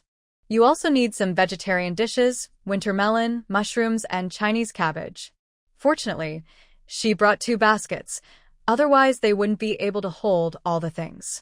In my extreme desire for the art of floating, I walked and stopped and finally moved my things to the dormitory. After wiping the sweat off his face, he rolled up his sleeves and started working. She looks listless when carrying the basket of vegetables, but full of energy when cooking to entertain friends. This is her. The experience of being invited last time was so profound that Lilith, Vasida, and Sylph all chose to come early this time. Moran was still washing vegetables when they arrived. The first thing you do when you walk in is look at the kitchen. Don't worry. I didn't use any magic today. Moran said helplessly, I will make sure you guys have a normal meal. Ha ha. It's good that it's useless. It's good that it's useless. Lilith smiled awkwardly. Is there anything we can help with? Moran was not polite. Wash vegetables, cut vegetables, peel garlic. Which one do you want to do? I can cut vegetables. I'm very good with a knife. Lilith boasted that her cooking skills were better than those of her 2 schoolmates, so she chose the most difficult job. I'll wash the vegetables, said Sylph. Washida wrinkled her nose. Then peel the garlic. Okay. Moran took a small bag of garlic and a large bowl. Vasida, these are yours. Peel them all. All? Vasida almost thought she had misheard. What kind of dish requires so much garlic? With so much garlic, the flavor must be so strong. How much garlic is this? Moran said if you want to make garlic dishes, you need more garlic. 3 faces were shocked. In your previous life, was eating garlic popular? There are even dishes made specifically with garlic. Don't worry. It's absolutely delicious. It won't be complete without this flavor, said Moran. The little witches were skeptical. Senior, the meat must be cut thinner. Moran reminded Senior Lilith again. Is this okay? A little thinner. Is it ready? A little thinner. The thinner the better. And now? All right. Perfect. Senior sister's knife skills are really good. Although Lilith didn't understand, she expressed her respect. With their help, Moran began to prepare the base of the pot. First, prepare the beef bone broth base and the slightly spicy tomato soup base. Also peel the garlic from Vasida, and then you can start frying the spicy red oil soup base. Lilith, Vasida, and Sylph, who were unable to help, gathered around the 2 pots and whispered, Is this bone soup or tomato soup? It should be. Is today a soup feast? Don't you really need to add some mushrooms or potatoes to it? Moran said it's not necessary. Ahem. An extremely pungent smell burst out from the kitchen, attacking their eyes and noses, spicy and numb. Lilith covered her mouth and nose, coughing and saying Molan. Cough, cough. What magic are you using again? Amid the smoke, a figure calmly flipped the spatula. Be patient. This is what the red peppers and Sichuan peppercorns look like when they are first put into the pot. It will be ready in a while. How it turns out it's not a magic attack. Vasida, who had been hiding under the table, stood up. Moran, did you put all the red peppers in the frying pan? Sylph saw a familiar empty basket on the stove. Before, it was full of red peppers, the spiciest kind. What? Vasida and Lilith were so shocked that they went to the stove in the smoke and looked into the pot. They saw a bright red patch, and their eyes went dark. Oh my witch! What is this? Soup base, Moran said, as he added garlic. Vasida took a step back, a deadly amount of chili peppers, peppercorns, and garlic added together. Is this really food, not some deadly potion? Of course.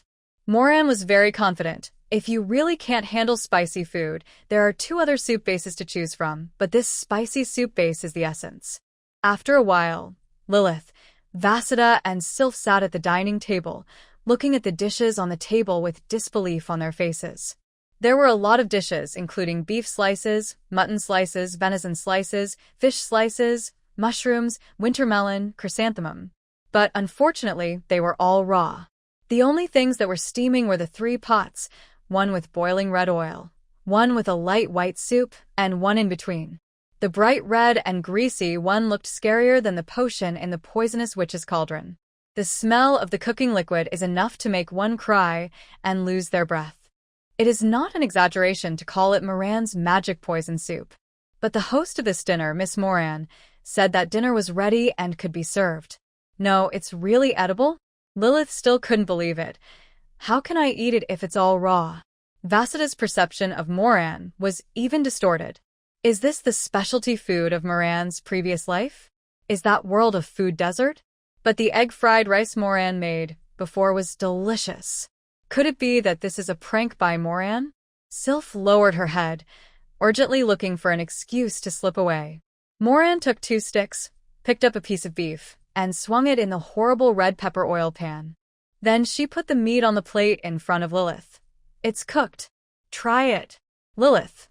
Sigma, degree. Do degree no. No, has she not offended Junior Moran recently?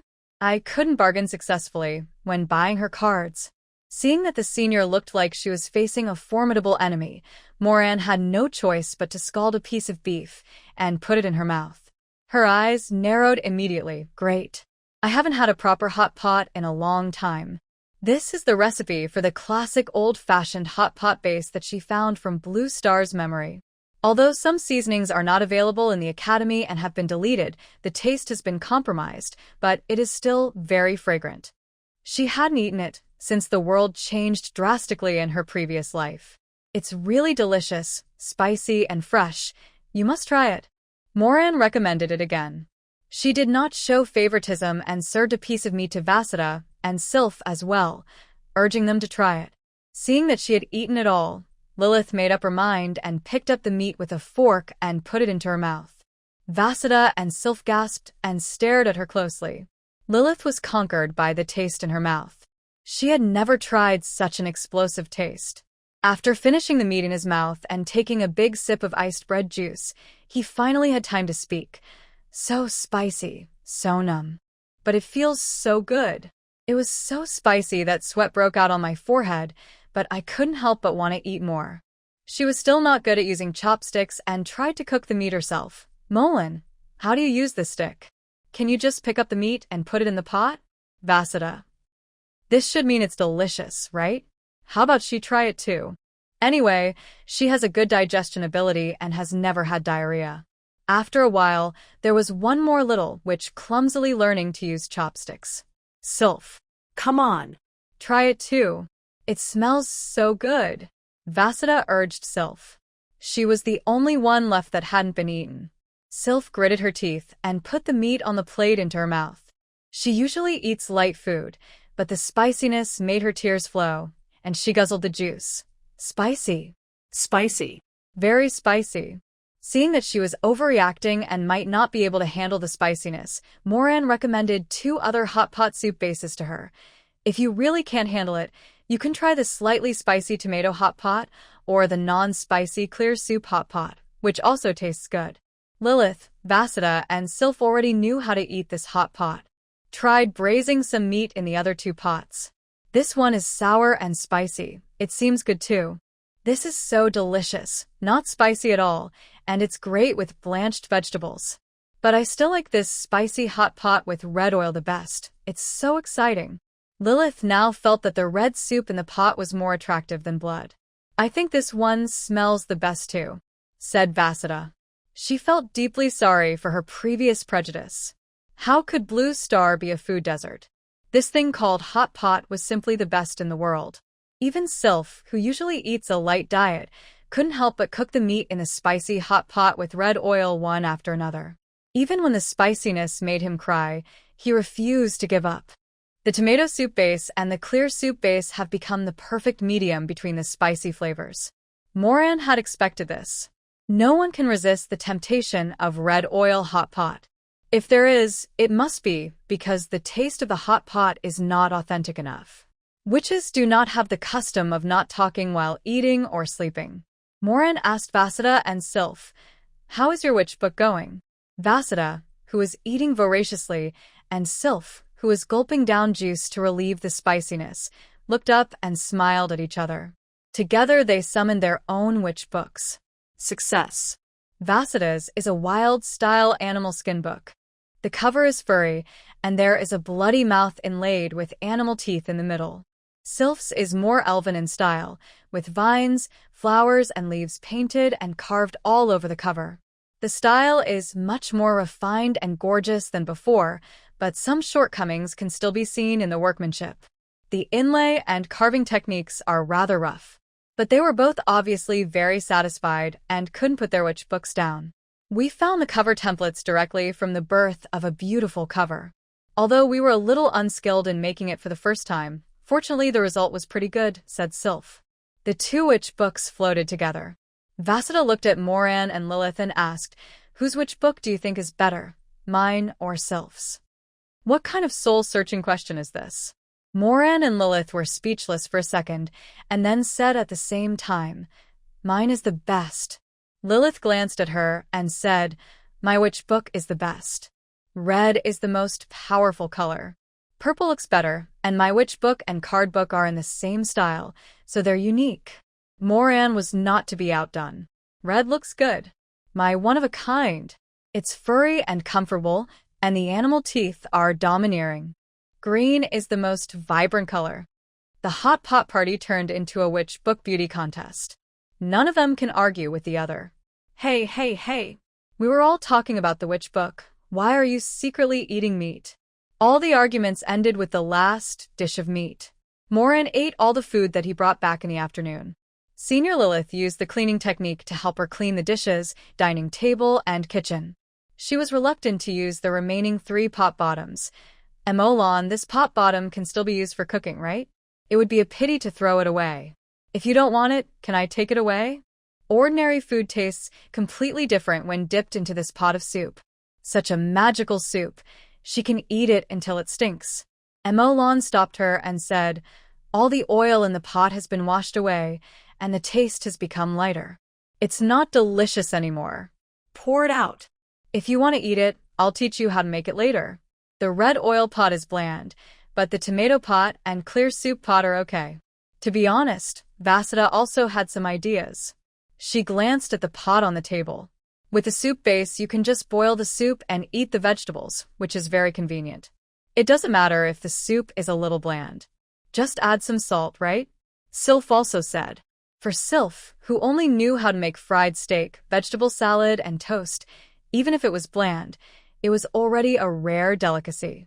Moran was outnumbered, and the 3 soup bases were rushed over by Lilith, Vasida, and Sylph. They almost got into a fight because of the uneven division of the spoils.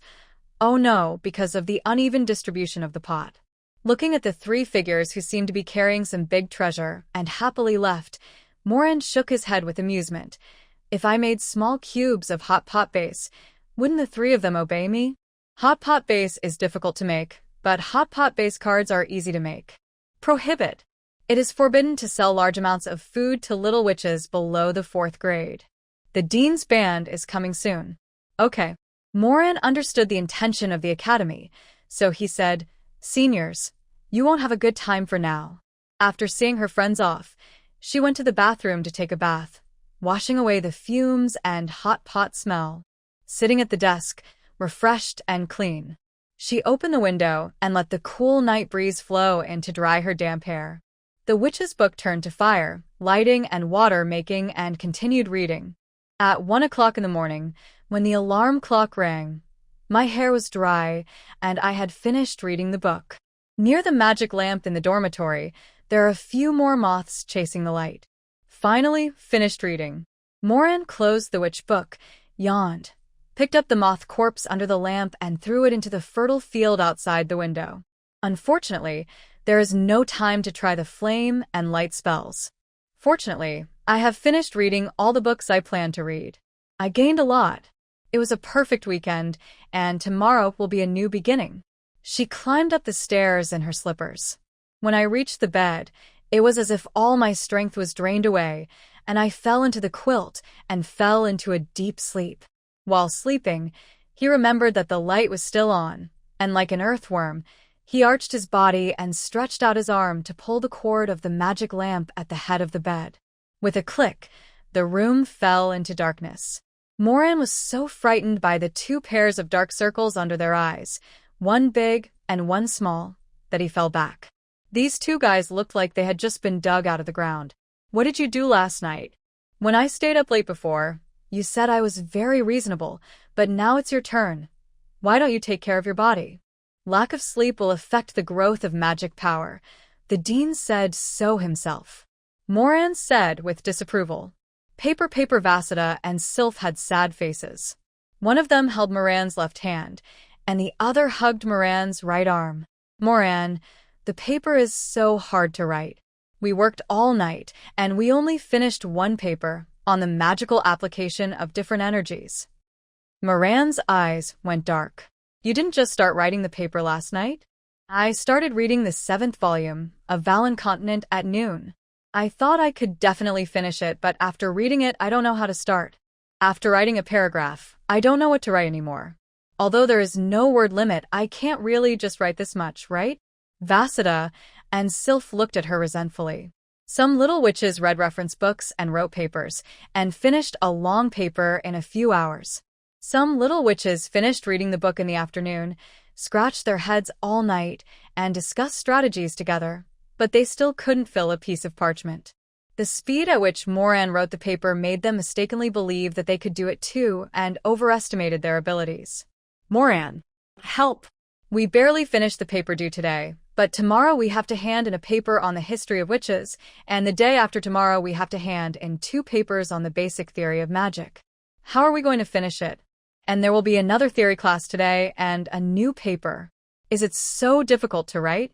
Moran asked puzzledly. "Yes." 26 first-year little witches nodded in unison. They all looked like they had stayed up too late, with dark circles under their eyes. Moran really didn't expect that they would all get together to make the witch book this weekend. Vasida and Sylph prepared breakfast, which took them all day Saturday and all morning Sunday. The other little witches heard that Vasida and Sylph were going to make the witch book, so they decided on a whim to go to the alchemy classroom at noon on Saturday and returned on Sunday evening. With Moran's previous experience of completing 1 or even 2 papers after class every day, they all thought they could at least finish 1 paper that was due on Monday before midnight. They were all great and had successfully produced the new Book of Witches, but they suffered a setback with their thesis. Last night, the magic lights in the first-year witches' dormitory were on all night long. Only the lights in dormitory No. 69 were turned off at around 1 a.m. Even though she was driven crazy by her thesis last night, no little witch disturbed her rest at night.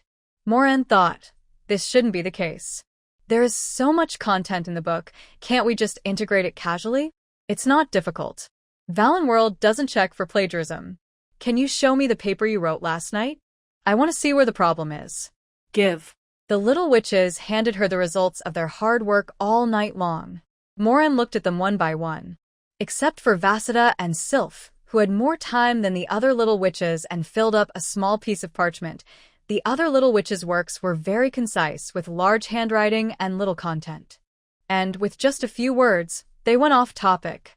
The title of the paper was clearly on the magical application of different energies, but they wrote either the application of magic and mana power or the classification of energy. It is considered good if you can write something that is somewhat related to the topic. Most of the things you write have nothing to do with the requirements of the topic, like an essay. Moran even suspected that they did not find the corresponding chapter in the 7th volume of The World of Valen. If you don't find the right place, the paper you write will naturally be far from the mark. Don't you review the questions? Moran asked in confusion. What is a review? The little witches had question marks on their faces, which confused Moran. She suddenly remembered the differences between herself and them. After all, she was a college student in her previous life and had done countless questions. It was just basic knowledge for her to guess the meaning of the questioner. After accepting the blue star memory, his knowledge became more profound. But not the little witches. The little witches are born with the witch language and can speak and write. But the only book they had read before entering school was the Young Witch book. The text there is simple and there are illustrations. It teaches nothing more than some common sense about the witch world, and at most some counting methods. The book Valencontinent is much more difficult to read than Young Witch series. This is consistent with the dean's teaching method in theoretical classes.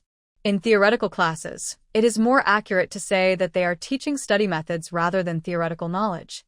Emolon realized that if she guessed correctly, this morning's class was probably a trial for the first assignment. Maybe they would be asked to rewrite the paper after the class. The road to the castle is long, but it's not too late to save him on the way. First, let's look at the title about the magical application of different energies. The title contains at least 2 keywords. After finding the keywords, we can quickly find the corresponding content answers in the reference book. The table of contents and chapter titles are good things. Moran's essay writing class has started. The little witches had the witch book floating in front of them, and they read it following Moran's explanation. Oh my witch! So the answer is here. No wonder I couldn't write it. I read the previous chapter. You found the answers so quickly? No wonder I wrote all night, but Moran, you only wrote for a few hours. I started reading from the first word. So this is how the table of contents and chapter titles are used. Moran waved her hand. Time was running out. She had to leave time for everyone to revise their papers. She quickly continued. After reviewing the topic, knowing what to write, and finding the key chapters to read, the next step is to look for the questions in the text. At this time, pay attention to the key sentences. If there are no key sentences, you need to summarize them yourself. The purpose of MS Amisha assigning the essay is to make us learn to read and find answers in books. Therefore, our paper should present the answers to the questions comprehensively. It doesn't matter if it's concise or brief. What matters is comprehensiveness and accuracy. Moran explained to the little witches step by step how to write the paper. Pa. Well said. If we had Moran at that time, we wouldn't have been tortured by the thesis for so long. In the sky, the senior students who were attracted by Moran's lecture felt greatly benefited and couldn't help but applaud her. There was even a second grade who had never been able to write a paper properly and took out a pen and paper to take notes on the spot. The reading and answering skills summarized under the exam-oriented education are like a treasure to them. Moran suddenly became a little worried about the educational level of the little witches. It can be seen that the college is seriously cultivating students' text comprehension and reading skills. But what about arithmetic ability? There seems to be no math class in the academy. The only math content in the Young Witch series is probably some numbers. Little witches know the meaning of each witch number from birth. But knowing 1, 2, 3, 4, 5 doesn't mean they can do arithmetic. Wait, when she was selling cards before, did the little witches really understand what interest and installment meant? She couldn't help but ask Vasida and Sylph, who were the first to revise the paper. If I have a card that costs 100 mana one-time magic points, and you need to pay in 4 installments, how much mana one-time magic points will you have to pay in 1 installment on average? Moran, have you researched new cards? What cards? Asked Vasida. Sylph also looked at her curiously. Moran shook his head. Just help me calculate how much mana I have to pay per installment. Vasida and Sylph. Oh, degree omega degree O. Moran took a deep breath. Don't you know how to calculate? Vasida and Sylph felt guilty for some reason, but then they thought, isn't it normal that they can't calculate? Which little witch would be able to calculate this? Isn't it all written in the contract? Just follow that. Moran looked at the other little witches. The little witches who were eavesdropping with their ears perked up lowered their heads, even more silently. Don't pay attention to them, they are still working on their papers. The senior little witch in the sky silently turned her broom and flew away. Moran closed her eyes. She had thought she was so successful in selling cards before. But the customers didn't even understand the installment plan. No wonder they chose the installment plan with the repayment details written in her contract. I really don't know whether to say that they are careless or that they trust her too much. Today, we must clarify the math level of the little witches. Let me ask you again, you have 100 mana magic power, and you spend 25 mana. How much is left? 75. The little witches answered immediately. How much mana will increase in a month if it increases by 2 mana every day? 2, 4, 6, 60 mana. If the maximum amount of magic you can fully mobilize when performing the cleansing fountain is 1 mana, and your total magic is 50 mana, what is the level of your cleansing fountain? Is this something we should know? The little witch's eyes have turned into mosquito coils. Shouldn't you know this? If you can't calculate percentages, how do you know your magic level? Moran didn't understand, and the little witches didn't understand even more. Of course I don't know. Isn't it all measured when I go to the clan meeting to take the witch professional level certificate exam? Moran suddenly remembered that the little witches used to rely on the brightness of the energy halo to determine the amount of their magic power. How can we calculate the ratio when we don't even know the exact value of the total amount of magic power? She asked several more math questions and found that the little witches had no problem with addition and subtraction. You can even say that you are very good at it. They have a very good idea of the quantity each number represents. Whether it is decimals or integers, all addition and subtraction are calculated very accurately. But that's all. He can't even figure out multiplication and division, let alone percentages and interest. When calculating addition and subtraction, they even add and subtract one by one. Moran was very worried about this. I'm so bad at math. Is it true that I won't be cheated out of my money in the future? Dean, does our college have math classes? What is math class? Moran. She wanted to ask the dean the same question she had just asked the little witches. There were so many little witches around, so she held back and just explained the meaning of mathematics. Only human mages, goblins, and some demons would study this in depth.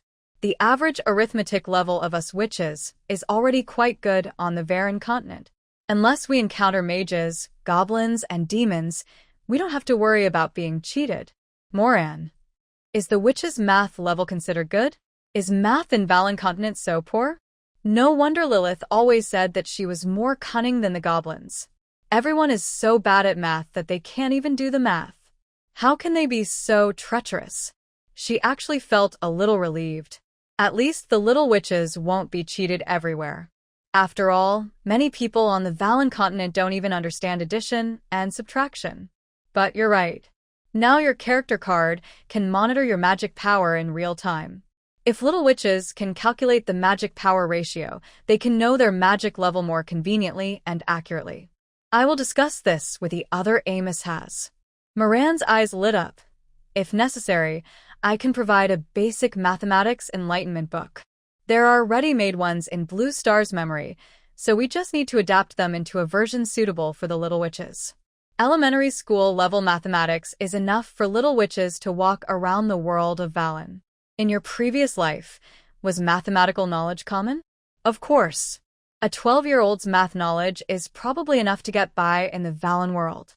The little witches listened to the voices of Moran and the dean who appeared out of nowhere singing in unison, and their expressions became increasingly terrified. Was Moran's previous life a world where every person was a goblin? Even goblins weren't this exaggerated. And they're not goblins. Mathematics doesn't sound like a fun thing. When I heard Moran's questions, I was speechless. Unfortunately, they dare not speak out. Moran, who masters the art of cards and essays, is their bread and butter and cannot be provoked.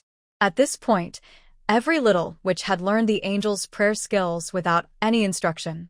Pray that the other Amisha ladies will not agree to teach math. Washida saw the spire of the castle clock tower and immediately found her savior, Moran. Class is about to start. Let's go to the classroom.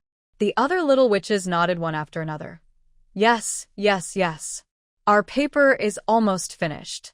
Stop talking about math, it sounds scary to witches. Dean, I have some more ideas. Let's talk about them after class. Moran still hadn't finished speaking, but class was about to start. In the basic theory of magic class, Amisha was surprised to see that the little witches all had the same dark circles under their eyes. Although the first-year witches in previous years also had a hard time doing their first paper assignment, it was still rare for them to be able to persevere like this. After all, this paper has been assigned for a whole week.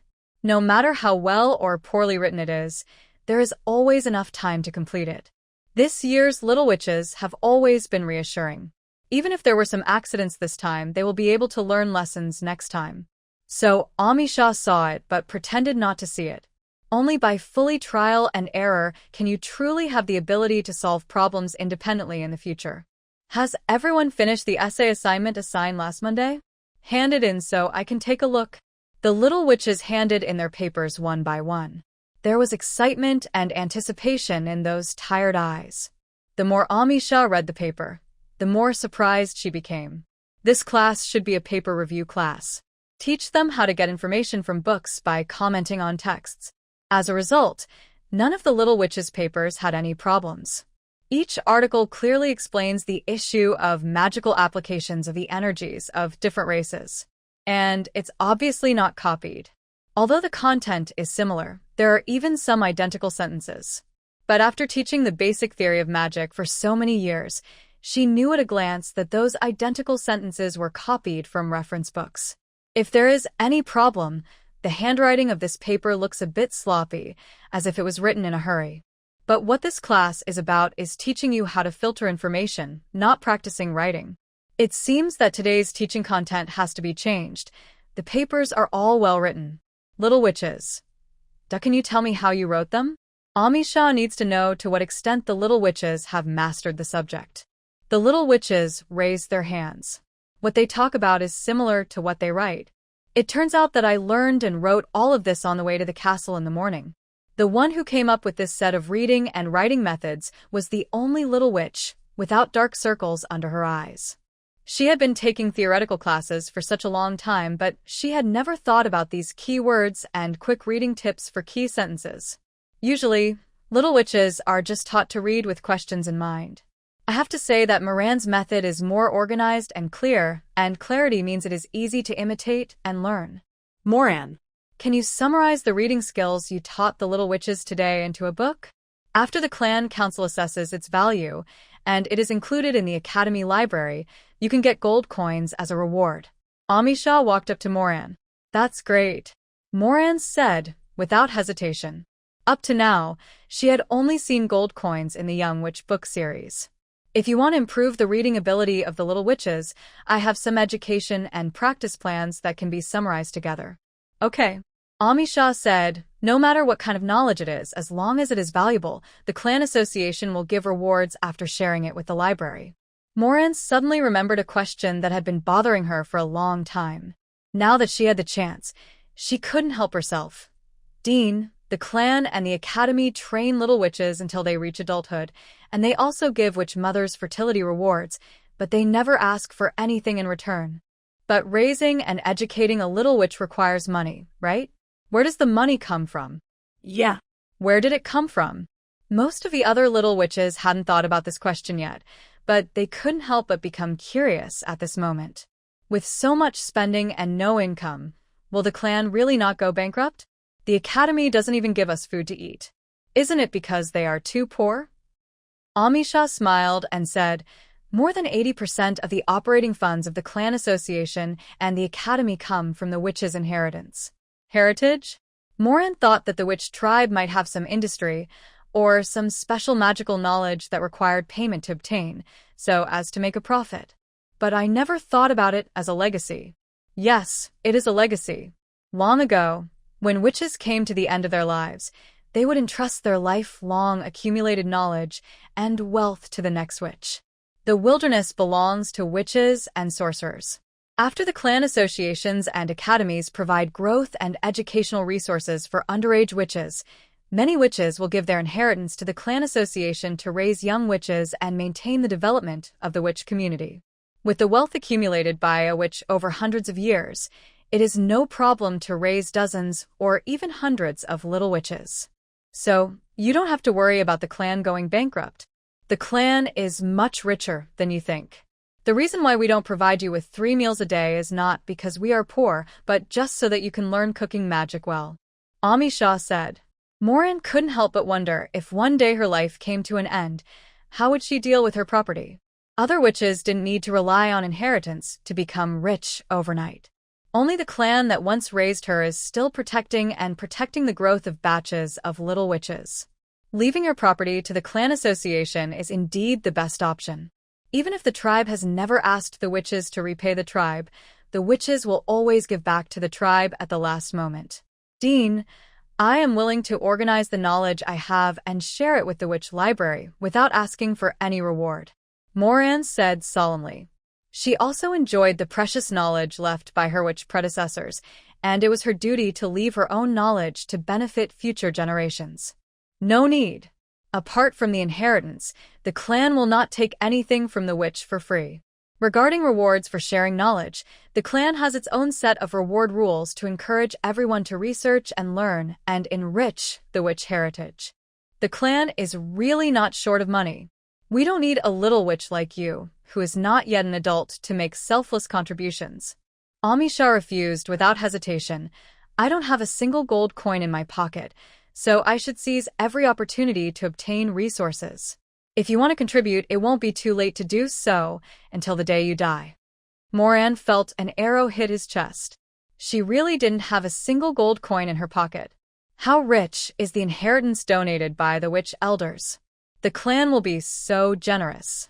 Okay, back to the topic. In the remaining time of this class, everyone will summarize the reading skills that Moran taught you today, write a paper, and hand it in to me at the end of class. If you finish it in class, there will be no extra homework after class today. Ami Shah returned to the podium. When the little witches heard that there was no homework, they were overjoyed and started writing summary papers immediately. The little witches worked hard and wrote for a whole class.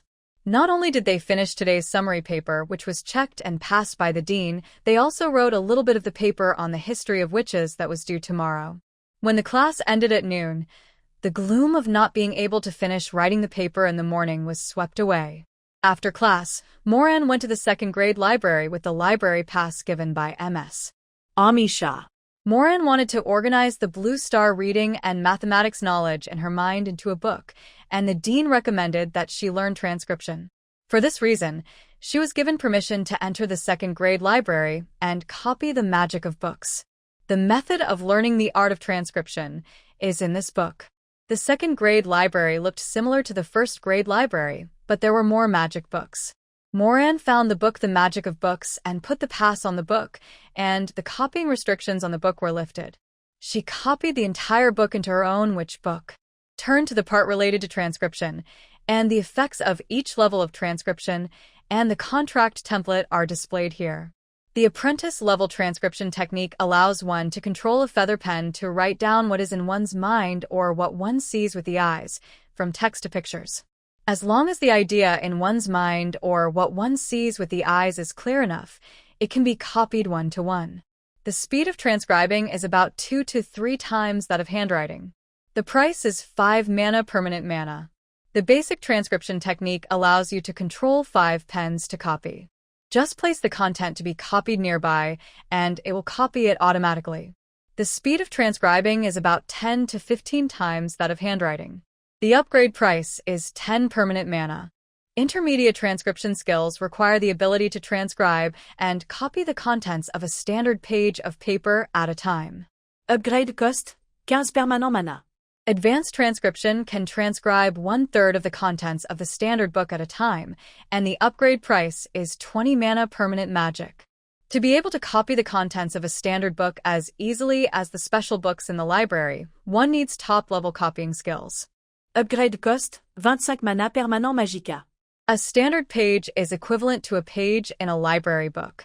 A standard copy is equivalent to one of the books in the library. This magic can only be purchased level by level and upgraded step by step. In other words, if she wanted a top-level copying technique, she would have to pay 75 mana of permanent magic. Too expensive. Speaking of which, transcription is more convenient to copy existing content.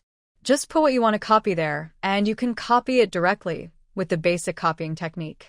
But when copying what was in her mind, she couldn't copy several pages at the same time because she needed to organize what was in her mind. From this point of view, when it comes to organizing reading and mathematics textbooks, the beginner-level transcription technique is the most cost-effective. She used the golden pen technique to write a contract for the apprentice-level copying technique, dripped witch's blood on it to represent her identity as a witch, and the contract was established. She immediately mastered the apprentice-level copying technique, and her total amount of magic power was permanently reduced by 5 mana, leaving only 980 mana. During this week, she had enough sleep, and her magic power naturally increased by 15 mana, and she spent another 1/3 of it at once. No wonder the 3 witch magic books, Magic of Books, Magic of Fireworks, and Magic of Contract, are not in the first grade library. The total amount of magic power and the speed at which the magic power grows of a first grade little witch are much worse than those of a witch, and are not enough to exchange for several witches' magic. Moran, can this transcription technique be used to write papers? Vasudha asked after hearing about the function of this transcription technique. The eyes of the little witches who came to the library to copy books for their new witch books lit up. Moran was annoyed by their looks. Yes, it should be possible, but you have to think about the paper before you can start writing. The transcription technique can only replace the handwriting process at most. That's great too. The little witches didn't mind. Moran shook his head and laughed. Only those naive and cute little witches who have no idea what copying homework is would think of using copying instead of writing. AIC lowered her voice and said, "What do you think? If I ask the dean for a pass to learn the art of copying in advance, will she agree?" No. The total amount of magic power is too low. It will affect your subsequent magic learning. I don't know which MS. Amisha suddenly spoke, scaring the little witches. The little witches had sad faces. Their magic power was really very little. Vasudha and Sylph were pleasantly surprised. Dean, Can we learn? their magic power is enough. Okay. But you are forbidden to use transcription to write essays. The purpose of the essay is to reinforce what you have learned in class, and handwritten review is more effective. Vasudha and Sylph lost interest immediately. If you can't use it to write papers, then what's the point of learning this art of copying? Copying books and the like is only useful after graduation. The books in the Academy Library all have magic runes copied on them, so there is no need to use the copying technique at all now. They lost interest, but Moran became interested. Dean, my memory is quite good. I remember every word you said in class. In this case, is it not necessary for me to write a summary paper to review what I learned in class? Are you sure you remember everything? I remember it. Moran said confidently, "Why don't I repeat to you what you said in class this morning?" Without waiting for the dean to answer, she cleared her throat and began to speak. Everyone has finished the essay assignment assigned last Monday. After a long while, the dean's voice came again. Okay. Amisha, who teaches you, has agreed.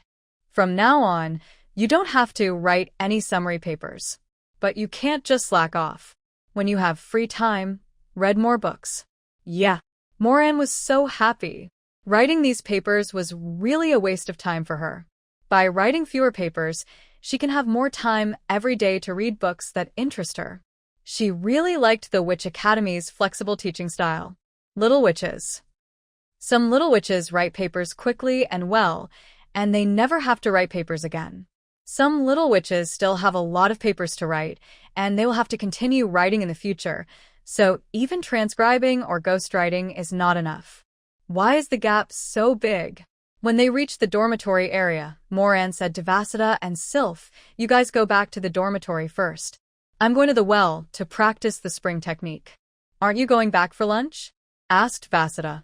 Moran patted his bag and said, "I brought some bread and fruitcake." "No, you don't even have to do your essays now, and you're still eating bread and fruitcakes?" Sylph and Vasudha did not understand. Moran clearly has mastered the art of cooking great hot pot, but he lives on fruitcakes every day. "I don't have to write the thesis anymore, but I still have to learn and practice magic, and there are so many books to read." Moran said, "My goal is to read all the books in the college library before graduation, memorize them, learn all the witch magic, and then practice magic as high as possible. Even if I don't have to write a thesis, there is still not enough time. How can I not make good use of it? This goal was so ambitious that Vasudha and Sylph were completely unable to refute it. They haven't even finished the paper that is due tomorrow, but they're still thinking about going home to make a simple lunch and then take a nap. There is no comparison, absolutely no comparison. By the way, Vasudha, you also stayed up all night yesterday, but you looked much better than Sylph. Is it because of the effect of the swallowing stomach? Moran had noticed in the morning that Vasudha had the smallest and lightest dark circles under her eyes, but he had never had time to ask. Eating seems to have a little effect of replenishing energy. Vasudha compared it to the size of a fingernail tip. Really only a little bit, it seems to be a new effect. Before, it could only replenish physical strength and magic power. That's great. Moran said enviously, if we develop it well, maybe we can just rely on eating to replenish our energy and won't need to sleep anymore. Vasudha. Fortunately, her devouring stomach did not grow on Moran. Otherwise, she might really have squatted in the breadfruit forest, practicing magic and reading books without eating, drinking, or sleeping. Vasudha and Sylph walked away in a daze. Moran practiced the Qingchuan technique in front of the well for an entire afternoon, consuming more than 200 manas. After finishing her cooking magic class in the afternoon, she went back to the dormitory to organize her reading materials. She sat at her desk and placed a stack of blank parchment, several bottles of different colored inks, and corresponding quills on the table.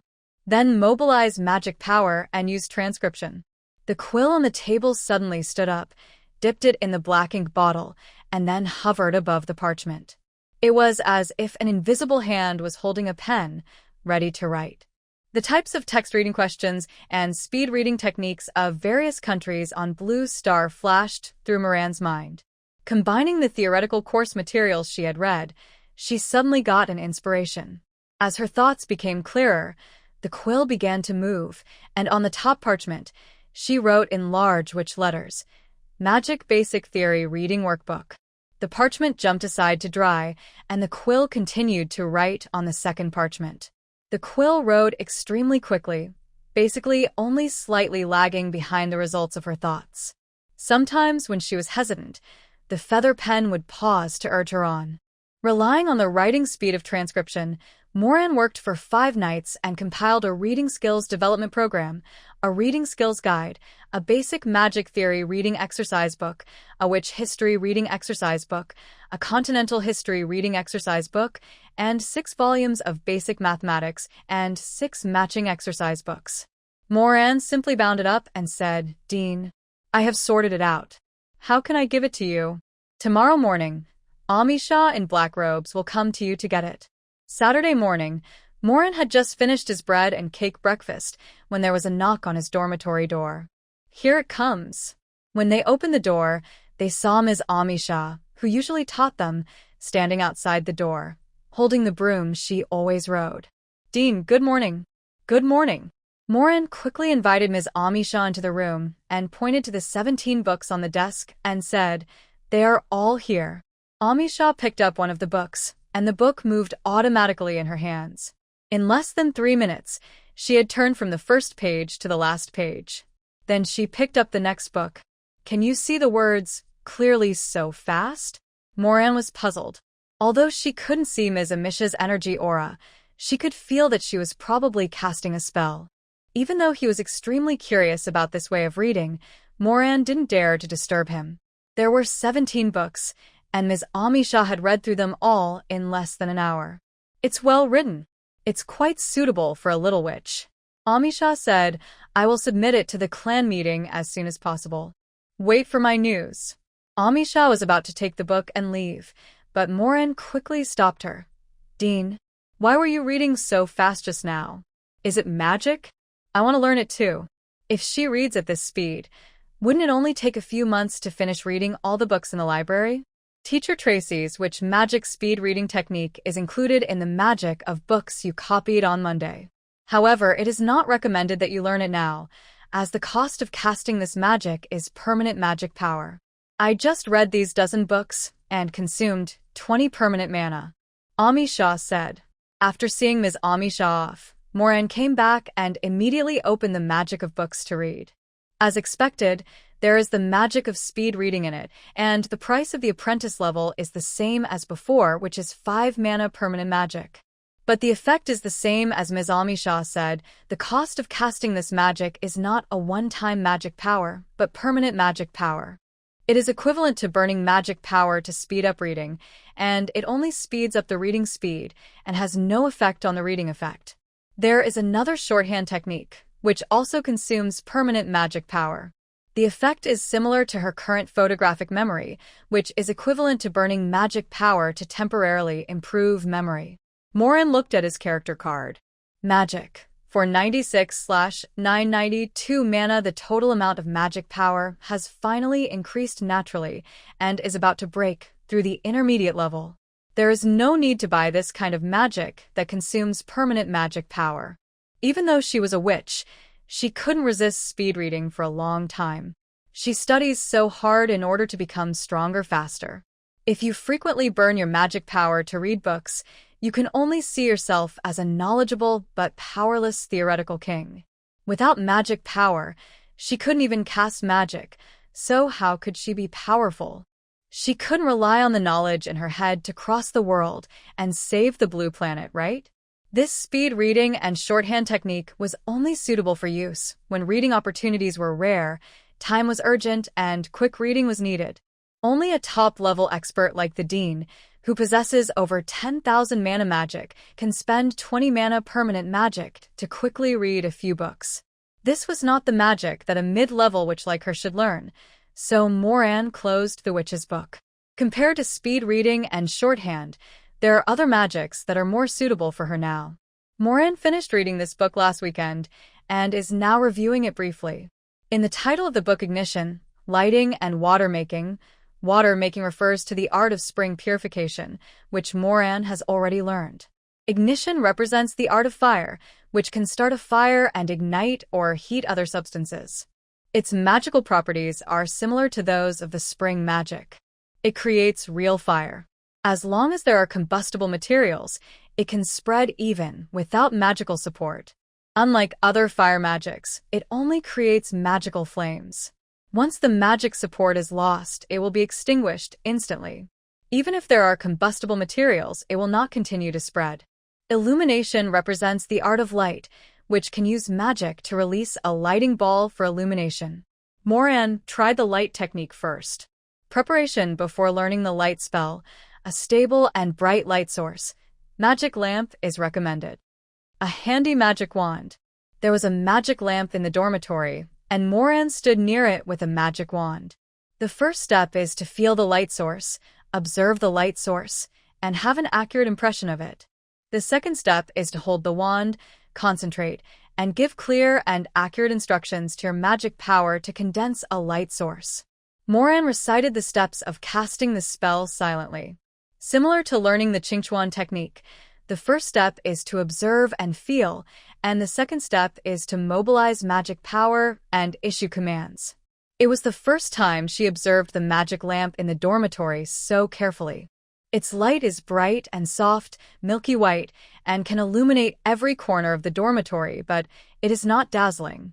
Even though she stared directly at the magic lamp for so long, no dark spots appeared in her field of vision when she looked away.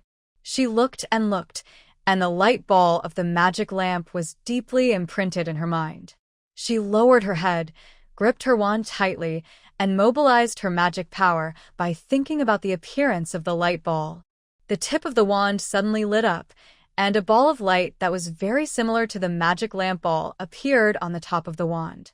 There is no need to even deliberately maintain the output of magic power or stay focused on casting spells.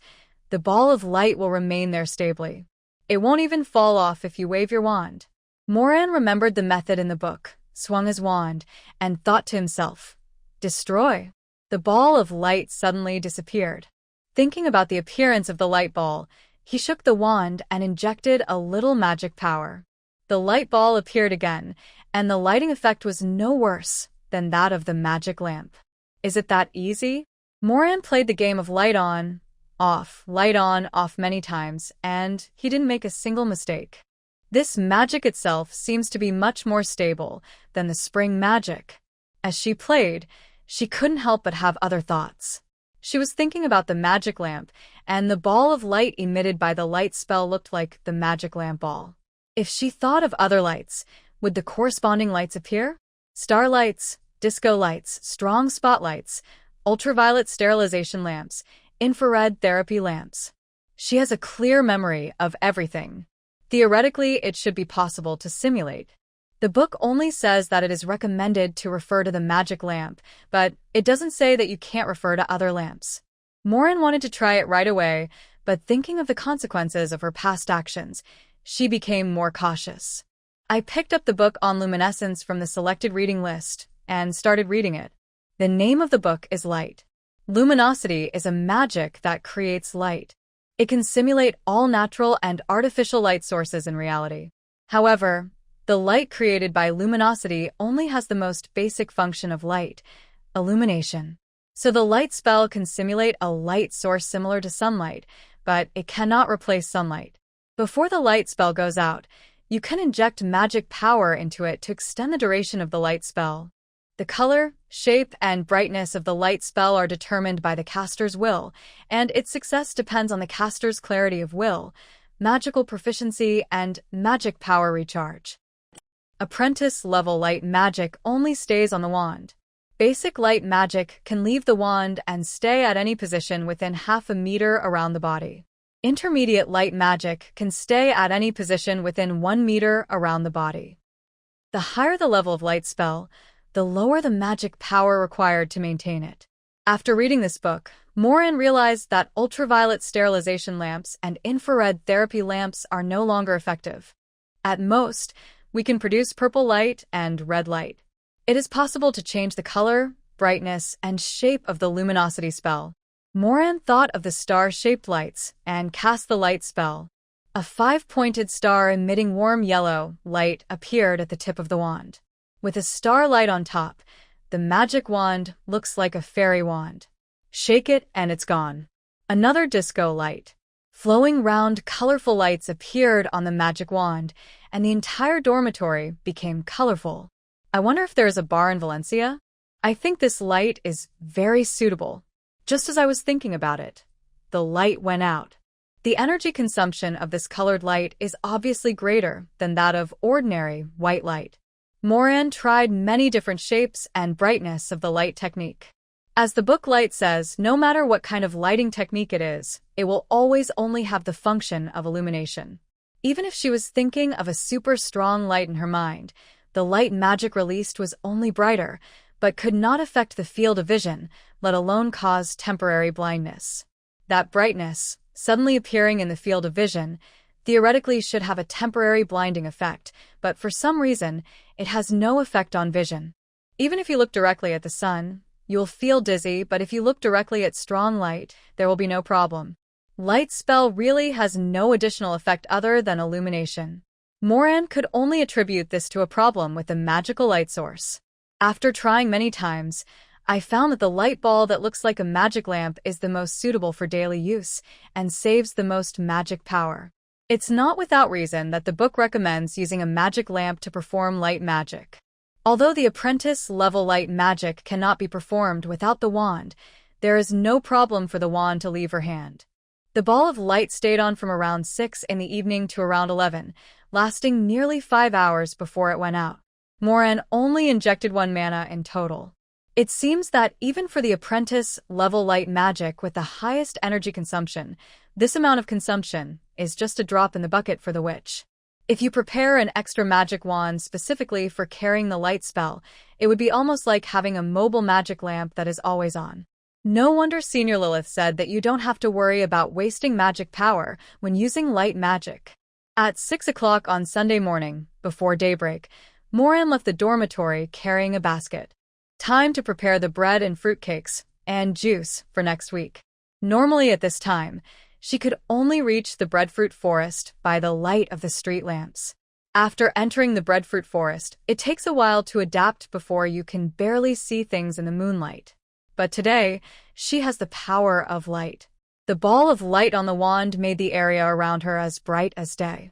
The only inconvenience is that it is a little inconvenient to hold the magic wand when picking breadfruit. She could only stick her wand into the ground under the tree for the time being.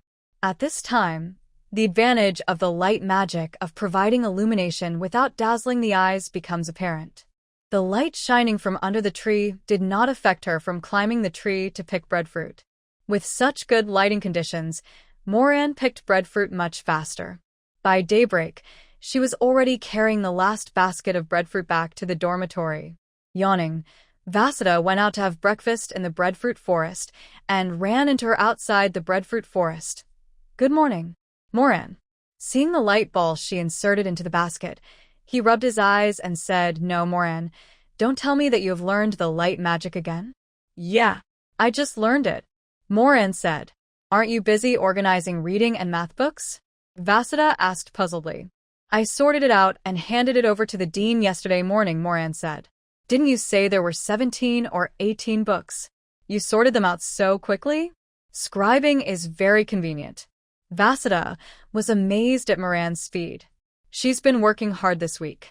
After reading the section on the spring technique in ignition, lighting, and water, I tried the spring technique for the first time last night, although it was not successful.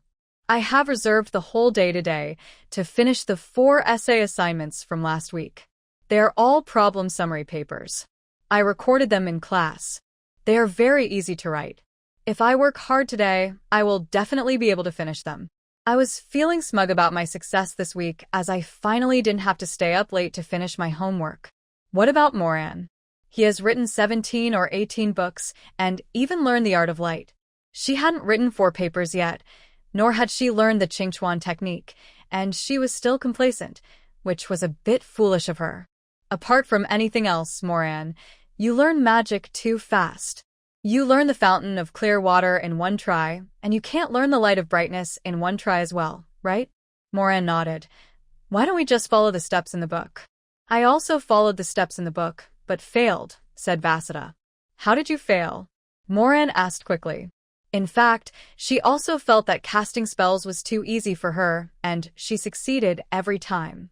But when she thought about it carefully, there was nothing wrong. She just followed the book strictly. "The wand is wet, but there is no spring water," said Vasudha. Moran frowned and analyzed. "It looks like a complete failure. 3 factors that affect the casting of clear spring spell: water magic talent, will and command, and emotions and outbursts. We are witches, so there is no problem with our water magic talent. Emotions and outbursts will only affect the casting effect of the clear spring spell, and its success or failure has little to do with this. Then the only possibility is that there is something wrong with will and instructions. What kind of spring water do you imagine when you cast the spell?"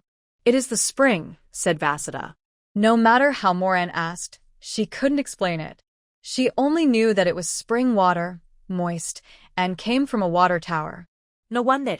You don't have enough feeling and understanding of the spring water, which leads to your instructions not being clear enough. Moran understood where the problem lay. Feel? Understand?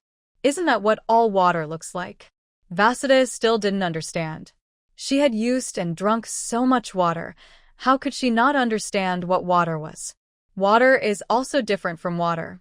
Water in streams and rivers, water in the sea, well water, rainwater, mountain spring water, these are all water, but they are all different from the water in Qingquanshu.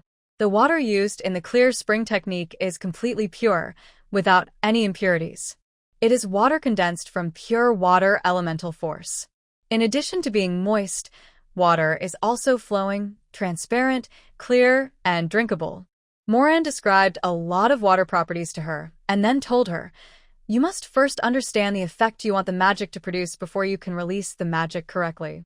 If you don't even know what kind of spring water you want to produce, your magic will be like a headless fly, and you won't know what to do." Vasudha seemed to understand. How can water be so different? Of course, Moran said. She also understood that the reason she could cast the spell successfully in 1 try was not because the magic was simple, but because the blue star memory in her mind gave her enough understanding of light and water. Therefore, it is easy to convey clear casting instructions to the magic power. A witch's magic is driven by will. There is no problem with her talent, and her will is very clear. There is no reason for her to fail.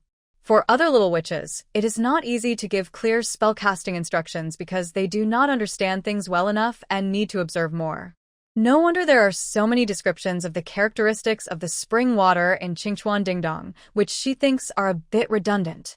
After reading it, observe the water more, which should be very helpful for learning Qingchuan Shu.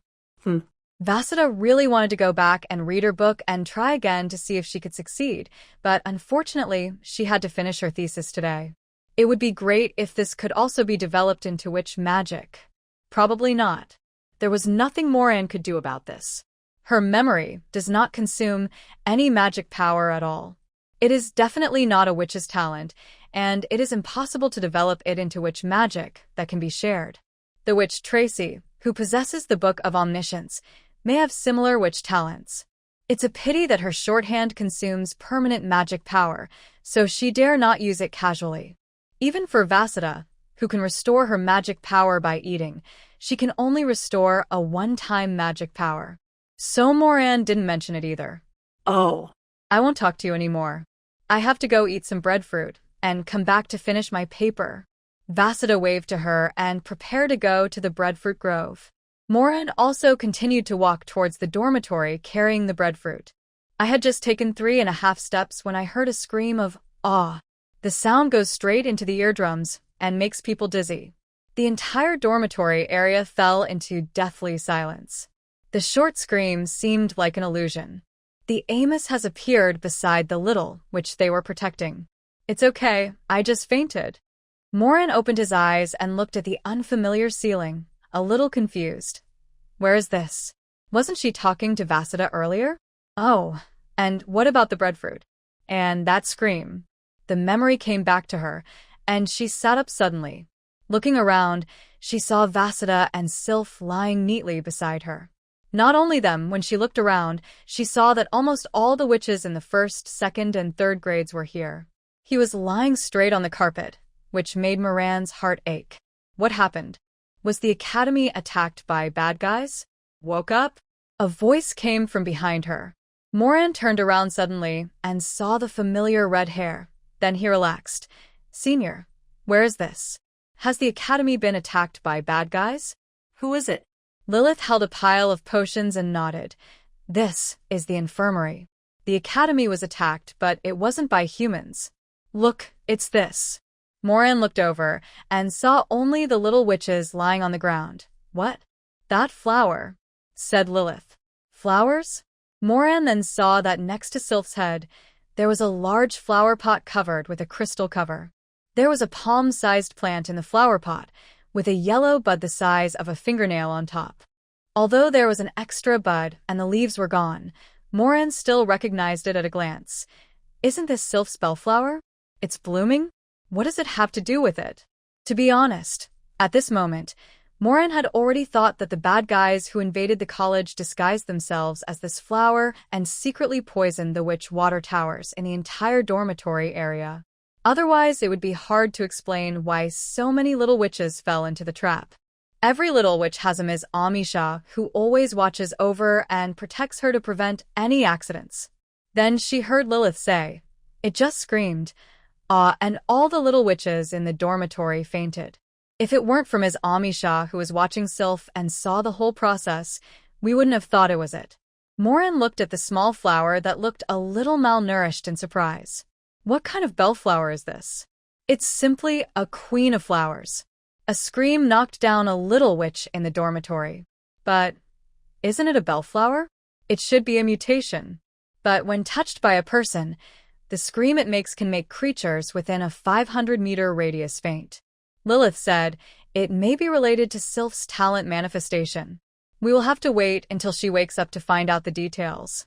It's so dangerous. Can we just leave it here? Moran said. It insists on being next to Sylph, otherwise it won't have leaves. The dean had no choice but to make a soundproof crystal cover and put it here. Lilith said. Oh. So that's how it is. Moran nodded and suddenly remembered something. Wait, it can talk? The goblins from the academy conveyed this message. Goblins are born with the ability to communicate with plants. Okay. Now that you're awake, come and help me give them the potion. Lilith stuffed a few potions into her arms. What kind of potion is this? Moran quickly stood up and asked curiously. The green one is the awakening potion that Ms. Amisha created using the leaves of that flower. Lilith said, there are too few leaves, so we can only make it thinner. This can only speed up your awakening. Most of the time, we still have to rely on ourselves. Now that you're awake, we can save a bottle. Give Cheryl an extra bottle. When she fainted, she was closest to Sylph and was most affected. She's only an apprentice. The red one is a tonic potion. You can't eat on your own after fainting, so we can only use this instead. Morin followed what the senior said, and while feeding Cheryl the potion, he asked, does the screaming only make people faint? Are there any other side effects? No. It's just that it's extra difficult to wake up. The lower the level, the slower the awakening. It has no effect on the peak level. She was answered by the white-robed Amisha, who came in with more potions. This is Ms. Amisha, who is stationed in the infirmary. Dean, what day is today? Morin just remembered to ask the time. Sunday, Amisha said. Fortunately, I was only unconscious for a few hours. Morin breathed a sigh of relief. Lilith looked at her and shook her head. You underestimate the power of that flower. It's already Sunday of the 5th week. Moran. Degree. It's been 2 weeks. My breadfruit. My magic. The breadfruit orchid that I worked so hard to move back to the dormitory was expired and rotten, and it also had magic power. The income from selling cards will be automatically deposited into the card book, but the magic power that is naturally restored during this period will not be. She summoned the book of cards and took out her own character card. Wow. I became advanced after just a good sleep? Morin looked at the level in shock. Normal. If you hadn't been promoted to a higher level, you would probably have to sleep for 2 more days. Amisha said. I was already a high-level witch in my first year. I only slept for 7 days this time, and was the first one to wake up. Lilith said. After she woke up, she had been helping Amisha, and now she finally had an extra assistant. Moran, Senior Lilith, and Ms. Amisha worked together to give potions to the little witches on the ground. This is really a physically demanding job, and even Ms. Amisha can't use magic to replace it. There are a total of 88 little witches in grades 1, 2, and 3, except for Lilith and her who have already woken up. All of them are here. This is the busiest time the infirmary has ever been. Amisha said, there is still not enough space in the infirmary, so everyone can only sleep on the carpet this time, and the beds have to be pushed to the corridor outside for temporary storage. All the little witches drank the potion. Moran and Lilith squatted beside the crystal cover, looking at the bald little flower. She even flipped through the Encyclopedia of Magical Plants on the Valen continent and found the page that recorded the bellflower. It looks similar to the young campanula plant in the book. It's just a little bald. After all, there are no leaves, and the remaining flower buds have not yet grown out. Yes, it looks like an ordinary bellflower. Lilith came to see it when she had nothing to do. She couldn't tell anything unusual from its appearance. Who would have thought it could attack with sonic waves like that? It's really a small creature with great abilities. It often trembles like this for no reason. Maybe the leaves have been plucked off and the stem is injured, so it can't support this little bud. Lilith said, I heard from Ms. Amisha that when it screams, the bud will expand like a big mouth. I really want to see it. I don't want to faint again. 2 weeks. I wasted more than 3,000 mana. I could have made so many cards with that. Moran still feels sad when he thinks about it. More than 3,000. Lilith hissed softly. She felt Moran's pain. Moran couldn't bear to think about it anymore. She looked at the unconscious little witches and asked, when will they wake up? If they don't wake up, they won't be able to attend class. Vashida and Sylph are close to becoming high-level witches. They drank the potion, so they should wake up today. The 3rd year and 2nd year witches who have already reached the elementary level will probably need 2 or 3 days. The apprentice witches will probably not wake up until this weekend, said Lilith. It's so noisy. Who is crying? This is. Moran and Lilith were talking when they heard a whimper. They lowered their heads to meet a pair of emerald eyes. Sylph, are you awake? Moran, Senior Lilith, what am I doing? Moran was familiar with this, and she immediately explained the situation to Sylph. Windbells? Yes. I remember when I woke up in the morning, I saw small buds growing on the windbells. I touched them gently, and then the bellflower screamed, and we all fainted. Moran said, looking at the culprit next to him. Wow. What happened to it again? I saw the bare bellflower, with its entire bud sticking to the crystal cover in the direction of Sylph. If the crystal cover wasn't fully enclosing at 360 degrees, it would have been knocked over by now. Is this a little bell? Sylph said in disbelief. Little Bell is the name she gave to this bellflower. The flower bud nodded slightly twice, as if nodding. For some reason, Moran actually saw grievance in a flower. It nodded, didn't it? Right? Yes. Lilith stood up quickly. I'll go find Ms. Amisha. Sylph was also surprised. Little Bell? Is it really you? How did you become like this? She stretched out her hand and touched the small bud of the bellflower through the crystal cover. The flower bud moved, as if rubbing against her fingertips through the crystal cover. In this scene, no matter how Moran looked at it, it looked like a poor bullied kid complaining to his mother. Just as she was thinking about this strange scene, she heard Sylph say, Why do I hear it calling my mother? And it's still shouting, pain, pain, pain? Moran looked puzzled. Where? Why didn't I hear it? Didn't you hear me? Sylph was also puzzled. Little Bell, are you talking? She listened attentively, as if she was really listening to the wind chime flowers talking. But Moran only saw the buds of the bellflower moving restlessly, without any sound at all. How can it speak if it doesn't even have a mouth? Yes, it will scream. But isn't this crystal cover soundproof?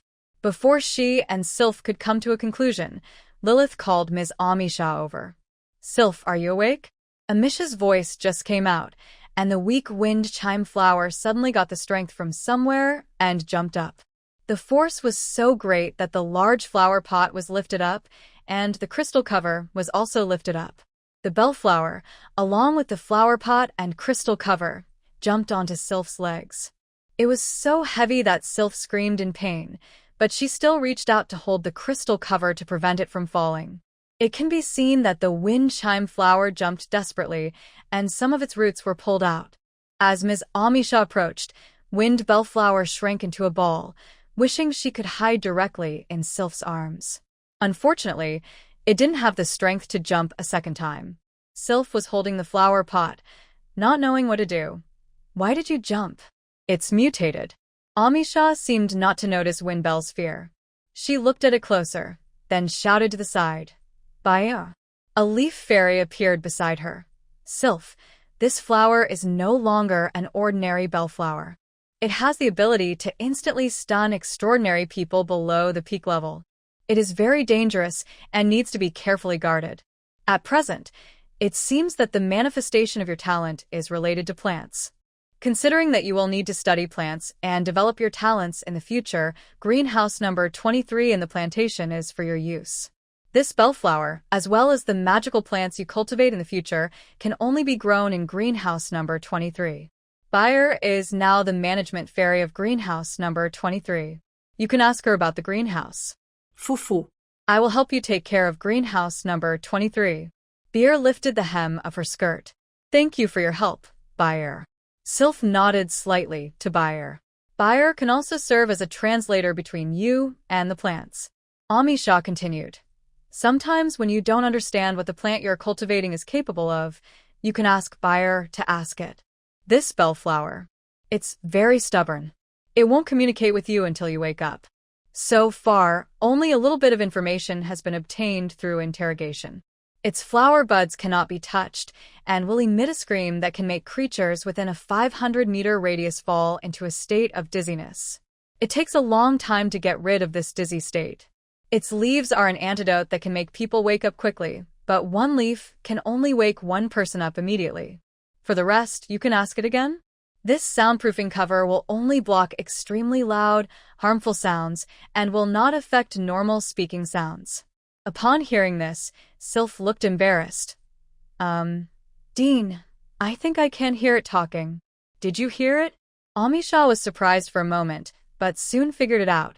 Maybe it has something to do with your witch talent. What did it say? Sylph was in great distress and looked as if she couldn't begin to speak. Ha! Amisha sneered and looked at the flower dangerously. Did it curse again? While it was still unconscious, I heard it crying in pain and saying sorry. Just now he was complaining to her, saying that a big bad guy was bullying it and pulling out its leaves, and two small bad guys said it was bald and had a big mouth. Now, all that's left is fear. Fear, fear. It was just an accident. Don't blame yourself. Amisha did not blame her. When it happened, even we who were always keeping an eye on the little witch didn't react. In the process of a witch developing her own talents, there will be all kinds of unexpected accidents. But now that you can communicate with it, figure out its function as soon as possible. Ask it, besides its leaves, what else can quickly wake up the little witches? Sylph nodded. She also wanted to make amends as much as possible.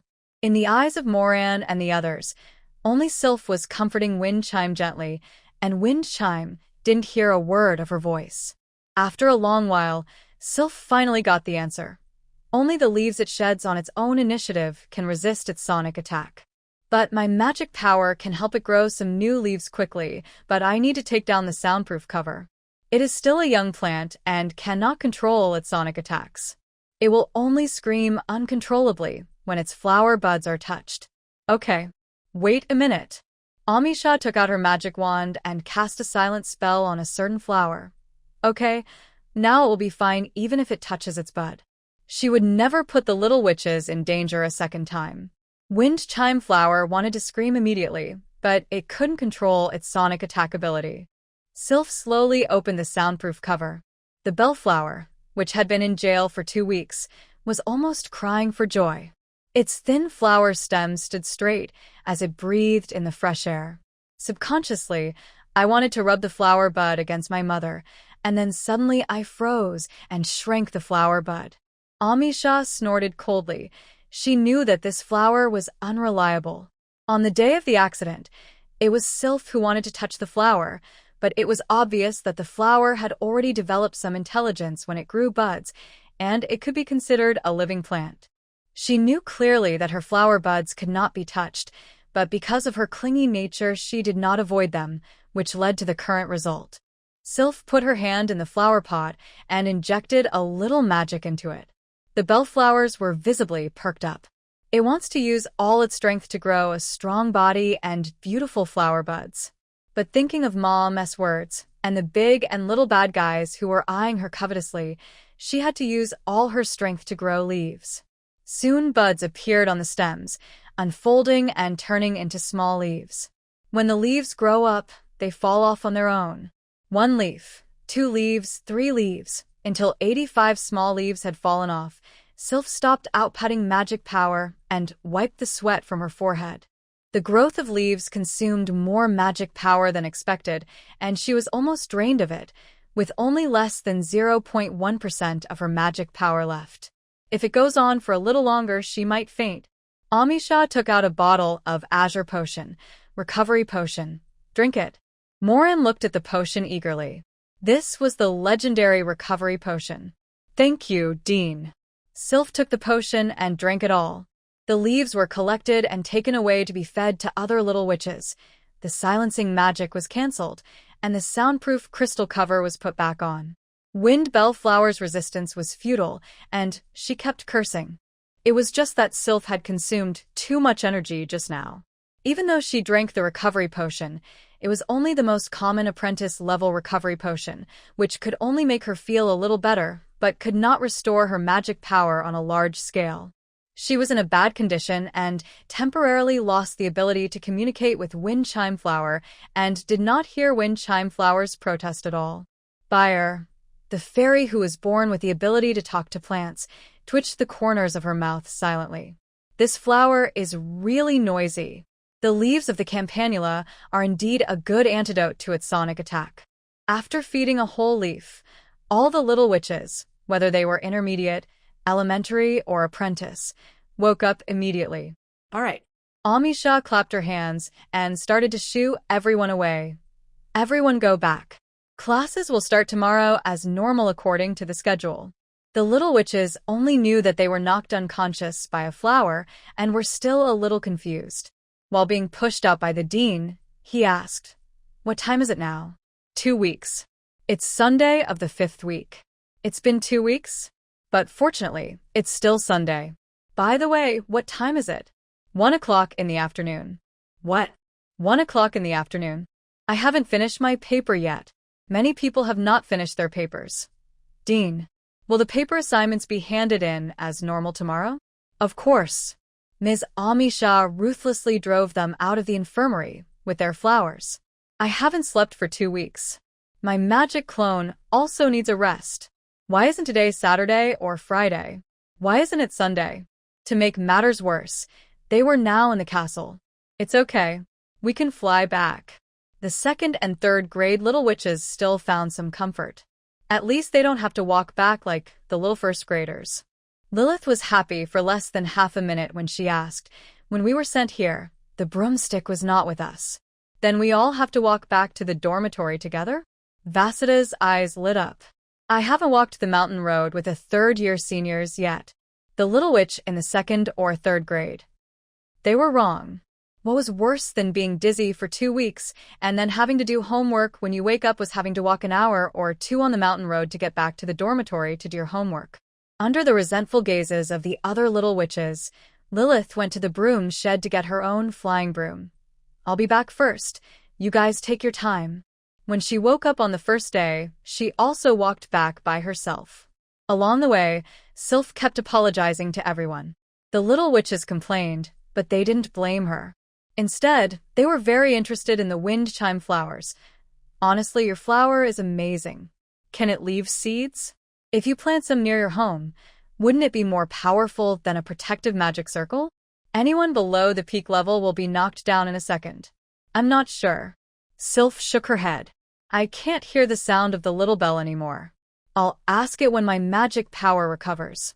She now doesn't know why wind chime flower mutated, what other abilities it has besides sonic attacks, and how it is related to her witch talent, and the manifestation of her talent. Fortunately, when her magic power is abundant, she can communicate with the little bell that has grown flower buds, and she should be able to gain something then. When Moran returned to the dormitory, he saw the basket at the door before entering the room. Inside was a breadfruit that had rotted and dried up to the point that it had no smell at all, and her wand stuck in it. Moran quickly pulled out his wand, wiped off the dust with his sleeve, put it under his nose and sniffed it. "It's okay. It doesn't stink." The breadfruit had rotted into black dried fruit. All the moisture had evaporated, and the originally heavy basket had become light. She threw the breadfruit into the yard as fertilizer. When she opened the dormitory door, she realized that she was too happy too early. There was a musty smell in the dormitory coming from the utility room. Moran's heart sank, and he opened the door to the utility room. Perhaps because the light and temperature in the utility room are far lower than those outside the dormitory, the moisture in the breadfruit has not completely evaporated, and the odor fills the entire utility room, which is very unpleasant. She slammed the door shut again. He opened all the doors and windows of the dormitory, dug a hole in the yard, covered his mouth and nose with a towel, and then faced the mess in the utility room again. With resentment, he threw all the rotten fruits into the pit in the yard and buried them bit by bit. Then I did a thorough cleaning inside and outside the house. After finishing, he slumped in the chair and said, "I am so stupid, really. The light magic and the spring magic are not as good as the household magic cleaning magic. I should have learned the cleaning magic first.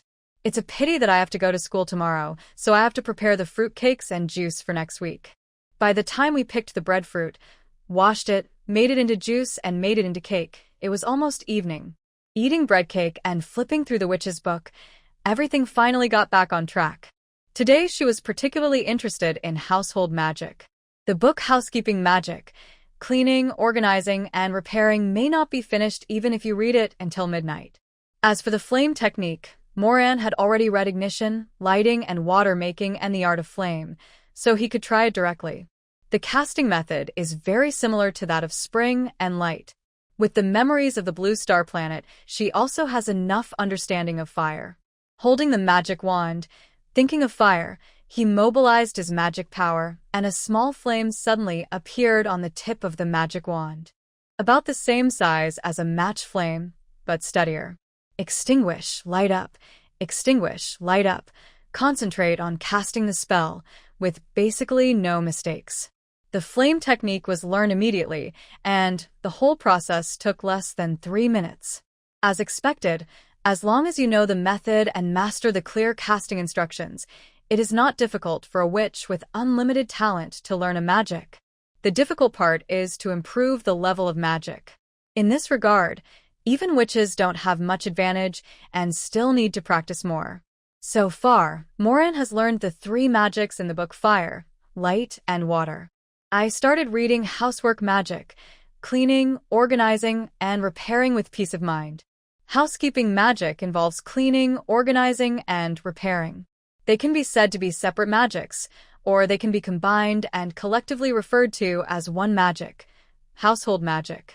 But for beginners, it is easier to learn one by one. After the introduction, the first part is about cleaning techniques. Moran finished reading this part before bedtime. Well, this magic is a bit special, and there are 2 ways to cast it. The first type, magic/mana power commands tool cleaning. This method of casting requires certain preliminary preparations. Infestation cleaning tools. After the infection is complete, use magic to command it to clean. This process is similar to cooking magic, but unlike cooking magic, where every dish requires a complicated cooking process, this is much simpler. This method of casting is suitable for sweeping and cleaning large spaces. In addition, witches who do not have outstanding talent in water magic can only choose this method of casting to cast the cleansing spell. If there is a fixed place, such as a witch's house, the cleaning tools are familiar with the workplace, and once they are familiar with you as the owner, you can make them move and clean the house automatically without even complicated instructions. The more you use a cleaning tool, the more flexible and smooth it will become, and the less magic power it will require. Moran called it, using magic to infect and train a group of nannies. The more they were infected, the nannies gradually became like masters, and the salary, magic, would be less. The second method, magic power/mana, is converted into water elemental power for direct cleaning. This method of casting requires intermediate or higher-level water magic talent to master, and it is only suitable for cleaning small-scale and small-volume objects. For example, it can be used to clean dust on your body and clothes, dirty dishes, or a small stain. There is no such thing as waving a magic wand and sweeping away all the dust in a room in an instant. This way of casting spells consumes several times more mana than cleaning the tools. It also requires full concentration in casting. Moreover, the most important point is that you need to know the cleanliness of the target before you can use magic to clean it directly. That is to say, if you see something and it is already dirty, or if you do not notice its previous clean state, you cannot clean it using this method of casting. But if you carry an infected tool sitter with you, you can drive the tool to clean it. When we invited the little witches to eat hot pot before, Senior Lilith used this cleaning technique to wash the dishes. According to what is written in the book, if the senior student only saw the dirty dishes and did not pay attention to how they looked when they were clean, then she would not be able to use her cleaning skills. Moran closed the book and said, "I feel that the second method of casting is more suitable for cleaning oneself, while the first method of casting is more suitable for cleaning the environment." As for the fixed tools required for the first method of casting, it was not a problem for her at all. Just use a cleaning tool card to get the job done. If nothing else, make yourself a deluxe version. Broom, mop, rag, bucket gets several sets. Make sure everyone is in action and can finish cleaning a small building within a few minutes. The crafting cost is similar to that of the portable kitchen card. Both cost 20 mana. If sold at 5 times the price, the card will be priced at 100 mana. Taking into account the limited magic power of other little witches, Moran also designed a simple version of the cleaning tool card that costs 2 mana to make 1 and sells for 10 mana, and a flagship version card that costs 10 mana to make 1 and sells for 50 mana. The number of cleaning tools in different cards varies. With this card, little witches can carry cleaning tools wherever they go. The next morning. Good morning, Moran. Huh? Why are you holding a broom? Vasida looked at her in surprise. When my eyes fell on her hands, I seemed to see a faint halo of magic. Even without opening her energy vision, she could still see a little trace of energy with her eyes. However, in order to confirm that she was not mistaken, she still covered her eyeballs with magic. This time I saw it clearly. Are you really infecting the broom with magic? Infecting the broom? What is the use of a broom? Vasida almost immediately thought of the seniors flying on brooms. Moran, you're not teaching yourself to fly, are you? Honestly, she wasn't surprised at what Moran had learned. I've been surprised by her too many times. What are you thinking about? Moran was amused by her. You forgot that there is a book called Guide to Cultivating Broom Grass in the required reading list. Flying brooms are grown. There are no seeds. Where can I grow brooms and learn to fly? Really? Flying brooms are grown? Vasida had some impression of the book Moran mentioned, but it was just a little impression. She didn't think more about it. Then your broom is. This broom is used for sweeping the floor. Moran said to learn the art of cleaning, you need cleaning tools. This is the broom in the cleaning tool card that I made. Oh, cleansing. Vasida nodded halfway and asked, didn't you just learn the lighting art when you fainted? What about the flame art in ignition, illumination, and water creation? Didn't you learn it? Why are you learning cleansing art again? I've learned it. Moran pulled out his wand, and with a whoosh, a small flame appeared on the tip of the wand. Here. That's it. Vasida was convinced by her. We all fainted together and came back together. I worked on my paper until the early hours of the morning last night, and you learned 2 spells? Before she fainted, she had just learned from Moran the reason why she failed to learn the Qingchuan technique, and she hadn't even started trying. No, the cleaning technique is more complicated to learn. I have just finished reading the book and am still doing the preliminary preparations. Moran said. Vasida no longer wanted to talk. Fortunately, the cleaning technique is complicated. Otherwise, what she saw today might have been Moran who had already learned the cleaning technique. Good morning. Vasida, Moran. As soon as Sylph came out, Moran and Vasida focused their attention on her. How is your greenhouse? Yesterday, after the other little witches came down the mountain, they all went back to the dormitory to do their homework and clean up the dormitory. Only Sylph, holding the bellflower, followed Bee to the greenhouse assigned to her by the academy. Very good. Sylph said, the greenhouse can adjust the light, temperature, and humidity, allowing the plants to grow comfortably. Little Belle likes it there very much. The dean also installed various protective magic arrays in the greenhouse. Even if something unexpected happens to the plants I grow, it won't affect the outside of the greenhouse. That's good too. The manifestation of your talent must be related to plants, and you will probably be able to cultivate various mutant plants in the future. It is safer to grow it in a greenhouse. And the dean has sent Bayer to help you take care of the greenhouse, so it will be easier for you to take care of the plants. Moran said. Sylph nodded. Bayer has already settled down in the greenhouse. It's just such a big greenhouse, and now there is only one magical plant, Little Belle. It feels so lonely. It would be great if I could learn plant magic faster and plant more magical plants. I guess we'll have to wait until everyone has learned most of the cooking magic before we can start a new magic class. Moran said, but if you want to learn, you can read the book first. Vasida. Excuse me. Not everyone can learn it as quickly as you can, Moran. I also have the advantage of my memories from my past life. In fact, the recommended books are very detailed. Read more and try slowly. You all have good talents and will definitely be able to learn it. Moran said affirmatively. Besides, the dean is protecting us in secret. If we don't try more now, we won't have the conditions in the future. If it really doesn't work and you encounter any problems, you can also ask the dean. Of course, I recommend that you do your own research first. After all, we can't learn all the magic in 5 years at the academy, and we still have to rely on self-study after graduation. That's true. Vasida was hit by Moran. But if you think about it realistically, they are witches, and they already have an advantage over other little witches in terms of talent. Why should they be depressed? Even if they can't learn it as quickly as Moran, they are not limited by their talent. The reason they can't learn it is just that they haven't learned it enough and haven't mastered the correct method. They can't blame others for this. Study. Study hard.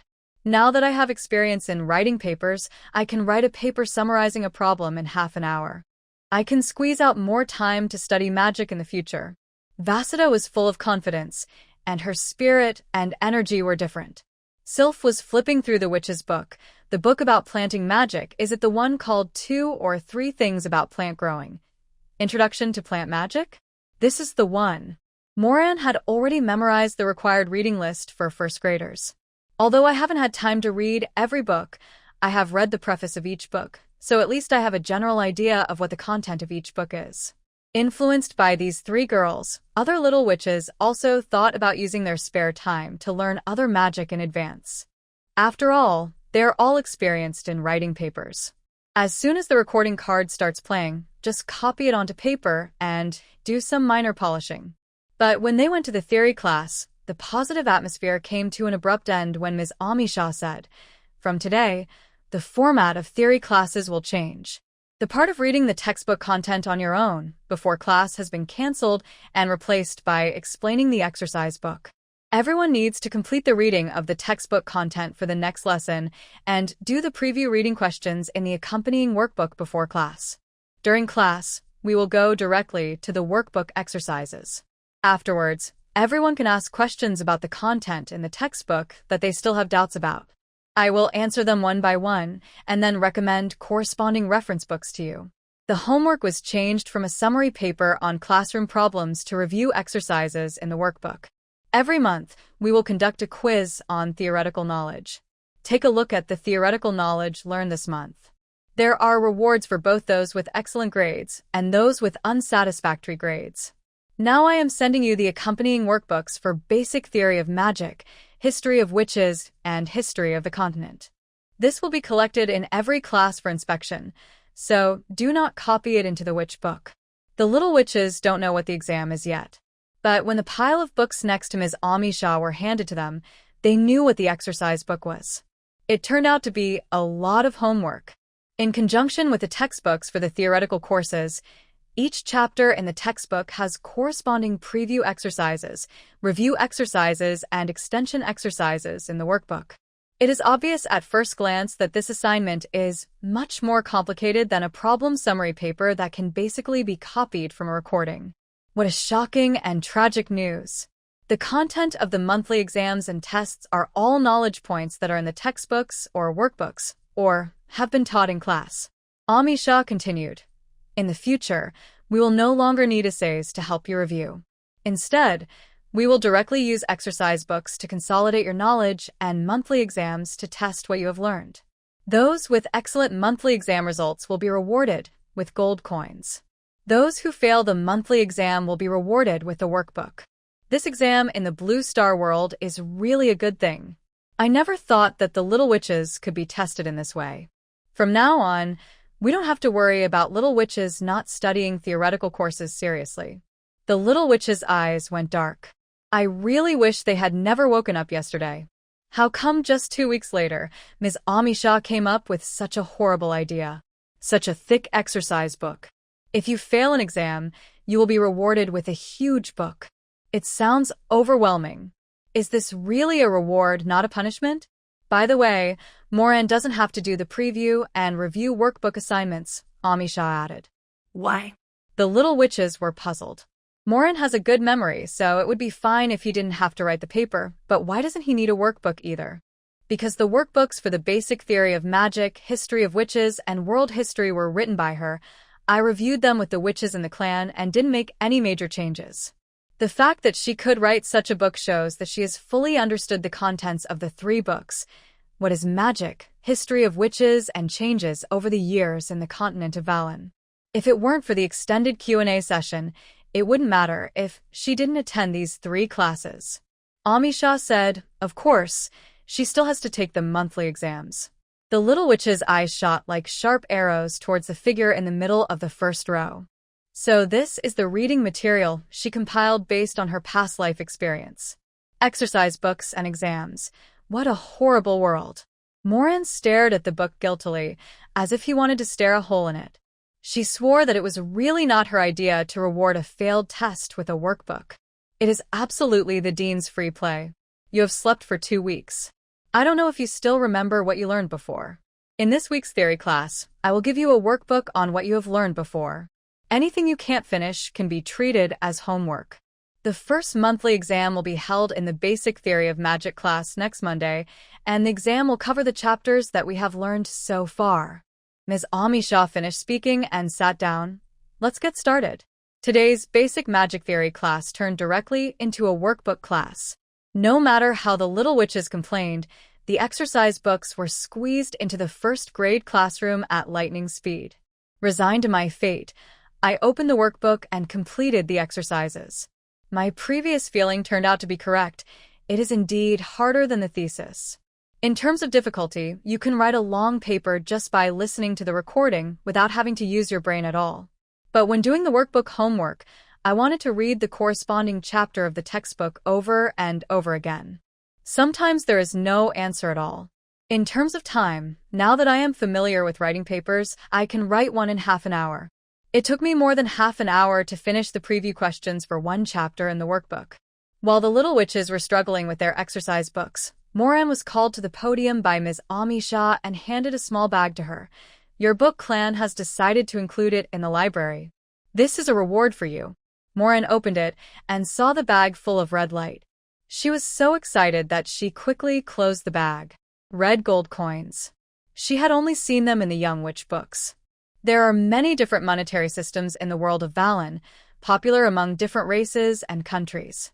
However, only magic gold coins, magic purple gold coins, and magic red gold coins are accepted by all tribes in the Valen area. The red gold coin is the magic gold coin with the largest face value and is extremely expensive to produce. How many Valenians have never even seen magic gold coins in their entire lives, let alone magic purple gold coins and magic red gold coins? In theory, one red gold coin can be exchanged for 100 purple gold coins and 10,000 magic gold coins. The exchange rate between magic gold coins and ordinary gold coins depends on the place where the gold coins are issued. But all transactions of magic items are made with magic gold coins. Because only the value of magic gold coins comes from the gold coins themselves, not from any country or force. Moran only knew that a magic gold coin was a magic item that stored energy. A magic gold coin stores 1 mana of magic power, which can instantly restore energy equivalent to 1 mana of magic power to any spellcaster. A magic purple gold coin stores 100 mana magic power, which can instantly restore energy equivalent to 100 mana magic power to any spellcaster.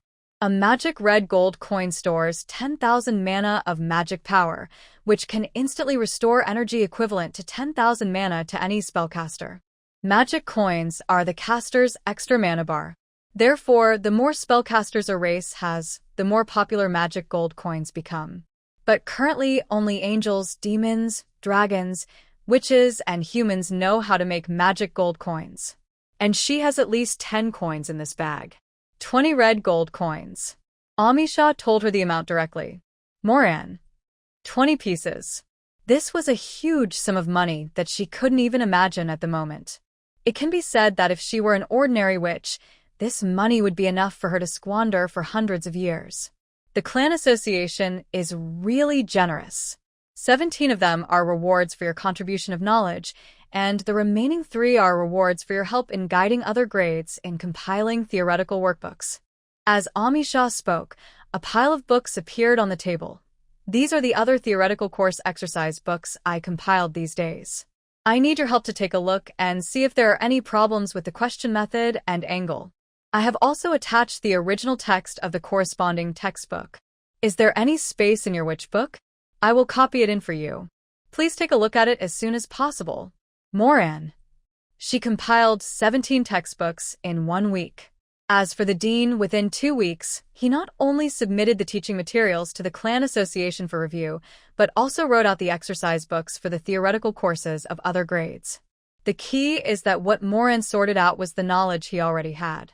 Moran has never coveted the dean's ability to clone himself as much as he does now. The little witches also said that she was very cool, and how could she compare to the dean? Moran couldn't help but ask curiously, "Dean, is your clone ability magic?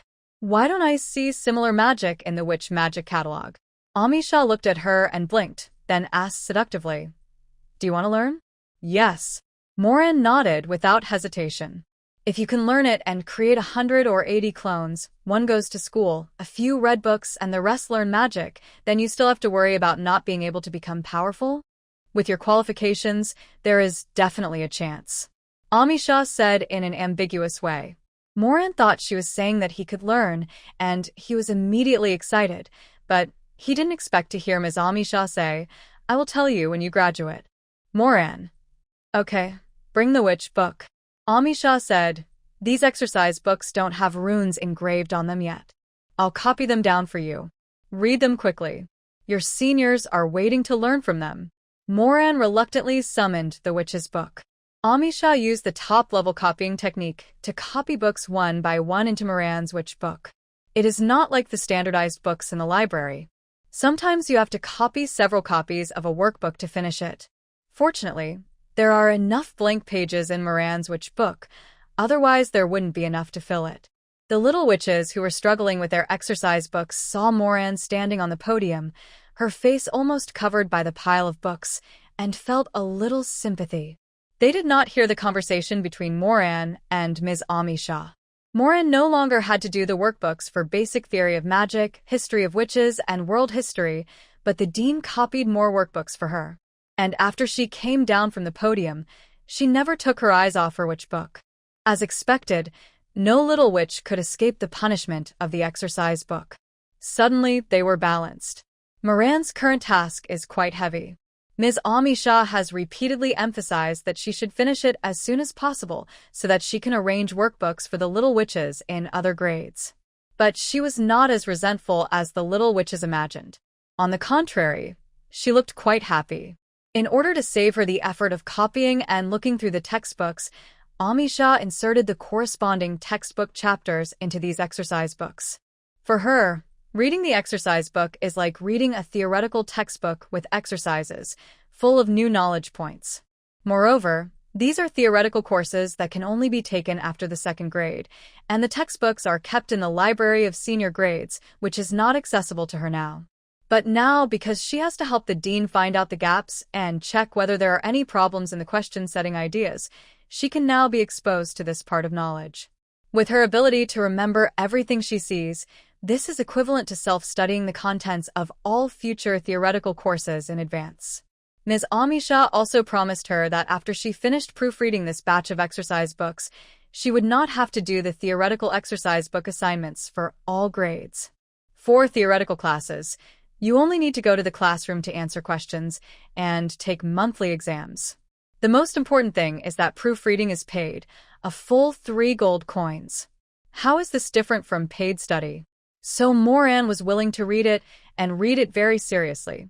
The other little witches were in dire straits, but when they heard the clock strike 12 at noon, they couldn't help cheering in their hearts and looked up at Ms. Amisha. "Get out of class dismissed." As soon as Ms. Amisha left, they immediately put down their pens. Get out of class is finally over. Not even a dog would do this workbook. I've never missed my paper as much as I do today.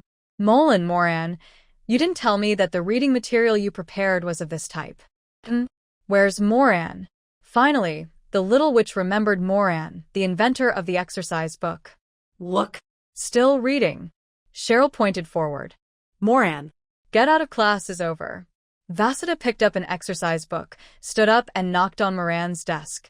Moran came back to his senses from the book and looked up. Ms. Amisha was no longer in the classroom. Is the get out of class over? Little witches. Look at how many books Ms. Amisha gave her. She was stunned by them. Yes. Get out of class is over. Vasudha spread the basic magic theory workbook in her hand on the table in front of her and said, "The inventor of the workbook, the terrible, no great Ms. Moran, please tell me how to solve this problem." "I didn't invent the exercise book," Moran said helplessly. She looked at the question that Vasudha pointed to, and instead of telling her the answer directly, she explained to her the idea of how to solve the problem. Vasudha suddenly realized. The Blue Star exercise book may have been invented by someone else, but the inventor of Varun's exercise book must be you. Every little witch will remember your name. If she hadn't said the last sentence with her back teeth clenched, Moran might have really believed that she was sincerely praising him. How could Moran not understand the headaches and worries that students have about homework? Looking at the little witches with resentful eyes, Moran said, "Do you know? The world where I lived in my previous life, that country was once extremely peaceful and prosperous. The country's laws protect the safety and interests of everyone. Murderers, thieves, robbers, and all those who harm others will be punished by national laws. Whether you are strong or weak, the law protects you. Studying and taking exams are the easiest ways for everyone to gain money and status. If you are not good at studying, it means you will have to work harder and make money more difficult in the future, but with legal protection, most people can live safely. Most people study only to get into a good school, find a good job, and live a better life in the future. But the world of Valen is different. Here the strong are respected and strength is king. We study not only to live, but also to survive. Theoretical courses teach all the knowledge that is essential to understanding the world. To study in college, you just need to read books and do exercises. If you encounter problems after graduation, you have to survive first if you want to learn. Since the witch appeared and the wilderness belonged to witches and witches, there has indeed been no open witch hunting. But this does not mean that witches are absolutely safe when walking outside. After graduation, there will be no Ms. Amisha to always stand behind us. The witches cannot be responsible for the life of every witch. Our destiny is in our own hands. After Moran's words, the little witches all lowered their heads. Yes, they study not for anyone. In all honesty, are workbooks really inferior to problem-based essays? No. While completing the workbook today, they realized that there were so many things in the chapters they had already learned that they had not noticed or had forgotten after learning. Between the problem summary paper and the workbook, which one will make you learn more? Without a doubt, it is the workbook. Workbooks are more time-consuming and difficult to do, but they are definitely worth it. At the beginning of the school year, they were full of ambition and passion and vowed to study hard and become powerful witches. How did they become like this now, dissatisfied just because of the heavy workload? Seeing them thinking deeply, Moran continued, I know that theoretical classes are much more boring than magic classes. That knowledge is trivial and complicated, and it doesn't seem to be as useful as magic, so it's inevitable that everyone will slack off.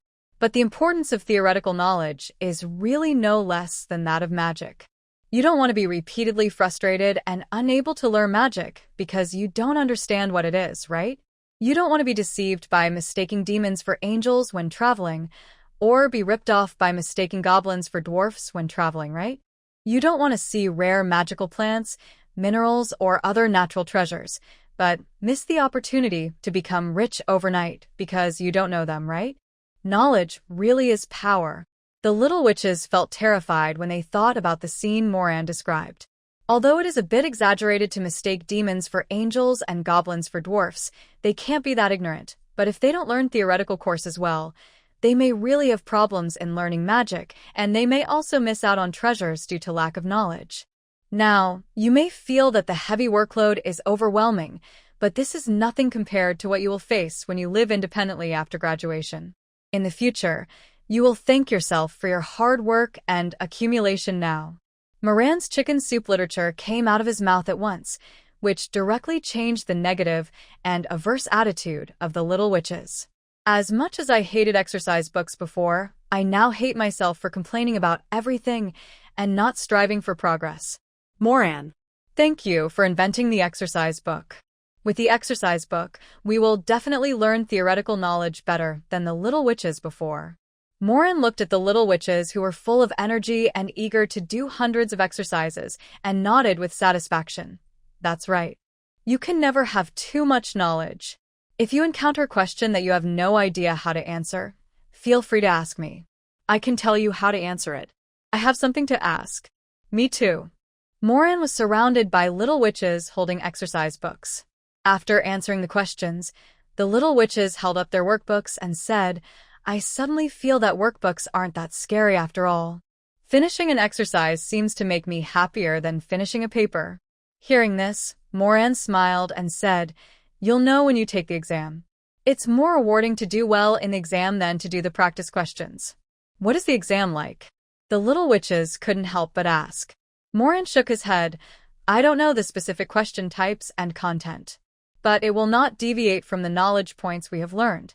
It will probably be to set questions to test knowledge points and then give scores."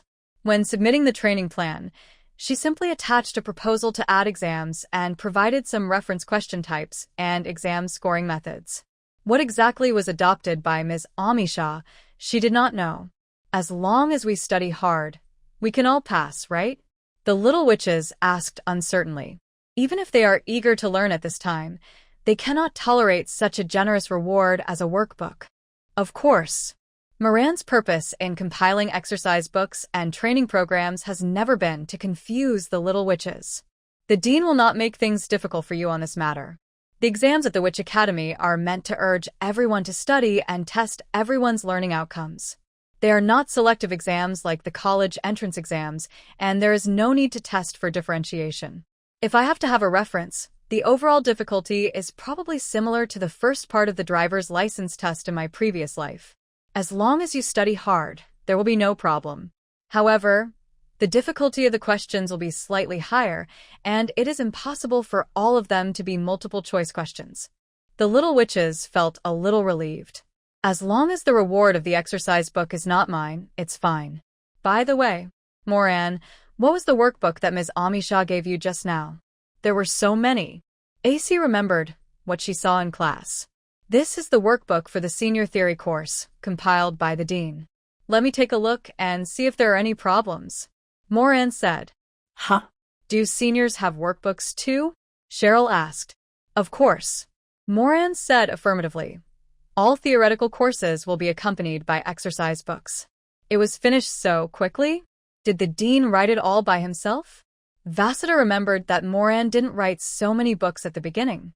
After all, the dean is not alone, said Moran. The little witches shuddered as they thought of the deans gathered together, busy working on their exercise books. During the 2 weeks when we fainted, the ladies of Amisha who protected us were probably editing exercise books, right? Wazida was shocked. It's so scary, AC exclaimed, covering her mouth. But it's a good thing that the seniors will be able to enjoy the exercise books soon, Alba said, touching her chin. The little witches nodded one after another. That's right. Everyone keep it a secret for now, and don't tell them the good news. Give them a surprise when the time comes. Vasida's proposal was unanimously agreed upon by the little witches. It was definitely not because the seniors had deliberately used the subtle Qingchuan technique to watch the excitement of them fetching water from the well in the backyard.